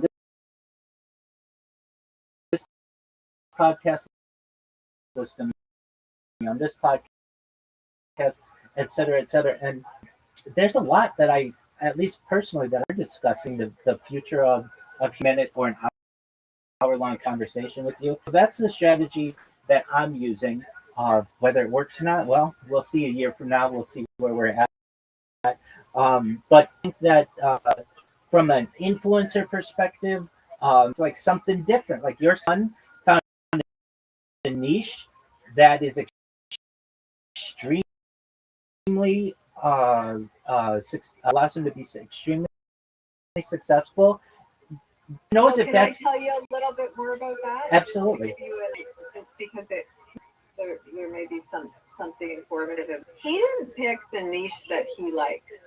He didn't enjoyment. He researched and found through deep research the niches that he felt would, that from everything he found, that would be the most successful. So the niches that he's in, one is true crime. I think he kind of likes that.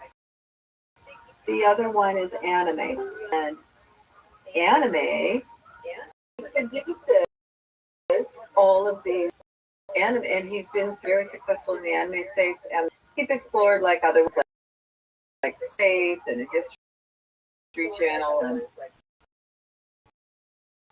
and he's learned some way, but he spent a heck of a lot of time. So his focus was, how do I do this? How do I be successful at this? And I'm going to follow that path if I like it. Right? Right. So it's very, very different than what I'm hearing from you, which is this is something that you are really,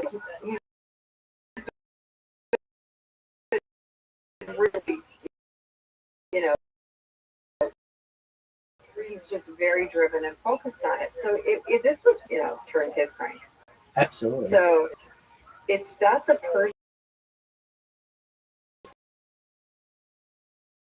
personality thing, right? Like that is really a reality thing. Like, you're going on, it sounds like you're and you're going on the podcast and you're being very deliberate. Absolutely. And I've been in the start work for major organizations, made a good amount of money for the age when I started this. I couldn't be doing this without it.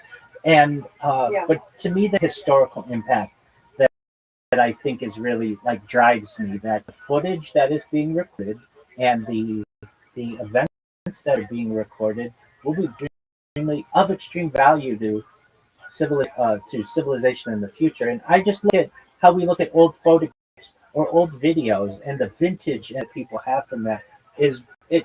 I would be dishonest to say if I did not connect to that and really special in that and wish we had more of it. And there's lost in all the other aspects of society. And I do know in the back of my mind that data is Earth's number one resource, and that I've got quite a bit of it. I really mean this. I think I have more. I'm almost certain I have more content created by one individual than any person. Nobody is on YouTube on 20 different streams simultaneously.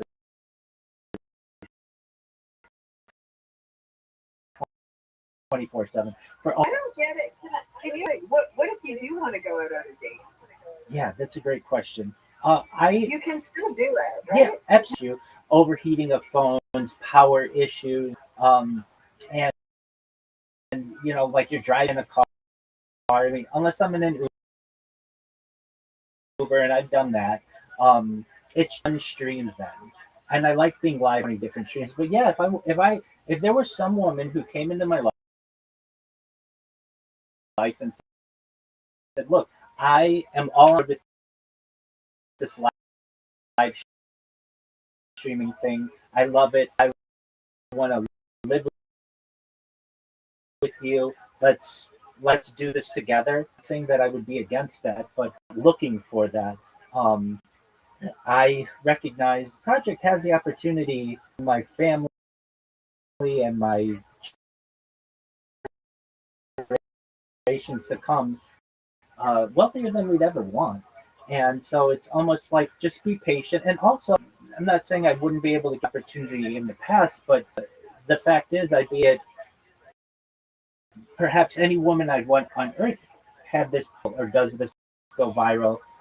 There are a lot of people out there on the world's largest timeline, and to merge their life with the world's largest timeline. That I recognize that if I just keep focusing on this, that the women will come, and I'll be able to have my pick of the litter, so to speak. But I want someone who would be comfortable being on camera and living their life on camera. But if she said, I want to have privacy, all about that. That's absolutely fine. I understand that too.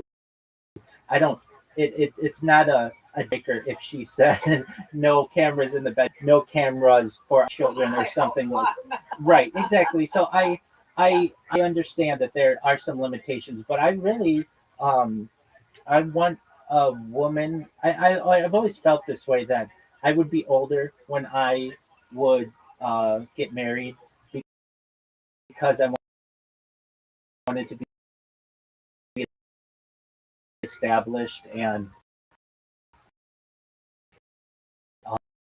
um, if I weren't doing this, I would still be in the corporate world. And recognizing though that this opportunity, in addition to being able to archive the world's history, uh, can generational wealth that I never need. My every single person who's helped me on this stream, not just be able to take care of themselves and their friends and their family, but to be able to start charities to help the world and not for profits to help the world, and really start really exciting to me. And I recognize that it's a sacrifice that but I'd be basically doing the same thing and as just relaxing in the comfort of their own home, perhaps doing sports and interacting with their. If I may ask, do you mind if I use the restroom? Okay, I'll be right back. Thank you. Go for it. Take your time.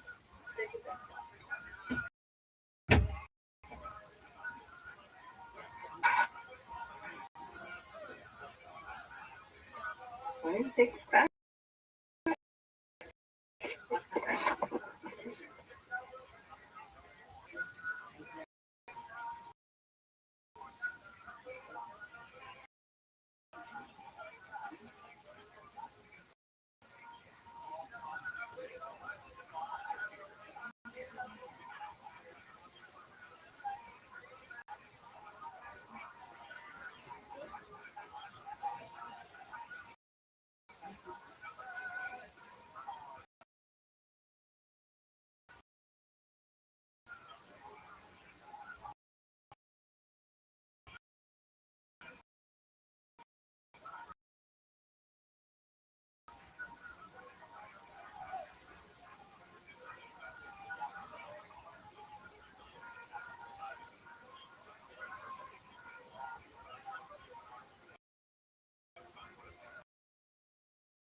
Thank you for your patience. Did you take your hand off the Nissan? No, I didn't. I just swapped hands. It was never in contact to begin with. That's an interesting point. Couldn't you imagine in Texas, one of the contestants is there making that argument? No, according to none of us are actually touching this knee. Look at you like you were bonkers. And you follow your. He has chat. Well, you most certainly would then.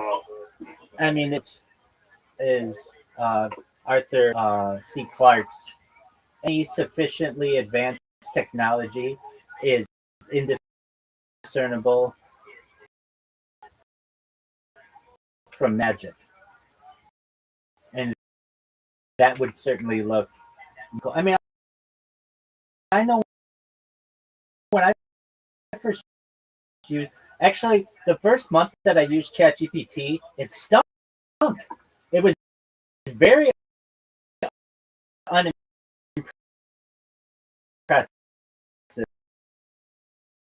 I mean, it did not get a lot of things right. And I remember being like, oh, this is just like a regular chat bot that I've used on customer service websites for years, and this stinks.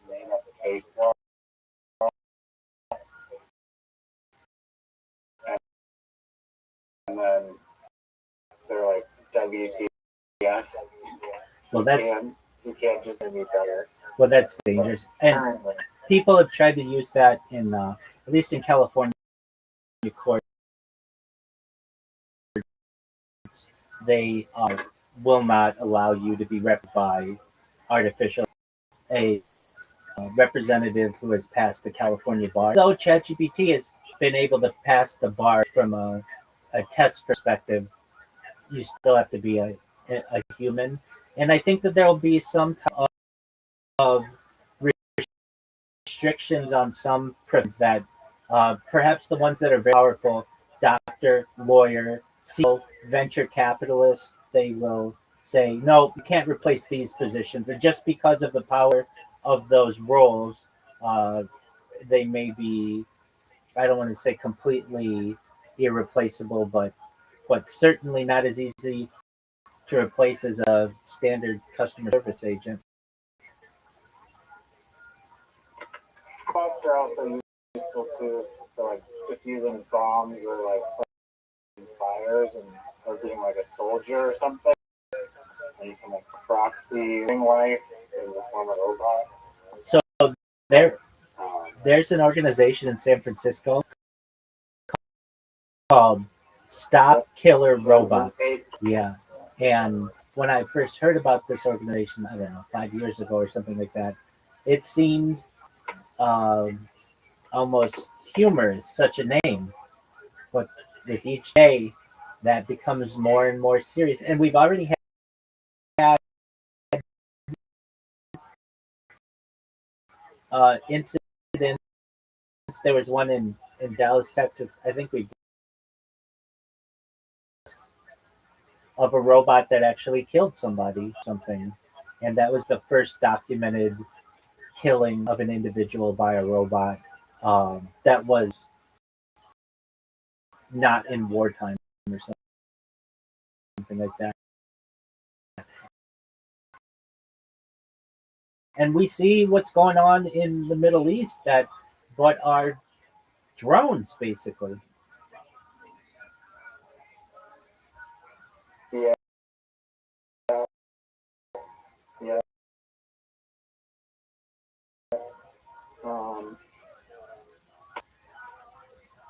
Yeah.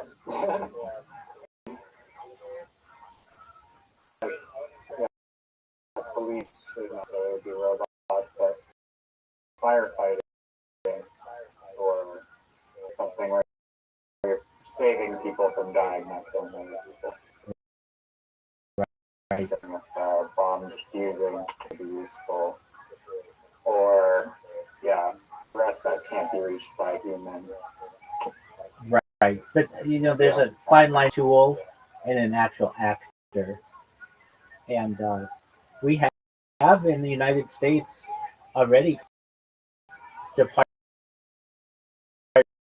that have that are basically for awareness uh, on the streets. That's I don't know, like Humpty Dumpty, and goes around different parks and has like a little speaker on it.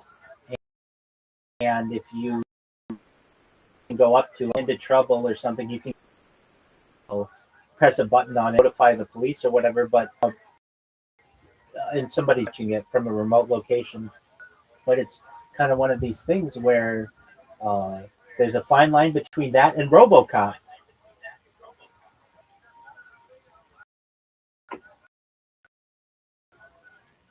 Yeah. I mean, so what if the robots are using non-lethal stuff and like they are killing less people than humans on generally safer to have like we prove that robots are less trigger happy than regular humans with emotions and PTSD. Wouldn't that be a good Alternatives in law enforcement. And I have always said this, even as a young person, why do we give police guns, or why do they have such active ability to use a gun when equalizers out there that have been used for the last century to bring down big game? Meaning, you can take down an elephant with a tranquilizer dart immediately, and that elephant will be incapacitated for you to be able to do whatever you need to do, and then it's brought back and it's back to normal. Why can't we use those on individuals? Basically, I think that society should replace firearms in law enforcement with tranquilizer darts. Now, do I think that and I made the argument before like well like the dosage apparently of those tranquilizer into human. But even if 1 in 10 people die from a tranquilizer, the alternative is the bullet, where it's like 10 out of 10 people die from. exactly? Even with the worst. And you could use different types of concoctions or tranquilizer chemicals. You could get something down that I mean, I'm just I am a perhaps naive, but or just a positive individual who thinks that you could use the same science could find that you could use a dart on a small and sense the size of them for how much dosage it's going to get, or just it basically will not kill them. It will just like here's an example. Affect the size of the target. It's like if you're going to get tased, you get the same taser as a small woman as you do a large adult or a large man, I should say. Same pepper spray, same rubber bullet. Perfect, exactly. So I think that the same thing could be done on with non-lethal weaponry, and um, I I don't know. So at least in the United States, loophole that's known as qualified immunity that allows police to be able to use excessive force to ensure the and at times it can become lethal, and you can't sue them on this grounds. But there's a major push in the United States that, and I think it's going to be brought not by not by a, a grassroots level, but I think from insurance companies are finding that it is becoming, and I should say local departments, it's extremely expensive to pay out on bad cops. Like basically, if you run the statistics, like like 10% of bad cops cause 90% of the force's problems, something like that. And if you require police officers to ensure, eventually you'll be unable to drive because you won't be able to pay for this. And I could see this potentially happening in the future. And there's going to be a time where there's an overlap between AI and robotic law enforcement, bad cops, because it just becomes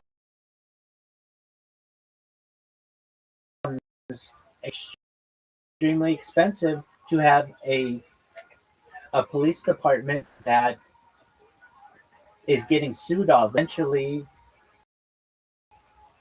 some cities and jurisdictions no longer be able to fit the bill. And they're going to say, look, we're going to move the insurance liability from our small town or medium city, large metropolis, to the individuals themselves, being the police officers. And I think if that happens, you'll see a lot, many fewer accidental shootings, or people will be far less, police will be far less motivated to pull out that gun.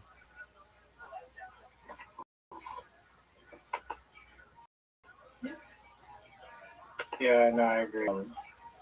I had this hypothetical, or like question in my mind regarding earlier about at the end of my caffeine rush. Do you need a police officer to get you up a coffee like that lady on Hands on a Hard Body? That would be nice. Yeah. Very well. Yeah, I was gonna say earlier about like the AI advertising thing. Like, arguably, I think there's like if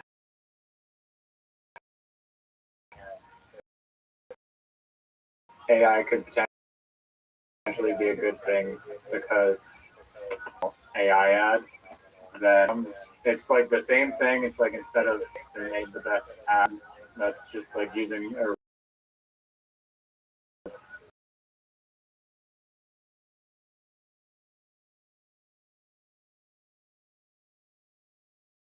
camera becomes like who now there's just the tools are potentially unlocking more creativity basically is important really ever hardly get exactly the first time, you know. I agree. And the advertising I think is also important because ads that you might see on Facebook, like yeah, sure, a custom tailored ad would make sense in that regard. If you have an advertisement that's going to be seen by millions of people, then you really want the most effective ad possible, the one that's going to stick in their minds the most. And so it kind of depends on what you're going for a little bit. Well, you know, you and I discussed this at one point, how in the future, and it's already, this isn't new, but we're if you can connect it with a real person that people know exists or whatever, how much more powerful that ad is going to be, because people know that it's not automatic automatically generated, or does that make sense? And people are basically like boycotting AI slots on the internet already with like YouTube videos that are just AI garbage and like how like the voiceovers AI, like people hate like some annoying like I skip those videos all the time. People are like, this video sucks. It's clearly Those are the ones that you know.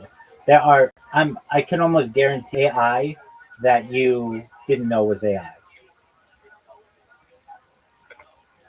yeah, no I don't. Call your company Upcake because it's easy for me to remember. We're talking to Mama Riser as well. She recognized how expensive this could be and how this could make you an enemy. But all you really need is a website that can post links, a comment system. You would just go to different organizations to basically sponsor content. I think with this idea, there's limited overhead. Where this idea fails immediately is if you're hosting all the data. But if you're not hosting it, it's just links that people would see. It's like below.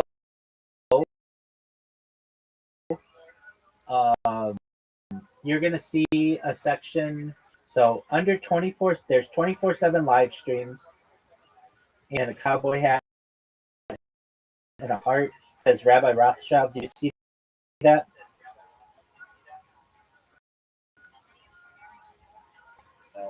I see.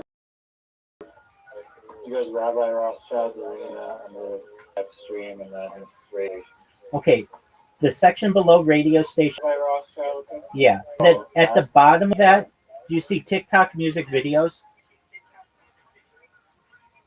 You have to go into the about section. No, there's no about section. It's okay. So below, there's a red heart of a cowboy and a red heart. Do you see that? It says Rabbi Rothschild, and then it says moderator only, rank ups, AMA technology, Instagram, link, press releases, TikTok, YouTube, podcast, leaderboard. Do you see that? Yeah. And then TikTok music videos. There's one that says TikTok. Below that, it's like 5 down from that. It says TikTok music videos. No, under the cowboy hat and heart one, it says technology, Instagram, Linktree, press release, TikTok, YouTube. It goes to different stuff. No. And then it says leaderboard. Mine says leaderboard and then Rabbi. Oh, okay. Just one moment. This is really interesting. Okay, let me make sure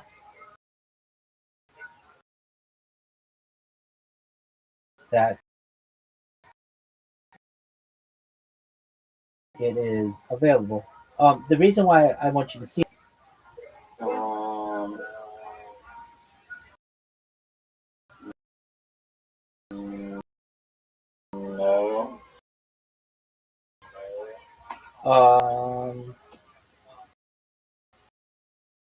Let's see here.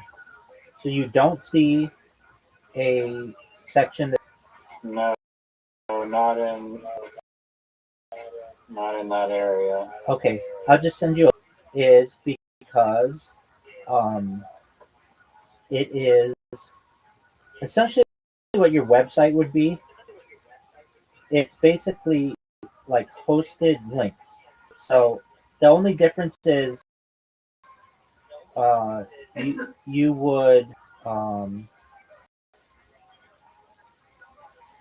would be able to see the whole video on the website, and but like basically it isn't okay.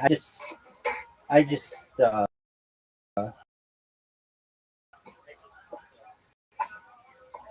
Actually, not what I wanted.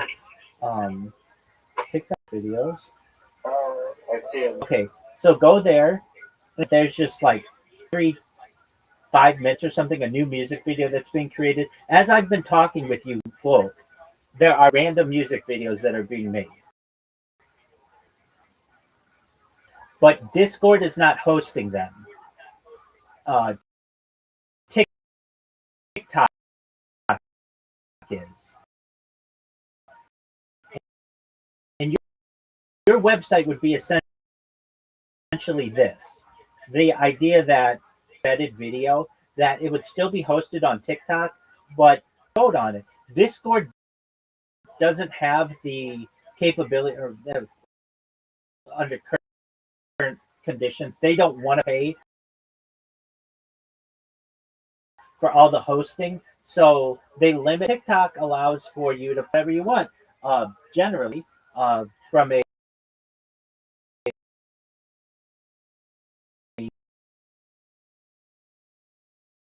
capacity standpoint, what you would do is be like the Discord.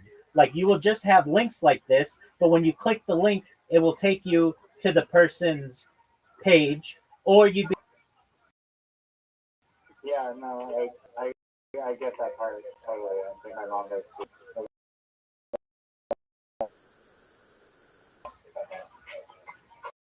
Oh, you know what?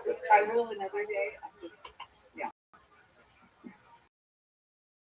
I don't have the brain capacity. You told me the other day about all these systems.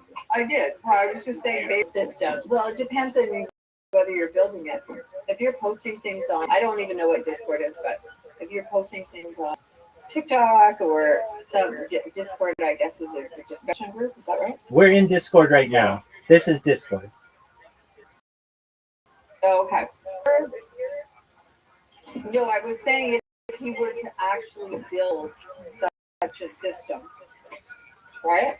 Okay. Then billing systems, reporting systems, enrollment systems, audit systems, operational systems. You've been. It sounds like you've worked in IT, right? So Absolutely. all of the things that if you're building out a system, you need all of these subsystems around it. That's correct. You just don't build a platform that connects, content creators and the general public or whoever else. I haven't really, that's why I say I don't really security. You need like privacy, you need Google, you need,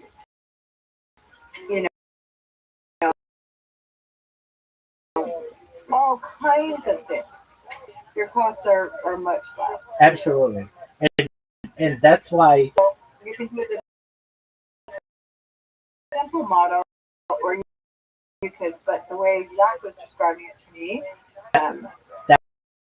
that won't work. And I think we're all in agreement that if you have to host everything, if you are the even if you'll have some issues, but they won't be nearly as big as what it would be building. The issue is hosting the data. That is a monthly bill that will continue to increase. Essentially, I mean, I'm in Canada, right?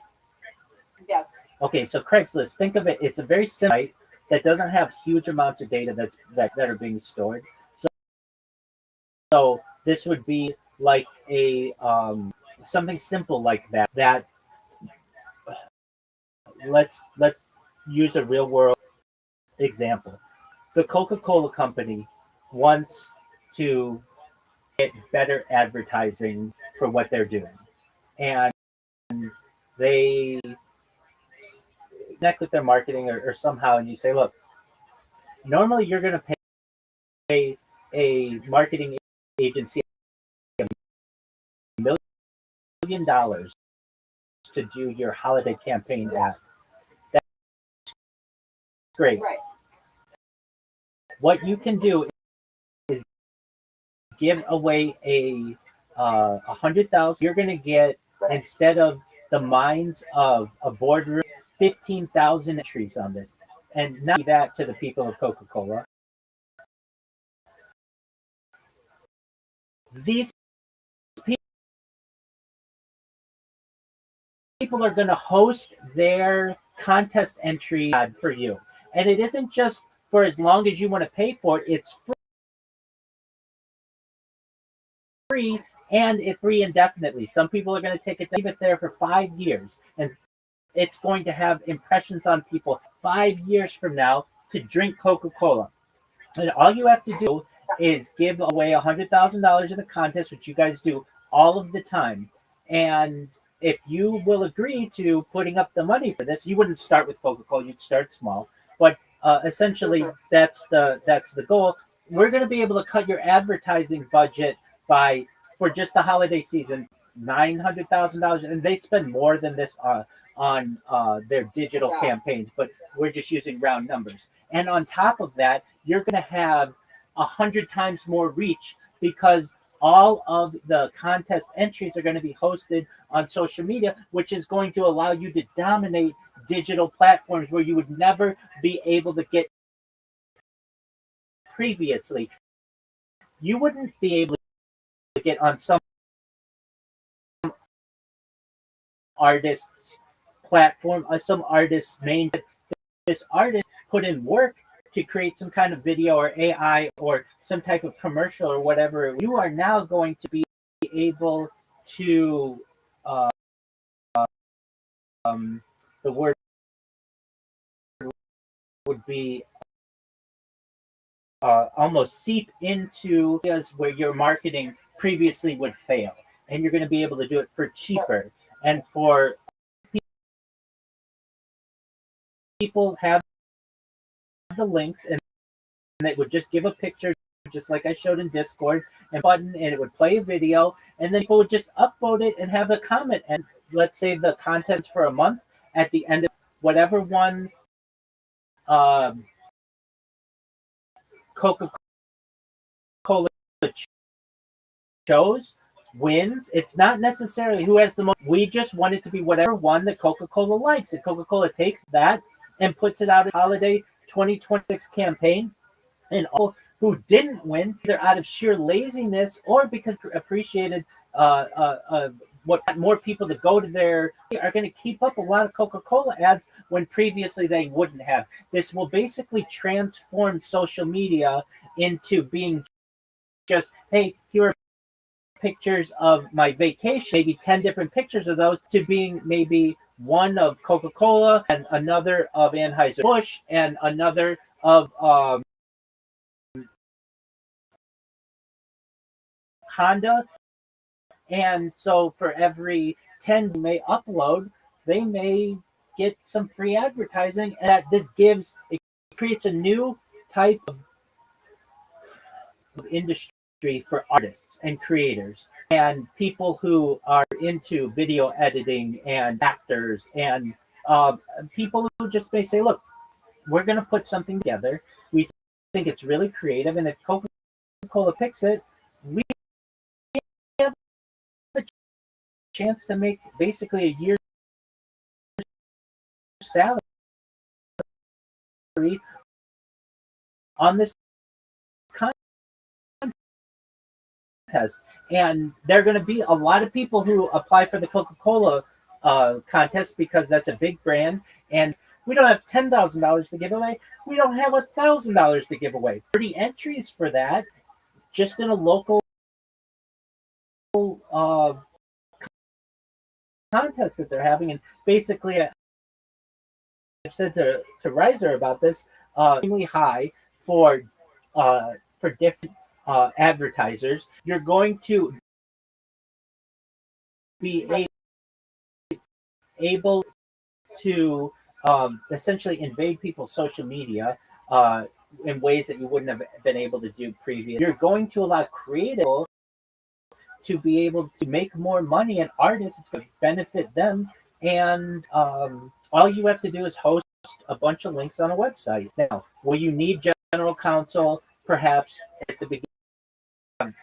Your terms and conditions, absolutely. So you're going to have some of, legal team, and but in terms of this is where this is brilliant by not hosting it.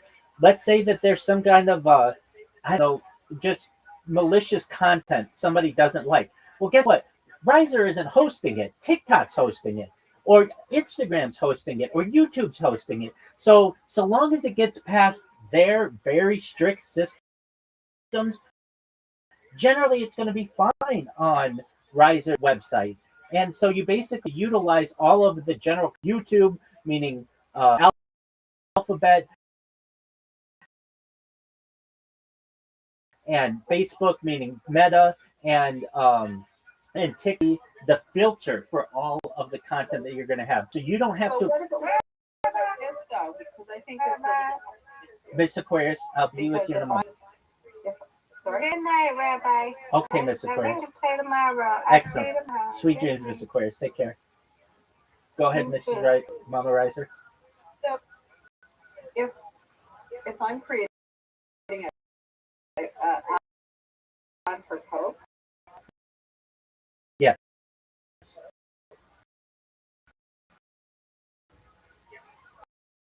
then I'm not allowed to use the Coke logo without authorization. Create a Coke ad. I would, which is why that's our Instagram or whatever. And you're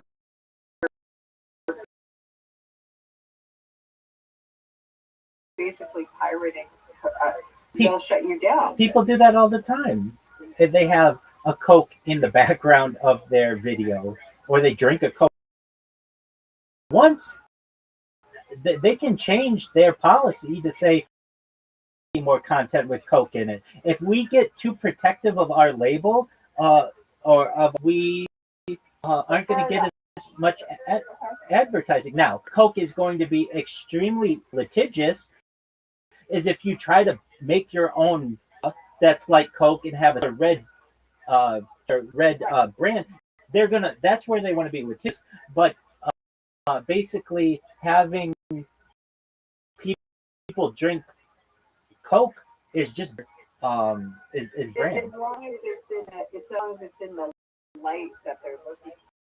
Yeah, so we talked about this. What if you have a situation where you have someone who like maliciously takes Coke and just pours it down the toilet all the way at the very bottom, and on top of that, under current law, they're able to do that. So you just don't pay attention to those people. But you'll get some people out there who create just your standard Coca-Cola and the polar bears or whatever it is, and the people at Coke are going to say, you know what? Previously, we would have gotten from our marketing team and external marketing teams maybe 5 good ideas. People's minds, because they're going to see Coke ad, Coke ad, Coke ad, Coke ad. And anybody who's and so previously, I mean, I could really say, under what conditions do you have somebody one after another? It really never happens. But in this case, you would have tens of thousands of people doing it, and people would just to see the differences. I like the idea. I was kind of stuck on the execution because of posting, all the stuff that goes with it. If you use, if you're voting and that's counting and that's a contest, there's a whole bunch of talk about that. Like it's a bigger idea. Oh, it most certainly is. But it's so big of an idea that you have I don't know how many children you have, but you have 2 very successful sons, one of whom I think could be much more successful than the other one, even though the other one is doing quite well. You have Riser is a type of thinker and an outside the box thinker that has some ideas that can make him a millionaire. So I would say to you, by the time that worry about that, because you're going to have two sons who are extremely successful, and with the ideas that Reiser has, if he were to create a website with the links and just to start, and they will see how successful this is for their brand, he's going to have all the big boys who are going to want to play, going to want to be on this website. They're going to make money on their creative. They're going to be able to have more effective social branding. And then on top of that, are you going to have somebody voluntarily put an advertisement on their social media unless they know that this is a contest entry and they're proud of it and they see it as art and not necessarily as an advertisement preparation? Right. Yeah. I mean, as I say, I do like the idea. It's like I think the execution. I think his next step is to sort of plan this out and understand the scope of it and understand it and Well, just get working on it. Well, absolutely. I mean, did Reiser tell you how this idea came about? I know that So something. So he did. Okay, so but tell me again. Reiser, do you mind if I tell her how it came about? Okay, so I was in an X with cryptocurrency, and they said that they had a website and all this, like the etc. And I said to them, doing what you're saying you're doing, and I basically said, look, it'd be much better if you just were a marketing whatever contest. So I initially brought it up with this other organization, and they were like, "That's the best idea." Okay. They loved the idea. However, I haven't heard anything. I had this discussion with this other person, the idea, like you're saying, and it takes a lot of it takes a lot of work to do. But if you want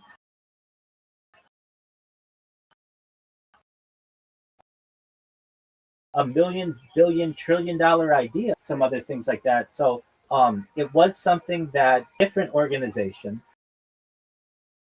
but they didn't have. I mean, it to me just made sense. And I've got a few of these to be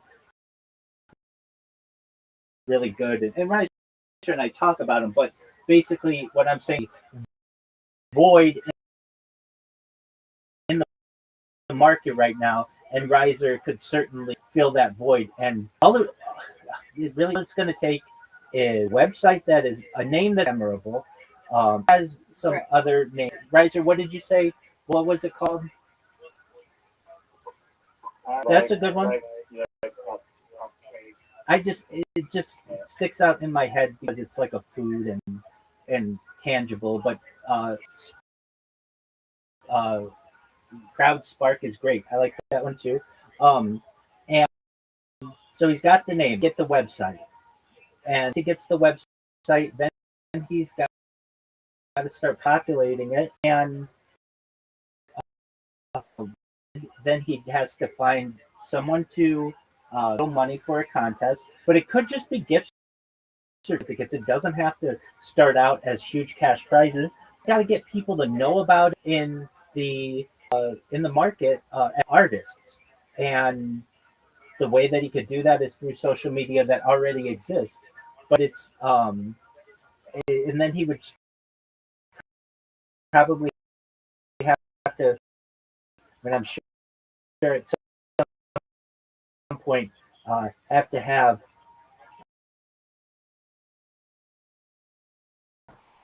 review the terms and conditions, because this is going to be running a contest. This is going to be an international contest. How is that going to work, and how can you assure that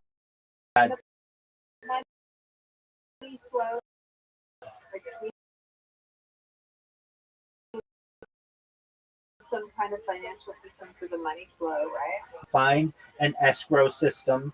So basically, these already exist. So a company puts up to 100, so they don't run away, and that the money isn't delivered till there's an actual winner, and all of those things. But they're within this. Have we not said he has to hire anybody? Nor does he have to. I mean, he might have to hire some people at some point. Fine, he could use just contractors in the meantime. He are the program to some extent, so the website wouldn't be that hard. It's really about marketing, and if anything, and I tell him this, he's got to be faster at moving these things because the void's not going to perhaps be there forever, and he's going to want to take advantage as quickly as possible. Again, this was a conversation that I had. They were more. This is what they wanted to do. Instead, they wanted to give away cryptocurrency to organizations, and they didn't want to run it as like a contest, and they didn't want to bring in.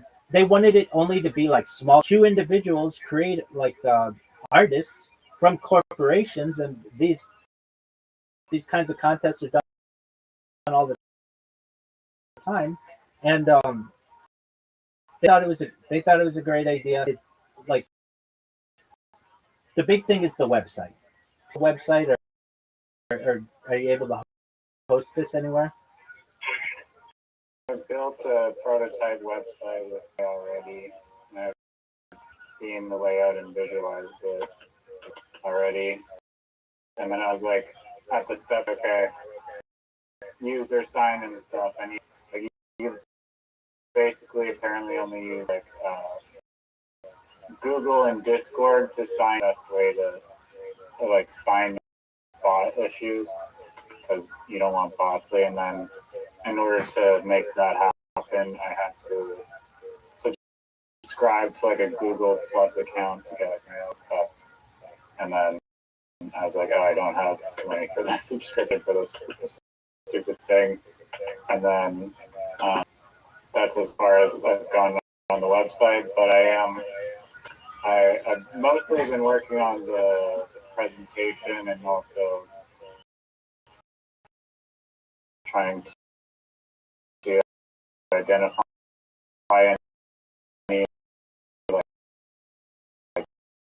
potential hazards and using the whole system, like AI, and understanding how the hell. But I think it is a huge opportunity, and I do want to move along with it and dedicate a bunch of time to it. And both that I like having challenges to do every day, and specifically building businesses is like a fun challenge. So, Riser, if I was, what I would do, bootstrapping a marketplace is like notoriously difficult because you need both companies want to host the contest, requires awareness, and then you need users as well. You almost need a sales team to some extent to actually really pitch it, but you could probably build a robot, even cold calling people and actually it just might be better. At least having an amazing website that explains the benefits would be good. I think wrapped with money and influence. It just takes some emails to do that. You don't need a cold calling team. Riser, if I were you, this is what I would do. I would recognize I don't have the funds to do this, and my parents, I'm not going to, but you have your brother now. Hold on. I would come up with a really good pitch to him. I'm not going to do that. Why not? That's venture capital in Silicon Valley and throwing their money, but I'm not going to. It's not that much money. It's important to keep it intact, and getting into business with your family is the route to go. Okay, I mean, can you eventually tell him about it anyway? What? wouldn't you eventually tell your brother about it anyway? Yeah, but he does not. He's not into investing in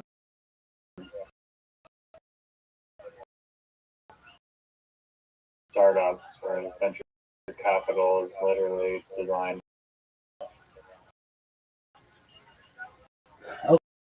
Okay. He's very risk averse anyway. Okay, that's fine. I mean,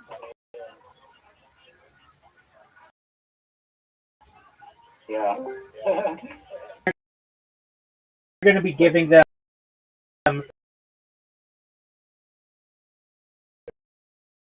the golden ticket. If you go to venture capital and you say, "Hey, I can put all," I don't know, you're Mama Riser makes an excellent point. It's not good to get into. You could at least tell your brother about this idea and say, "Look, I know that you found success in some ways. I want you to know that I would basically run this organization. You could just be an angel investor, and it's not like you need hundreds of thousands of dollars. We're talking like maybe some small startup capital, and he might like the idea.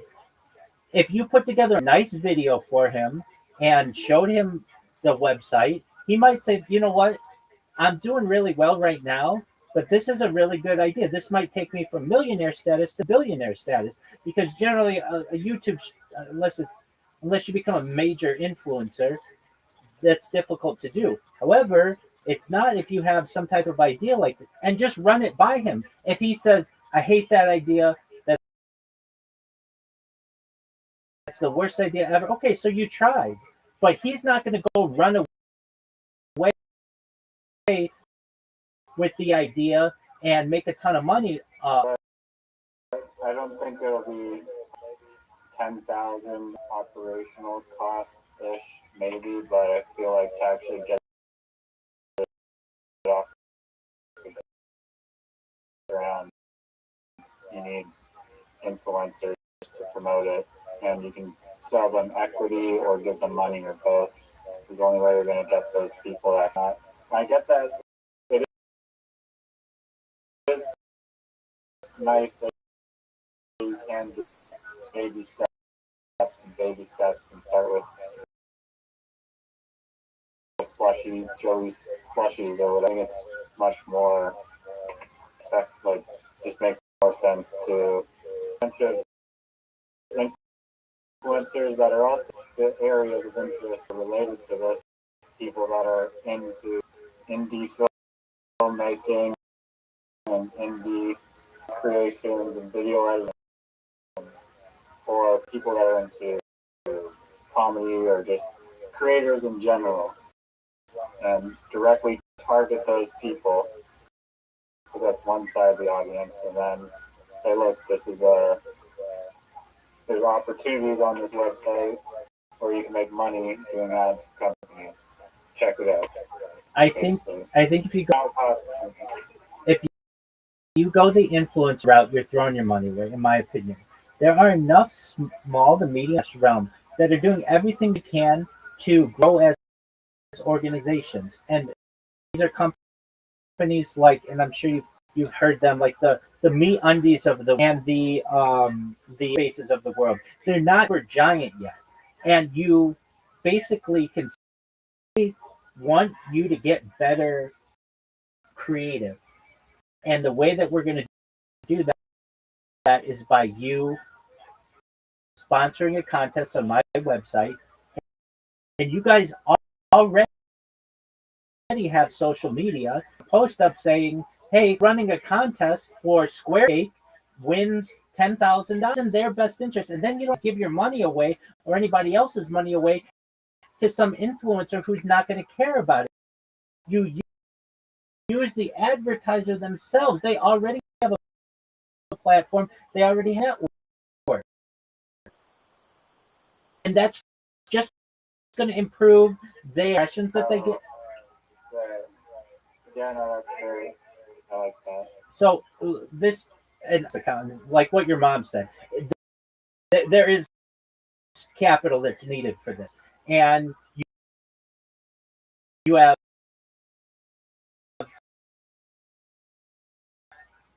you have a normal family, but instead of going to venture capital that's just going to take this idea and steal it, because you can't really protect it. There's no trademark, there's no patent from doing this. I would at least make my brother aware that I had this idea. I mean, that's the best thing that you could do as a brother, and just he's already had a lot of success, and just ask him his opinion on it. But I'd also come up with a business plan to say, look, if you want a part of this, I'll give you 50% equity in this. You don't have to run anything. And for all I need is the website and just basic operating costs. I'm not taking a salary out of this. And your brother may say $1,000. I can basically perhaps have being a billionaire. He makes $10,000 easily in a few days of revenue on his YouTube channel. That's not anything serious to him. But if you came up with a really good video that was exciting, that shows how this is an industry shaking idea, go for it. And it does. It's going to make him a lot of money. It's going to make you a lot of money. And look, I've been around a lot of millionaires in my life. I could launch it for 10K. Yeah, I do. You just need the website. All you need is the website. And then from there, you just send emails, or even you could just get in contact with these smaller companies like ZipRecruiter and MeUndies and uh, Squarespace. Not super big Fortune 500s. We're not talking about Chevron or Canadian Railways yet. Nothing like that. But people who are already looking at ways they are going to say to them, look, I just want you, instead of spending $5,000 to have somebody read your ad on one podcast ad, wins, and this on uptake. And you do that with 4 or 5 of these different organizations, and you do it for free. You don't take any cut on this, and you're going to have them be overwhelmed with really exciting opportunities to come back to you, and they're going to say, Riser, just doing the same old thing, because that's what all our companies just writing a check every month to podcasters to do live reads, where that's not posted anywhere. Of course, we got 1,000 entries on this, 500 of which are still posted on people's social media. And look at the one we chose. Look how good this is. We're not only going to use this on social media, but we want to take this to the next level. We want to make a full-on commercial about this. And no point in this does it cost you money. No point in this do you have to go to an influencer. That what I'm saying is, what do I say you need the $10,000 for? You just need basically a website and a pretty tight terms and conditions, and those would be your 2 major costs. And if I were your brother, The legal fees is like less than 10 grand. I mean, you're basically going to be able to off the terms and conditions with ChatGPT, and you just need a lawyer to read it over and essentially give their approval on it. And this isn't going to be very controversial content, because it's already got to be hosted on YouTube or TikTok or Twitch or Twitter or one of those already. So you're basically using the power of the technocracy's legal teams, and at the very end, you're the cherry on top to just make sure that everything for the contest is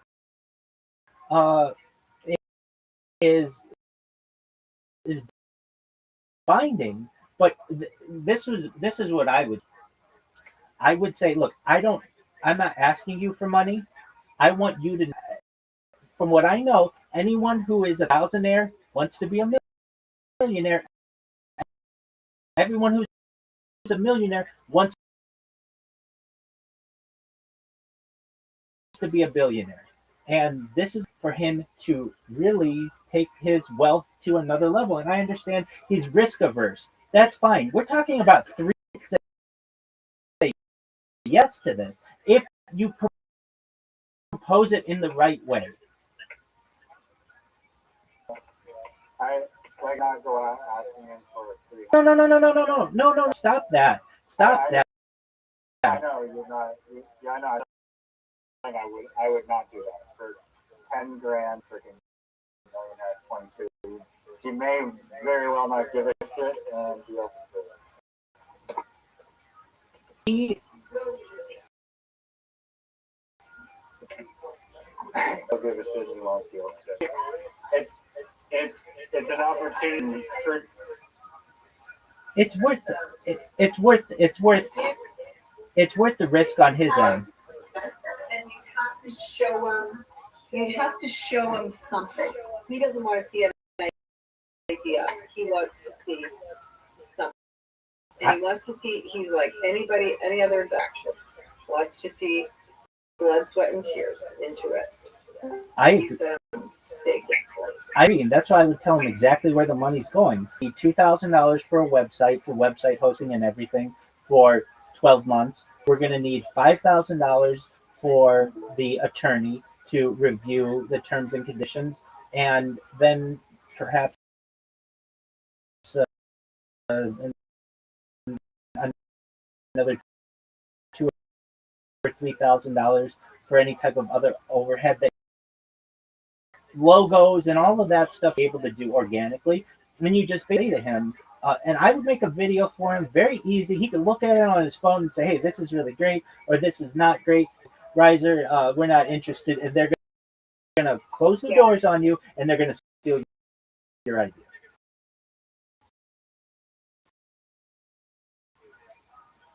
Yeah. You're the Winklevoss twins, and you're going to be going to Mark Zuckerberg telling him about Facebook. And you know where it was? Oh, that's a great place. Upwork and Fiverr as well. If they're looking for money, they don't have work, it's in their space. Yes. I didn't know there was advertising. Because you're advertising like, hey, this is what. Wouldn't Upwork be like, want that? No, they don't care. I don't know that they care. You can hear anything. I'm looking for this people. I'm looking for you to do this if you want to, blah, blah, blah, blah, blah. Are you familiar with Fiverr? Right? Are you familiar with Fiverr as well? I've heard of Fiverr. Yeah, so the only reason I know about Upwork is because my son uses that for YouTube a lot. Absolutely. And Fiverr is the same, is it? Yeah. Yep. Exactly. Okay. And that's essentially what you're. Probably 12 platforms like that. That's true. Those are the big two, though. Yep. Those are the big two for gig work and small-time creator jobs, especially editors and such. But essentially, Riser, what you're doing is you're building that type of platform with less overhead.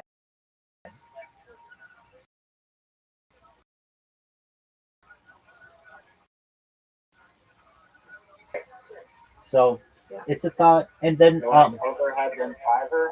A lot of I would say a lot of data when it comes to the transfer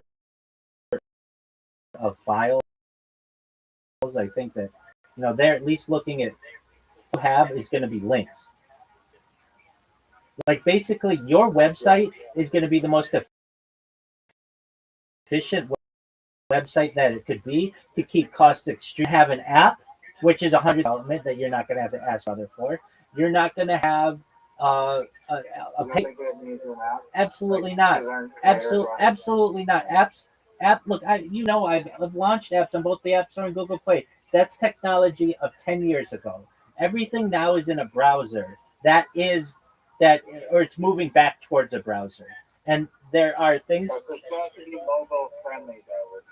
Well, absolutely. Why wouldn't it be? Of course. Yeah, you don't want people having to zoom in on everything, but you just make everything browser based. That's how you keep your costs low. You know what's called the Apple App Store tax, where they're going to take 30% of any transaction. You don't want to get involved with that.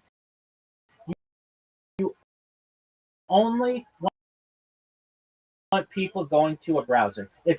Instead of Craigslist, it'd be Riser List or whatever you want to call it, and people go to it and they can submit their links and an email of the top voted uh,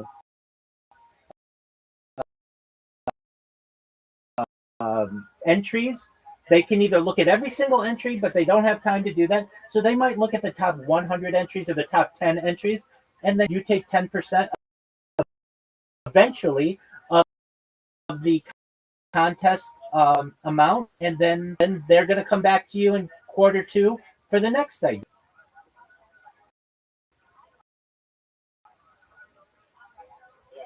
No, I hear you. Let's just for my own um, happiness and perhaps for everybody's here.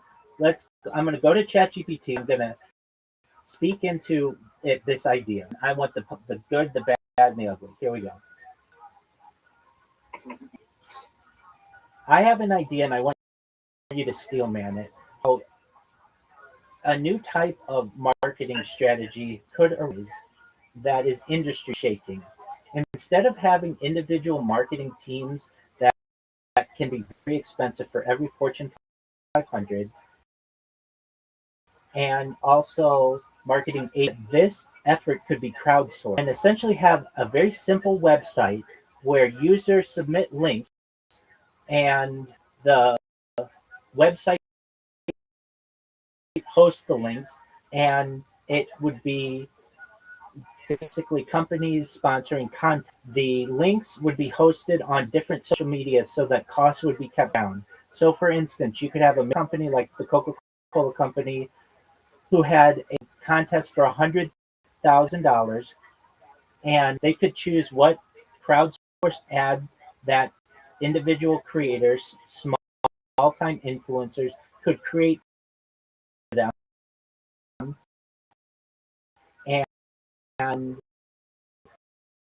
how this could eventually be the future of advertising.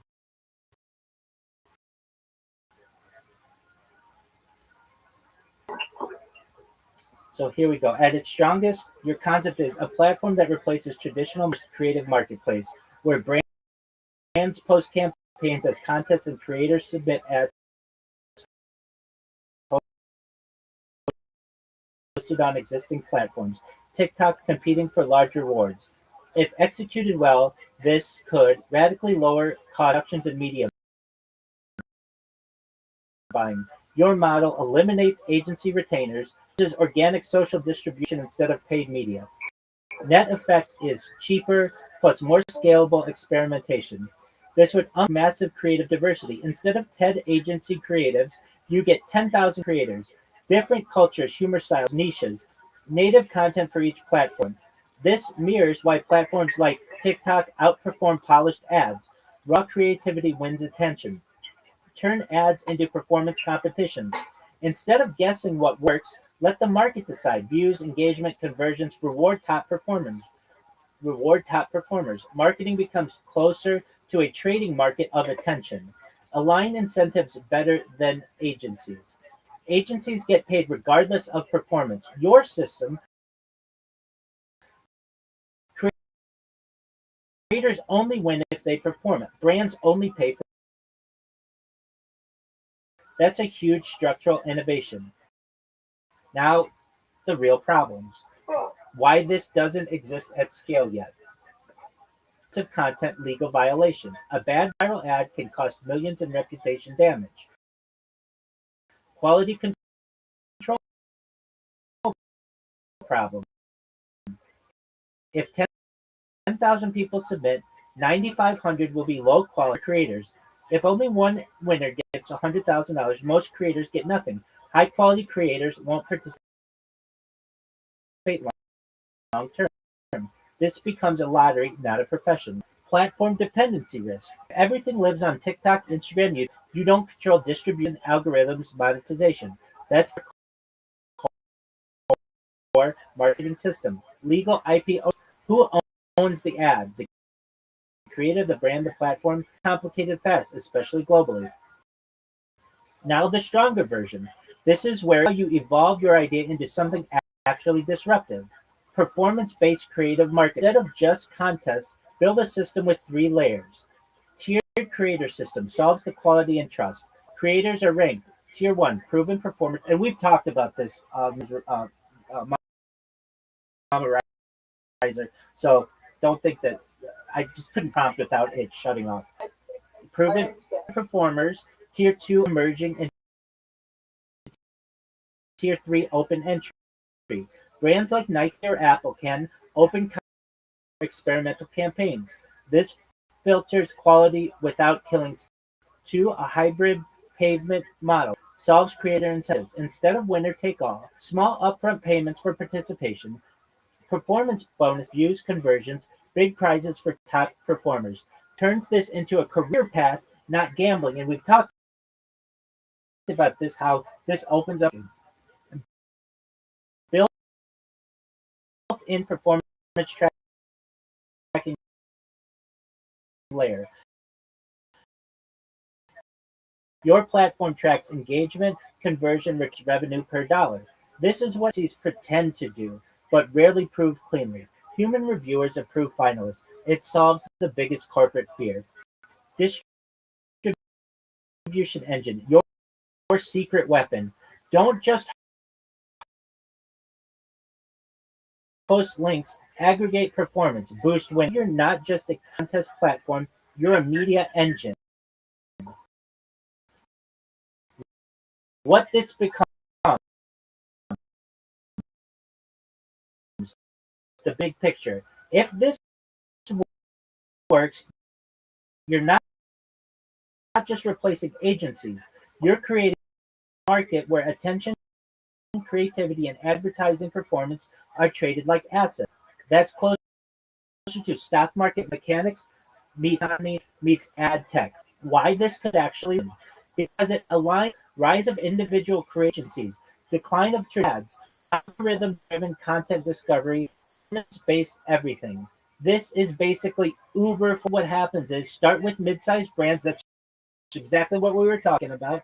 Startups, direct-to-consumer companies prove better return to iteration, viral success rates. Then enterprise brands adopted for experimental campaigns first, eventually iterative channel alongside agencies. Bottom line, your idea is viable as it revolves from website into performance-driven creative markets with trust, incentives, and distribution built in. I think that to take that idea, make it perhaps a little more succinct, put some examples. And you said to your brother, I know that you don't want to necessarily get things in the family, but hey, that the Rockefeller families did pretty well. Your family can do well at this too. You could say, I am looking at the need for like $10,000. I don't want to go to this. I don't currently have this. I will run this, and basically, you don't have to do anything differently. If it's of interest to you with this, that's fine. But I thought it was prudent to make you aware of it first. Before I go and give the list, why not keep it with the family so that we both have the opportunity to become billionaires? And you never know, your brother may think that's a really good idea. He's into digital advertising and makes his money. So, of course, he's going to have his finger on the pulse. And you never know, he might say that's a good idea. How much do you need? Look, just to start off, I pay for a Google account. So I know I'm going to at least need a few thousand. Give me some some of a. I need $10,000. All the money's going. We're going to need a little bit for legal. We're going to need to for the website, and then I'm going to not get paid anything, and I'm different small brands and even direct to consumers. And I'm going to get a few, just like I do with the podcast. I reach out to these people on Twitter, and they get back to me right away if they're interested, and then we have a podcast. You can do the exact same thing with inboxes and social media. Yeah, no, I like the low cost bootstrapping approach that doesn't get it rubbed right away by venture capital. I think it's good. They did say in the ChatGPT response that it seems like AI moderation and human moderation is something. I mean, Eventually. Yeah. Eventually. Look, if you have 7 comments and 38 entries for all of them combined when you're first starting out, anything does. But again, I think a good example or analogy is this is a Winklevoss twin idea that you don't want to Mark Zuckerberg. I think the AI is also it's not necessarily for just filtering. There's a naked butt in the photo, but for actually like recording the audio and or even visual analysis of the ad and like analyzing these different ads You're not going and insights to companies as well. to get a naked butt. If it won't go on TikTok, it's not going to get to you. There you go. Yeah. So basically, you're using our overhead, TikTok and Facebook and YouTube from Alphabet, and you leveraging that for yourself. You're using their lawyers, you're using their AI systems, you're using their login methods and their moderation policies. All you need is the link. Fact. Yeah, heard. I do really love the idea, and in the act $1 trillion, and but That's a nice pie. That's a nice pie. We've talked about this. That All of it. You just need like a little bit. exactly, Tiny bit, exactly. right? Yeah, when Yeah. And you get 0.5%. And get any point. I'm just saying, like some businesses like niche when they're going after like the skating rink, like full market or something. It's like a small market, but there's a giant market.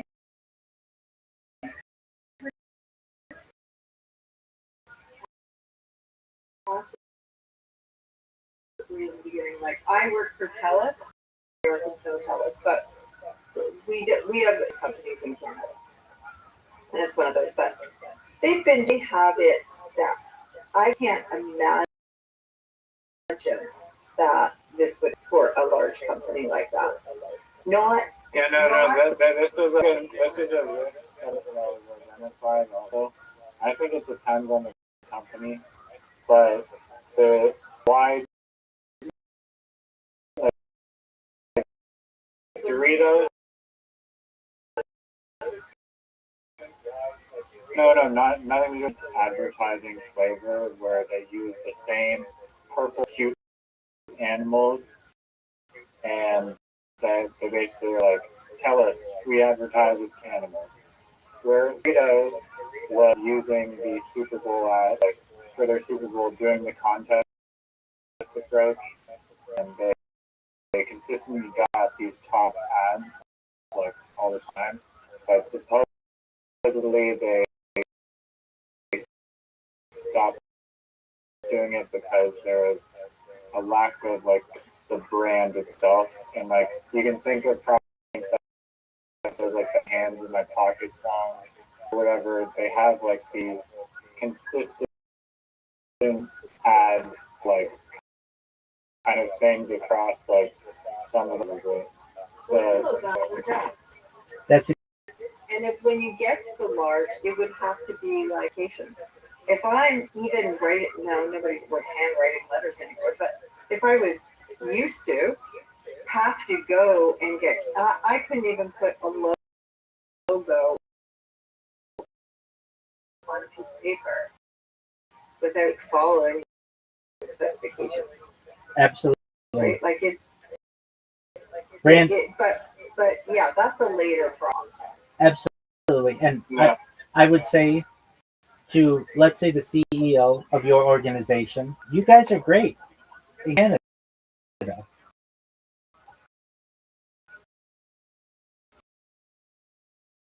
How would you like to be AT&T? And meaning, we'll take you to the next level, and you're already paying marketing. You're not doing anything different from you. All you need is a marketing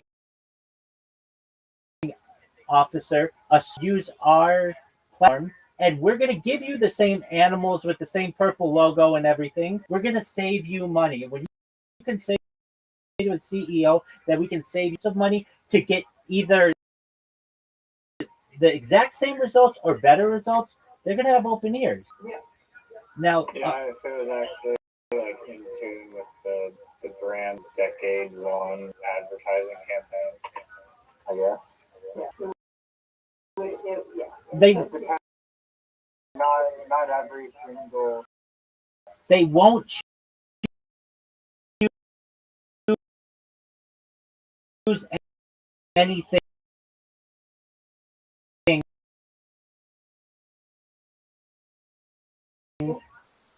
in line with what they want. And it's the crowdsourcing that's going to basically give them the seal of approval before they already know. Maybe cute little animals best for their organization, and they don't know it. They've just been listening to the way that they do business. In the United States,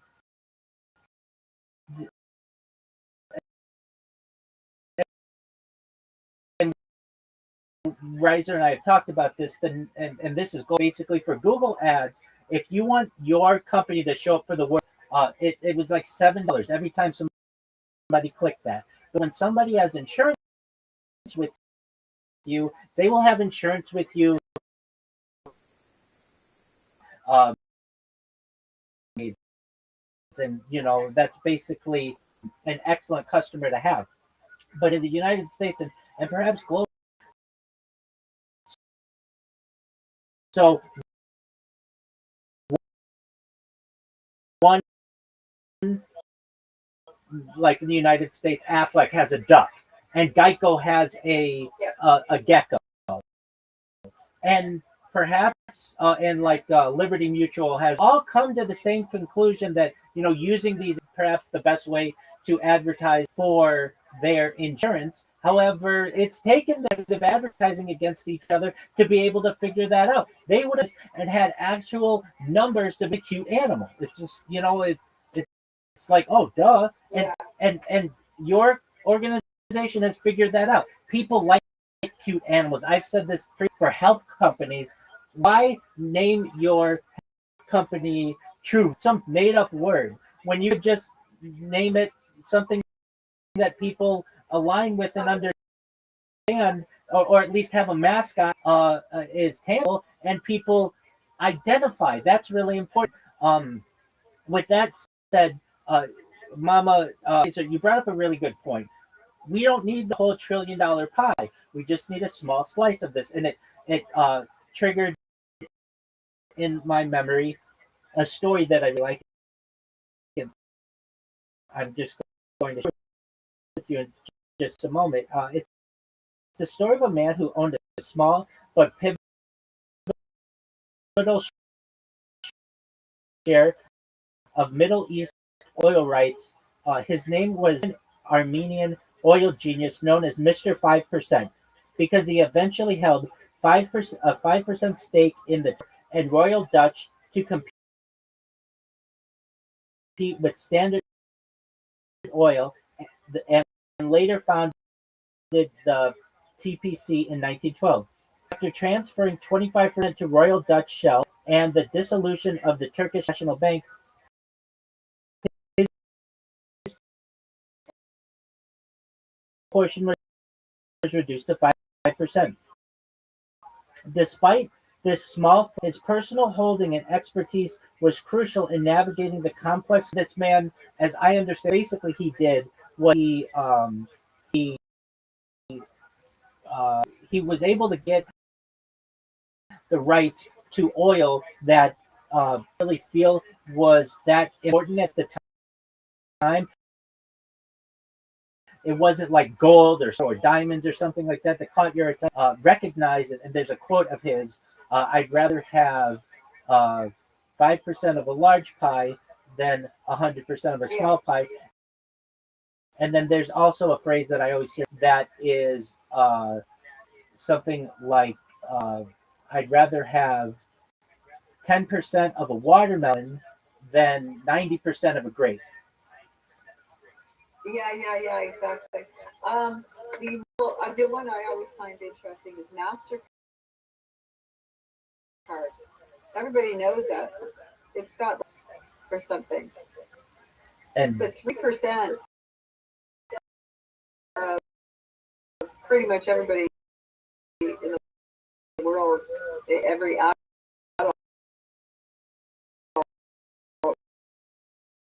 having at least one credit card is huge.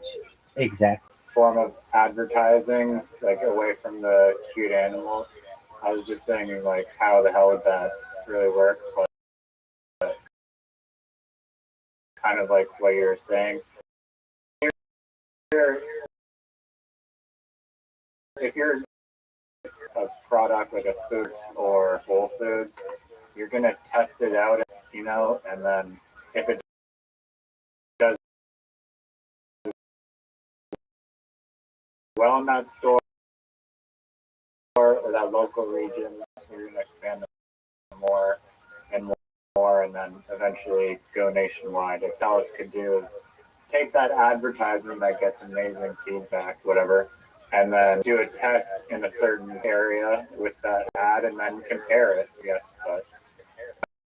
But it's that easy to test the comparison, but conversion somehow on a bus or whatever. But that's difficult. Yeah. That's difficult because that's impressions trapped. But social media impressions is tangible and easily is an easy data point to be able. That's what makes this. That's what makes it extremely lucrative. Yeah, because they could just you launch a target ad on Twitter to specifically like Prince Edward Island or something, and see how people react to it. Yeah, or wherever next city. Finding this to first graders, I would say very simply: is it better to have 10 feedback, and every single kid in that classroom is going to say 10,000? They know.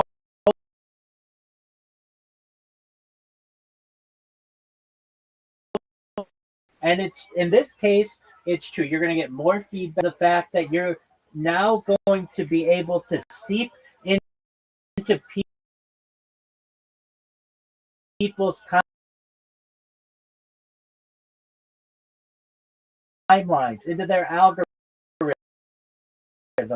organically for free. That's incredibly powerful. And the amount of people who just like advertising, like creative things, they're going to go Upcake or Riser's website and just advertisements all day, just like they look at purses on Instagram. It's the same idea. Yeah. People like that go on IMDb to review movies or wherever, like to review. There's whole just reviewing restaurants or whatever. And Riser and I both of the things that one major one is comedy. A really funny ad or a series of really funny ads. People are going to post that or essentially share that link on their social media just because they want to make their friends laugh. That feels like a limitation because it makes people want to just upvote the funniest thing. It's a serious product, which I think that the vast of products would probably be open to having humor in their ads because humor is people to be interested in the first place. But if it's like a really bland machine product or something, like humor is not necessarily the best way to reach like their target audience. It could be not the best, but you also need the target audience feedback as well as just the general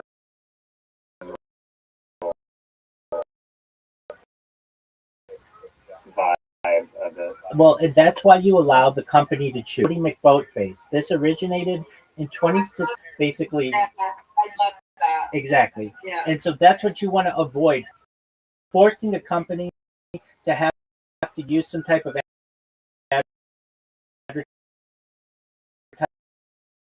advertisement that they may not want to use. But Cody McBoatface at a different time, or it's cute, people like it, but it doesn't necessarily have to be promoted by the company. I think that's. Yeah, it gives the company a huge boost. Still, but good conversation. Excellent. What were you going to say? What was I going to say? Yeah. Oh, I'm happy that my mom knows about Cody McBoatface, and you guys. I don't want to take up all your time. You're going to watch your interview, so go watch the interview together. But Riser, if I were you, I would put together a really nice business plan. You're going to need one anyway. I wouldn't necessarily go buying anything else. You're fine with that. And I know who I would have to convince. I don't know about your relationship, and you don't need to ask him for hundreds of thousands of dollars, nor would you ask. This will start to make money within the first few months. Like, this isn't like, hey, we're cash strapped and we have to keep growing in order to start bringing in some income. No, literally, and Riser and I have talked about this, you're going to take 10% of every content. If Coca-Cola wants to have $100,000 in order to post it on Upcake, it's $110,000. But that's a flat fee. There's no more to it than that. They don't have an agency that they have to pay. Riser gets $10,000 and the contest is $100,000. And then Riser, you're going to start making money right away. Such as? Have to shave. No, it's not shaving. No. Have to take a shower every I wanted him to get out dating. I think that would be my.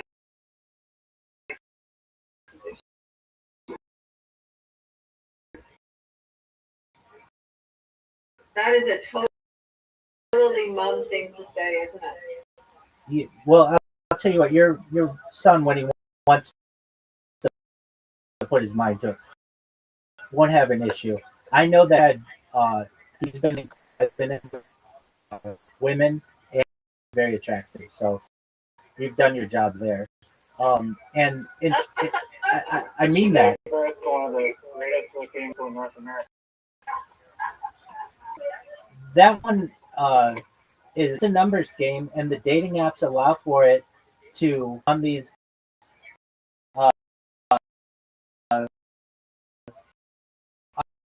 apps. But I understand his focus on wanting a business and to be successful before that happens. And he's still young, but he's got a lot going for him in terms of he's very funny. He raised a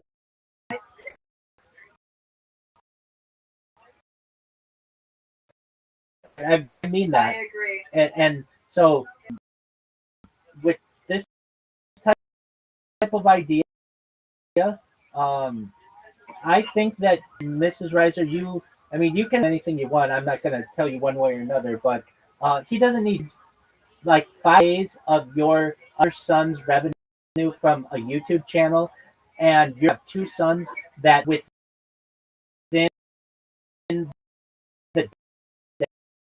decade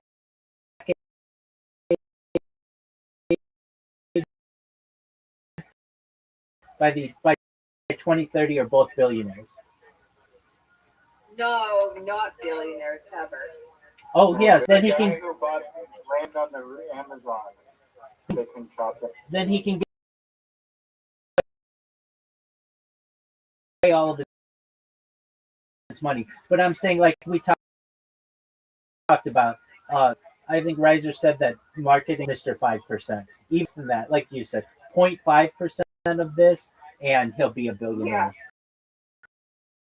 And he can give it all away so that he, is always just a multimillionaire to be. But like, if you don't need to convince your other son, he and your brother won't look at it as his brother coming to him for money. Get it as his brother has a really like a ton of money very easily. Do you have siblings? I'm an only child. Oh, okay. Well, siblings can be complicated.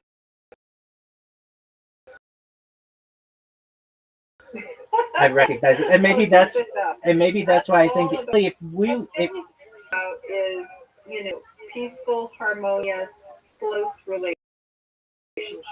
That's it. And I have seen in my lifetime a lot of cases where It wasn't telling the globe.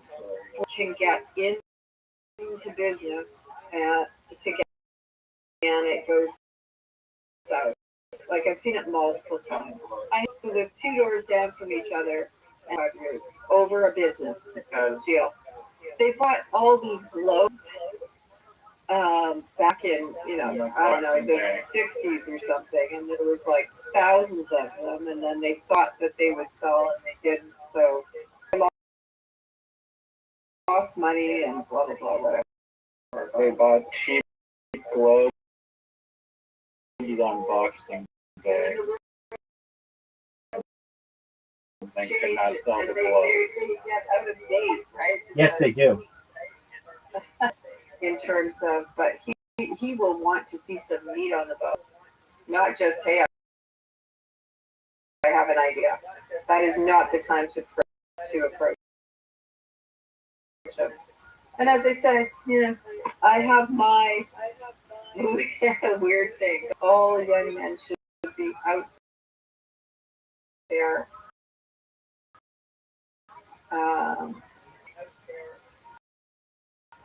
That's what I want to see. So now that I will leave the conversation. Oh, I don't think anything to embarrass him, and he shouldn't be embarrassed at all. His mother wants the best for him. That's only an admirable trait of a parent to have. So you didn't say anything embarrassing.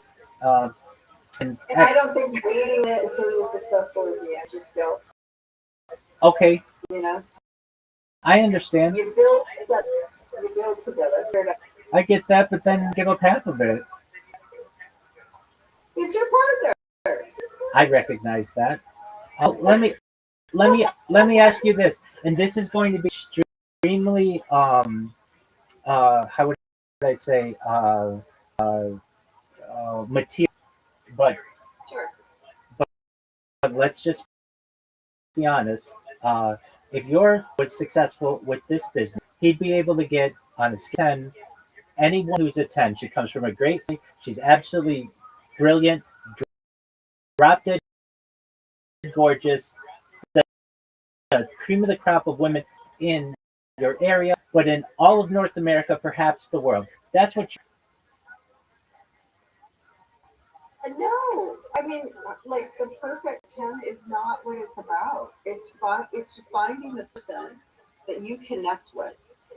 Period. That you communicate with, that will be a good partner, that will be there, good that. I understand, like, money is not I don't want my son to be with somebody because they have money. No.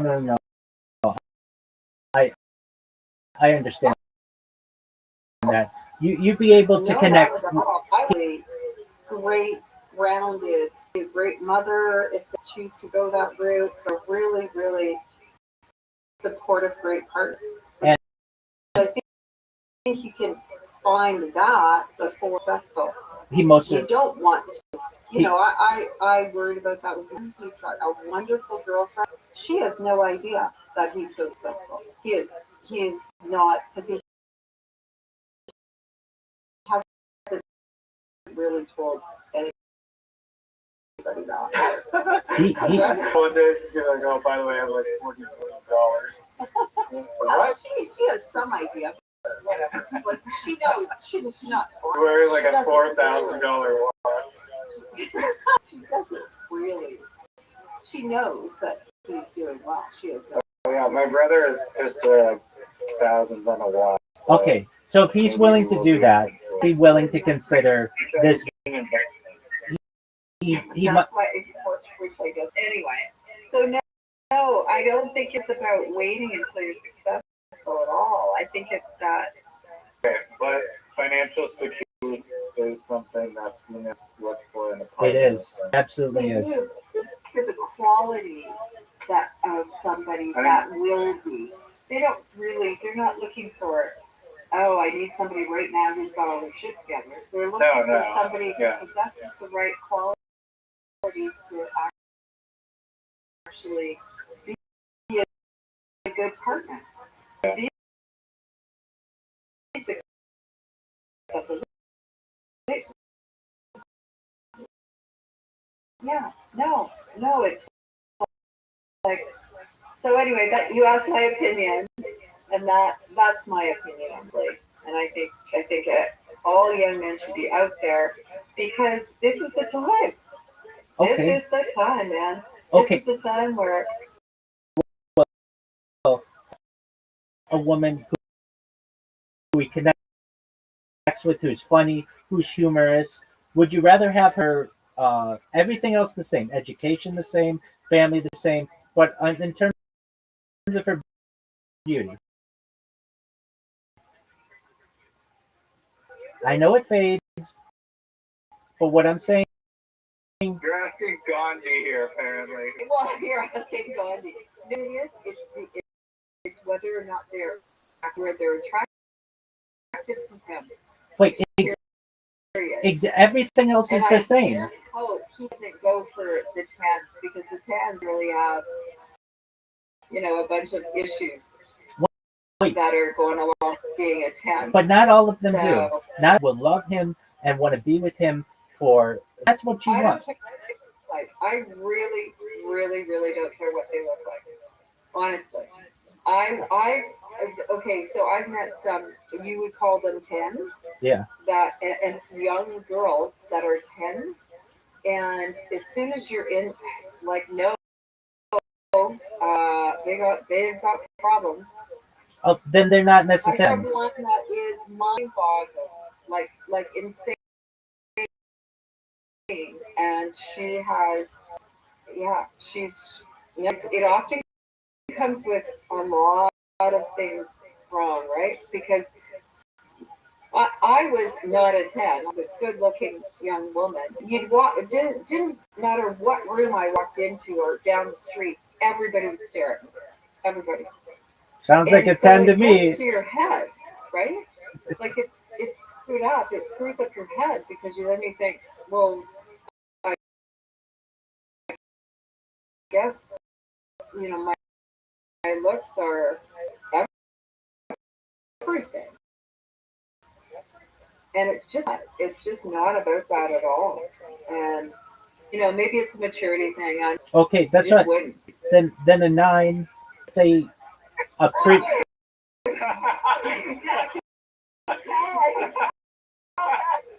No. It Go for it. Okay, I'm not gonna. Oh, aren't you just so All of that.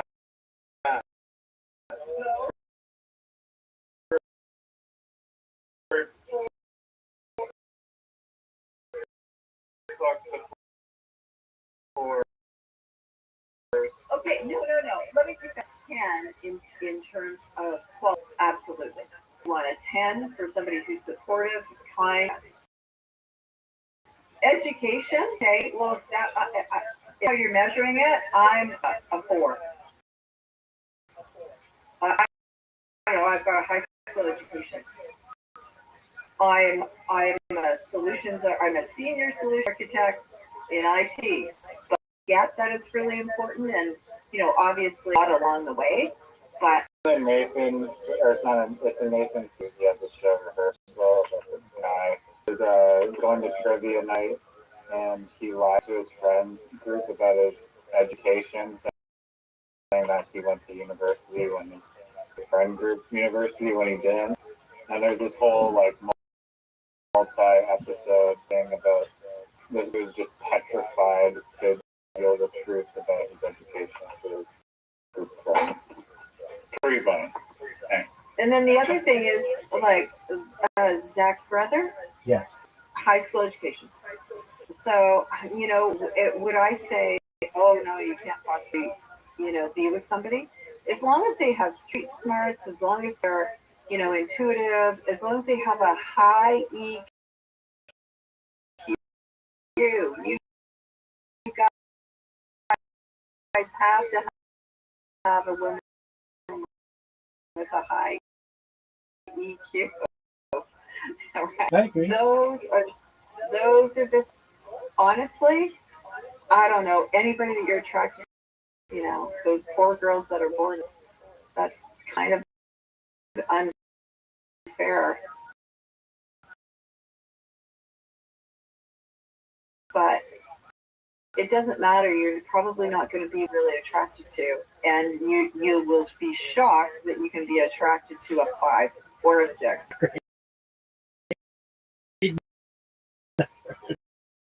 Look, I think we can both agree a lot more. But what I am saying is we want to be a 10 and for him to be in her eyes a 10.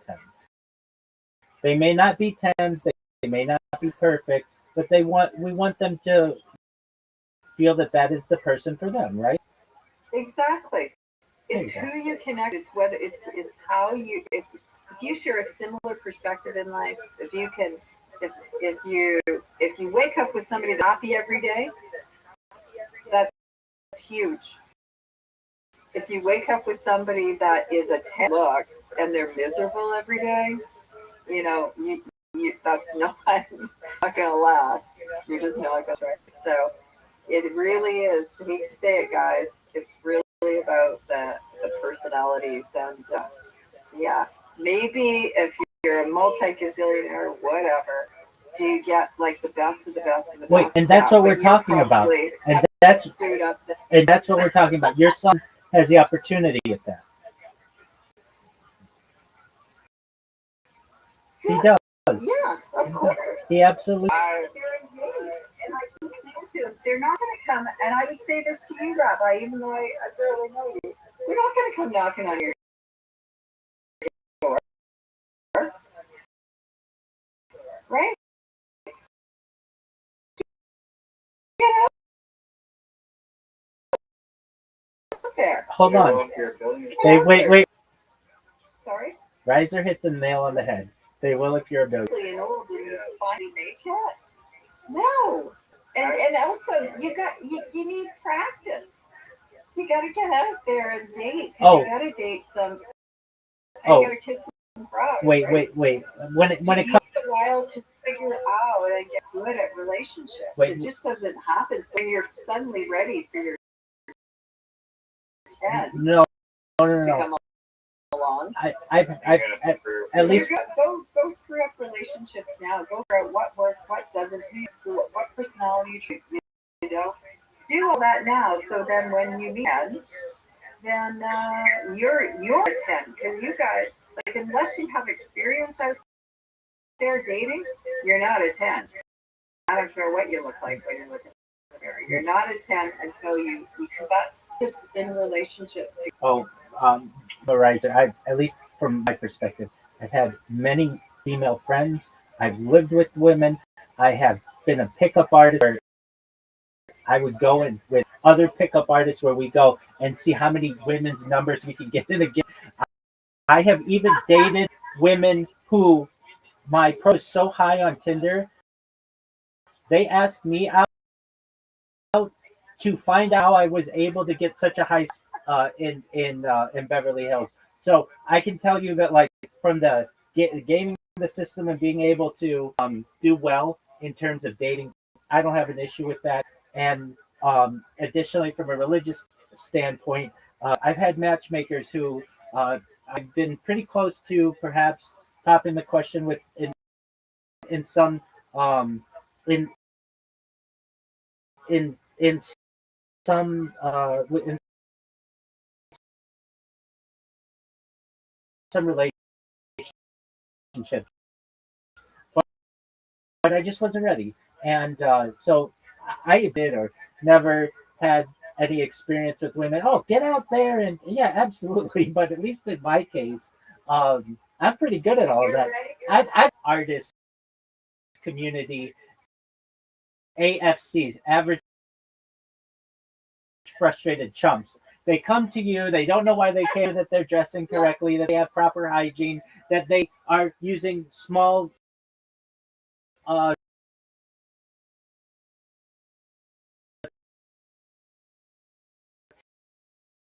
tips like eye contact and just listen to all of those types of things. Certain teens that we do, there are all kinds of things like that. So at least from an experience perspective, I feel pretty comfortable with that. And then there are other ways of experience with, let's just say, behind closed doors. Bring pleasure to your too. And if somebody doesn't have any experience in doing those things, and they find themselves perhaps then absolutely get the date 100%. But at least in my case, quite a bit. And You've been there, you've not, and now you're not. But I can use those experience and really to Riser's point, women will come to you and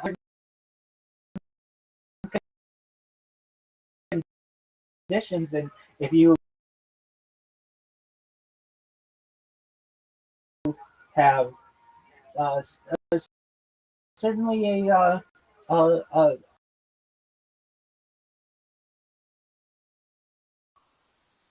investment portfolio that helps. But I'm in agreement with you that nobody is perfect from any standpoint, but it's young enough that if he were to focus on this for a year or two, I really think that Not an excuse to not get out there and date. that's correct. Fine. And if you're not doing both, then you're doing yourself. I agree. And Really, you know, that's how I feel. And I know what you're saying is prudent. And you know, Ryan and I don't really get into too much in terms of his relationships or anything like that. I don't have too much of a because I just know I've been in calls where attractive women are immediately attracted to him, and he doesn't really realize it, and that's cool. But that's kind of, you have to know your self worth as well, and maybe it would be nice and have the. Are you talking about Mrs. Aquarius or something? No, same, but someone who a lot of people were attracted to. Immediately, one time, Riser went on cam. One of the first times he ever went on cam, and she was like, "Who is that?" And she was very attracted to him. I'm not going to say her name. It happened though. I was there, and I remember it quite well. No one in this call, not Mr. Aquarius, nobody like that.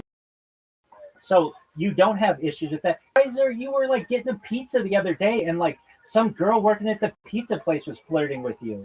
You just don't recognize it. Yeah, I agree with that 100%. He doesn't recognize it, and it's just, yeah. Let's bash Riser to some more. No, Well, Riser is 6'4". Like that in of itself. that's all he needs. Blessing, That's top 5% of the human species. He'll be fine with that. Yeah. He could be. He could be absolutely great ugly. Exactly. He's kind of waiting. He's doing this. Oh, well, I'm successful. I'll go out, and I just think it's not the correct approach. I don't mean to beat up on him, but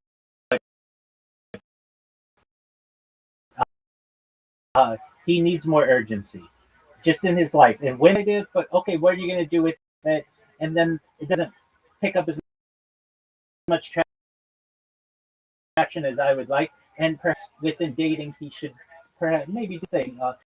See, in terms of that, guys are that most men could only want to be in your position. You've got a great family. You've got a great head on your shoulders, a great personality. You're smart.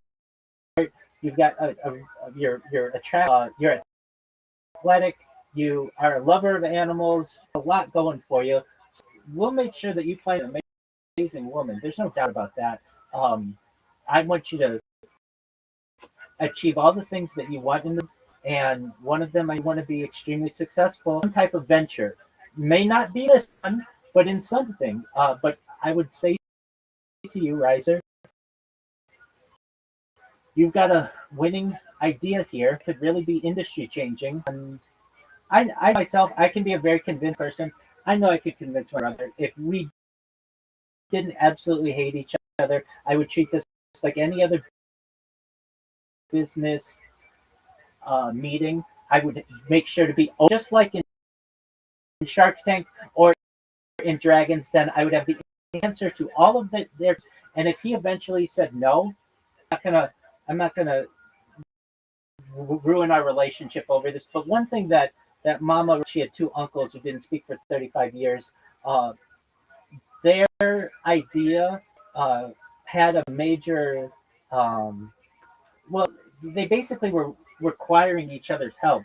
You're not really asking for anything aside from him just writing a small check to you, something that he writes for a watch or just to tune up on his foreign automobile. Like this money, you're literally saying I can't pay 1 year of a. You put if it were me, I would put together the business plan. I want to if you can meet with him in person, great.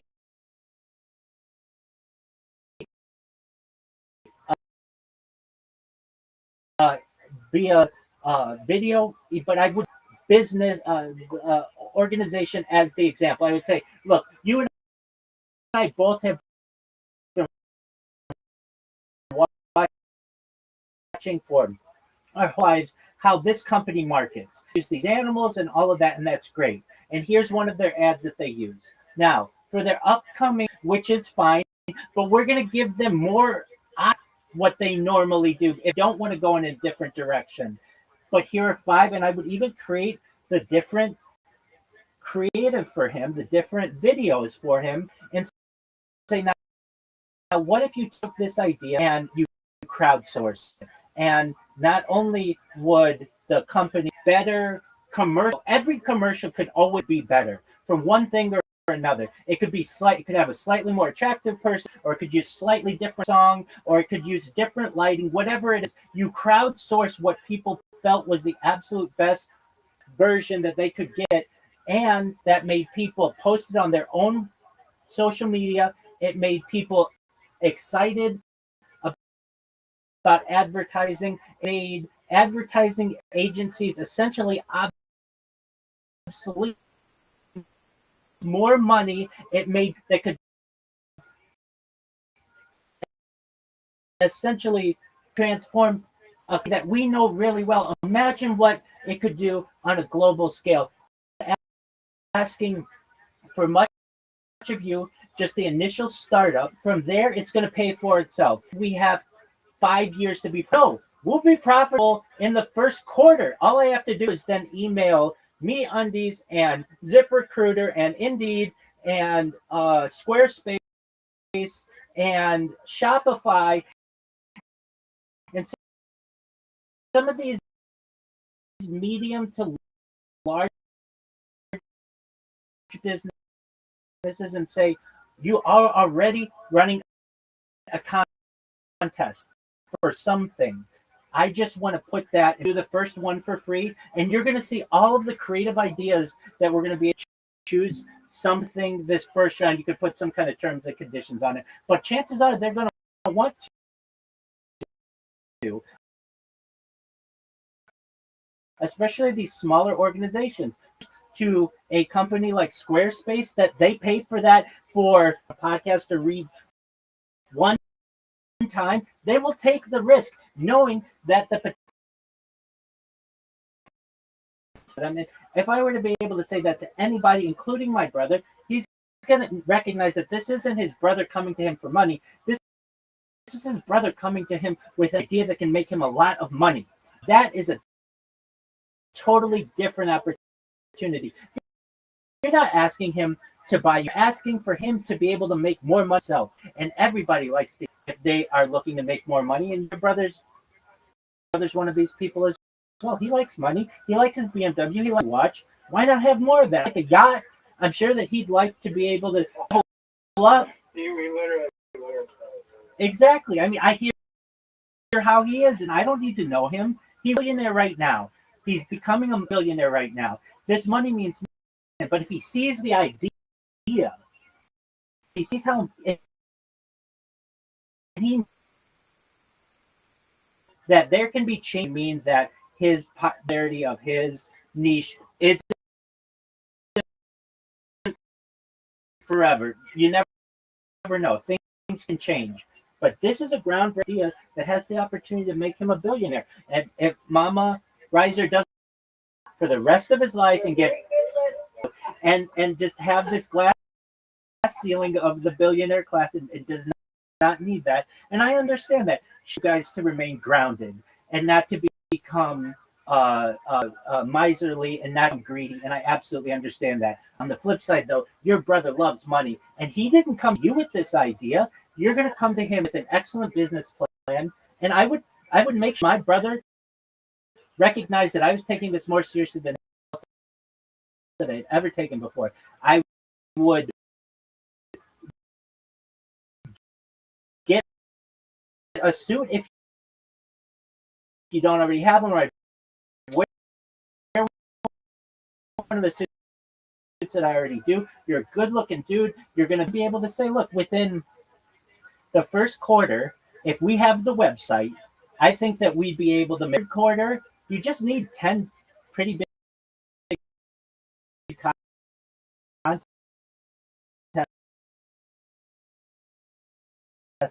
to make $1 million to gross $1 million within the first year. Perhaps there's a chance, and you're going to be able to you're going to be able to shake up the industry and help people who need money. There's artists out there and people who would love the opportunity of an organized platform to be able to showcase their work. Reiser, you're a muralist, and one of the great aspects of being a muralist is that people see what you do. Well, a lot of times these creatives go into a business meeting, they have a great idea, the business team or whatever their idea, and their idea is a manila folder, and nobody ever gets to see it. This changes a canvas for their creativity, and that's exciting. Yeah, for sure. All right, Reiser. Well, the ball and Reiser, do you have any of the dating apps downloaded? Do you have Tinder downloaded? Do you have Match.com downloaded? downloaded?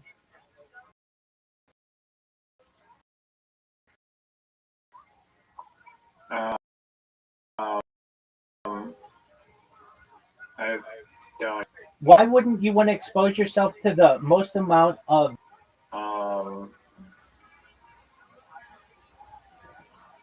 I don't know. Okay, we can. Matches. Oh, no matches? Are you kidding me? My biography would say this. Very, very good. I'll try that. Okay. Riser, we'll work on that. There are, I mean, it's not super complicated, but you need some high quality photos of yourself doing different things. At least one with your dog. That's wonderful. You want one of an action shot, one of you more serious. It doesn't have to be a ton. If you have anything for like full body, that's great. You need 4 8 pictures. We'll write your biography. And I mean, from there, it's just about swiping right. It's a numbers game. It is difficult. The way that I was able to pick up a sociologist from from Match, she worked at Tinder, is having excellent pictures, having a good biography, and swiping right on a lot of women. And then all I had to do was check my inbox at the end of the day. And now, how did I do it? I had I had 2 ways. One, I built a robot that was able to swipe right for me, so I didn't have to sit there and swipe right all day. And secondly, I was able to hack the Tinder platform. You won't have to do any of those. I'm not. I had to use some of the creativity that I have, but you're not going to need to do any of those things. But literally, if in your case, if it's somebody who you really connect with, and someone who likes someone who likes animals, and a date a week is nothing, and you have to do that for like 2 months, and you'll find some girl who you really like, and then from there you'll be dating, fiance, going to be a wife, and then you're like a real person, like meaning a provider and you're going to be a normal husband and father, and those are all the things that your mother wants. Well, I think those are that most people want. Like probably 98% of people, maybe not the kids, but everybody, 99.999%. If everybody's really honest, that's kind of the main thing in life, is to find love. I agree. So I You have to first convince Riser he's got to recognize that he is, and he is how much of a catch is. Riser, I love this phrase. One time I was talking with an uncle of mine, and we got. And do you know how you know if you're cool?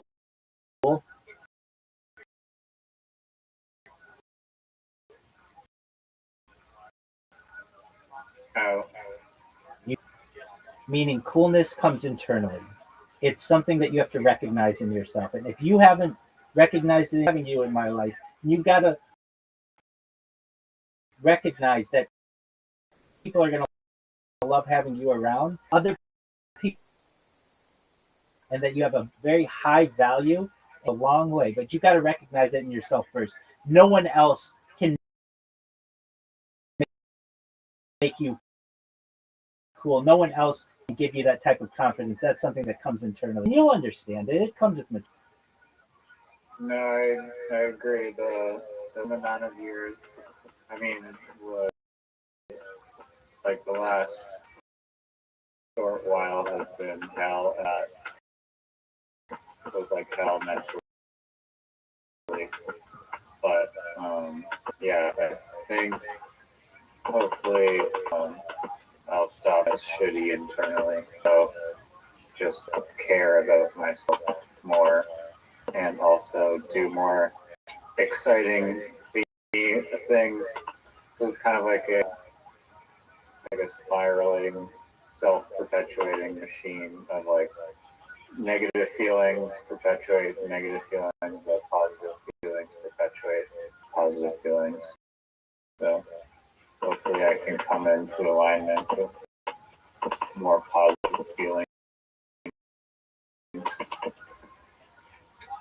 One thing that I learned from you is like someone so narcissistic and egotistical, but not even in like a bad way. But I'm the best thing since sliced bread attitude, and I think my perspective, because literally I have a human being alive so full of himself. And yeah, I mean, it's really a bad thing to feel that way, that you're the shit, and that, like, you're not even saying that, like, everyone else sucks. It's just like, no, I'm exceptional and an amazing human being. Well, thank you. It has opened my mind a bit to be like, oh, wait. Just feel like I'm amazing, even if I do it. You are amazing. You are amazing. Got an awesome. We're going to make sure that all of Riser's dreams come true, and all dreams that you may have for your children come true, including not becoming billionaires, not people who love them. So I look forward to not just Riser and my friendship, but our continued friendship, and send my best to Christopher. And if you guys ever need anything, I'm here for you. Okay? Thank you. Absolutely. And we'll talk again. God willing. Absolutely. Take care. Peace. Peace. I will see in the documentary at some point. Excellent. I look forward to it. Yeah, no, not tonight. Take care. But we got some in the pipeline. But yes, sir. Thanks for chatting, friend. Absolutely. Take care, Riser. Have a good one. You too. Shout out to Riser.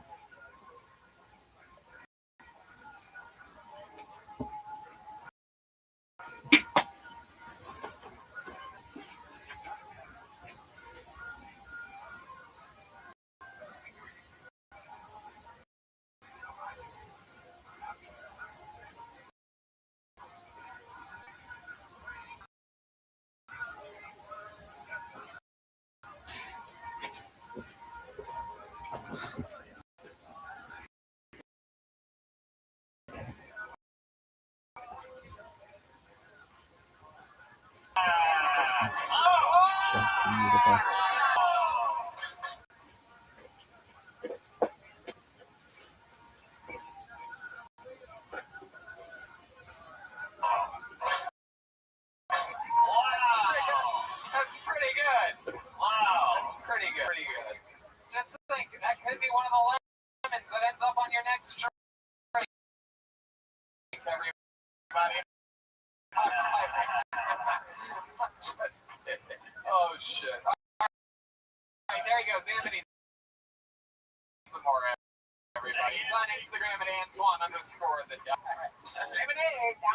He loves stealing things. We're from the Cleveland Indians. Did you see that? Hold on, he just grabbed something. Oh, some more. Himself. Stunning. What a twist. Alright. Before Kaylee keeps us all safe and sanitary up here. Again, the Yellow Rose and the Red Rose, famous for their cheeseburgers, believe it or not. They have cheeseburgers here? Yeah, cheeseburgers. Wow. How many of you have the Yellow Rose? Okie dokie. Yeah. Fuck yeah.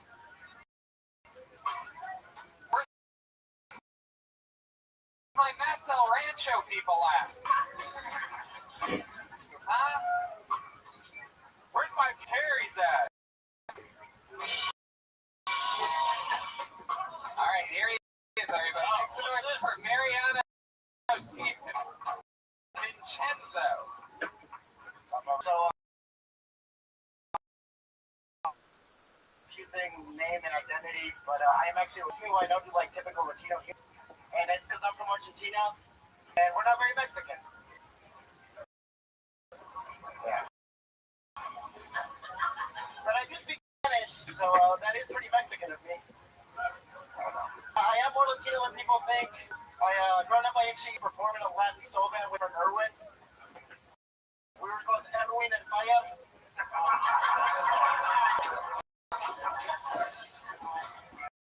But anyway, I do identify as Latino or Latinx. I don't want anybody to get offended. You're all a bunch of putex.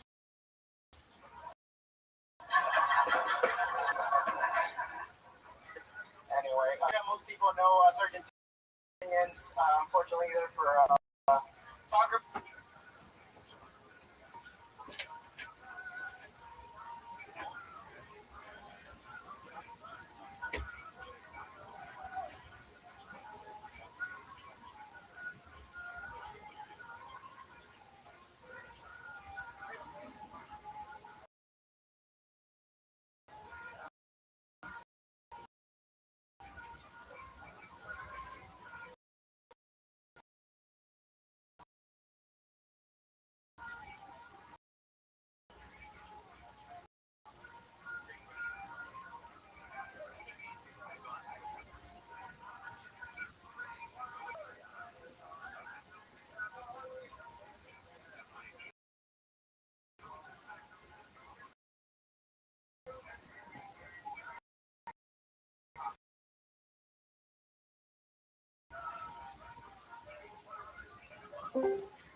Welcome.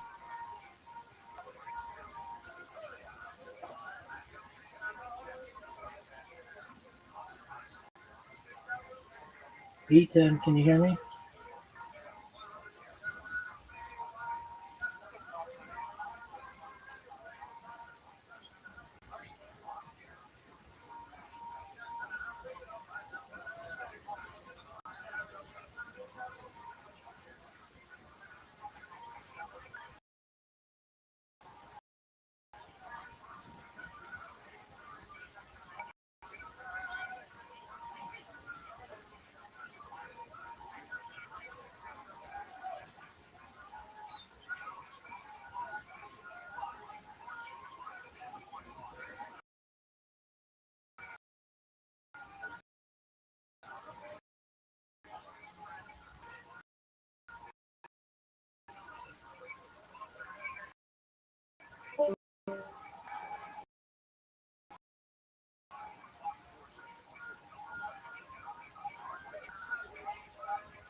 Brandon, is there switch that account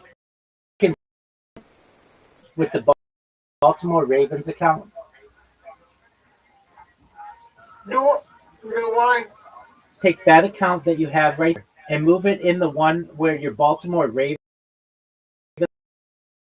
account is, and move the Baltimore Ravens account one in here. Yeah. Can you do that for me? The Baltimore Ravens? Yeah, move the Baltimore Ravens here and move the other one. Brandon, well, let me just ask this. So the one that says Brandon A on it, you know what I'm talking about? No, the one that has the word King on it.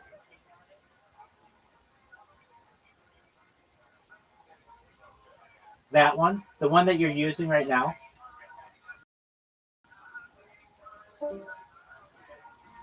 Brandon, can you hear me? Yeah. Is there any way you can change the profile picture on that account? The one that lazy now? Yep, that one right there. It's got the word King on it. Yeah. The reason why is I want people of all backgrounds to be able to come in here, and I don't want to push religion on anybody, and it would just be easier if you could just have anything else. Put anything else you want on there. Is that okay?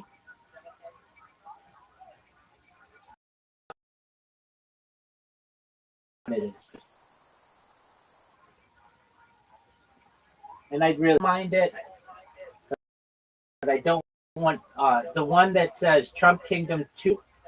Can you just change it on that one? Yeah. I would very much appreciate that. And then that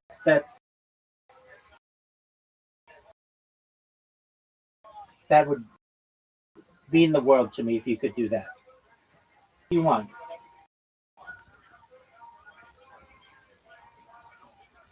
And if you don't want to understand, if you don't want to do that, then just take that account and move it to where the Baltimore Ravens one is, and the Baltimore Ravens one into here, if that works for you. Fun.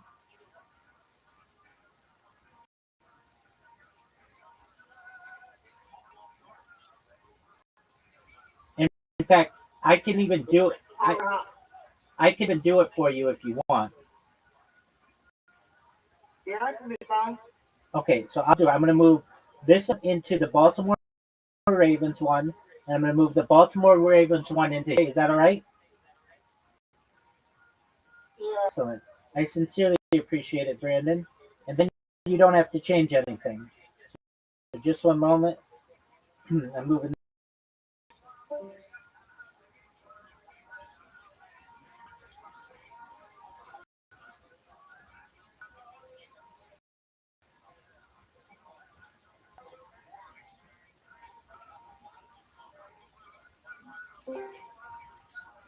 There we go. Brandon, can you hear me?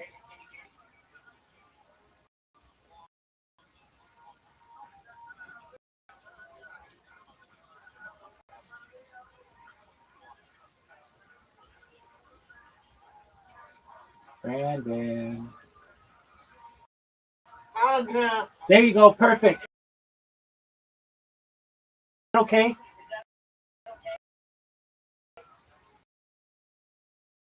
Yeah. Thank you so much. I hope you have a wonderful night. And if there's anything you need from me, you let me know, okay?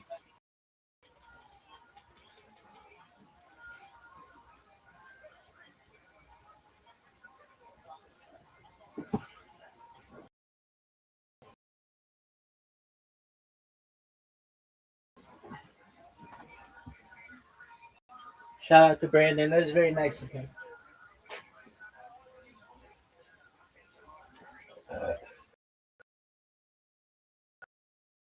Pardon me.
We're Nazis.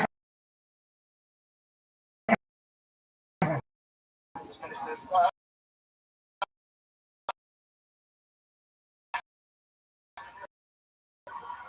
those are just stereotypes. I don't really play soccer. All right, there it is. Mariano Di Vincenzo. We were saying it very correctly. Yeah. Yeah. Well, 2 years combined, very patchy. All of it here in Texas? Yeah. You moved here? I moved here like 5 years ago in stand-up, and now I'm kind of getting on it. I restarted like a year before the pandemic. What made you stop? I have immigrant parents, and just I went to college, and they're like, I had a job that I didn't like, but I was taking it seriously, and I couldn't. What was the job that you didn't like? Oh, you couldn't juggle it? Neither could the last guy on stage, but he said that he could. All right. What was the terrible job? I worked in services. I was like signing up for Samsung. Got you. What do you do for work now? Sell insurance. Thank you. Yes. I sell like Medicare plans to seniors, so I go to like small towns and food pantries and just work whenever I want. So it's kind of a good lifestyle, and I get potential business. So I'm just trying to do that as long as I can, and then earn some money so I can eventually do stand up. Hell yeah. Yeah. All right. I think the real loser here is your barber. Oh, man. You know, my barber is actually this is Agamar. Who? Agamar, the guy who was here. Wait, the wild, that one? I'm over to for a cut though. I'm letting it go. Are you being serious, or are you kidding? That Agamar? Oh my god, that is hilarious. For those of you that actually know who Agamar is, we thought to ourselves, just the type of person that lets this man cut their hair, and here he is. There's someone a week later, and that is what it looks like. It just couldn't be funny. Did he cut only one? Like, well, I do like once in the middle of the Edward Scissorhands. I mean, I let it go about 2 weeks ago. It's really leaning left politically.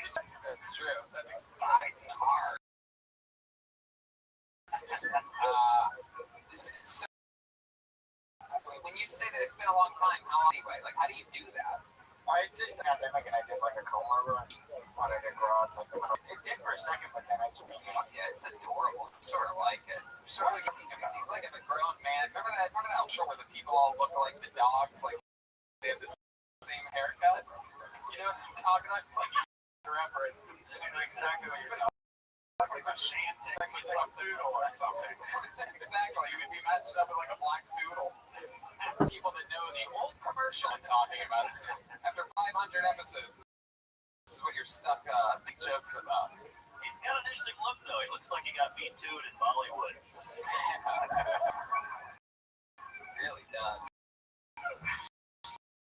What else about you? What do you do? It is Argentinian. You talked about things that you aren't Argentinian. I do actually play soccer. Yeah. Are you good at kicking lemons? I really don't. It's a big thing over there. Okay. All right. Any other special skills or talents? You seem like the kind of guy that likes. What's your favorite cereal? What's my favorite cereal? Skills and talents. Not everybody. That's a red band. CMS, like a brain nuts guy or something. Like, especially I speak Spanish type of situation. You know, but that's entertaining. So, how do you like? What's your life like? too. But it's slow right now. Trying to get out there on the dating apps. Dating apps. All of them. All of them. Love it. What about the last date you went on? What was that like? She met someone I got from mine like 2 months ago, which was cool, and then we went out.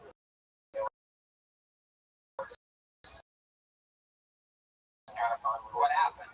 So it was actually cool. There was like one time. Do you know that? Like in the middle of sentences, you really dial it back.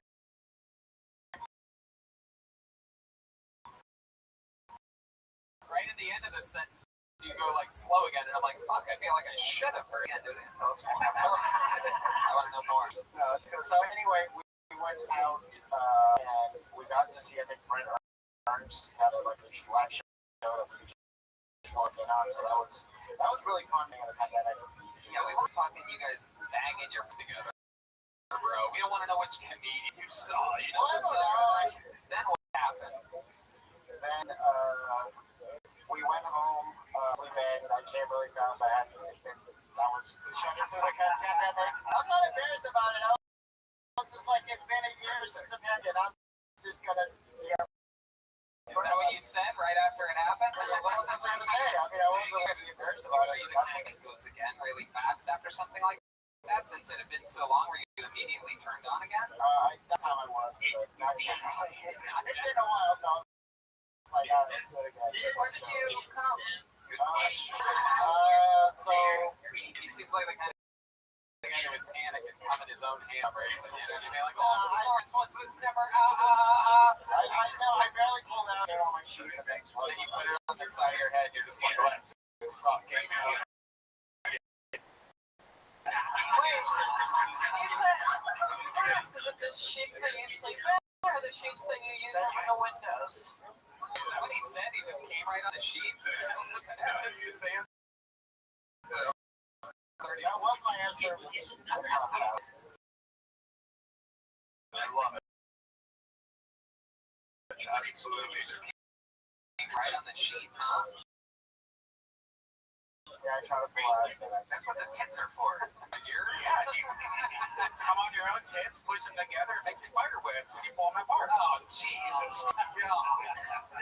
Jesus. Mariano, you ever commit a crime?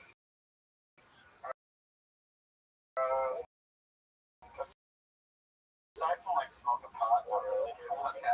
No, not really. Come on, you must have done some. You get a cop car or something.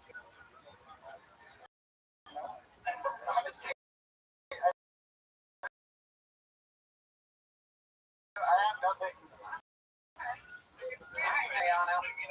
So no favorite cereal. You don't have a favorite cereal, not one of them. Should I ask store, what cereal do you buy? Not everybody buys cereal. Somebody has to. Just like Cheerios? Cheerios, though. What the fuck is wrong with you, dude? You get plain I mean, Cheerios not Cheerios. for your parents or For myself. oh my god, you're honey that has to cover up your back. That's right. You know what I mean? Like they're good people. It's the good ones. Mariano, I love it. You mentioned before you go, you mentioned your immigrant parents. They do. What are they like? So my dad's an engineer, so he's from like an immigrant family in Argentina, so they're very like just kind of he made it in America. So we kind of have the same thing for us. So kind of that's like a good now. Yeah, that's what they told you. No, that is so like Venezuelans and like people like that are very from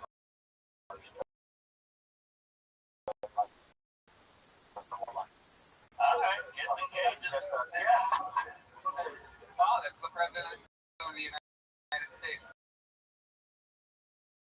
Donald Trump, president. that's Mexican. Oh, okay, thank you very much. There he goes. President of the United States. And there he goes. Mariano Di Vincenzo, his first time on Calzone. Thank you, Mariano. Follow on social media. It's at Mariano_Di Vincenzo.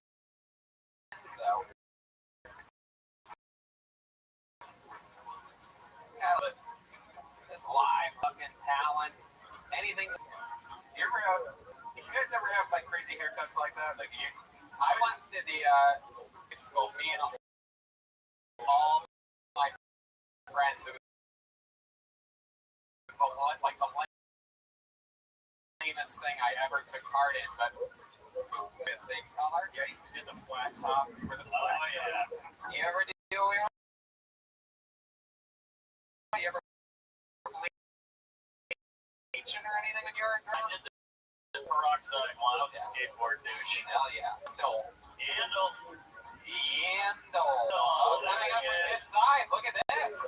From right here. Hello, there it is. Bradley Yandel, everybody.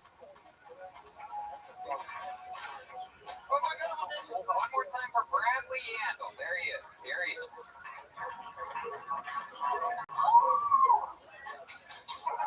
Thank you for your service. Thank you for your service. Thank you for your service. Thank you for your service.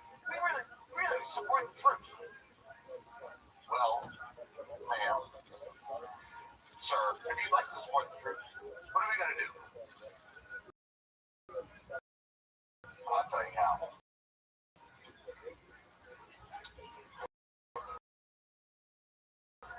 The clock is stroking on. The clock is ticking. Blah, blah, blah. Eat some ass. If you want to honor a veteran, either you eat ass, he's your lover, any way he may like it.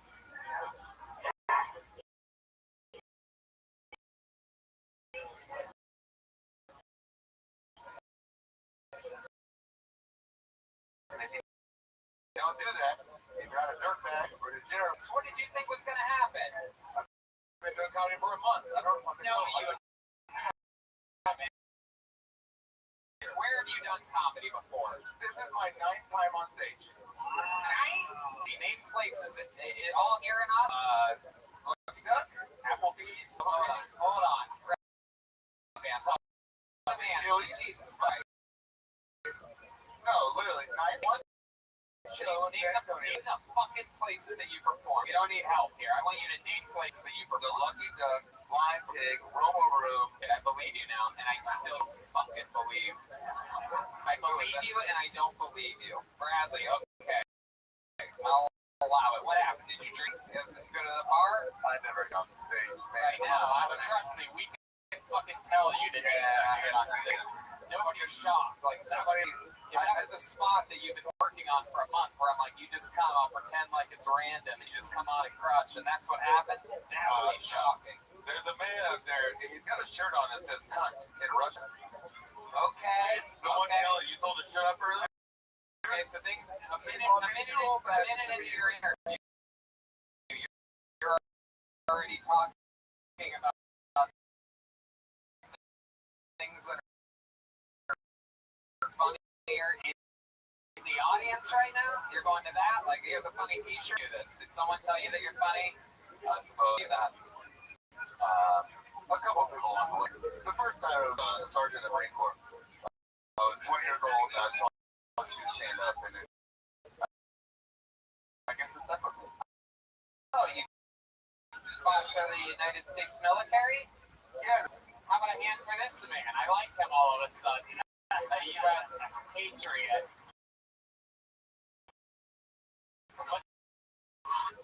What branch of the military were you in? Marine Corps. I love 05, and then, yeah. Which invasion? The initial one. Talking about Iraq. Iraq or Afghanistan? I didn't go to Afghanistan. Where'd you go? The British invasion? Iraq. No, not that fucking old man. I know. Iraq. Yes. But that was a layup. Come on. That was a layup. Yeah. The Chris Elton's worst. Really? You're something else, Bradley. In this town, like, dressed like they're going to a picnic. Just in case they get invited to one. That's what it is. I guess so. Tennessee. Nashville, Tennessee. Love that goddamn city. What are you doing out here?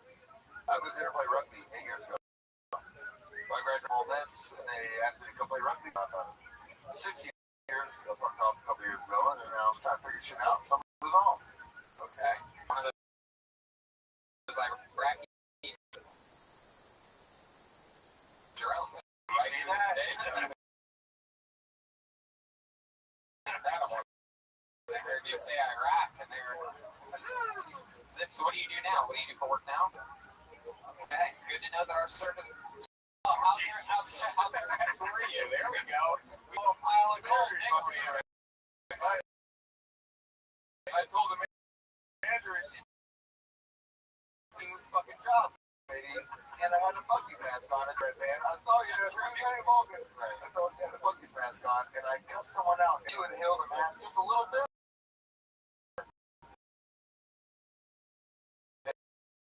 And then you're talking. Just like this.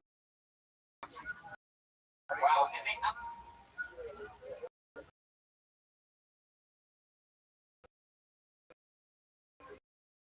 I'm like, gee, I can't believe they would fire you for this. That's incredible.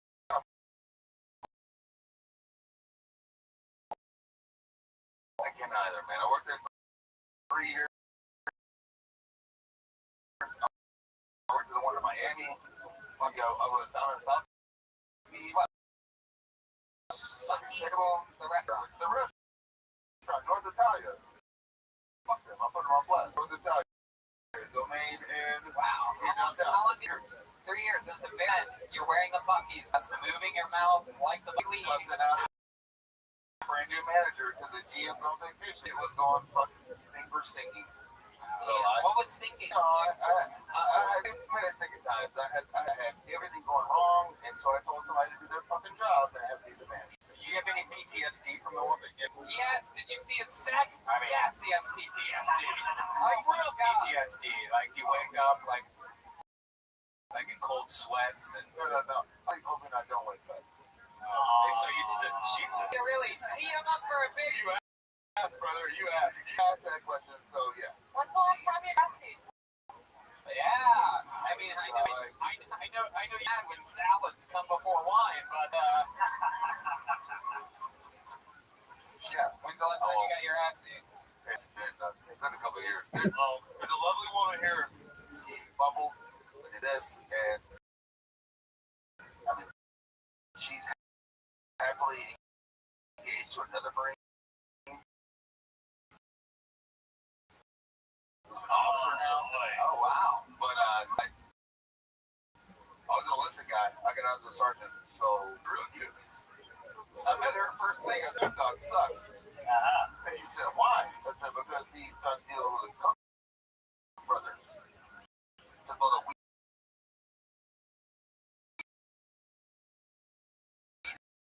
empire." He said, "Well, everywhere, let's Coca-Cola." Hey, I agree with you.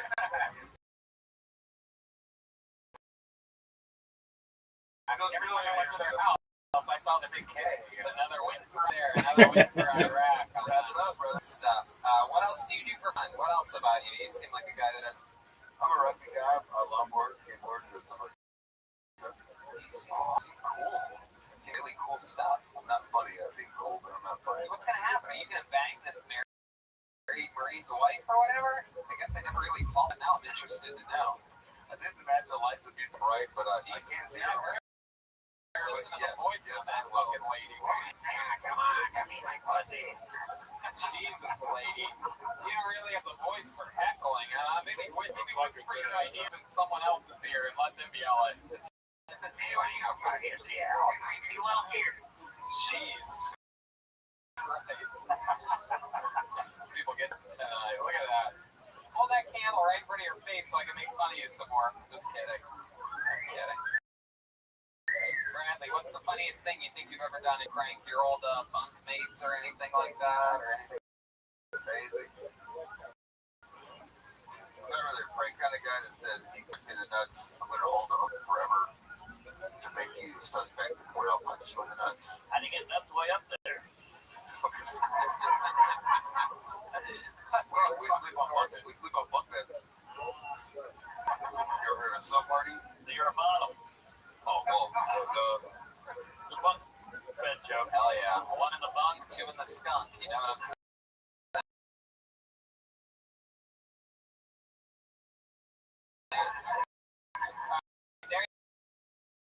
goes, everybody. Come on. Make some noise for a real U.S. hero. States of America, everybody. Come on. You guys aren't going to get loud for the United States of America? In the, I can't read his handwriting. That's another one with bad handwriting. You would have guessed that one. How about a hand for the great Kaylee? What is it again, Kaylee? Kaylee Fun 73 or something like that?